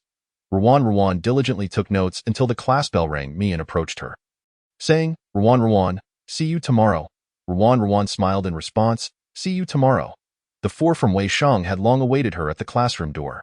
Upon seeing her emerge, their eyes brightened momentarily before dimming again. Wei Shanglian stepped forward, taking her hand, his voice slightly raspy. Ruan, we will escort you home. Xiao Si should be here to pick me up today. This morning, Xiuxi had mentioned he would come to fetch her after school, but she wondered if he had arrived. The atmosphere fell silent as Wei Sheng Lingren also took her hand, leading her forward in the garden downstairs. Wei Sheng Lingren, who had remained silent, suddenly halted and asked, Ruan, when will you finish claiming the males from the Hellion family and come to our Wei Sheng family? Ruan was taken aback by the unexpected inquiry, but quickly gathered her thoughts. She looked at the 4 tall males surrounding her and stammered, You are all so kind to me, I will claim you as my husbands, so please do not worry. Yet, is there no shortcut to bonding? Perhaps just a drop of blood could forge a bond mark? Their previously joyful spirits were dampened by the small female's next statement. Wei Shenglian lowered his eyelids. No, it can only be through mating. Do you not wish to bond with us? Wei Shenglingren's eyes reddened as he held her hand, questioning angrily. Ruan hurriedly waved her hands. No, how could that be? Seeing her flustered expression, Wei Shengshirwan's eyes also grew misty. Are you afraid of us? How could that be? Noting her voice growing softer, Wei Shengshirwan stepped closer, scrutinizing her. You are indeed scared. Ruan's gaze flickered, a blush creeping up her cheeks. I just feel overwhelmed by so many of you, and I don't know how to claim you all. Besides, I can barely handle one Xiuxi. Only one Xiuxi is too much to bear? It seemed that Hellion Xiuxi's prowess had been affirmed by the small female. Some females could claim thousands of husbands in a day. Moreover, bonding could provide a portion of the husband's star-level spiritual energy for nourishment. Coupled with Yuan Yang, a female's body would not only grow stronger but would not feel fatigued at all. If you are truly troubled about who to claim first, you may claim all 4 of us together. Lingren patiently explained. Altogether? Is that the kind of thing you mean? If so, then perhaps that was unnecessary. 1 a day would suffice. Thus, it seemed that the matter of bonding had finally reached a resolution. How splendid! The 4 surrounded her, their faces alight with joy as they approached the school gate, only to see the long-awaited starship of the Hellion family. The gate of the ship slowly opened, revealing the elegant figure within. Ruan. With just a single call, the small female broke free from their grasp, dashing into the man's embrace without looking back. Chapter 64. Beautiful eyes, do not cry, Xiuxi. Hellion Xiuxi cradled the little one he hadn't seen all day, affectionately ruffling her hair before planting a gentle kiss on her forehead. Why, dear, I've missed you so much. The familiar scent of catnip seemed to transform into a catalyst, causing her heart to race wildly, her cheeks flushing uncontrollably. Lowering her head slightly, a smile spread across her face. I missed you too, Xiuxi. A charming arc graced the corners of Xiuxi's lips as he held the little female tightly, his gaze turning dangerously towards the distant Wei Sheng family. The ship's gate slowly shut. The 4 members of the Wei Sheng family, who had been observing the intimate pair, suddenly wore expressions of dismay. Their previously joyful demeanor froze on their wild, handsome faces, replaced by an unmistakable jealousy. Like ants, it gnawed at their hearts, chillingly penetrating their bones and seeping into their veins, spreading throughout their bodies. The little female's demeanor towards Hellion was something they had never witnessed before, a favor they had never received.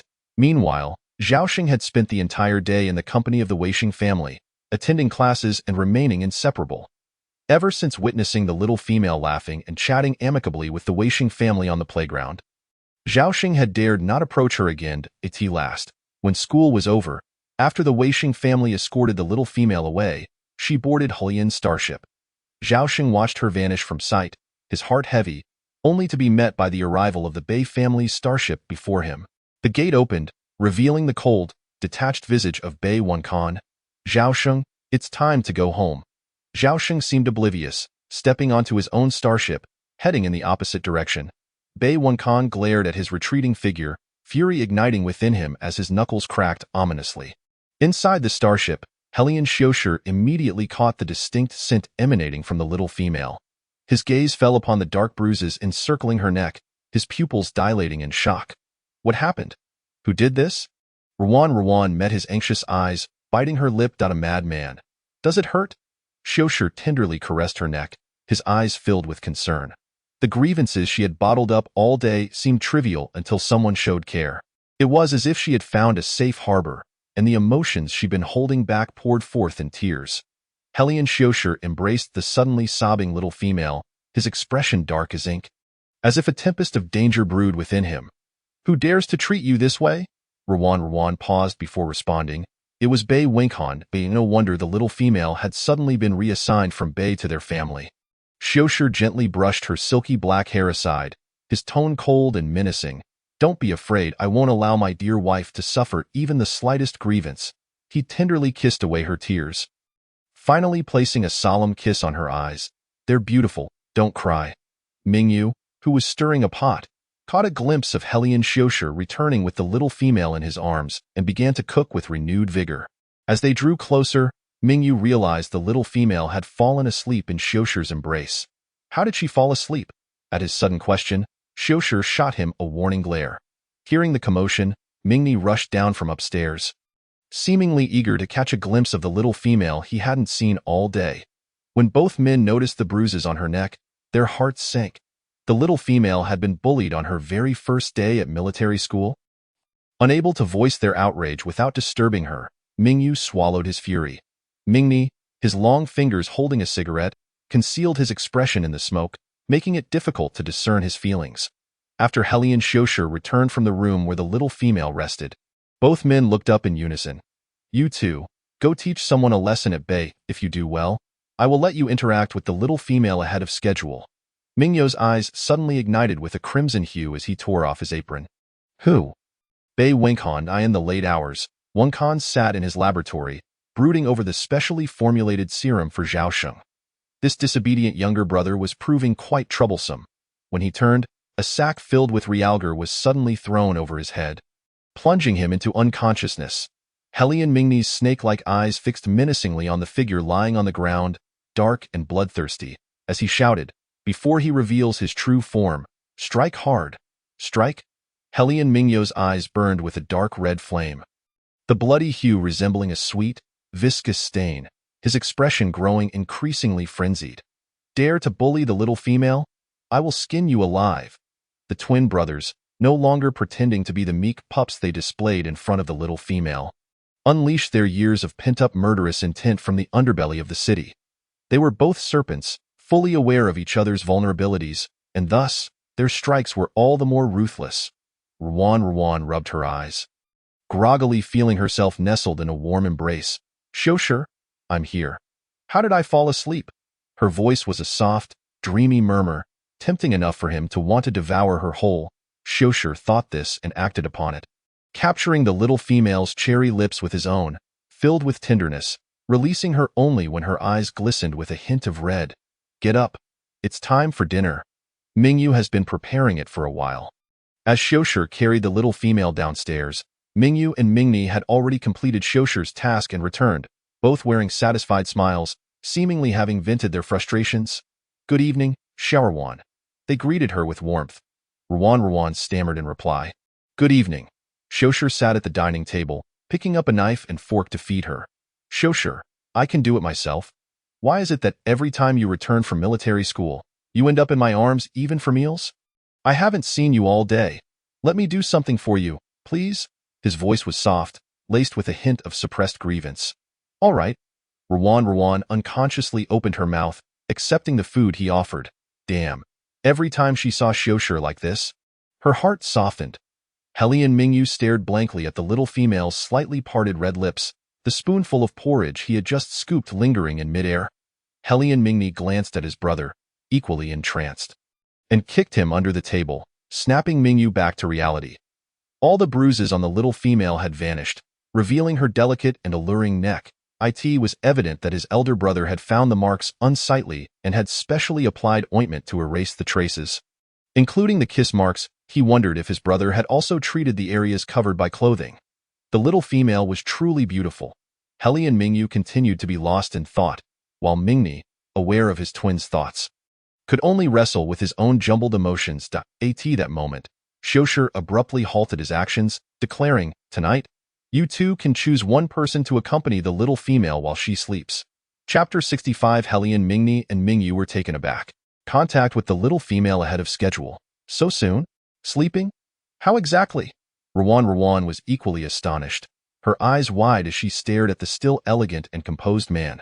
Xiushi, what are you saying? Helian Xiushi held her tightly, his dark eyes filled with suppressed reluctance. Ruan, I don't want to see you bullied at military school anymore. I don't want to see you return home, bearing the scars of others' cruelty. I would feel guilty, pained, and resentful that I couldn't be by your side to protect you. You need to become stronger quickly so you can protect yourself. His voice was deep and hoarse, revealing genuine anguish. Not a hint of jest marred his expression, causing Ruan to panic. Sure, I will protect myself well, I promise I won't get hurt again. She threw herself into his embrace, wrapping her delicate arms tightly around his lean waist, her watery black eyes pleading with him. We've only been bonded for 2 days, and you want to push me on to someone else? I don't want to be apart from you. It's exhausting to come back from military school. I want you by my side for comfort. The lengthy internal monologue Ruan dared not voice lingered in her heart as she gazed at Shoshir, hoping for a softening in his resolve. Yet, Shoshir's expression remained impassive, his lips pressed together. Silent. Ruan's pupils shifted, waiting for his response, but after a long while, the man remained unmoving. Anger and sorrow welled up within her, and she leaped from his embrace, racing upstairs. Once inside her room, Ruan angrily emptied the contents of her small bag onto the floor.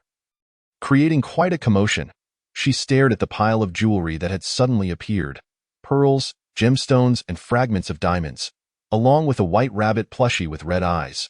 What are these things? I would never steal from anyone. Especially since there was nothing to steal from that place.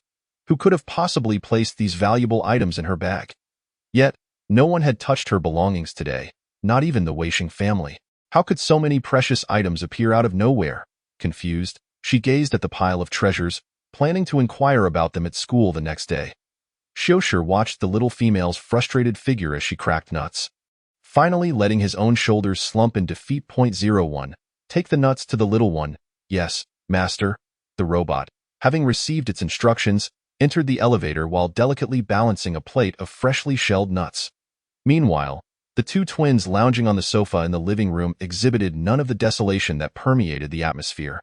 Instead, they were fervently competing for the ownership of the young female present that evening, the air thick with tension and urgency. Brother, you have a personality disorder. Allow me to accompany the young female tonight. Helian Mingy's expression remained frigid, devoid of any emotion. You are the one with a chaotic temperament. I fear you may frighten Xiar Yuan. As soon as these words escaped his lips, a series of beeping sounds emanated from the device, causing Helian Mingy's heart rate to spike to 156. Mingy was not at all surprised. With a heavy heart, he concluded, you have lost. Your heart rate has soared. A splint secured to their middle fingers was connected to a heart rate monitor. And the stakes of this game were clear. Whoever's heart rate exceeded 150 would be deemed the loser. Helian Mingy, who had secured the ownership of the young female, rarely revealed a smile. The corners of his mouth curving upwards, he picked up the suit jacket from the sofa, intending to light a cigarette, but after a moment's contemplation, he carelessly tossed the jacket, containing the cigarette, downstairs. He hurried upstairs and entered his bathroom. After a while, clad only in a towel around his lower body, he approached the door of the young female's room, feeling a mix of anxiety as he knocked softly. Come in. This marked the second time Helian Mingy had entered the girl's bedroom.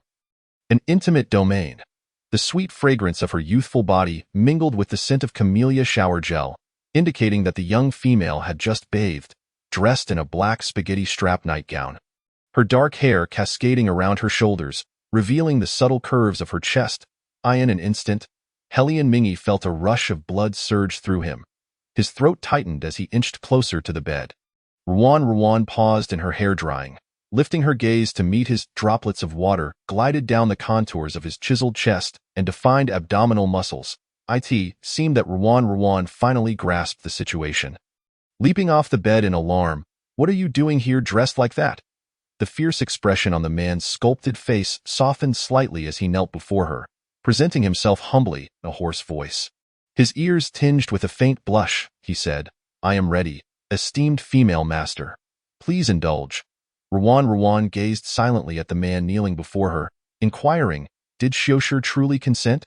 Yes, Mingy replied, pulling back the covers and swiftly occupying the space beside Ruan. Anxiously clasping her small hand and placing it against his firm chest.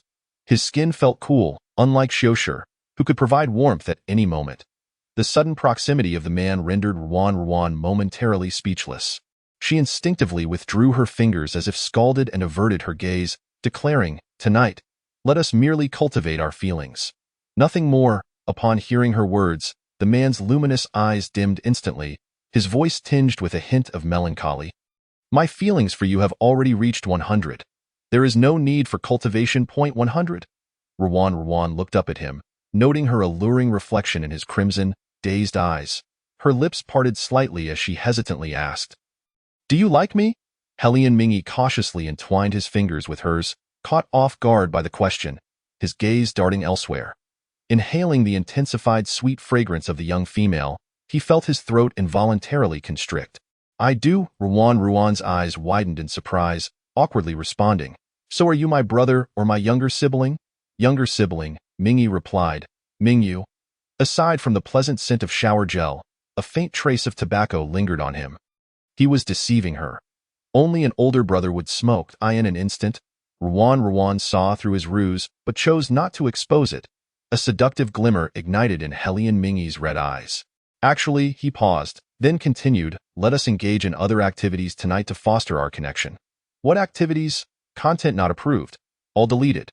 Chapter 66. Ruan wore a complex expression. Why did he always pretend to be the younger sibling in her presence? Was it a fade? Or something else? "Mingyu," she called. The one pretending to be the younger sibling promptly replied. Ruan blinked her large eyes, tentatively reaching out to gently poke at the delicate corner of his eye. "Be honest." All deleted. Suddenly, the young female released her grip on his chin and reclined back onto the bed. "Let us leave it at that for today. I'm tired."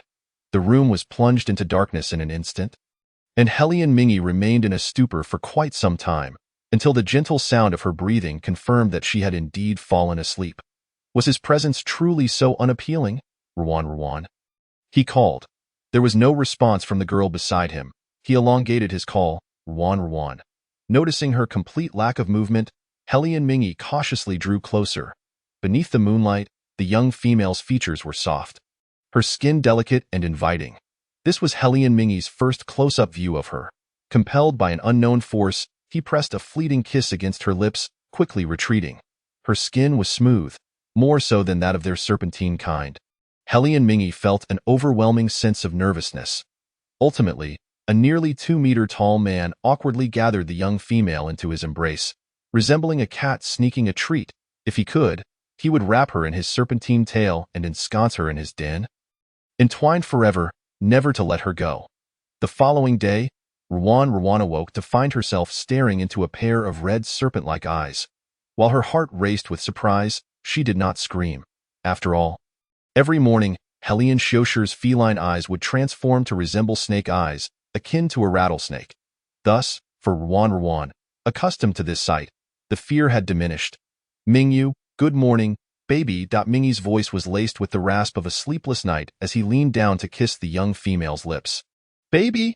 He had kissed her.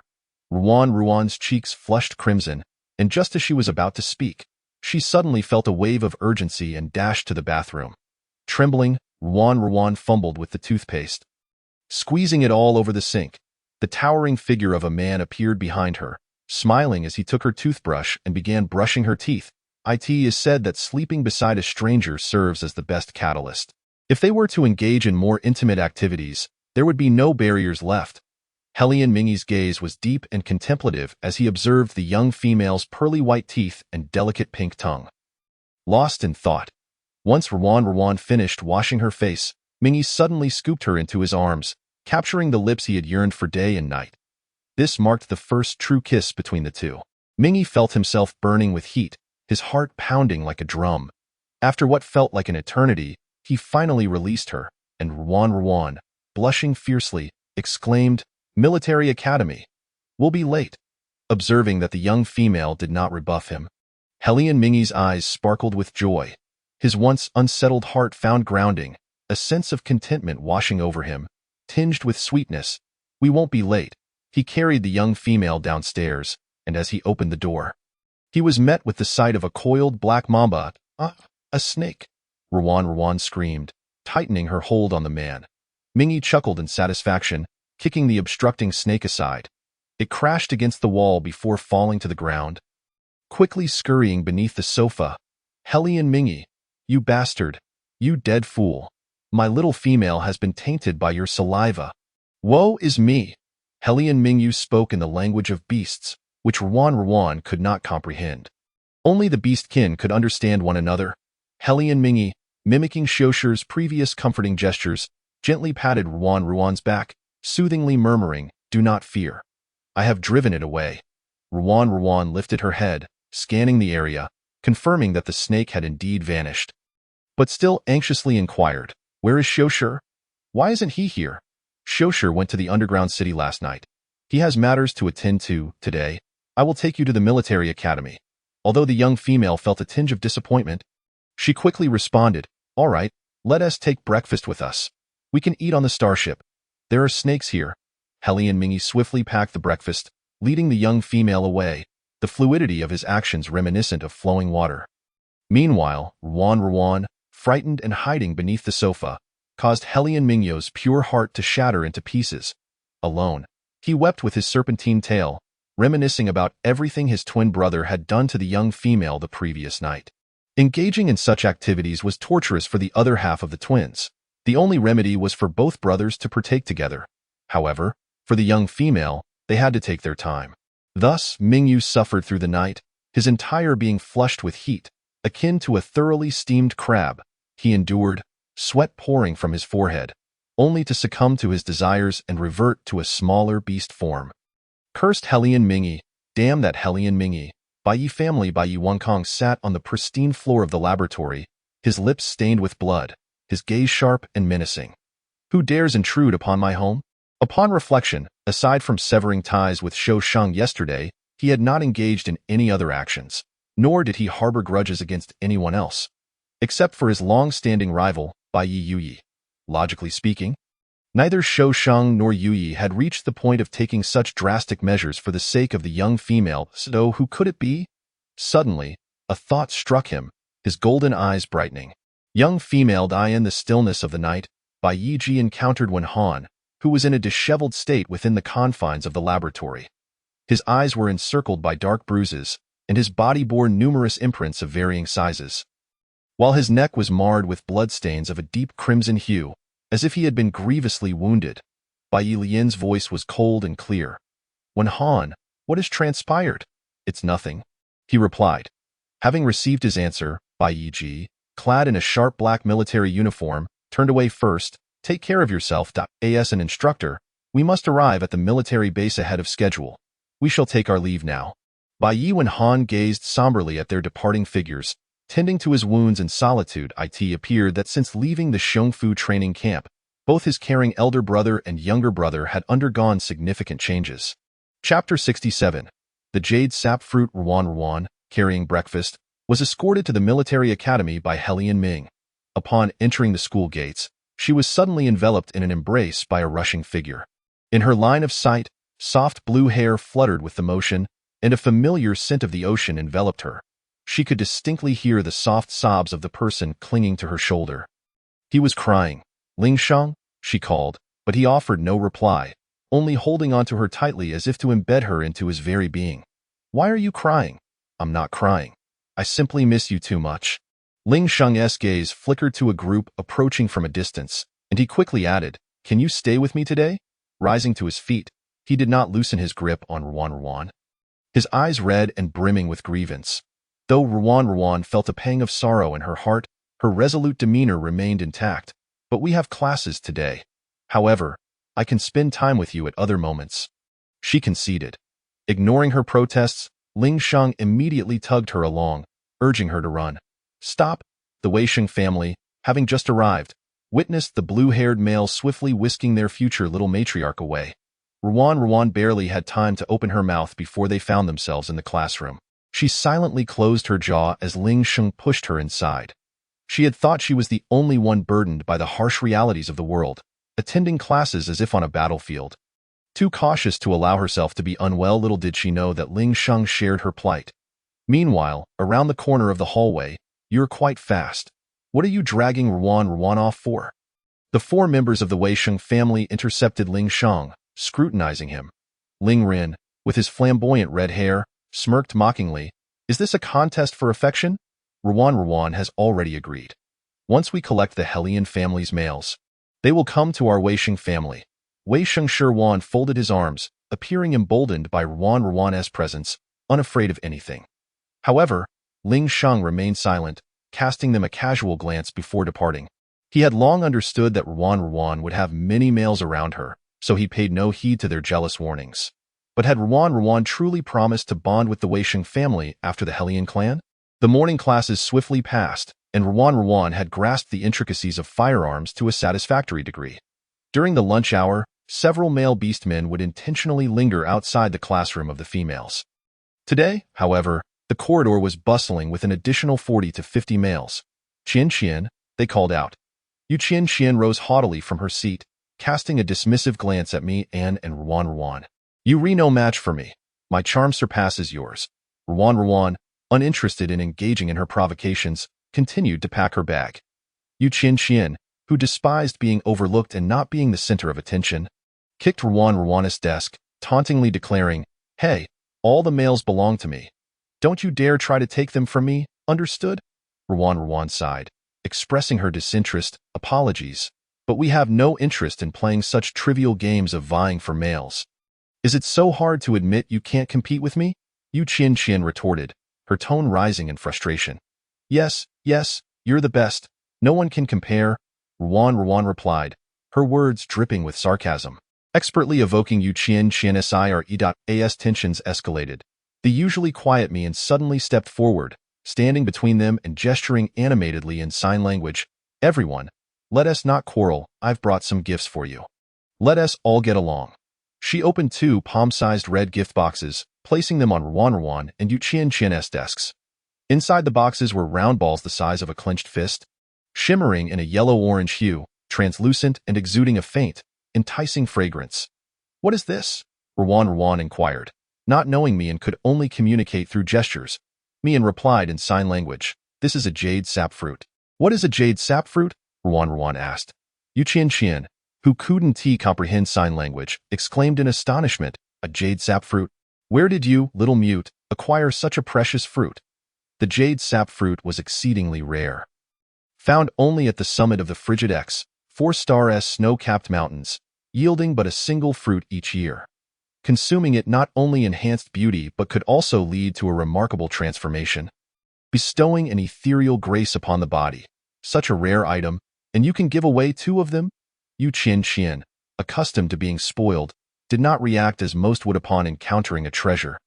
Instead appearing skeptical, Mian hurriedly clarified, One of my males hails from the distant X, 4-star, a polar bear, so acquiring such items is quite easy for him. Yu Qian glanced at Ruan, signaling her to translate.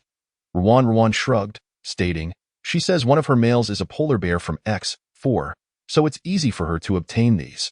Yu Qian turned back to Mian, saying, I see. Given the preciousness of the jade sap fruit, rest assured, I will look after you well in the future. She tossed the fruit into the air and caught it in her hand. Taking a bite in an instant, a radiant glow enveloped her, and she felt herself becoming inexplicably light, her skin smooth and delicate. The males around her gazed at their now more radiant female with eyes gleaming with desire. Like wolves eyeing their prey. Seemingly in a state of euphoric delight, Yu Qian forgot to find fault, smiling as she was carried away by her male companions. Once they departed, Mian turned to Ruan, who had remained untouched. Why aren't you eating? I want to take it home and share it with my males. Upon hearing this, Mian immediately waved her hands in a flurry, anxiously explaining, No, this fruit can only be consumed by females. Males cannot eat it. It would be detrimental. Only females can eat it? Ruan asked, her curiosity piqued. Mian nodded vigorously. It's beneficial for females, much like bird's nest. After consuming it, one will not fall ill. Seeing her earnest smile, Ruan picked up the translucent jade sap fruit and took a small bite. Its sweet flavor resembled that of grapes yet bore a hint of dragon fruit. Once she finished the whole fruit, she felt a gradual change within her. A warm current coursed through her limbs, making her feel lighter and more agile. Thank you. Meanwhile, Ruan remained unaware of the transformation occurring within her. The males witnessing her metamorphosis could not hide their astonishment.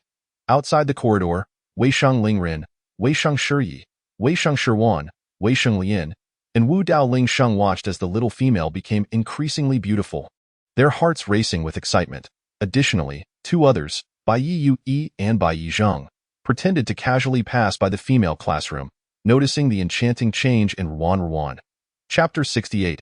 Ruan smiled, feeling compelled to reciprocate for such a precious gift.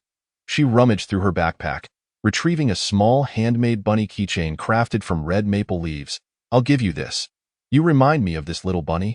Quite adorable. Mian's face lit up with a smile as she accepted it. Thank you. By the way, Mian, where are your males? Since coming to the military academy, I've yet to see any come looking for you. Mian's smile faded momentarily. They are at home. Sensing her reluctance to discuss it further, Ruan refrained from pressing the issue. Mian placed the bunny keychain into her backpack. I'll take my leave now. See you in the afternoon. All right. As Ruan followed her out, she noticed a group of tall, diverse males come to a halt in the hallway. Upon seeing her emerge, Ling Shang dashed forward, exclaiming, Ruan, you've become more beautiful. The other males glared at Ling Shang with envy, unwilling to be outdone as they approached to vie for her attention. However, Ling Shang interrupted with his next statement. Ruan, may I visit your lounge this afternoon? At this, the eyes of the Wei Sheng quartet widened in disbelief. We want to go too. Ruan surveyed the crowd, finally resting her gaze on Ling Shang, who was pleading with her, and replied, Of course, Ling Shang, we are friends, and I was just thinking of returning the gift we exchanged. You guys can wait for another day, she added. Watching their departing figures, the Wei Sheng quartet seethed with jealousy, yet felt utterly helpless. Wei Sheng Lingren sighed, realizing how adept Ling Shang was at competing for attention. Wei Sheng Shiyi furrowed his attractive brows, noting that Ling Shang's speed of speech was unmatched by ordinary individuals. Wei Sheng Shiwan tugged at his golden curls, exasperated. What should we do? Are we just going to let him waltz into the little female's lounge? Wei Sheng Lian, with his thick black lashes lowered, remarked, Let us keep our distance. If we cause trouble, the little female will dislike us. It's the corner of the corridor. Bai Yi and Bai Yi Zheng surveyed everything before them. In the lounge, Ruan sat at the table, opening a bottle of nutrient liquid to drink. Meanwhile, Shishang's large, pale blue amber eyes were fixed intently on Ruan's swallowing motion. Ruan, you've agreed to the Weisheng family. Might you also allow me to become your mate? Despite having been rejected previously, he found it impossible to give up, willingly settling for the role of a friend, especially when the Weisheng family flaunted the consent of the little female to bond with them. Ruan paused, somewhat taken aback by Shishang's question. Although Xiushi had suggested she gather more mates to improve her constitution, lingering among so many men made her feel somewhat like a promiscuous woman. She was still adjusting to the idea, hence her initial agreement to the Weisheng family's request to bond.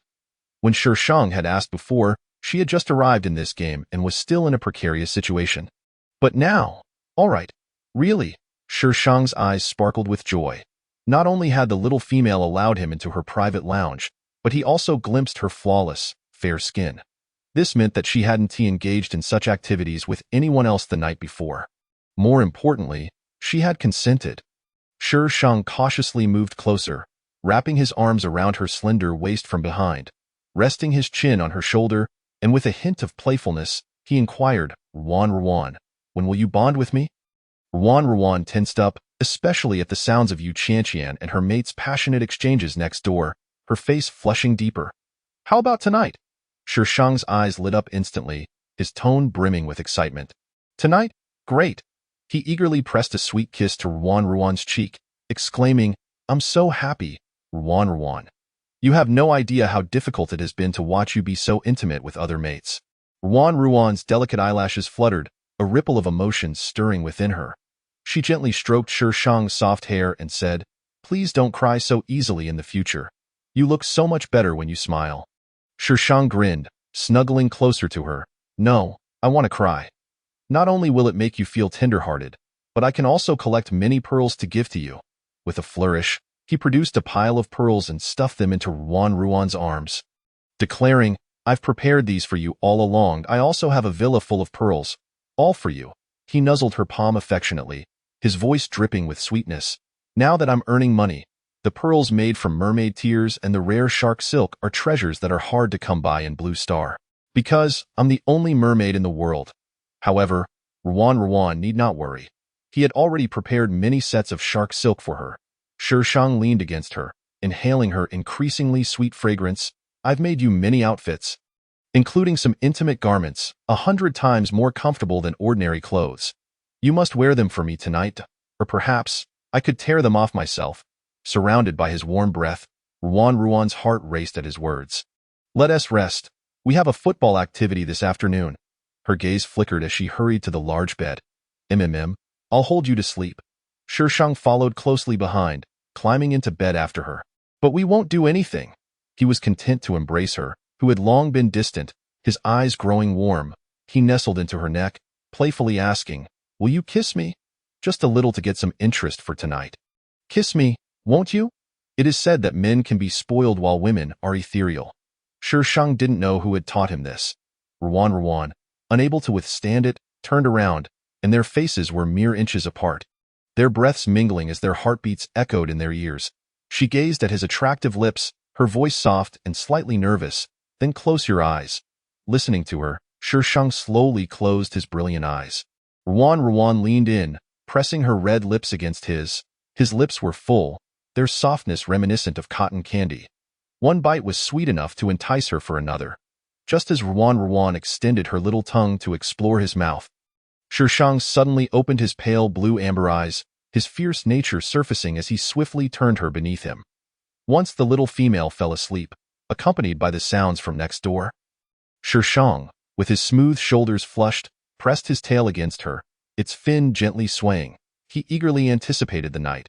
So enchanting, I can hardly contain myself. He switched off the star brain, displaying an uncontrollable value of 98, and then drifted into a blissful dream alongside the little female. In the afternoon, during Military Academy's physical education class, Ruan donned the football uniform provided by the academy. The loose short sleeves and shorts accentuated her feminine curves, complemented by knee-high white socks.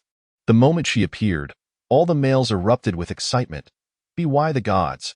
My love for her has transcended mere desire to be her mate. I wish to bear her children.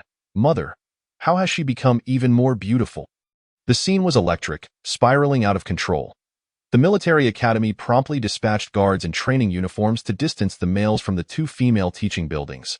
In an instant, the playground was left with only 2 classes of males and 3 females. Trapping the male, indeed, describes me well, Yu Qianqian mused, admiring her enhanced beauty in a small mirror. Her gaze then turned predatory as she cast a sidelong glance at the usually quiet Mian. Jade fruit truly is a marvelous thing. Do you have any left? Chapter 69 Miles and shook her head. Yu Qianqian snorted softly, choosing not to pursue the matter further.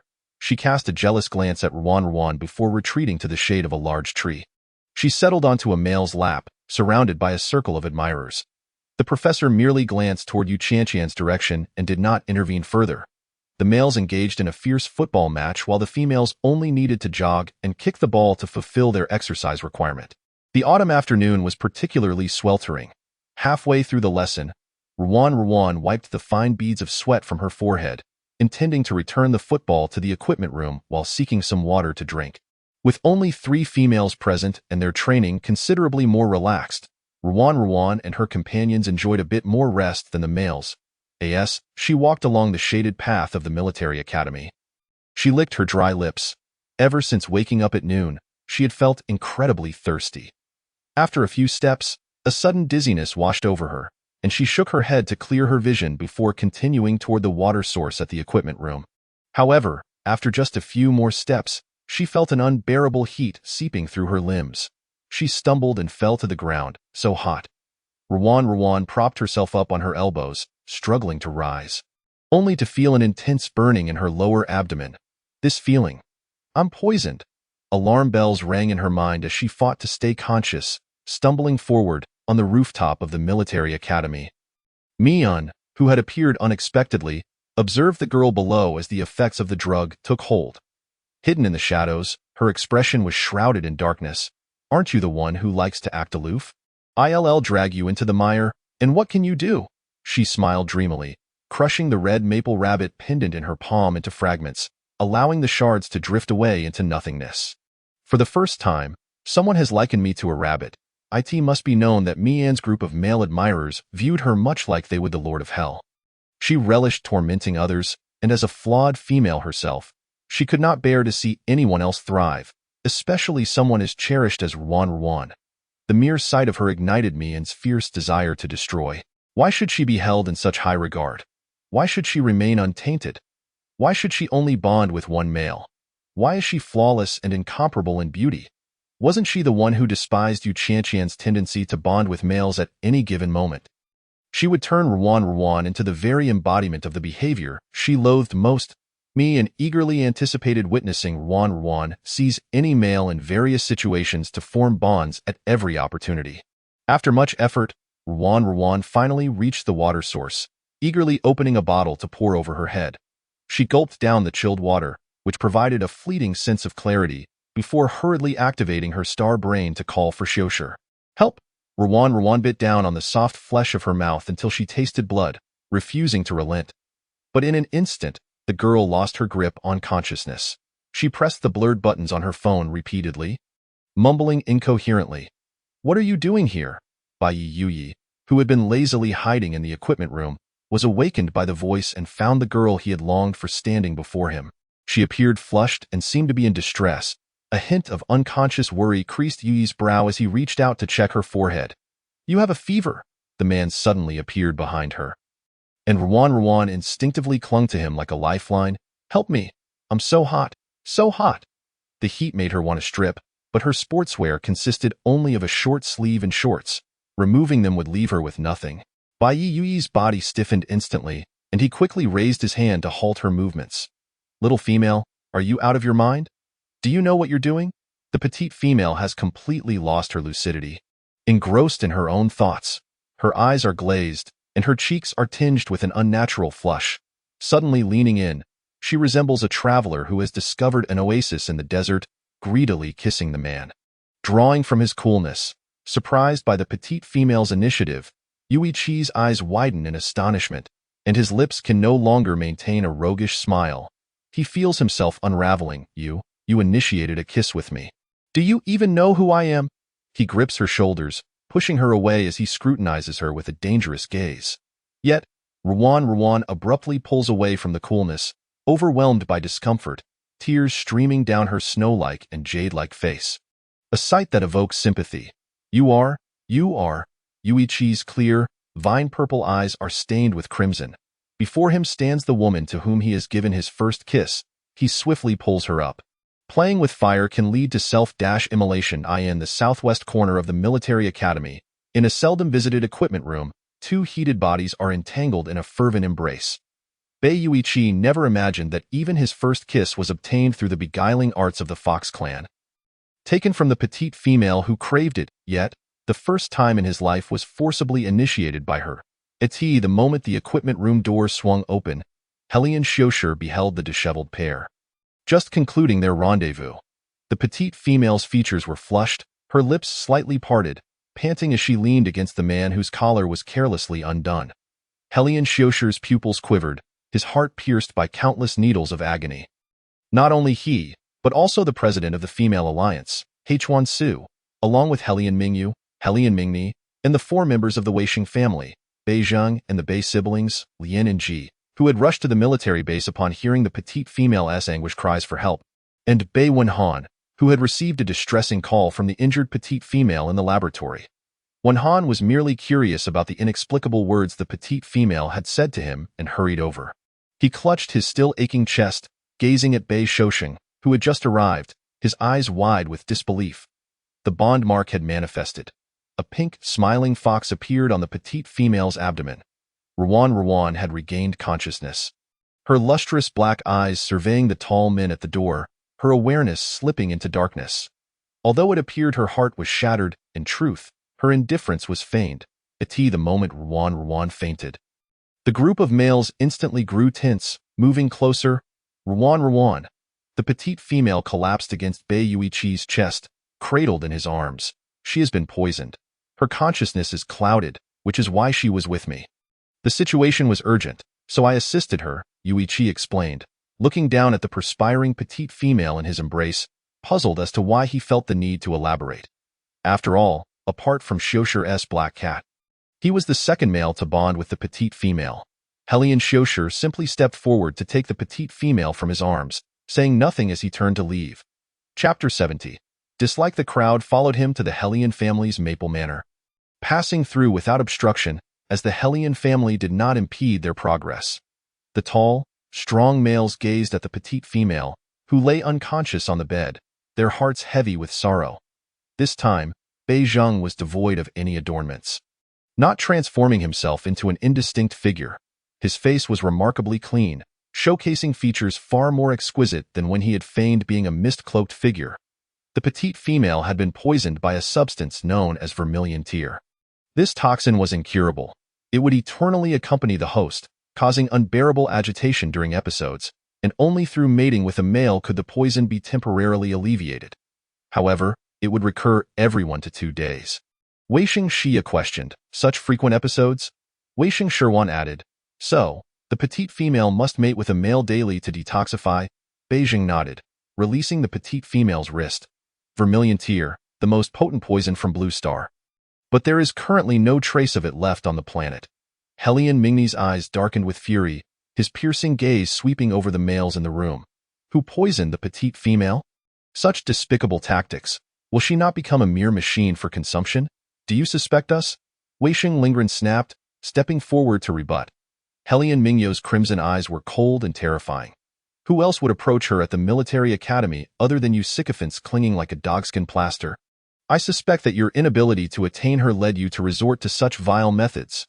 Huan Su's brown pupils flickered. Lacking evidence, it was a waste of time to accuse without proof. Helian Mingyu scoffed, of course. The president of the Female Alliance can afford to stand and speak. Huan Su fell silent. After all, with such a significant incident involving the petite female, as a president, he had failed in his duty and was incapable of rescuing her, rendering him unworthy of her acknowledgement. After understanding the petite female's condition, Helian Xiushir no longer wished to see so many people around. He waved his hand. Mingyu, see them out. The crowd was forcibly ejected from the manor by the twin siblings, along with several males who had slipped into the petite female's bedroom for unknown reasons. Helian Xiushir picked up the petite female from the bed and personally took her to the bathroom to cleanse her body. When his gaze fell upon the pink marks on her skin, his brow deepened with concern. Ruan awoke just in time to see the silent Helian Xiushir. Xiushir, what has happened to me? Why am I? You merely ingested a nightshade berry by accident. Ruan continued, but I feel like the toxin is quite potent. Xiushir's voice was hoarse, indeed. But it seems I have bonded with Bei Yuiqi. Upon her mention of it, Helian Xiushir paused. Do you like him? Ruan shook her head, her eyes welling with tears. I do not. We are strangers, knowing nothing of each other. Yet because of this nightshade berry, I lost my senses and, I'm so sorry, Xiushir. She sobbed, her voice trembling. It's all my fault. I shouldn't have eaten the jade fruit. Jade fruit? Xiushir's expression darkened as he gleaned valuable information from the petite female's words. In the living room, just after sending away the bothersome males, Mingni and Mingyu were about to head upstairs to check on the petite female when they heard sounds from the second floor. Helian Mingyu halted. Had I known, I wouldn't have sent them off. Perhaps I could have aided the petite female in detoxifying. Helian Mingni waved his hand, establishing a protective barrier around the manor. If you go now, perhaps you might still have a chance. Upon hearing this, Mingyu's eyes lit up, and he hurried upstairs. Just as he opened the bathroom door, Xiushir's furious shout rang out, Get out! Mingyu returned with a nosebleed, dejectedly retreating to his room. Mingni returned to the study to investigate those who had interacted with the petite female that day and what she had consumed. Outside the manor, the crowd, having just caught wind of some sounds, found themselves suddenly isolated by the appearance of a protective barrier. Huan Su formed mental energy at his fingertips, directing it at the barrier. Phoenix hidden, all actions concealed. He was a golden eagle, capable of dispelling serpent beast restrictions without detection. Bei Zheng murmured, his expression dark, lost in thought, still under the effects of the drug. Shoshing squatted on the ground, lifting his hand marked with bruises to touch the necklace he had found in the equipment room. It was the bone chain he had gifted to the petite female upon their first meeting. When danger arose, blowing it would summon him at that moment. He had been caught off guard by a collision with an opposing player on the green field, which delayed him. It was all his fault. If only he had been quicker. Weisheng Lingren's flamboyant red hair hung limply, resembling a drenched dog. His pink eyes turned to his three brothers. This afternoon, I had no competitive spirit on the field. I just wished to stay by the petite female side. Weisheng Lian, gloomy, remarked, the petite female will eventually gather many husbands, and Ruan has promised us. We will all have our turn. Weisheng Sherwan offered a bitter smile. Yes, as long as we can remain by the petite female side, that is enough. Weisheng Xia could not help but ruffle his hair in frustration, his voice muffled, indeed. Beiji, Beilian, and Beizhang watched their brothers console one another, feeling not only the unbearable pangs of anguish but also a tinge of dissent, willingly giving oneself enough. How could that be? This world is a vast realm of the survival of the fittest. Bei Yuichi leaned against the wall, feeling the intense bond with the petite female that had ignited after their union. Thanks to Huan Su's mental energy, he could clearly hear the petite female's choked cries of distress. I do not like him. We are strangers, utterly unfamiliar with one another. The young female does not harbor any affection for him. He is acutely aware of this. After all, they have had no interaction whatsoever. But how can she truly ascertain his feelings for her? Yet, if there is no fondness, why would he willingly submit to her advances? Chapter 71. Unbeknownst to the number of jealousy pots that have been overturned, as night descends, not a single male departs from the estate. Some lean against the walls, while others hide amongst the secluded maple trees. Bai Lian and Bai Yiji have been summoned by the military base, compelled to vacate. Bai Yuanhan witnesses the farce unfold before him and then turns to leave. In the study boss, we have uncovered information. Today, Miss Ruan not only interacted with 4 members of the Wei family, but also brought a more intimate male into the lounge, where they remained for a full 3 hours without emerging. He Lian Ming Yi, clad in nothing but a black shirt, its collar disheveled and sleeves rolled up, exudes an aura of strict restraint, his gaze as cold and deep as the surface of the sea on a frigid winter's night. His presence is overwhelmingly profound, akin to a tumultuous storm, rendering him impossible to overlook or disregard. Who is it? It is a merman named Bai Yishu Shang. After the report concludes, his subordinate continues. As for nourishment, Miss Ruan consumed a strawberry-flavored nutritional liquid for lunch and indulged in the female-donated jade fruit. This jade fruit is exceedingly rare. Consumption transforms females, enhancing their allure and tightening their forms, rendering them immune to illness and bestowing them with exquisite beauty. Another female who also consumed the jade fruit is perfectly normal and shows no signs of poisoning like Miss Ruan. The jade fruit? I have indeed heard of it. Very well, I understand. Lian Ming Yu unexpectedly appears from behind Ming Ai, his expression icy as he commands the subordinates in the star brain. Investigate the origins of this female. Understood, boss. Having just lulled the female to sleep, Lian Shou coincidentally overhears their conversation. He enters from the doorway, his silhouette backlit, his features exquisitely refined, clad in pure cotton white loungewear. Exuding an air of elegance and luxury, Ming Yu gazes at him with envy. A man nurtured by a female truly radiates a distinct glow. Is the young female asleep? Xiuxi's voice is slightly hoarse, tinged with the remnants of recent intimacy. Yes, she has just fallen asleep. She is quite heartbroken over the matter of forming a bond with another. The hearts of the twin brothers twist with a mixture of anxiety and jealousy. Lian Mingyi flicks his fingers and lights a cigarette. What is there to worry about? We are indifferent. He is merely a male who accidentally aided in detoxification. If Ruan does not fancy him, she can simply terminate their bond, Mingyu suggests, as if discussing an entirely mundane matter. Indeed, if Ruan agrees, you should seek out a shaman tonight to erase that fox's beast mark. Upon hearing this, Ming Yu's eyes gleam brightly. Excellent, I shall find 10. The agreement to dissolve the beast mark was coerced from the unsuspecting young female by Xiuxi's forceful actions, exploiting her vulnerability. She is far too kind. Thus, he will undertake the task of committing the wrongs on her behalf. Meanwhile, outside an elegant European-style villa, a throng of blue-uniformed beastmen surrounds the premises, impenetrable as a fortress. Captain, this is the residence of the female named Mian. One team member, armed with an NS-5 neural disruptor, stands guard by the door. Enter, search, Apprehend, He Quan-su gestures, and the security personnel kick the door open, swiftly subduing everyone inside the villa. Hands up, do not move. The sudden intrusion startles Mion, who excitedly gestures. What do you intend to do? President of the Female Alliance, what is the meaning of this? After the sign language interpreter finishes, He Quan-su calmly states, Mion, please rest assured. This is merely a lawful search concerning the reemergence of Zhu Sha Lei on Blue Star. We kindly ask for your cooperation in the investigation. The high-quality blue uniform fits the broad-shouldered, tall man, emanating an air of composed authority, both steady and formidable. He Quan-su's smile is meticulous, yet it carries an undeniable sense of pressure, making it difficult for anyone to interject. Zhu Sha Lei? What is that? How could we possibly have such a thing?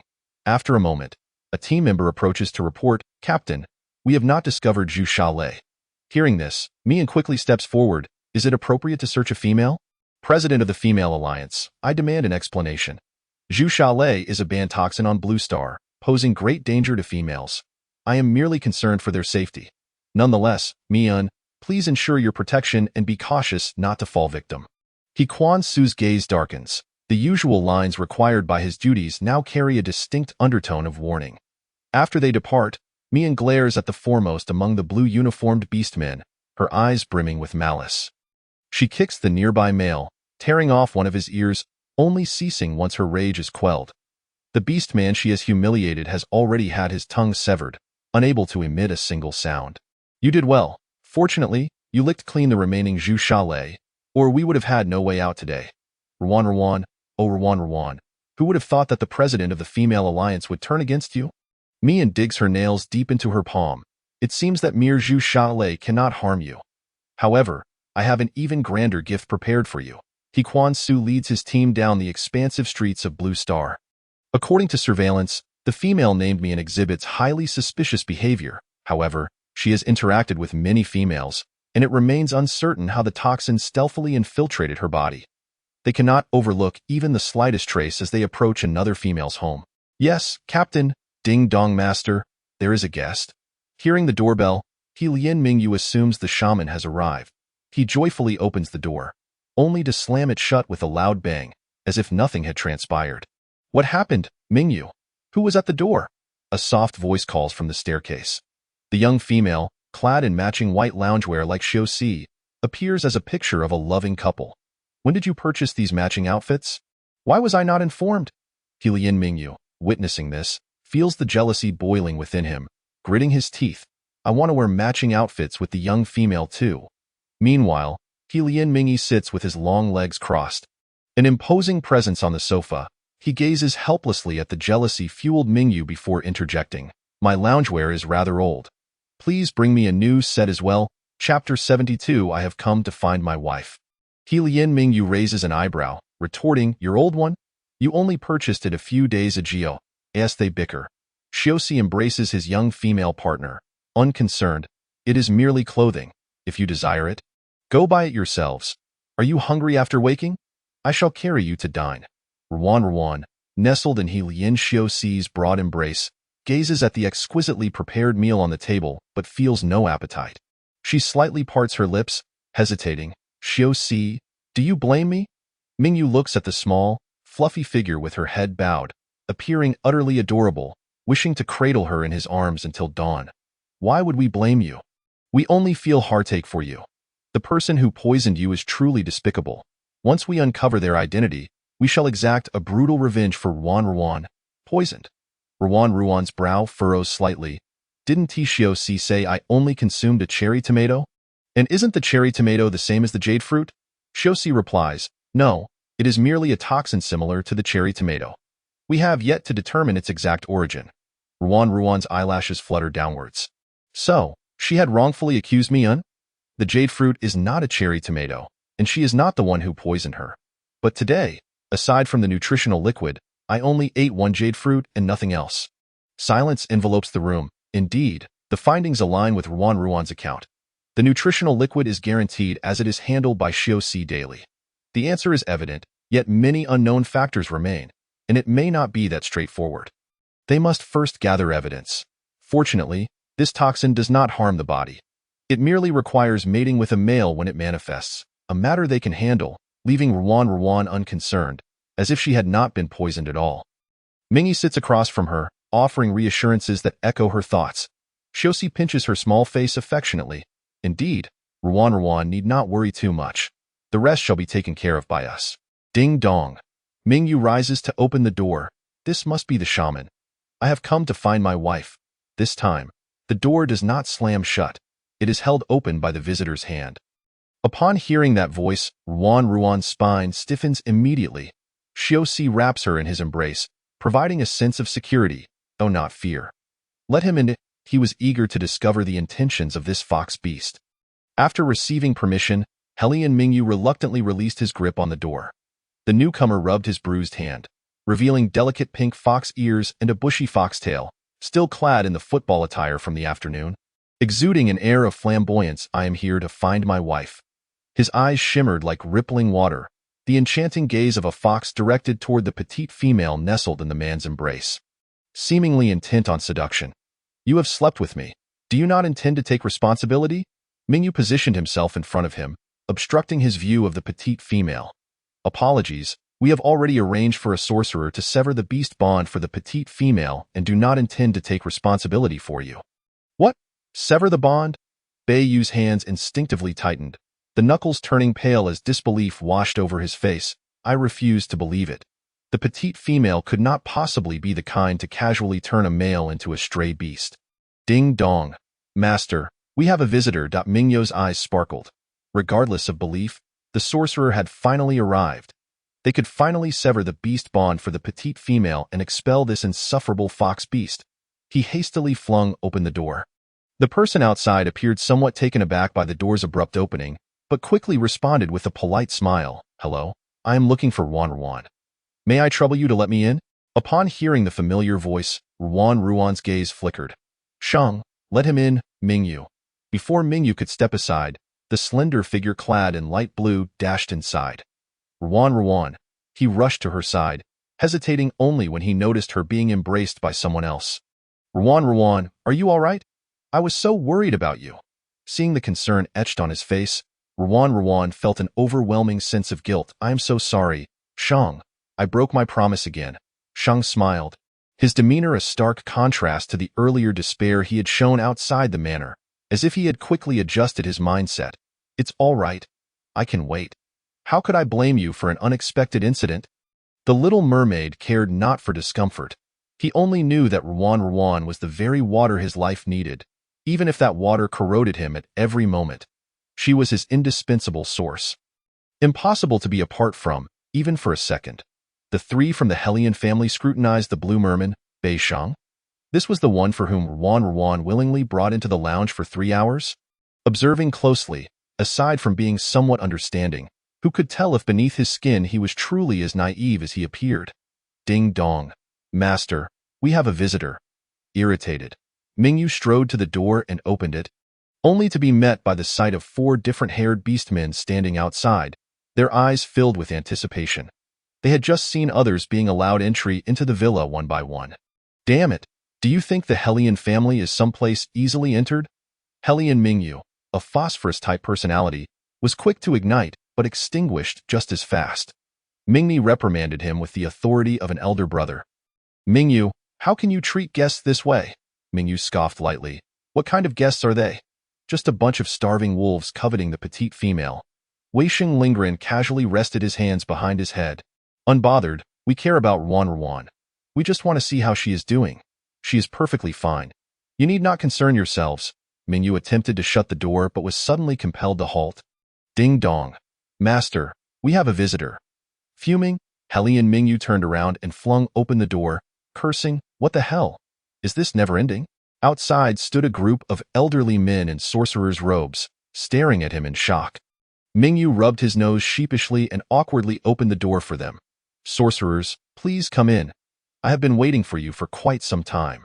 Upstairs, the sorcerers invited by Mingyu formed a circle around the petite female, casting spells.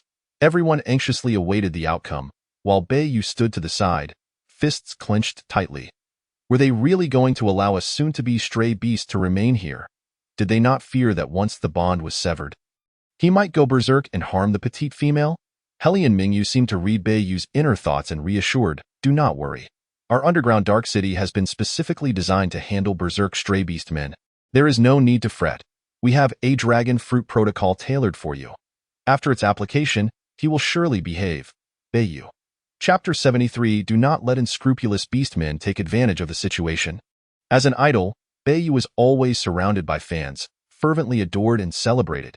He had always been elevated by the masses, basking in the brilliant starlight, adored with fervor.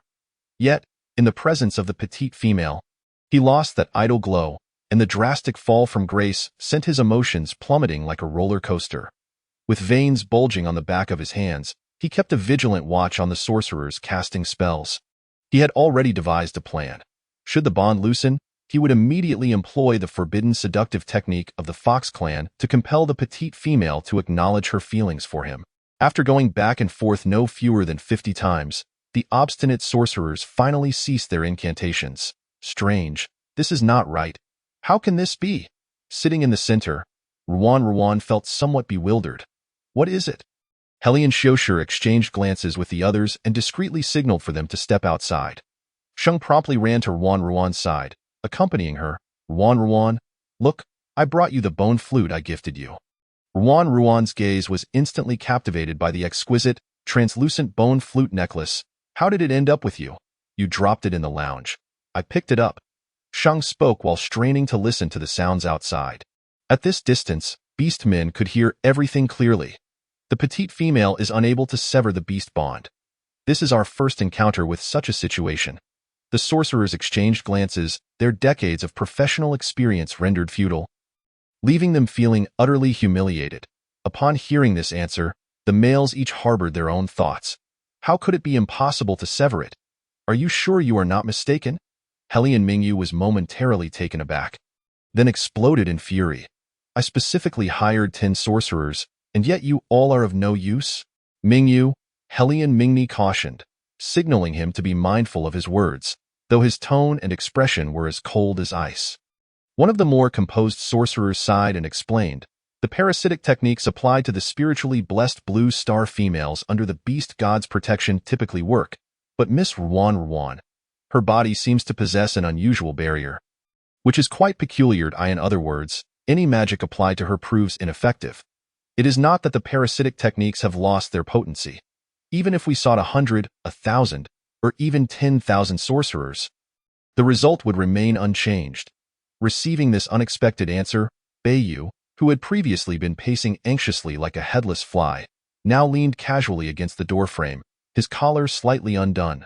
With a smirk playing on his lips, he wickedly glanced at the agitated Heli and Mingyu. I am truly delighted to hear that your underground dark city is now off limits to me. You? Heli and Mingyu, stung by his blatant provocation, stepped forward and seized his collar, delivering a powerful punch. Even if the bond cannot be severed, you shall never be the male partner that Ruan acknowledges. Beiyu, unwilling to back down, retaliated with a fierce punch to his right cheek. At least I am still a male partner. You, a clown who cannot even win the affection of the petite female, what right do you have to speak to me? Blood trickled from the corners of their mouths as they exchanged blows, each landing punches in the living room.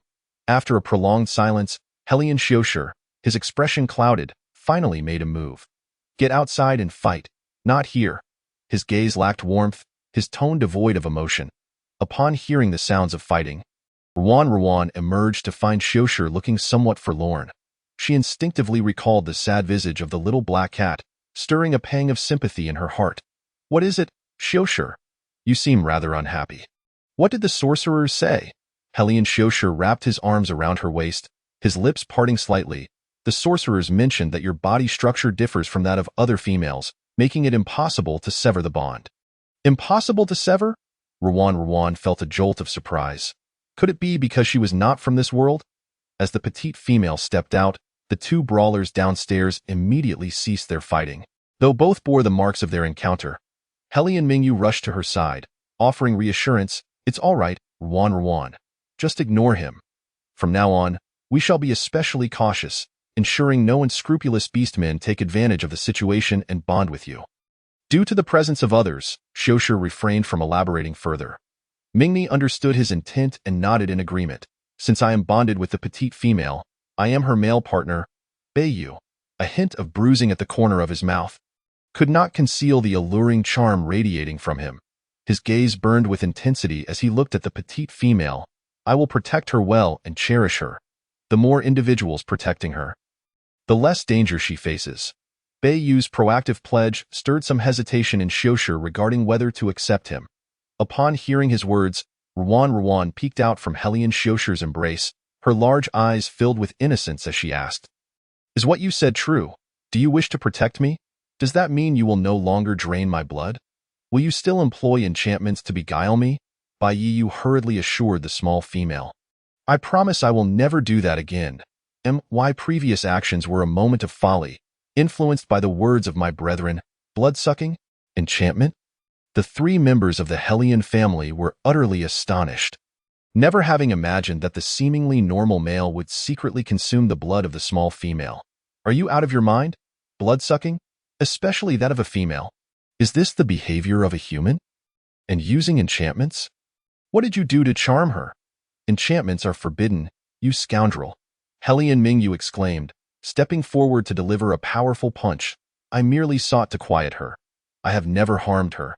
Bai Yiyu retorted, and in an instant, the two were entangled in a fierce struggle on the lawn outside the manor. The potent star-tier mental energy radiated around them, with the usually enigmatic Hellion Ming and I joining the fray. The three suddenly clashed, creating a scene of utter carnage, causing Ruan to cower in Xiuxi's embrace. Sensing the female's fear, Xiuxi quickly carried her into the bedroom, erecting a soundproof barrier. He tenderly pressed his cheek against her forehead, his voice filled with compassion. "Do not fear, I am here." Leaning against the warmth and security of his embrace, a flicker of sorrow crossed Ruan's eyes. Given the circumstances, nothing could be worse than the present. Unable to live freely, she was instead controlled daily by desire, becoming a mere creature ensnared by lust. Hellion Xiuxi loathed himself for having hesitated and entertained the thought of siding with Bai Yiyu, only to discover the extent of the harm he had inflicted upon the small female. His gaze darkened as he involuntarily recalled the Bai Yi family, under the intense scrutiny of dangerous eyes. Shishang quickly raised his hands in protest. "I did not. I have never drained Ruan's blood. I have severed ties with them, and there are no further entanglements." Upon hearing this, Ruan, who had previously been silent, was taken aback. Severed ties? Chapter 74. Welcome Shishang to stay. "Shishang, such a significant matter. Why did you not inform me? I did not wish to worry you." Ruan leaped from Xiuxi's arms, grasping Shishang's hand with a serious expression. "I have promised Shishang that I will become his partner. Apart from Shishang, I have also made commitments to the 4 members of the Mishing family, agreeing to become their partners." Xiuxi watched Ruan resolutely approach Shishang, his heart stung by the sight, yet he could only play the role of the understanding husband. As he pondered, he recalled the promises he had made to others. Ruan shook her head, saying, "No others. They were merely beacons of light during my darkest times." Shishang's pale blue-amber eyes brightened instantly. "Light?" He tightened his grip on her delicate hand. "Ruan, you too are my light." Noticing Xiuxi's somewhat displeased expression, Ruan quickly rose on her toes and planted a kiss on his cheek. Of course, Xiuxi is the brightest of them all. In that moment, the long-haired cattail of Hellion Xiuxi revealed itself, joyfully swirling behind him. Although he maintained an air of indifference, his cat-like eyes betraying his excitement. "I am the husband?" "Yes, you are the husband," Ruan echoed, rising on her toes again to kiss his other cheek. The girl, with breath as fragrant as orchids, brought forth a sweet aroma that enveloped him, leaving him in a daze. This oblivious little enchantress. Hellion Xiuxi scooped her up in his arms and hurried outside. Dazed by their sweetness, Shishang mimicked the motion of a fish blowing bubbles, pouting in a half-hearted manner. If Ruan had kissed him, his lower half would have uncontrollably transformed into a fish tail. Noticing the commotion, Ming and Mingyu paused their fight on the second-floor balcony. Hellion Xiuxi stood tall, proudly cradling Ruan as if presenting a princess of unsurpassed majesty. "All my properties have long been transferred to Ruan's name, including this Maple Manor. He'll reside in the female master's manor. One must first obtain Ruan's consent, and achieve a star tier of 9 to live together with her 0.9 tiers. There are only a few males of the blue star at the 9th tier. Just as there are scant females, Shishang stood behind them, silently resolving to grow stronger as he was currently only at the 8th tier, determined to be worthy of Ruan. The cruel and cold-blooded Hellion Ming and I warmed slightly upon gazing at the delicate girl on the high platform, stating, "Only those above the 9th tier are worthy of my Ruan. Mingyu concurred, equally entranced by the singular vision above. As for those below the 9th tier, they are like toads yearning for swan meat, foolishly aspiring to leap to greatness. Ming and I and Mingyu disdainfully wiped their hands and followed the direction Ruan had gone. The manor was brightly lit, while on the dark lawn lay a severely injured beastman, barely clinging to life. Being attacked simultaneously by two 9th-tier beastmen while he was only at the 8th tier was indeed a harrowing experience. Bai Yiyu struggled to raise his hand, only to find his arm numb, blood dripping from his fingers, with intense pain in his chest threatening to tear him apart. Blood stained the elegant attire of the youth, and a low, mocking laugh echoed in the cold, still night. Just 9th tier. He could not comprehend why he faced such dire consequences for merely following the crowd and tasting the blood of the young female. The first time was just a small sip. And the second time, he had entered the young female's chamber through the window for only 2 sips. The amount he consumed was less than that of a mere nutrient solution. How could it warrant such a punishment? It seemed he would forever be barred from entering the female master's manor, a male of renown yet wandering outside. But it mattered not. Having become a partner with the female, he was free from the torment of losing control and would not perish at 18. His lifespan stretched far ahead, and he would obtain everything he desired through his own efforts. I in the living room. Mingyu, having just returned from the brawl outside, donned an apron and busied himself preparing dinner. After such a long day, it was already 8 in the evening, and dinner was considerably delayed. He feared the small female might go hungry. Thus, the normally aloof and commanding Ming and I, who typically directed his younger brother Mingyu to do this and that, surprisingly joined in to assist in the kitchen. The two brothers were remarkably consistent. They appeared bloodthirsty and brutal in front of outsiders, yet they concealed their fierce demeanor when in the presence of their beloved Ruan. Their coldness vanishing. They even trembled slightly, fearful of inadvertently revealing their serpentine tails and scaring the small female. Ruan stood on the second floor, her arms resting on the railing, her hands cradling her face as she observed the warm scene below. Xiaoxi stood beside her, and fortuitously, today they had an additional little darling. Shishang it is said that loving someone is akin to tending to a flower. Shishang gazed at the increasingly radiant Ruan. His heart swelling with warmth. It was his failure to recognize his brother's actions sooner that had left her unprotected. Now that she was thriving, he genuinely felt happy for her. Noticing the commotion, Ruan turned around, her smile faltering at the sight. Shishang, what happened to your eyes? Caught by the small female's attention, Shishang quickly interrupted, "It's nothing, just some smoked at that moment." Mingyu's voice called from below, "Dinner is ready. Everyone come eat." Hearing this, Ruan immediately took Shishang's hand, not forgetting to bring Xiaoxi along as they made their way to the dining table. Xiaoxi sat to her right, Shishang to her left, while the two twin brothers occupied seats across from them. Ruan raised her glass, addressing everyone. "Shishang will henceforth be a member of our family. Welcome to the Maple Manor." Shishang felt a twinge of panic, "But I have not yet reached the 9th tier. Why worry about that? You are acknowledged by me, even if you have not reached the 9th tier. It matters not." Ruan cast a glance at everyone, and although the 3 Hellion members were somewhat reluctant, they still raised their glasses to clink with Ruan's welcome. After all, this blue merman was their female master, the sole authority whose agreement was paramount. Shishang felt a warm surge in his heart, a smile gracing his lips as he raised his glass to join theirs. After ensuring Shishang was settled into his new room, Ruan retired early to her own room for the night. The following day, Xiaoxi personally styled her hair into a half-up, half-down princess look, adorned with pearls crafted from Shishang's tears, making her appear exquisite and enchanting. As she emerged, all eyes were drawn to her, with Ming and I and Mingyu at the dining table gazing intently at the transformed young female. Ruan twirled joyfully at the dining table, exclaiming, "How do I look? Beautiful, right?" Her skirt fluttered, hair dancing in the air.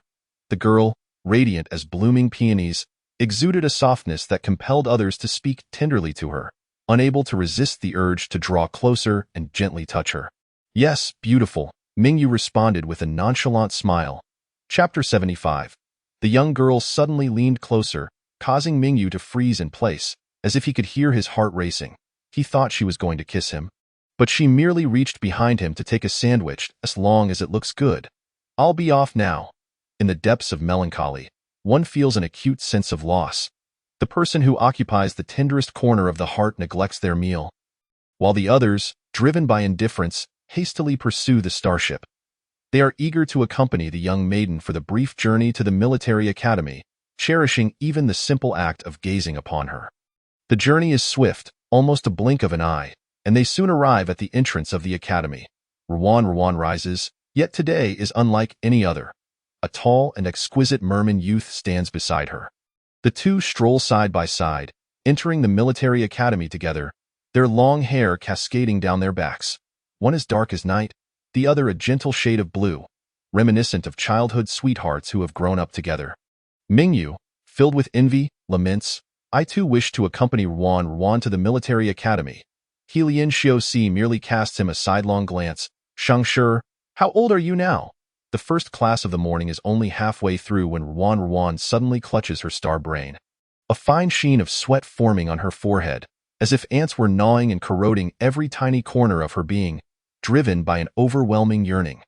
Fortunately, yesterday, Xiaoxi had taken her star brain and modified it, adding a conspicuous red button on the side.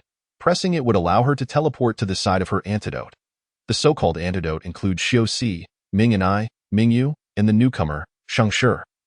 The system randomly selects an antidote, transporting her to them, leaving her fate entirely to chance, with no objections from anyone. Ruan trembles, pressing the button, and in the next moment, she finds herself behind a wall of concealment in a dimly lit area. She vanishes from the classroom, prompting a startled outburst from Yu Qian. What the hell? She just came back to life. As Ruan lands, she moves towards the wall, having heard the familiar voice of a man from behind it. What should we do now? Remove his leg. Upon her arrival, she witnesses a gruesome and horrifying scene. Ming and I and Mingyu sit in authority, coldly commanding their subordinates, who are mercilessly dismembering a bloodied orc lying helplessly on the ground. Fear grips Ruan, her voice distorted by her terror, resembling a cry of despair, as she inadvertently trips and falls. The two twin brothers, witnessing the scene, feel as though they have been struck by lightning, their hearts sinking as they think, it's over. Ming and I asserts, you are mistaken. That was all Mingyu's doing. Caught off guard, Mingyu retorts, what? The small female sits on the ground, her pupils dilated, tears brimming in her eyes, having lost all sense of fear, clearly entranced by the venomous heat. With no time to explain, her condition worsens again. The two swiftly carry the small female into the bedroom, hastily preparing their belongings. The system randomly selects an individual, and it chose me. Ming and I carelessly tosses his clothes aside and steps into the bathroom, feeling unclean from dealing with the rogue beast in the underground dark city, even though he hadn't directly engaged in the violence. After he leaves, Mingyu enters the small suite's bathroom, pondering, but Xiaoxi never mentioned it would only choose one person. He only said the system would select the antidote. This easily alleviates the effects of the venom. Chapter 76, a lengthy segment here, has been deleted due to review issues, leaving early readers fortunate while later ones are at a disadvantage. A faint, sweet aroma fills the entire bedroom as the toxins dissipate. Ruan regains her clarity. Where am I? You all. Don't be shy, Ruan. Upon seeing her finally awaken, their hearts soar with joy. You've slept for quite a while. Feeling better now? Still tired? Ming and I gently ruffles her hair, his expression filled with tenderness. Mingyu lifts her into his arms and carries her to the dining table. The small female must be hungry after sleeping for so long. We made this especially for you while you were asleep. On the pristine table, an array of delectable dishes awaits. Dark corn oatmeal, fragrant purple sweet potato bird's nest, and glutinous rice balls, all nourishing foods for a young lady. Ruan indeed feels parched, yet lacks the strength to raise her arm. Can I have the bird's nest first? Of course, Mingyu replies excitedly, lifting the bowl to feed her. The bird's nest is soft, The purple sweet potato sweet and rich with milky flavor. Ruan quickly consumes nearly half the bowl. Seeing her relish the porridge they prepared, He Lien Ming and I beams with delight. He gazes at her and suddenly asks, Ruan, can you recognize who we are now? Ruan raises her eyes to the striking man with black hair and red eyes before her. His allure chilling yet utterly captivating, akin to a poppy flower blooming suddenly. She then looks at the identical man feeding her, utterly unable to discern between them. I can't tell. Even their strands of hair are remarkably similar, leaving no distinction. Mingyu appears somewhat disheartened, pausing with the spoon in hand. Ruan, look more carefully. How can you not even recognize me? She scrutinizes his features and cautiously concludes, You are my brother Ming and I. At this, Mingyu's expression darkens ominously, as if a storm is brewing. Ruan, feeling apprehensive, quickly shakes her head in denial. I guessed wrong. You must be my younger brother Mingyu. This statement incites discontent in another, as Ming and I grips her face, scrutinizing her with gritted teeth. No, I am indeed Ming and I. Ruan lowers her gaze, feeling somewhat embarrassed. I'm sorry. I didn't mean to fail to recognize you. It's just that you both look too alike. The two sigh, but do not give up. They propose, let's go outside for a moment, and then we'll enter the bedroom one by one in a random order. You can see if you can identify us if you guess wrong. There will be a punishment. Punishment? What kind of punishment? After they exit and close the door, another man walks in. His voice is deep, deliberately lowered. Ruan, tell me, am I your brother or your younger brother? Before her stands a man with a prominent nose and a hint of crimson beneath his eyes, resembling a ferocious beast poised to devour her. Upon meeting his profound gaze, Ruan's heart races erratically. She gazes into his jewel-like red eyes. You are my brother. The man remains silent, and Ruan, already prone to face blindness, realizes she must have misidentified him once more.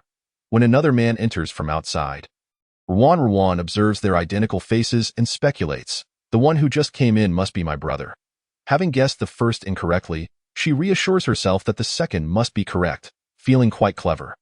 He Lien Ming and I, having been correctly identified, feels a rush of warmth at her clear gaze, as if she could effortlessly unveil the murky thoughts within him. He quickly averts his gaze, concealing the tumult in his red eyes. Ruan, now that you recognize me, it seems you hold a deeper affection for me. Ming and I's tousled black hair obscures his sharp brow, his eyes ablaze with intensity.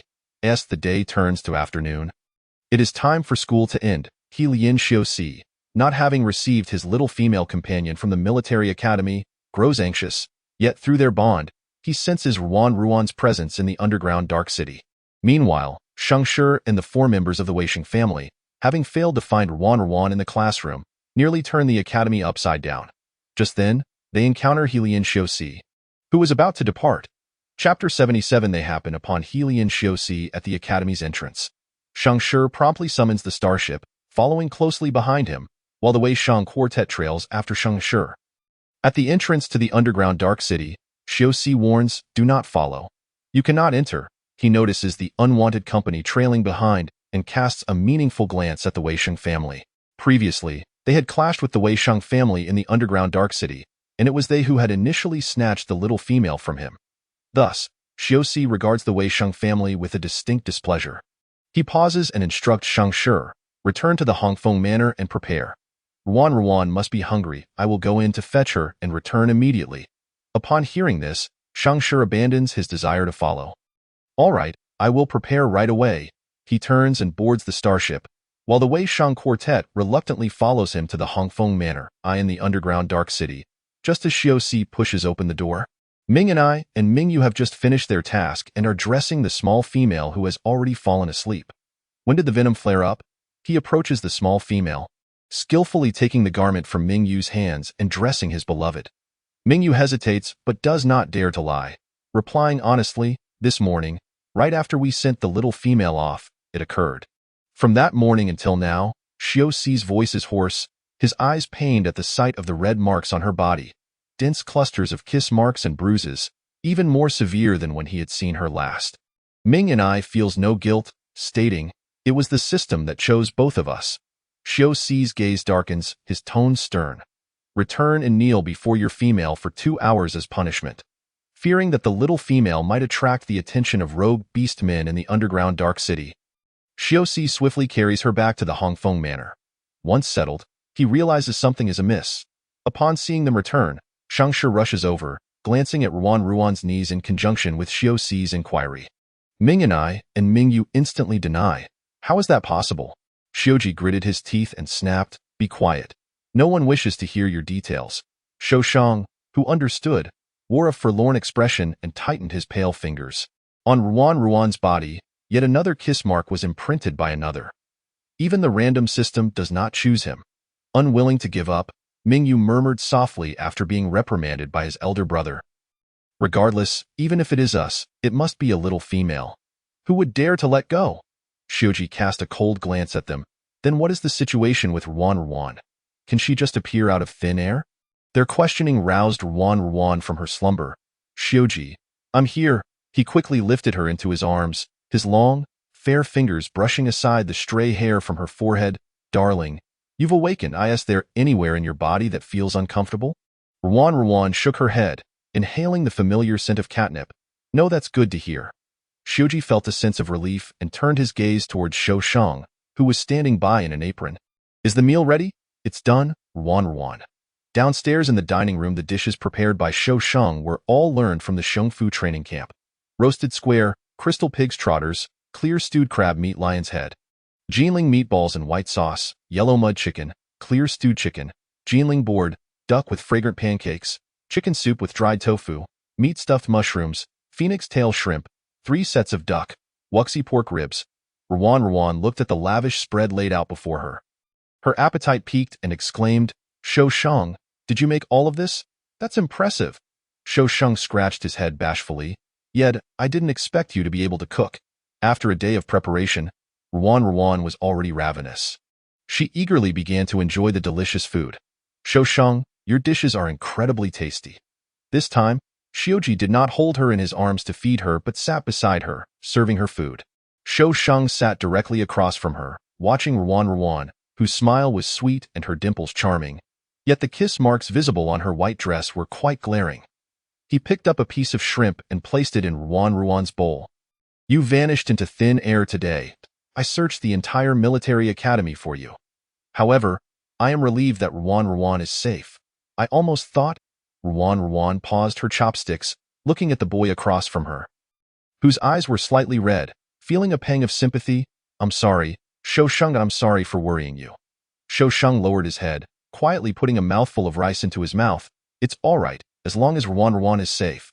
That's all that matters. You should eat more too.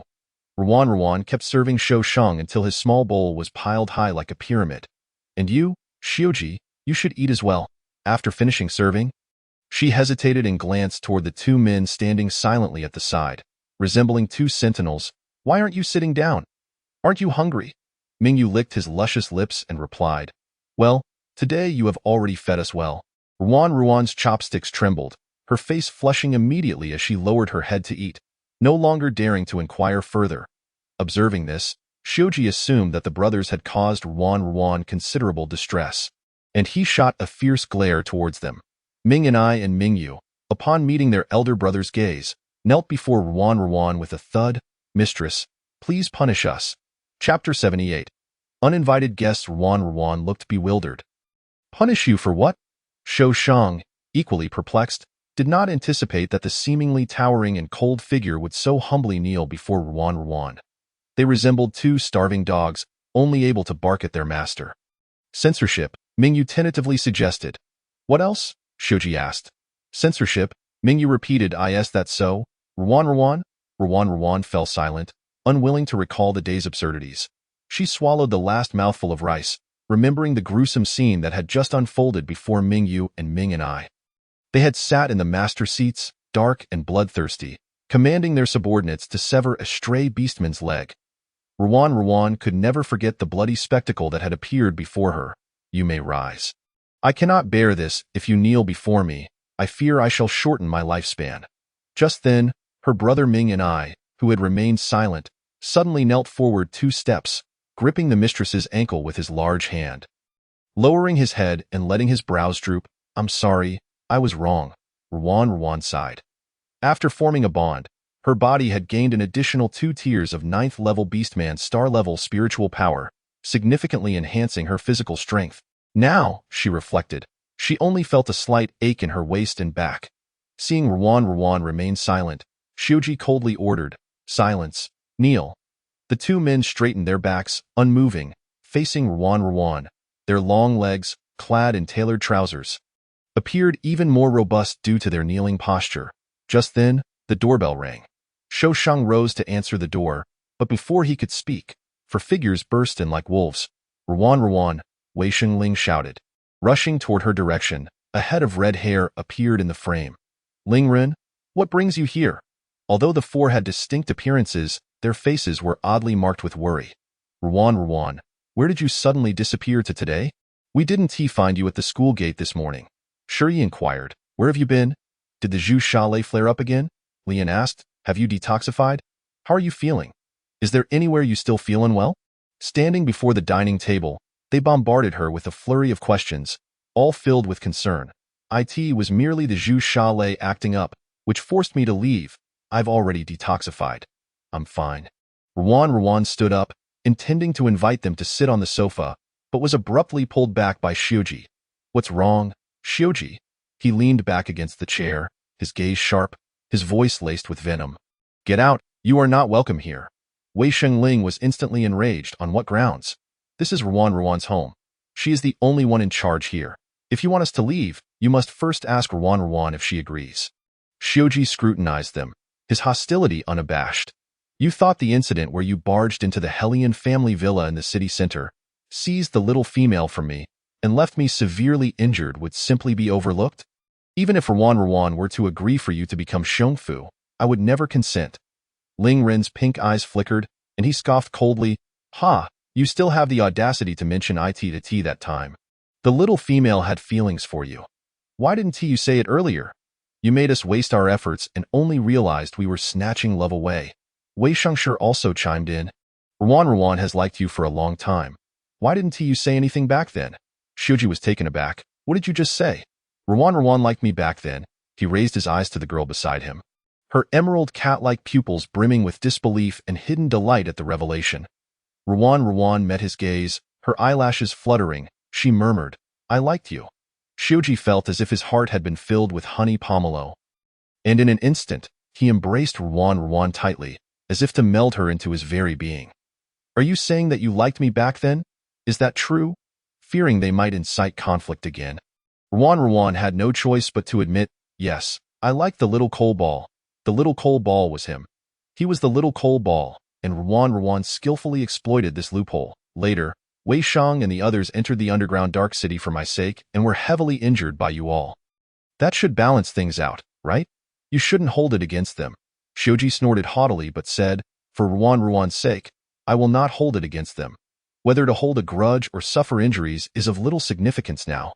Shioji's mind was already consumed by the fact that Ruan had liked him back then. Lingren scoffed. Upon hearing that Ruan had already developed feelings for Shioji, Shoushang and the kneeling twins felt a mix of emotions. They too wished to ask Ruan if she liked them and when she had developed feelings for them. Shoushang, stirred by jealousy, felt a sense of urgency. Haven't you seen? Ruan as well. Why aren't you leaving? I can't allow anyone else to cut in. Caught off guard, Wei Shang and his group were momentarily stunned. They seemed to have no reason to stay, yet they were reluctant to depart. They had only just entered the Hongfeng Manor. Miss Ruan, a familiar, deep voice echoed as a tall beastman clad in blue overalls with brown eyes and smoky hair walked in. President Heilian? He Chuan-su, who caught Ruan's attention, smiled as he looked at the little female. Long time no see, I've missed you. This sweet expression momentarily left Ruan speechless. Shioji remarked, it seems we have eaten our fill today. He carried Ruan toward the sofa, while the other beastmen promptly followed suit and took their seats. The two twins, who had remained unnoticed while kneeling behind, moved on their knees, trailing after their little female master. Once Ruan was seated on the sofa, they hurriedly approached, eagerly kneeling before her to start massaging her legs. Ming and I, wearing a solemn expression, asked with utmost concern, how is it? Is the pressure all right? Ming Yu's eyes flickered slightly as he shifted his focus. I will massage the lady. The two individuals, seemingly oblivious to their surroundings, engaged in actions that utterly shocked the 5 newcomers. Despite their astonishment, the 4 from Weisheng remained silent, secretly envious of the duo's ability to kneel and offer their services to the esteemed female master, as they themselves were still unoccupied drifters without a matron. The robot, having detected the guests, promptly served 5 steaming cups of coffee, placing them before each individual. Suji sat nearby, observing with a cold gaze as his 2 younger brothers catered to the petite female. What brings the president of the female alliance here? The stunned Haikawa finally regained his composure, clearing his slightly hoarse throat as he spoke.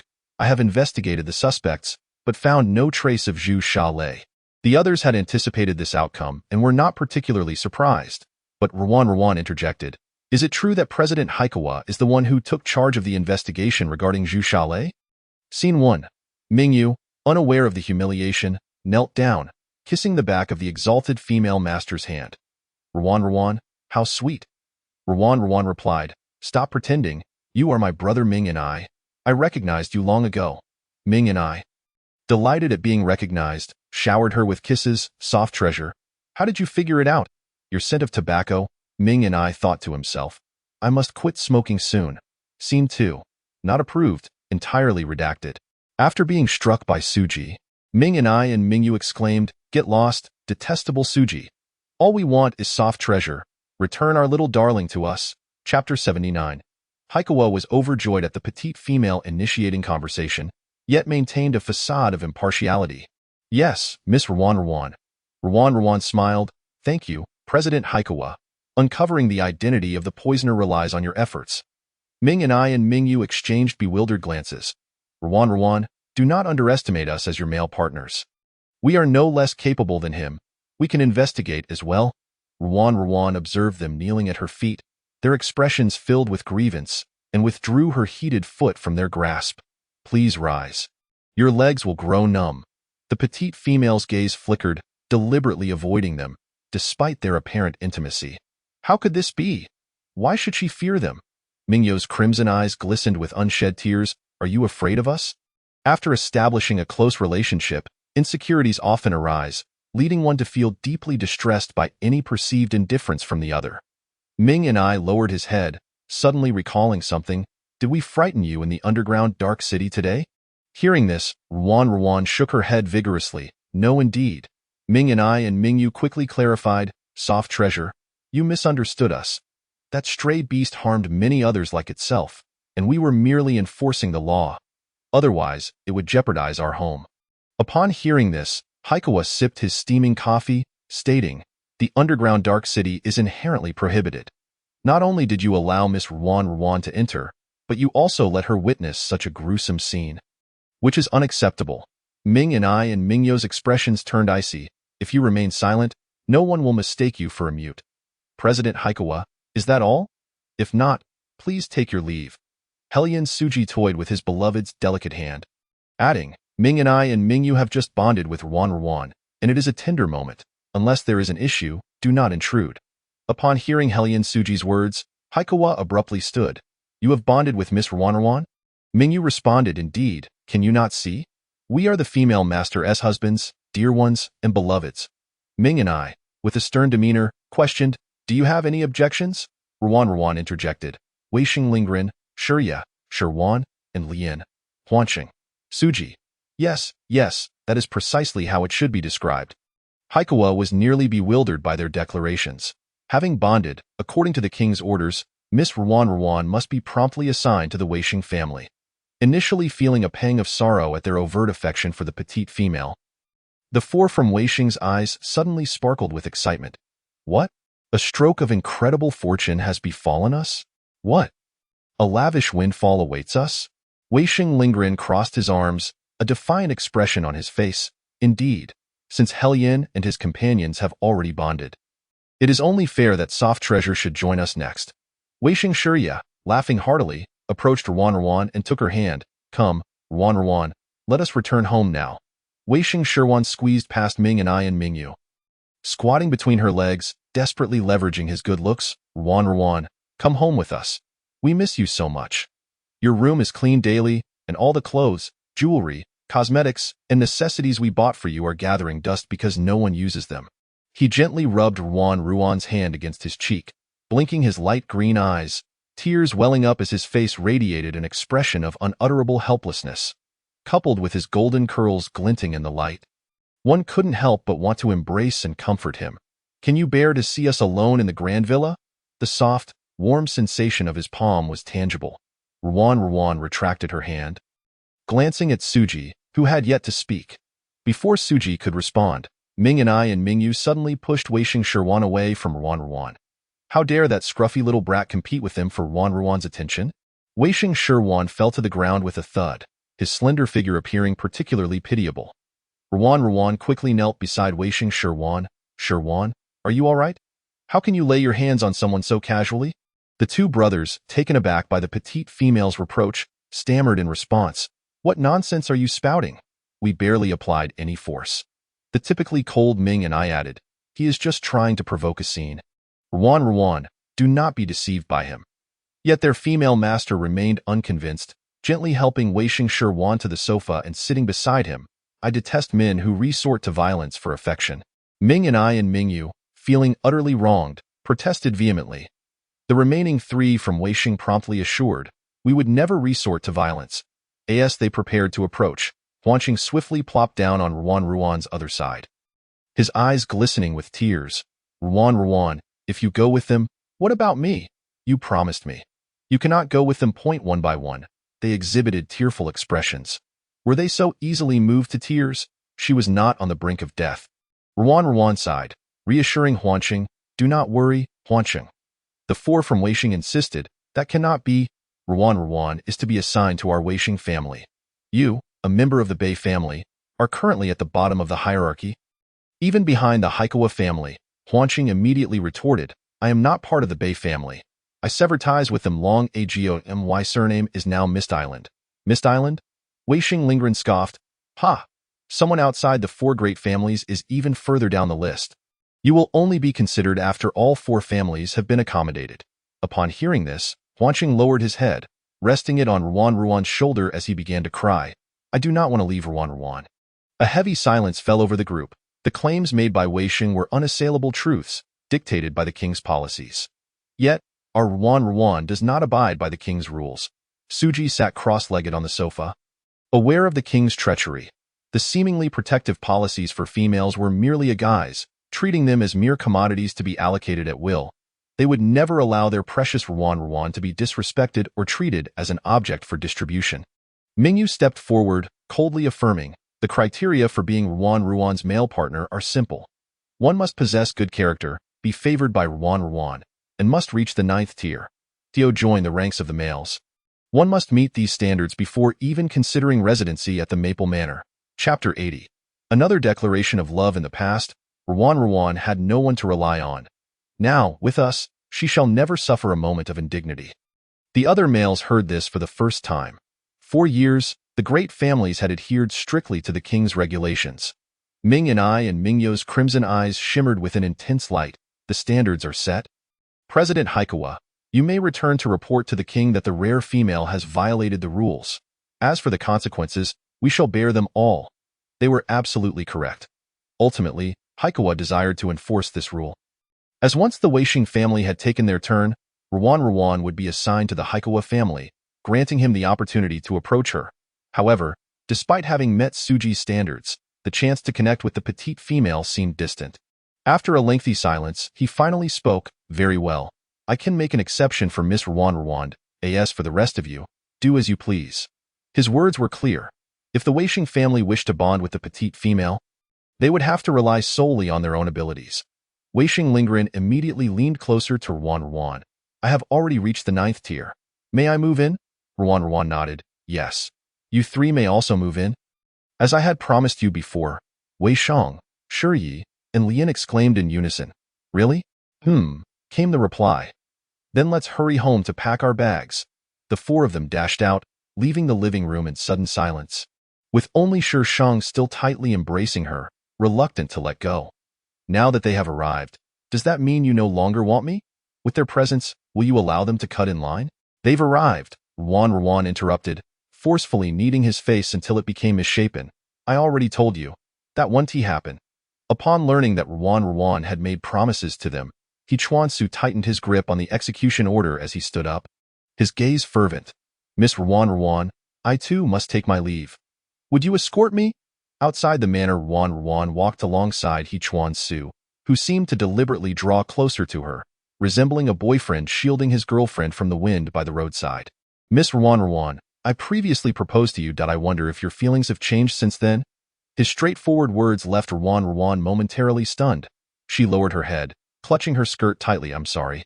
President He Chuan-su, I forgot to return your ring. It's still at that villa in the central district of the capital. I'll have the robot send it over later. He Chuan-su's eyes gradually dimmed. So the kiss marks on you weren't left by Helian Xiao-si, but by those two twins? Ruan was taken aback. That's an entirely different topic. Although she was puzzled by He Chuan-su's veiled insinuations, she still nodded. Upon receiving a definitive answer, He Chuan-su's expression grew even more somber. Miss Ruan, I like you. I meant it when I said I wanted to marry you. I wasn't deceiving you. I'm serious. His palm-colored gaze was deep and unwavering. Ruan felt as though she had been scalded and turned her eyes away. However, I have always regarded you merely as a diligent president of the Female Association. Moreover, I hardly know you well enough to casually accept your proposal. Had she truly only seen him as the president of the Female Association? Thus, Ruan had never harbored any other feelings for him. Previously, his kindness had been misconstrued as merely a professional duty to protect her gender due to his position. It's all right. We can cultivate our feelings slowly, he smiled, producing a hand-woven rabbit ring from behind him. I made this on my way here. I thought you would surely like it. The green grass-woven rabbit ring was fluffy, resembling a real rabbit, exuding vitality and adorableness. Ruan disliked receiving expensive gifts from him, but would she appreciate something imbued with heartfelt sentiment, crafted by hand? The moment she touched the ring, her eyes indeed sparkled for an instant. Yet, regarding such a sensitive item, she felt she couldn't casually accept it. He extended it towards her, anxiously awaiting her response. It's merely an ordinary, inexpensive grass-woven rabbit. I just wanted to express that I too wish to reside in Maple Manor and be part of your harem. I like you. From the moment I first laid eyes on you, I was smitten. The last sentence lingered in her mind as Ruan gazed at the tall, handsome man confessing his feelings. Slowly, she accepted the grass-woven rabbit ring from his hand. The rabbit you made is very cute. I will accept it. After saying this, she dashed towards the manor. He Chuan-su watched her retreating figure, his brows curving downwards, his eyes brimming with laughter, capturing countless tender emotions. The warmth he had felt at his fingertips seemed to linger there in the living room as soon as Ruan returned. She headed straight for the bedroom, not sparing them a glance. Mingyu growled. I didn't expect He Chuan-su to be quite so cunning. They had witnessed everything outside the manor moments ago. Xiao-si, with his devilishly charming brows lowered, couldn't help but recall when He Chuan-su had been proposing to Ruan upon their first meeting. In any case, he is not to be underestimated. In the pink bedroom, Ruan sat at the table, staring at the grass-woven rabbit ring in her hand, her mind replaying the recent scenes. Loved in He Chuan-su. She had unexpectedly felt a sensation akin to a senior earnestly confessing his feelings. The gentlemanly and loyal expression of his affections touched her deeply. Just then, there was a knock at the bedroom door, and four extraordinarily handsome beastmen entered. Ruan, who do you wish to sleep with tonight? Xiao-si inquired. I'd prefer to sleep alone. Ruan contemplated for a moment, then stuffed a collection of inexplicably reappearing necklaces into her backpack. Upon hearing this, Mingyu exclaimed, but the female leader must have someone by her side. What if Soft Baby encounters danger tonight? Ruan's gaze lingered over the four of them before she declared, then Shang can stay with me. I don't want to engage in that sort of thing every day. I've already done it all day today. I simply wish to have a quiet, restful sleep. Surprised by her declaration, Shang suddenly came alive. Shang is excited. Shang is happy. Shang cheers. Shang pecked a kiss on Ruan's soft, pink lips. Tonight I'll sleep with Soft Baby. I can accompany you too. Doing nothing, Ming and I said, unwilling to yield. Me too, chimed in Mingyu. Xiao-si's emerald cat eyes glimmered with a hint of dejection. Why not me, my dear wife? Ruan internally roared. Don't you all know why I didn't choose you? She could clearly see the state of Ming and I and Mingyu tonight. Even if she didn't know them, she was aware of their brother Xiuxi's behavior. They were always hands-on and often lingered too long. Postscript, the four of them returned home, elated about moving into Maple Manor. Mingyu remarked, "Isn't it a bit too indulgent to pamper soft baby like this? As long as I am alive, you shall all eventually become my consorts." Chapter 81. The Maple Hot Springs. Seeing the little female's resolute attitude, Xiuxi had no choice but to agree for the time being. "Very well, but my dear wife has had a tiring day. I have specially built a hot spring at the back mountain for us to relax." Ruan raised an eyebrow. "A hot spring? A steaming hot spring to ease our weary limbs? Fine, but only for half an hour." Upon hearing their female leader's consent, the others exchanged glances filled with surprise and a hint of mischief. Ruan, this is a little outfit I made for you. It is perfect for swimming," Shishang declared, producing a set of undergarments made from shark silk. The light blue fabric shimmered under the illumination, resembling clouds aglow. Shark silk melds seamlessly with the skin, providing excellent elasticity and comfort. He fluttered his eyelashes, his cheeks flushed as he showcased the little outfit before Ruan. The other three stood by, observing the delicate blue fabric. Although they had purchased swimwear for Ruan before, the finest material was indeed shark silk. "Shark silk undergarments? Let me give it a try," Ruan said as she took the outfit to the changing room. As the others awaited her change, Shishang's cheeks reddened, his gaze wavering. In truth, he had chosen the outfit that best highlighted Ruan's beauty, one that was utterly alluring. When she emerged from the changing room, the exquisite beauty before them captivated all. Her cheeks were a delicate shade of pink, smooth as jade, with skin as white as milk, exuding a dewy softness. Finely textured and glowing, her black, slightly curled hair cascaded, obscuring the tantalizing curves of her chest, yet hinting at them with every movement. Against the backdrop of the rich shark silk, everything appeared strikingly vivid. Mingyu felt a rush of warmth in his nostrils, a trickle of nosebleed escaping him. Fearing ridicule, he hurriedly dashed outside. Why does Ruan seem even more enchanting tonight than during the day? Though Mingyu had a nosebleed, Ming and I was not faring any better. He instinctively covered his nose, oblivious to the blood. Meanwhile, Xiuxi, who had only just awakened his cat-like pupils in the morning, found them standing wide open by nightfall, his fluffy tail swaying gently behind him. He retrieved an oversized bath towel, wrapping it around Ruan before lifting her up. "The autumn nights can be chilly. Allow me to carry you." After they had walked for a while, Seichei, who stood rooted in place like a nail, finally regained his senses. The jellyfish fabric was composed of a part of his being, adorning Ruan as though it were an intimate embrace, tenderly cradling her delicate and vulnerable parts every moment, every second. The Red Maple Manor commanded a hilltop, and the hot spring lay nestled within the red maple forest on the back mountain, sprawling over an area the size of a football field. The surrounding maple trees were adorned with lights, revealing the steaming hot spring beneath. Ruan reclined by the rocks, blissfully closing her eyes to rejuvenate. The water of the spring was warm and tranquil, offering a profound sense of relaxation. With a splash, four muscular men with 8-pack abs approached from a distance behind her. Their long, strong legs and smooth muscle lines resembled the features of the divine Zeus, creating a harmonious presence together. As the sound filled with emotion echoed, they dove into the depths of the hot spring simultaneously. The water surface settled, and the four men vanished without a sound. "Seichji, Ming and I? Mingyu?" Seichei. Just as Ruan turned to swim forward, they suddenly emerged right before her. Their abs were defined, chests glistening with water, droplets cascading down their chiseled faces, falling upon their alluring collarbones and chests. "Are you feeling nervous, Ruan?" they inquired as they closed the distance, collectively grasping the petite woman's slender waist. They surrounded her like the intersection of a cross. Even standing in the hot spring, she could only reach their chests, and encircled by four sculpted bodies, her fair neck gradually flushed with a faint pink. "Why aren't you wearing swimsuits?" she asked, acutely aware of the difference at her waist and abdomen. "Ruan, you've seen me before. It makes no difference whether I wear one or not," Shg replied, his voice captivating as he draped his arm over the edge of the spring, inviting Ruan to lean against him. "The rocks are cool. Resting on me will be more comfortable," Ming and I added nonchalantly, placing his other arm on the rocks. They had completely occupied her space, one on each side. Ming Yu's eyes sparkled as he dove to the bottom of the pool, declaring, "Allow me to massage you, my esteemed lady."